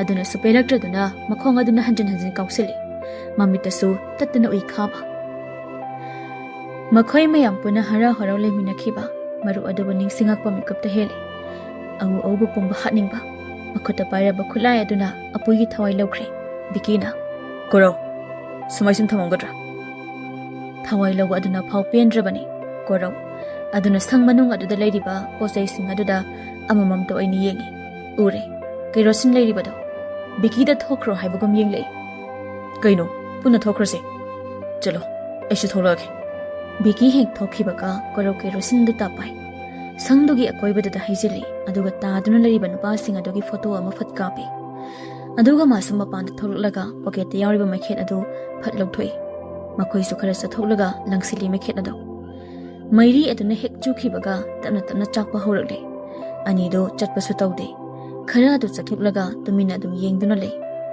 ꯃꯩꯔꯤ ꯂꯛꯇ ꯎꯔꯛꯏ ꯈꯥꯕꯒꯤ ꯁꯛꯇꯝ ꯃꯈꯣꯏꯅ ꯇꯧꯔꯤꯕ ꯊꯕꯛ ꯑꯁꯤꯅ ꯃꯔꯨꯞꯀꯤ ꯊꯃꯣꯏ ꯑꯗꯨ ꯈꯖꯤꯛꯇꯪꯗꯤ ꯄꯦꯜꯂꯝꯂꯅꯤ ꯈꯟꯅ ꯃꯥꯏꯊꯣꯡꯗ ꯃꯃ ꯅꯣꯛꯆꯩ ꯄꯟꯊꯥꯗ ꯃꯐꯝ ꯑꯗꯨꯗꯒꯤ ꯃꯥꯏ ꯂꯩꯗꯨꯅ ꯊꯣꯛꯂꯛꯂꯦ ꯑꯗꯨꯕꯨ ꯀꯣꯔꯧ ꯃꯩ ꯆꯥꯛꯄꯒꯤ ꯁꯛꯇꯝ ꯑꯗꯨ ꯃꯃꯤ ꯑꯣꯏꯅ ꯐꯣꯇꯣ ꯑꯃ ꯐꯠ ꯀꯥꯞꯄꯤ ꯑꯗꯨꯒ ꯉꯥꯟꯕꯗ ꯊꯨꯅꯃꯛ ꯊꯥꯖꯤꯜꯂꯤ ꯃꯊꯪꯒꯤ ꯅꯨꯃꯤꯠꯅꯤ ꯉꯥꯟꯕ ꯑꯌꯨꯛ ꯄꯨꯡ 7ꯗ ꯃꯤꯇꯤꯡ ꯑꯃ ꯌꯥꯎꯔꯒ ꯄꯨꯡ 8ꯒ ꯇꯥꯔꯛꯄ ꯑꯗꯨꯋꯥꯏꯗ ꯃꯌꯨꯝꯗ ꯑꯃꯨꯛ ꯍꯜꯂꯛꯏ ꯂꯤꯚꯤꯡ ꯔꯨꯝ ꯑꯗꯨꯗ ꯃꯄꯥ ꯏꯕꯨꯡꯉꯣ ꯀꯨꯃꯥꯔ ꯐꯝꯗꯨꯅ ꯇꯤꯚꯤꯗ ꯄꯥꯎ ꯌꯦꯡꯂꯝꯃꯤ ꯃꯥꯁꯨ ꯆꯪꯁꯤꯟꯗꯨꯅ ꯐꯝꯊꯩ ꯀꯔꯤ ꯄꯥꯎꯅꯣ ꯕꯕꯥ ꯀꯨꯃꯥꯔ ꯃꯊꯥ ꯁꯥꯕ ꯁꯛꯇꯝ ꯑꯃꯗ ꯁꯥꯎꯕ ꯍꯧꯔꯛꯏ ꯍꯣꯏ ꯅꯪꯕꯨ ꯄꯥꯎ ꯇꯥꯗ꯭ꯔꯤꯕ꯭ꯔꯥ ꯊꯣꯏꯕ ꯍꯣꯏ ꯑꯄꯨꯏ ꯍꯣꯏꯗꯨ ꯁꯛꯈꯪꯗꯕ ꯀꯅꯥꯅꯅꯣ ꯍꯥꯠꯇꯣꯛꯂꯒ ꯃꯩ ꯊꯥꯔꯝꯂꯦ ꯍꯥꯏꯔꯤꯕꯁꯦ ꯉꯥꯟꯕ ꯋꯥꯈꯜꯗ ꯃꯗꯣꯝ ꯅꯣꯛꯆꯩ ꯃꯄꯥꯟ ꯊꯣꯡꯗꯗꯤ ꯎꯠꯊꯣꯛꯇꯦ ꯃꯗꯨꯒꯤ ꯃꯍꯨꯠ ꯃꯄꯥꯗ ꯋꯥꯍꯪ ꯑꯃ ꯇꯧꯔꯛꯏ ꯑꯄꯨꯏ ꯍꯥꯏꯕꯗꯤ ꯀꯅꯥꯅꯣ ꯕꯕꯥ ꯑꯩꯒꯤꯗ ꯂꯩꯔꯝꯕꯗꯤ ꯊꯣꯏꯕꯒ ꯅꯤꯇꯦꯁꯀꯅꯤ ꯑꯄꯨꯏꯁꯤꯅ ꯕꯕꯥꯅ ꯀꯔꯝꯅ ꯈꯪꯂꯤꯕ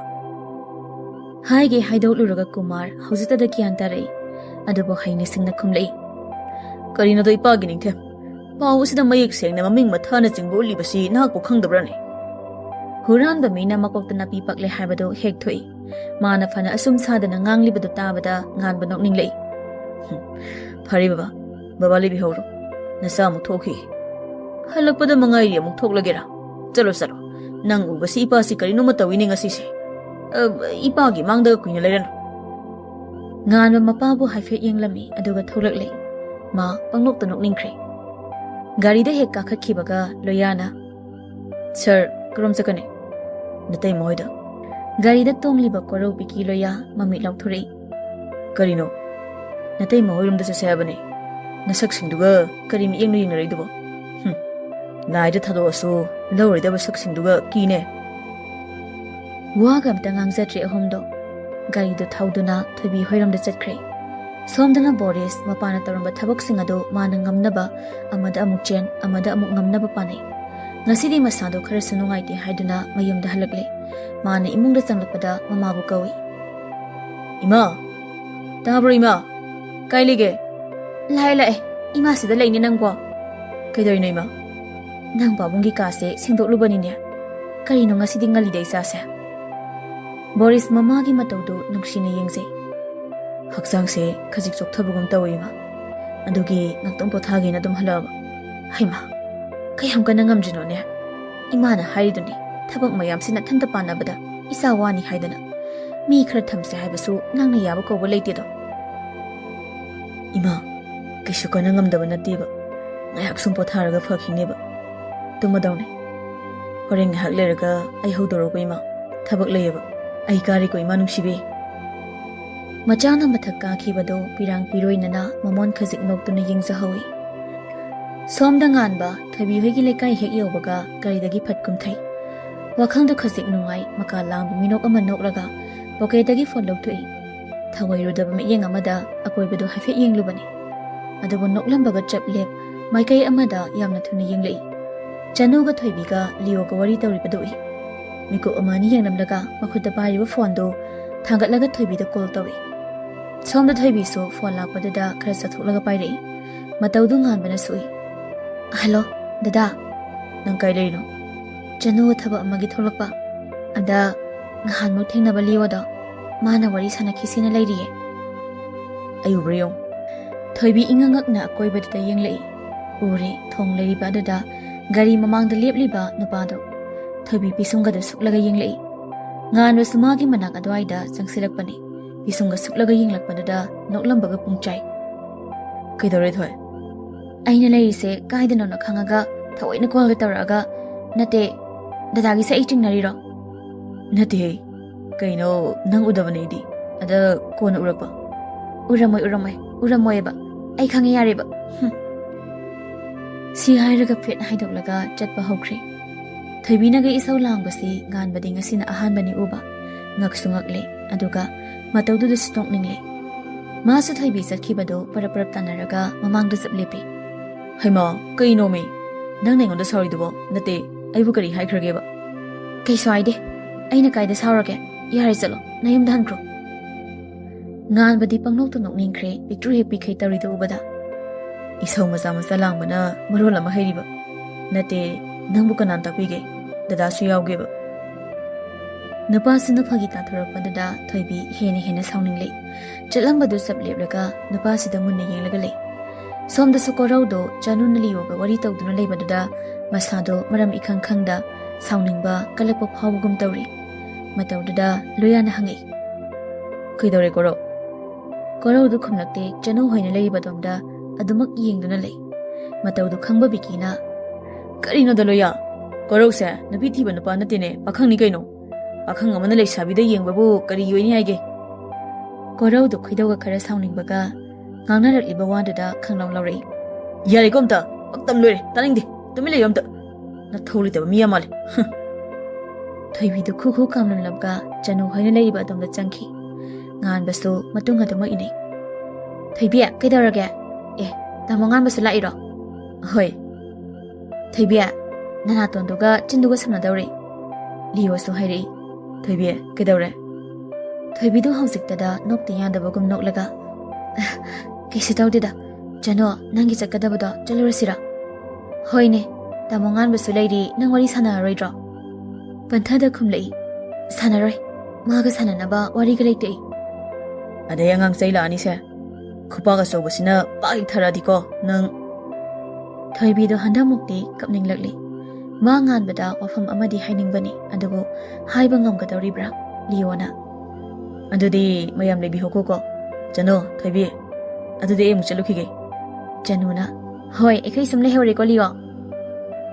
Leo hek chatkibaga chanu aniduda yenglei. Thoibi ubada karinoma ningsinglakduna phat hairi chanu.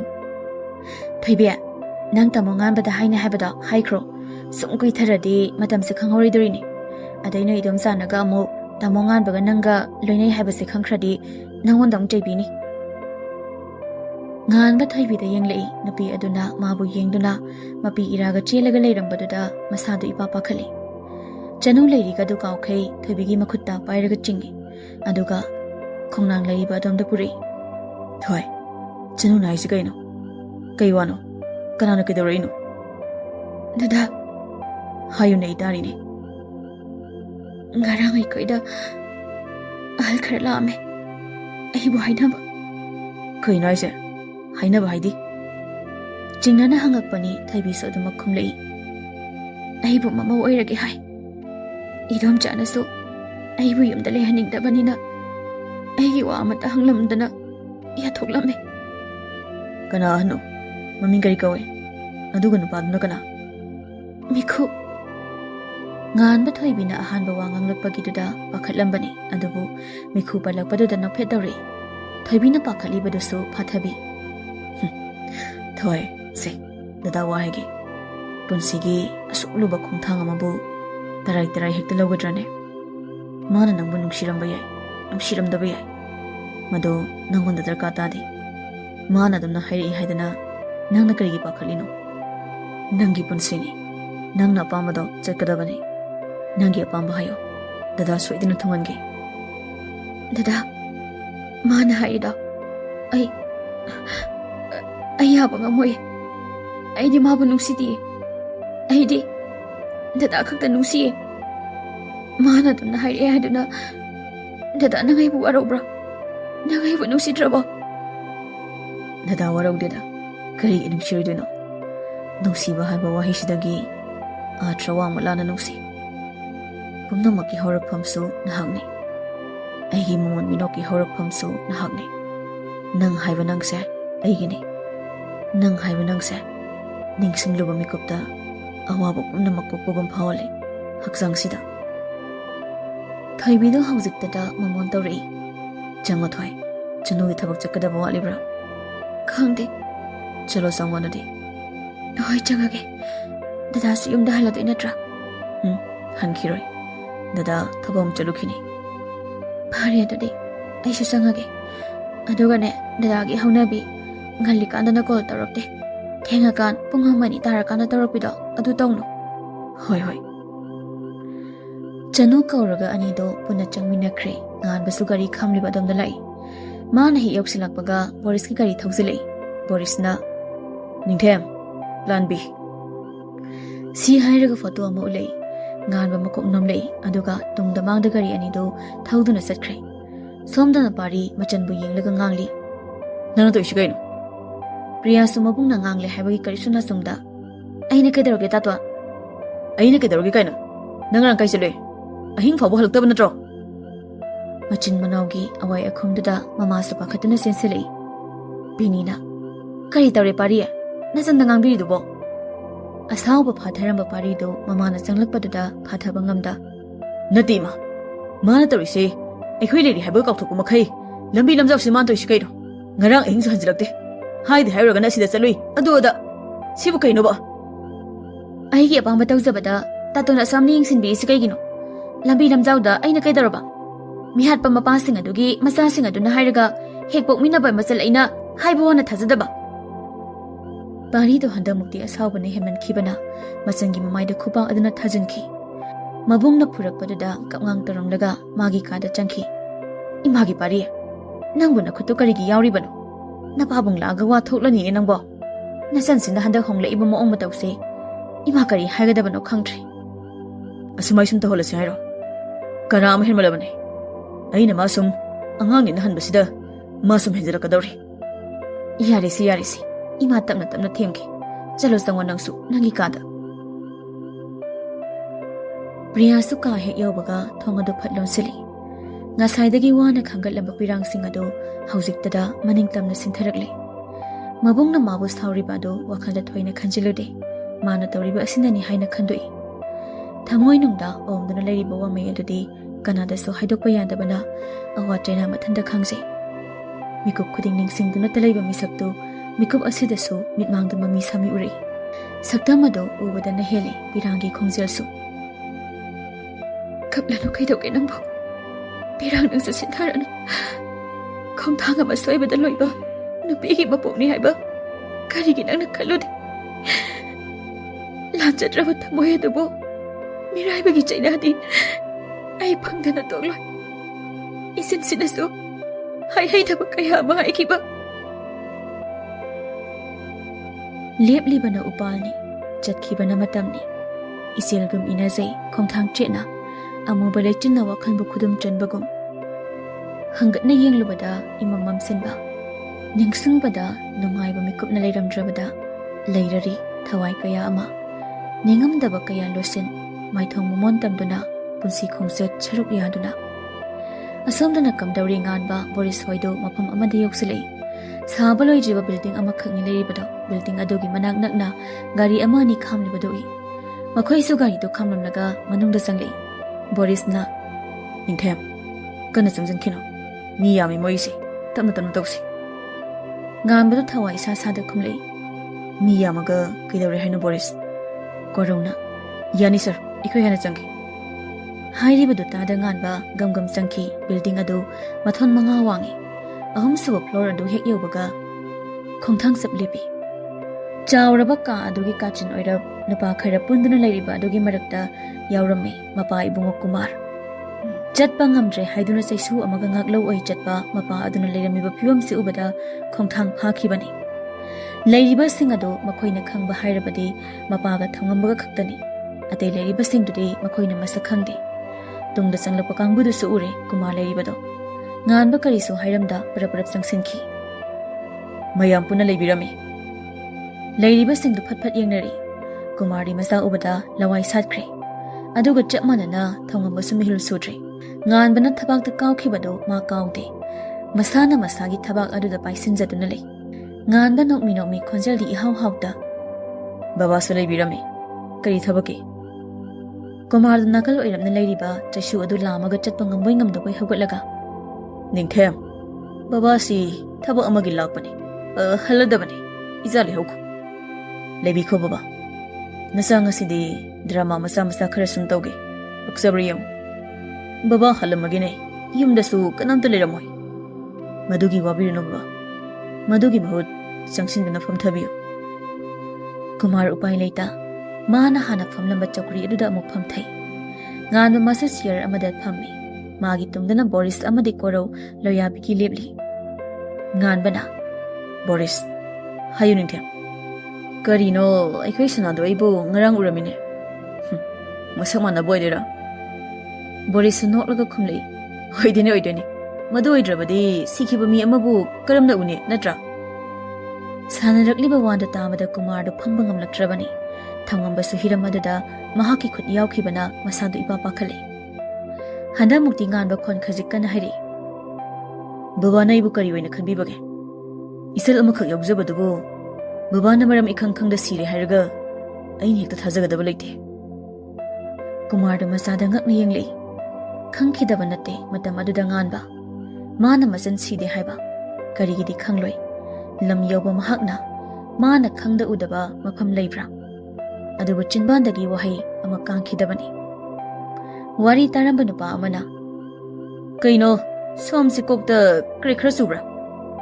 ꯋꯥꯍꯩꯗꯨꯗ ꯂꯣꯌꯥ ꯃꯆꯤꯟꯗ ꯇꯞꯂꯞ ꯁꯣꯜꯂꯤ꯫ ꯑꯣ, ꯁꯣꯏꯗ꯭ꯔꯦꯗꯅ ꯅꯪ꯫ ꯍꯥꯏꯕꯒ ꯇꯧꯕꯒ ꯉꯥꯟꯕ ꯐꯨꯛ ꯍꯧꯒꯠꯂꯒ ꯅꯨꯄꯥ ꯑꯗꯨꯕꯨ ꯈꯣꯡꯄꯥꯛꯅ ꯑꯃꯨꯛꯇꯪ ꯀꯥꯎꯈꯤ꯫ ꯑꯃ ꯁꯣꯛꯄ ꯍꯧꯈ꯭ꯔꯕꯅꯤ꯫ ꯂꯩꯔꯤꯕ ꯅꯨꯄꯥ ꯑꯇꯩꯗꯨꯁꯨ ꯉꯥꯟꯕ ꯇꯝꯅ ꯆꯦꯟꯁꯤꯜꯂꯛꯏ꯫ ꯑꯗꯨꯕꯨ ꯇꯨꯡꯗ ꯂꯦꯞꯂꯤꯕ ꯑꯍꯨꯝꯗꯨꯅ ꯏꯔꯥꯏ ꯂꯥꯏꯅ ꯆꯞꯄꯒ ꯅꯥꯀꯟꯗ ꯊꯥꯡꯗꯣꯛꯂꯒ ꯐꯖꯅ ꯇꯣꯠꯈ꯭ꯔꯦ꯫ ꯑꯔꯩꯕ ꯅꯤꯁꯥ ꯄꯨꯝꯕ ꯆꯥꯕ ꯃꯤꯑꯣꯏ ꯑꯣꯏꯕꯅ ꯃꯈꯣꯏꯕꯨ ꯂꯥꯛꯁꯤꯟꯕꯗꯤ ꯏꯔꯥꯏ ꯂꯥꯏꯅ ꯉꯝꯃꯤ꯫ ꯀꯨꯃꯥꯔꯁꯨ ꯍꯧꯒꯠꯂꯛꯇꯨꯅ ꯍꯥꯏꯔꯔꯤ꯫ ꯍꯩ ꯄꯨꯔꯛꯇꯕ ꯃꯆꯥ, ꯅꯪꯅ ꯇꯧꯔꯤꯕꯁꯤ ꯀꯩꯅꯣ?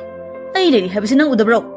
ꯅꯃꯥ ꯑꯗꯨꯅ ꯄꯣꯛꯂꯝꯕꯅꯤ ꯍꯥꯏꯕꯗ ꯃꯇꯤꯛ ꯆꯥꯏꯗ꯫ ꯃꯄꯥꯒꯤ ꯑꯗꯨꯒꯨꯝꯕ ꯁꯛꯇꯝ ꯑꯗꯨ ꯌꯦꯡꯒꯦ ꯈꯟꯅ ꯃꯇꯝ ꯀꯨꯏꯅꯗꯒꯤ ꯃꯤꯇꯥꯡꯕ ꯁꯥꯗꯨꯅ ꯂꯩꯔꯝꯕ ꯉꯥꯟꯕ ꯁꯛꯇꯝ ꯑꯗꯨ ꯎꯔꯕꯗ ꯃꯥꯁꯨ ꯑꯁꯥꯎꯕ ꯄꯨꯝꯕ ꯐꯨꯗꯣꯛꯂꯒ, ꯆꯨꯝꯃꯦ, ꯑꯩ ꯋꯥꯔꯛꯇꯕ ꯃꯆꯥꯅꯤ, ꯑꯗꯨꯁꯨ ꯅꯪꯒꯤ ꯅꯆꯥ꯫ ꯐꯠꯇꯕ ꯃꯄꯥꯅ ꯄꯣꯛꯄ ꯃꯆꯥ ꯑꯩꯕꯨ ꯀꯌꯥꯝ ꯐꯅꯤ ꯍꯥꯏꯕꯒꯦ? Hek boxtaba macha fawba sikre haba ngamba hingna sora sonba nangi aroba thabak khangdre habagidamak kanano karino su khangdaba nupa amada hektana sabu pithokiba adongi wakhalse ngaktaba ngamde nahak boygi sian habadi kanana haibage oktabi namadana pokpa nangbu aigi sanate Wahayda tabada nganba mapani haiba kauthokiduna furiki collar adu supai paisilaga ingangang silaba mit aduna mapabu sauna yenglaga Wahaido karigumba anirak suna pallabadi apupa ipani kauthokba makai nangbu hatpa sungumgani laizugum singlabi aigi imabu panduna ngangliba chinnadu thugaiba ngamloi khangana nahakna hiram khudimok minungsi leitabadum aisu leite nangi nasani ihakse fattaba nangi nasa Boris to parap sangsinduna tumina kumhai yenglamba thangambagi kokta nangmai namkhre tarutliba phibamduda thangamba mihul yaukidre Ibungo kaino noin torise aigi kari iralna aibu hanaba honaribase Panthade pakum pire Boris hayo aigi pabu kanana hale sengna khumdrabadi nikupasi nangi thawai logane wakhatpana niklaba masado tamna phatharaga thangamba kumarbu yenglaga Loyana hatpane Loyado angakpa amaga loinana thangambada mamit lauk thoklaga yenglei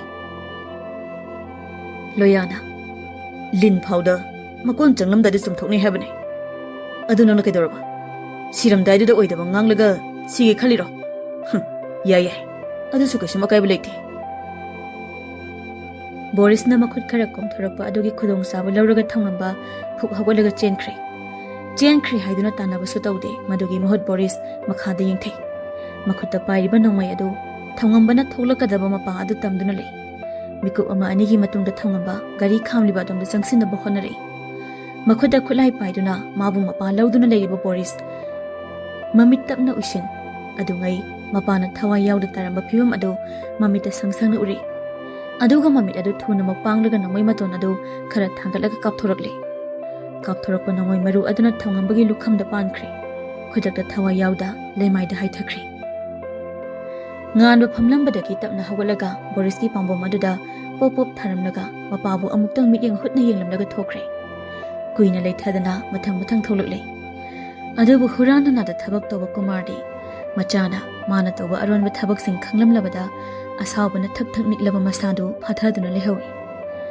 namitna mayum changlamdai taying laba malangna haina humna sanaba achapa thawai kaya choktharaba haksang kaya bu ingthahanba ngamido Boris nganbaga punna halaklaga lambida mai kai fangnei hawkhiba matamda maga priyaga hek unaba mafam aduda lai uzaw ama leiriba adugi manakta una nana semlaba phampham aduda tapna phamthai mi haluraba makhut adubu thangatuna munna yengi babong nangbu nungairibra imaga na sagadi babong leitrabda ngausanare babongi laman nasana soidina khungani babong nachada pangal thona hapiyo choktharaba haksang sontharaba wakhal phangliba maisa phongamdraba awaba kanagidi paudam khol tabigani kanana phatteda wakhal nangse phane hekta makhalwi phane hekta thazari adubu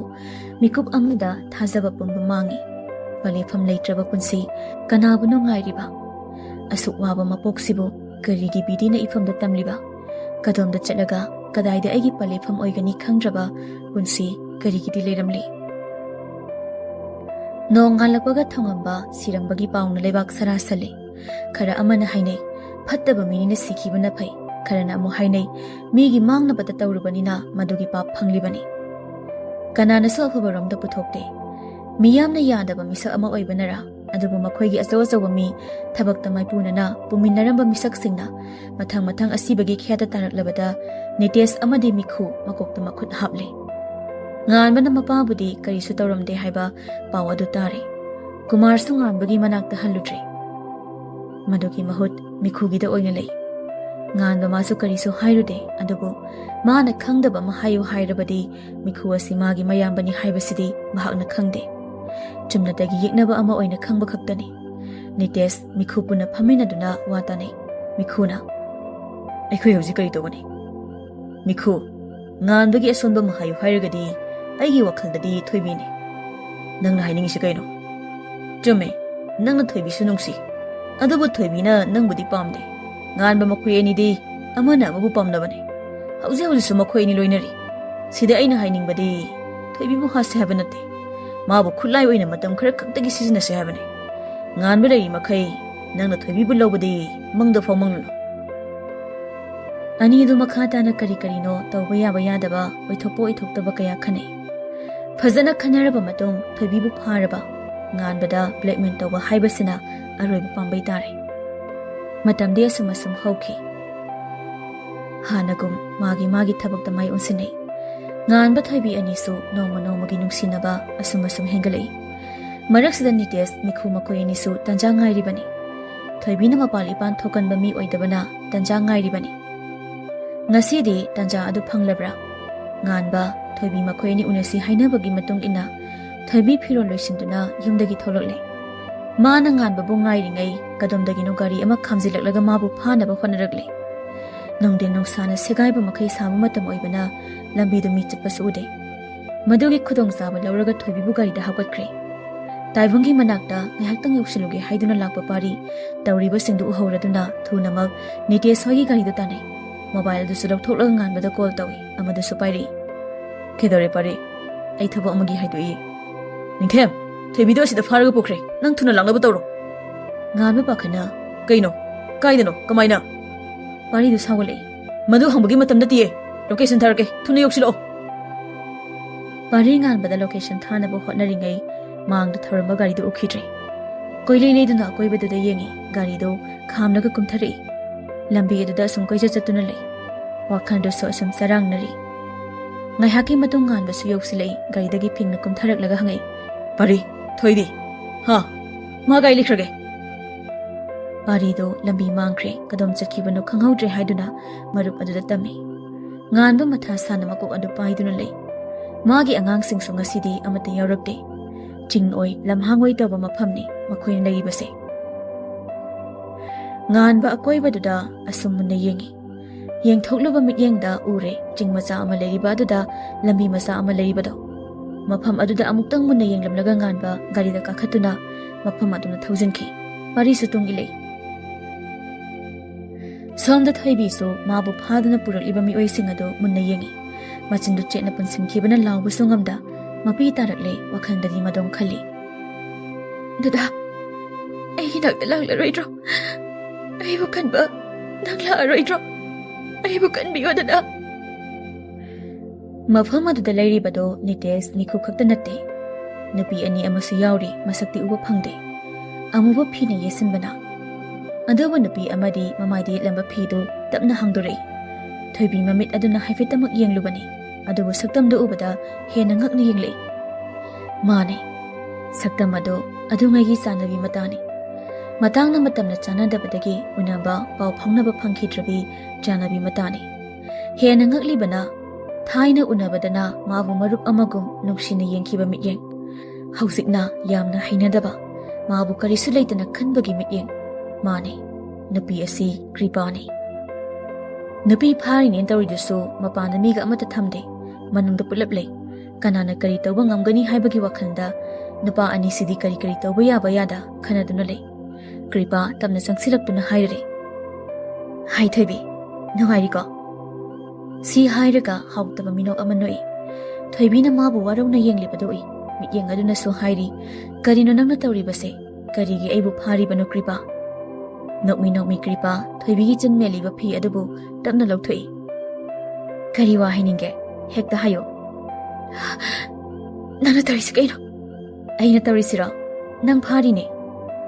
Kaige kari maramge. Aina kari langkhibagino. Noina sumna tarise.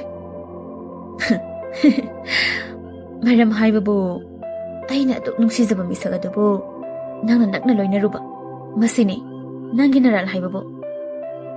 Thoibi do hadamuti noglei. Aidin ahan makai khangde. Ngauraba miso yam leidana. Kana ama putholaga taktrabasu yarani. Haibadi nang leiredana. Kripa saunina Thoibi gi mamaida khupa aduna thazinki. Khangrada nangna maram oiraga aigi asapumba ka henkhibani. ꯊꯣꯏꯕꯤꯗꯣ ꯑꯗꯨꯃꯛ ꯅꯣꯛꯇꯨꯅ ꯍꯥꯏꯔꯛꯏ ꯑꯁꯥ ꯍꯥꯏꯕ ꯍꯧꯖꯤꯛꯀꯤꯗꯣ ꯑꯁꯥ ꯑꯃ ꯁꯥꯒꯠꯄ ꯍꯥꯏꯕꯗꯤ ꯁꯥꯒꯠꯂꯤꯕ ꯃꯔꯝ ꯑꯗꯨꯅ ꯀꯔꯤꯒꯨꯝꯕ ꯃꯤꯑꯣꯏ ꯑꯅꯤ ꯄꯨꯟꯅ ꯁꯥꯒꯠꯀꯗꯕ ꯑꯣꯏꯔꯕꯗꯤ ꯃꯤꯑꯣꯏ ꯑꯃꯈꯛꯇꯅ ꯅꯨꯡꯁꯤꯔꯒ ꯁꯥꯒꯠꯄ ꯌꯥꯗꯦ ꯍꯥꯏꯕꯁꯦ ꯅꯪ ꯍꯥꯟꯅ ꯈꯪꯗꯕ꯭ꯔꯥ ꯍꯥꯟꯅ ꯈꯪꯗ꯭ꯔꯕꯗꯤ ꯐꯔꯦ ꯑꯩꯅ ꯍꯧꯖꯤꯛ ꯍꯥꯏꯔꯤꯁꯤꯗ ꯈꯪꯍꯧꯕ ꯌꯥꯅꯤ ꯅꯈꯣꯏꯅ ꯑꯩꯕꯨ ꯉꯁꯤ ꯈꯨꯗꯨꯝ ꯆꯟꯗꯨꯅ ꯑꯩꯕꯨ ꯅꯈꯣꯏꯅ ꯍꯥꯠꯂꯕꯁꯨ ꯅꯈꯣꯏꯕꯨꯗꯤ ꯃꯤꯀꯨꯞ ꯐꯥꯅ ꯍꯤꯡꯕ ꯉꯝꯅꯤ ꯈꯟꯒꯅꯨ ꯑꯗꯨ ꯄꯣꯡꯅ ꯉꯥꯡꯂꯤꯕꯗꯨꯕꯨ ꯅꯠꯇꯦ ꯅꯪꯕꯨ ꯅꯪꯒꯤ ꯀꯅꯥ ꯂꯩꯒꯦ ꯅꯔꯣꯟꯗ ꯅꯨꯄꯥ ꯌꯥꯝ ꯂꯩꯕ ꯖꯥꯠꯂꯣ ꯁꯤ ꯍꯥꯏꯔꯒ ꯑꯃꯨꯛꯁꯨ ꯊꯥꯖꯤꯟꯒꯦ ꯇꯧꯏ ꯑꯗꯨꯕꯨ ꯊꯣꯡ ꯑꯗꯨ ꯁꯞꯇ꯭ꯔ ꯑꯃꯗ ꯍꯥꯡꯗꯣꯔꯛꯏ ꯀꯅꯥꯅꯣ ꯈꯟꯅ ꯂꯩꯔꯤꯕꯁꯤꯡꯗꯨ ꯊꯣꯡꯂꯣꯝꯗ ꯌꯦꯡꯅꯔꯛꯄꯅꯤ ꯊꯣꯏꯕꯤꯗꯤ ꯂꯥꯛꯂꯤꯕ ꯃꯤꯁꯛꯇꯨ ꯎꯕꯗ ꯀꯝꯅꯣꯛꯇꯧꯔꯛꯏ ꯑꯁꯥꯎꯕ ꯄꯥꯈꯠꯄ ꯂꯣꯏꯅ ꯄꯨꯟꯁꯤꯜꯂꯒ ꯉꯥꯟꯕ ꯀꯅꯥ ꯑꯃ ꯍꯟꯅ ꯌꯦꯡꯂꯝꯗ ꯊꯣꯏꯕꯤꯒꯤ ꯃꯅꯥꯛ ꯆꯪꯁꯤꯟꯅꯕ ꯇꯧꯔꯛꯏ ꯑꯗꯨꯕꯨ ꯃꯅꯥꯛ ꯅꯛꯅ ꯂꯩꯔꯝꯕ ꯀ꯭ꯔꯤꯄꯥ ꯌꯦꯞꯂꯝꯕ ꯊꯥꯡ ꯑꯃ ꯂꯧꯊꯣꯛꯂꯒ ꯊꯣꯏꯕꯤꯒꯤ ꯉꯛꯁꯝ ꯑꯗꯨꯗ ꯊꯝꯃꯤ ꯈꯣꯡꯊꯥꯡ ꯆꯞ ꯂꯦꯞꯄꯤ ꯉꯥꯟꯕ ꯄꯥꯔꯤꯁꯨ ꯄꯥꯈꯠꯅ ꯌꯦꯡꯂꯛꯏ ꯃꯄꯥꯟꯗꯅ ꯇꯥꯏꯕꯪ ꯑꯃꯗꯤ ꯃꯥꯒꯤ ꯇꯤꯝꯅ ꯑꯀꯣꯏꯕꯗꯨ ꯀꯣꯏꯁꯤꯟꯗꯨꯅ ꯂꯩꯔꯝꯕ ꯃꯤꯁꯤꯡ ꯐꯥꯖꯤꯟꯈ꯭ꯔꯤ ꯃꯔꯛꯇꯨꯗ ꯊꯣꯏꯕ ꯅꯤꯇꯦꯁꯇꯤ ꯌꯥꯎꯗ꯭ꯔꯤ ꯆꯪꯁꯤꯜꯂꯛꯀꯅꯣ ꯂꯦꯞꯂꯤꯕ ꯈꯣꯡꯐꯝ ꯑꯗꯨꯗꯒꯤ ꯈꯣꯡꯀꯥꯞ ꯃꯍꯦꯛ ꯊꯥꯡꯖꯤꯜꯂꯛꯄꯗ ꯅꯨꯄꯤ ꯑꯁꯤꯒꯤ ꯊꯋꯥꯏ ꯃꯥꯡꯒꯅꯤ ꯉꯥꯟꯕ ꯃꯈꯨꯠꯇꯨ ꯄꯣꯀꯦꯠ ꯑꯗꯨꯗ ꯏꯔꯦꯟꯖꯅ ꯍꯨꯝꯂꯦ ꯍꯥꯏꯔꯒ ꯉꯥꯏꯍꯥꯛ ꯑꯁꯨꯝ ꯅꯨꯄꯤ ꯑꯗꯨꯗ ꯌꯦꯡꯂꯝꯃꯤ ꯑꯃꯨꯛꯁꯨ ꯅꯣꯛꯐꯦꯠ ꯇꯧꯏ ꯊꯪꯅꯕ ꯃꯤꯀꯨꯞꯇ ꯅꯣꯛꯂꯝꯕꯗꯨ ꯆꯞ ꯂꯦꯞꯂꯒ ꯄꯣꯀꯦꯠꯇ ꯌꯥꯎꯔꯤꯕ ꯐꯣꯟꯗꯨ ꯁꯠꯇꯣꯛꯂꯒ ꯅꯨꯄꯤ ꯑꯗꯨꯒꯤ ꯃꯈꯨꯠ ꯑꯗꯨ ꯊꯣꯝꯃꯤ ꯂꯨꯝ ꯂꯨꯝ ꯂꯥꯎꯕ ꯐꯣꯟ ꯑꯗꯨꯅ ꯊꯣꯝꯂꯛꯄꯗꯨꯗ ꯀ꯭ꯔꯤꯄꯥ ꯃꯈꯨꯠꯅ ꯄꯥꯏꯔꯝꯕ ꯊꯥꯡ ꯑꯗꯨ ꯃꯈꯥꯗ ꯇꯥꯈꯤ ꯃꯗꯨꯒꯤ ꯈꯨꯗꯣꯡꯆꯥꯕ ꯂꯧꯔꯒ ꯊꯣꯏꯕꯤꯕꯨ ꯉꯥꯟꯕꯅ ꯃꯅꯥꯛꯇ ꯈꯪꯖꯤꯡ ꯖꯤꯡꯁꯤꯜꯂꯤ ꯅꯨꯄꯤꯗꯨꯁꯨ ꯁꯥꯎꯅ ꯌꯦꯡꯂꯛꯏ ꯃꯇꯥꯡꯗꯨꯗ ꯃꯅꯤꯡꯂꯣꯝꯗ ꯄꯥꯜꯂꯤꯕ ꯊꯣꯡ ꯑꯗꯨꯗꯒꯤ ꯆꯪꯂꯛꯏ ꯊꯣꯏꯕ ꯅꯤꯇꯦꯁ ꯃꯈꯣꯏꯗꯤ ꯇꯧꯔꯝꯂꯤꯕ ꯐꯤꯕꯝꯗꯨ ꯎꯕꯗ ꯉꯛꯄꯅ ꯂꯣꯏꯔꯦ ꯇꯍꯥ ꯇꯍꯥ ꯀꯧꯏ ꯅꯨꯄꯤ ꯑꯃ ꯇꯨꯃꯤꯟ ꯂꯩꯔꯤꯕꯗꯨꯗ ꯅꯤꯇꯦꯁꯅ ꯄ꯭ꯔꯤꯌꯥ ꯀꯩꯅꯣ ꯇꯧꯔꯤꯁꯦ ꯄꯥꯔꯤ ꯉꯁꯥꯏꯗꯒꯤ ꯃꯥꯕꯨ ꯀꯤꯔꯨꯞ ꯀꯤꯔꯨꯞ ꯌꯦꯡꯂꯤꯕ ꯅꯨꯄꯤ ꯑꯗꯨꯗ ꯆꯤꯡꯅꯅ ꯌꯦꯡꯂꯝꯕꯅꯤ ꯅꯤꯇꯦꯁꯅ ꯄ꯭ꯔꯤꯌꯥ ꯍꯥꯏꯕ ꯃꯤꯡ ꯑꯃ ꯄꯟꯈꯤꯕ ꯑꯗꯨꯅ ꯃꯥꯒꯤ ꯆꯤꯡꯅꯕ ꯀꯣꯛꯂꯦ ꯑꯉꯛꯄ ꯃꯤꯠꯌꯦꯡ ꯑꯃꯗ ꯃꯆꯟꯕꯨ ꯌꯦꯡꯂꯛꯏ ꯃꯤꯈꯨꯅ ꯉꯁꯤꯗꯤ ꯀꯅꯥꯅ ꯀꯅꯥꯅꯣ ꯍꯥꯏꯕꯗꯨ ꯈꯪꯅꯕ ꯇꯥꯔꯦ ꯁꯤ ꯍꯥꯏꯔꯒ ꯆꯪꯁꯤꯜꯂꯛꯏ ꯉꯥꯟꯕ ꯀꯤꯕꯅ ꯃꯁꯥ ꯊꯛ ꯊꯛ ꯅꯤꯛꯂꯒ ꯂꯩꯔꯤꯕ ꯊꯣꯏꯕꯤꯕꯨ ꯅꯨꯡꯁꯤꯅ ꯃꯀꯣꯛꯇ ꯅꯥꯟꯊꯕꯤꯗꯨꯅ ꯍꯥꯏꯔꯛꯏ ꯊꯣꯏ ꯁꯦ ꯅꯪ ꯀꯩꯁꯨ ꯇꯧꯔꯣꯏ ꯗꯗꯥ ꯂꯩꯔꯤꯁꯤꯗꯤ ꯀꯩꯒꯤꯅꯣ ꯅꯪꯅ ꯑꯩꯅ ꯅꯅꯥꯛꯇ ꯂꯩꯅ ꯂꯩꯅ ꯑꯗꯨ ꯀꯤꯗꯨꯕ ꯗꯗꯥ ꯂꯩꯔꯤꯉꯩ ꯅꯪꯕꯨ ꯀꯅꯥꯅ ꯀꯩꯗꯧꯕ ꯉꯝꯒꯅꯤ ꯊꯣꯏꯕꯤ ꯏꯄꯥ ꯄꯥꯈꯠꯅ ꯗꯗꯥ ꯉꯥꯟꯕ ꯇꯨꯡꯂꯣꯝꯗ ꯐꯠ ꯑꯣꯟꯊꯣꯛꯂꯒ ꯃꯤꯈꯨꯕꯨ ꯑꯃꯨꯛꯇꯪ ꯀꯥꯎꯈꯤ ꯆꯪꯁꯤꯟꯗꯨꯅ ꯃꯃꯥꯏ ꯃꯃꯤꯠ ꯈꯪꯗ ꯀꯤꯟꯅ ꯃꯁꯤꯡ ꯈꯪꯗ ꯊꯤꯟꯖꯤꯜꯂꯤ ꯃꯤꯈꯨꯁꯨ ꯃꯈꯨꯠ ꯍꯜꯂꯛꯏ ꯅꯥꯀꯜ ꯑꯃꯗꯅ ꯄꯥꯔꯤ ꯅꯤꯇꯦꯁ ꯑꯅꯤꯗꯨ ꯑꯉꯝ ꯑꯉꯝꯕ ꯍꯥꯠꯅꯔꯁꯤ ꯍꯥꯏꯕꯒꯤ ꯃꯇꯧꯗ ꯁꯥꯊꯤꯅ ꯐꯨꯅꯔꯛꯂꯦ ꯄꯥꯎ ꯐꯪꯕꯗꯒꯤ ꯍꯥꯊꯨ ꯍꯥꯊꯨ ꯂꯥꯛꯄ ꯕꯣꯔꯤꯁꯁꯨ ꯌꯧꯁꯤꯜꯂꯛꯏ ꯅꯤꯇꯦꯁꯅ ꯊꯥꯡ ꯑꯃ ꯁꯠꯂꯒ ꯄꯥꯔꯤꯗ ꯊꯤꯡꯅꯕ ꯇꯧꯔꯤꯕꯗꯨ ꯎꯕꯗ ꯇꯨꯡꯗ ꯌꯦꯞꯂꯝꯕ ꯅꯣꯡꯃꯩ ꯑꯗꯨ ꯊꯨꯅꯃꯛ ꯁꯠꯇꯣꯛꯂꯒ ꯅꯤꯇꯦꯁꯀꯤ ꯃꯈꯨꯠ ꯑꯗꯨꯗ ꯀꯥꯞꯁꯤꯜꯂꯤ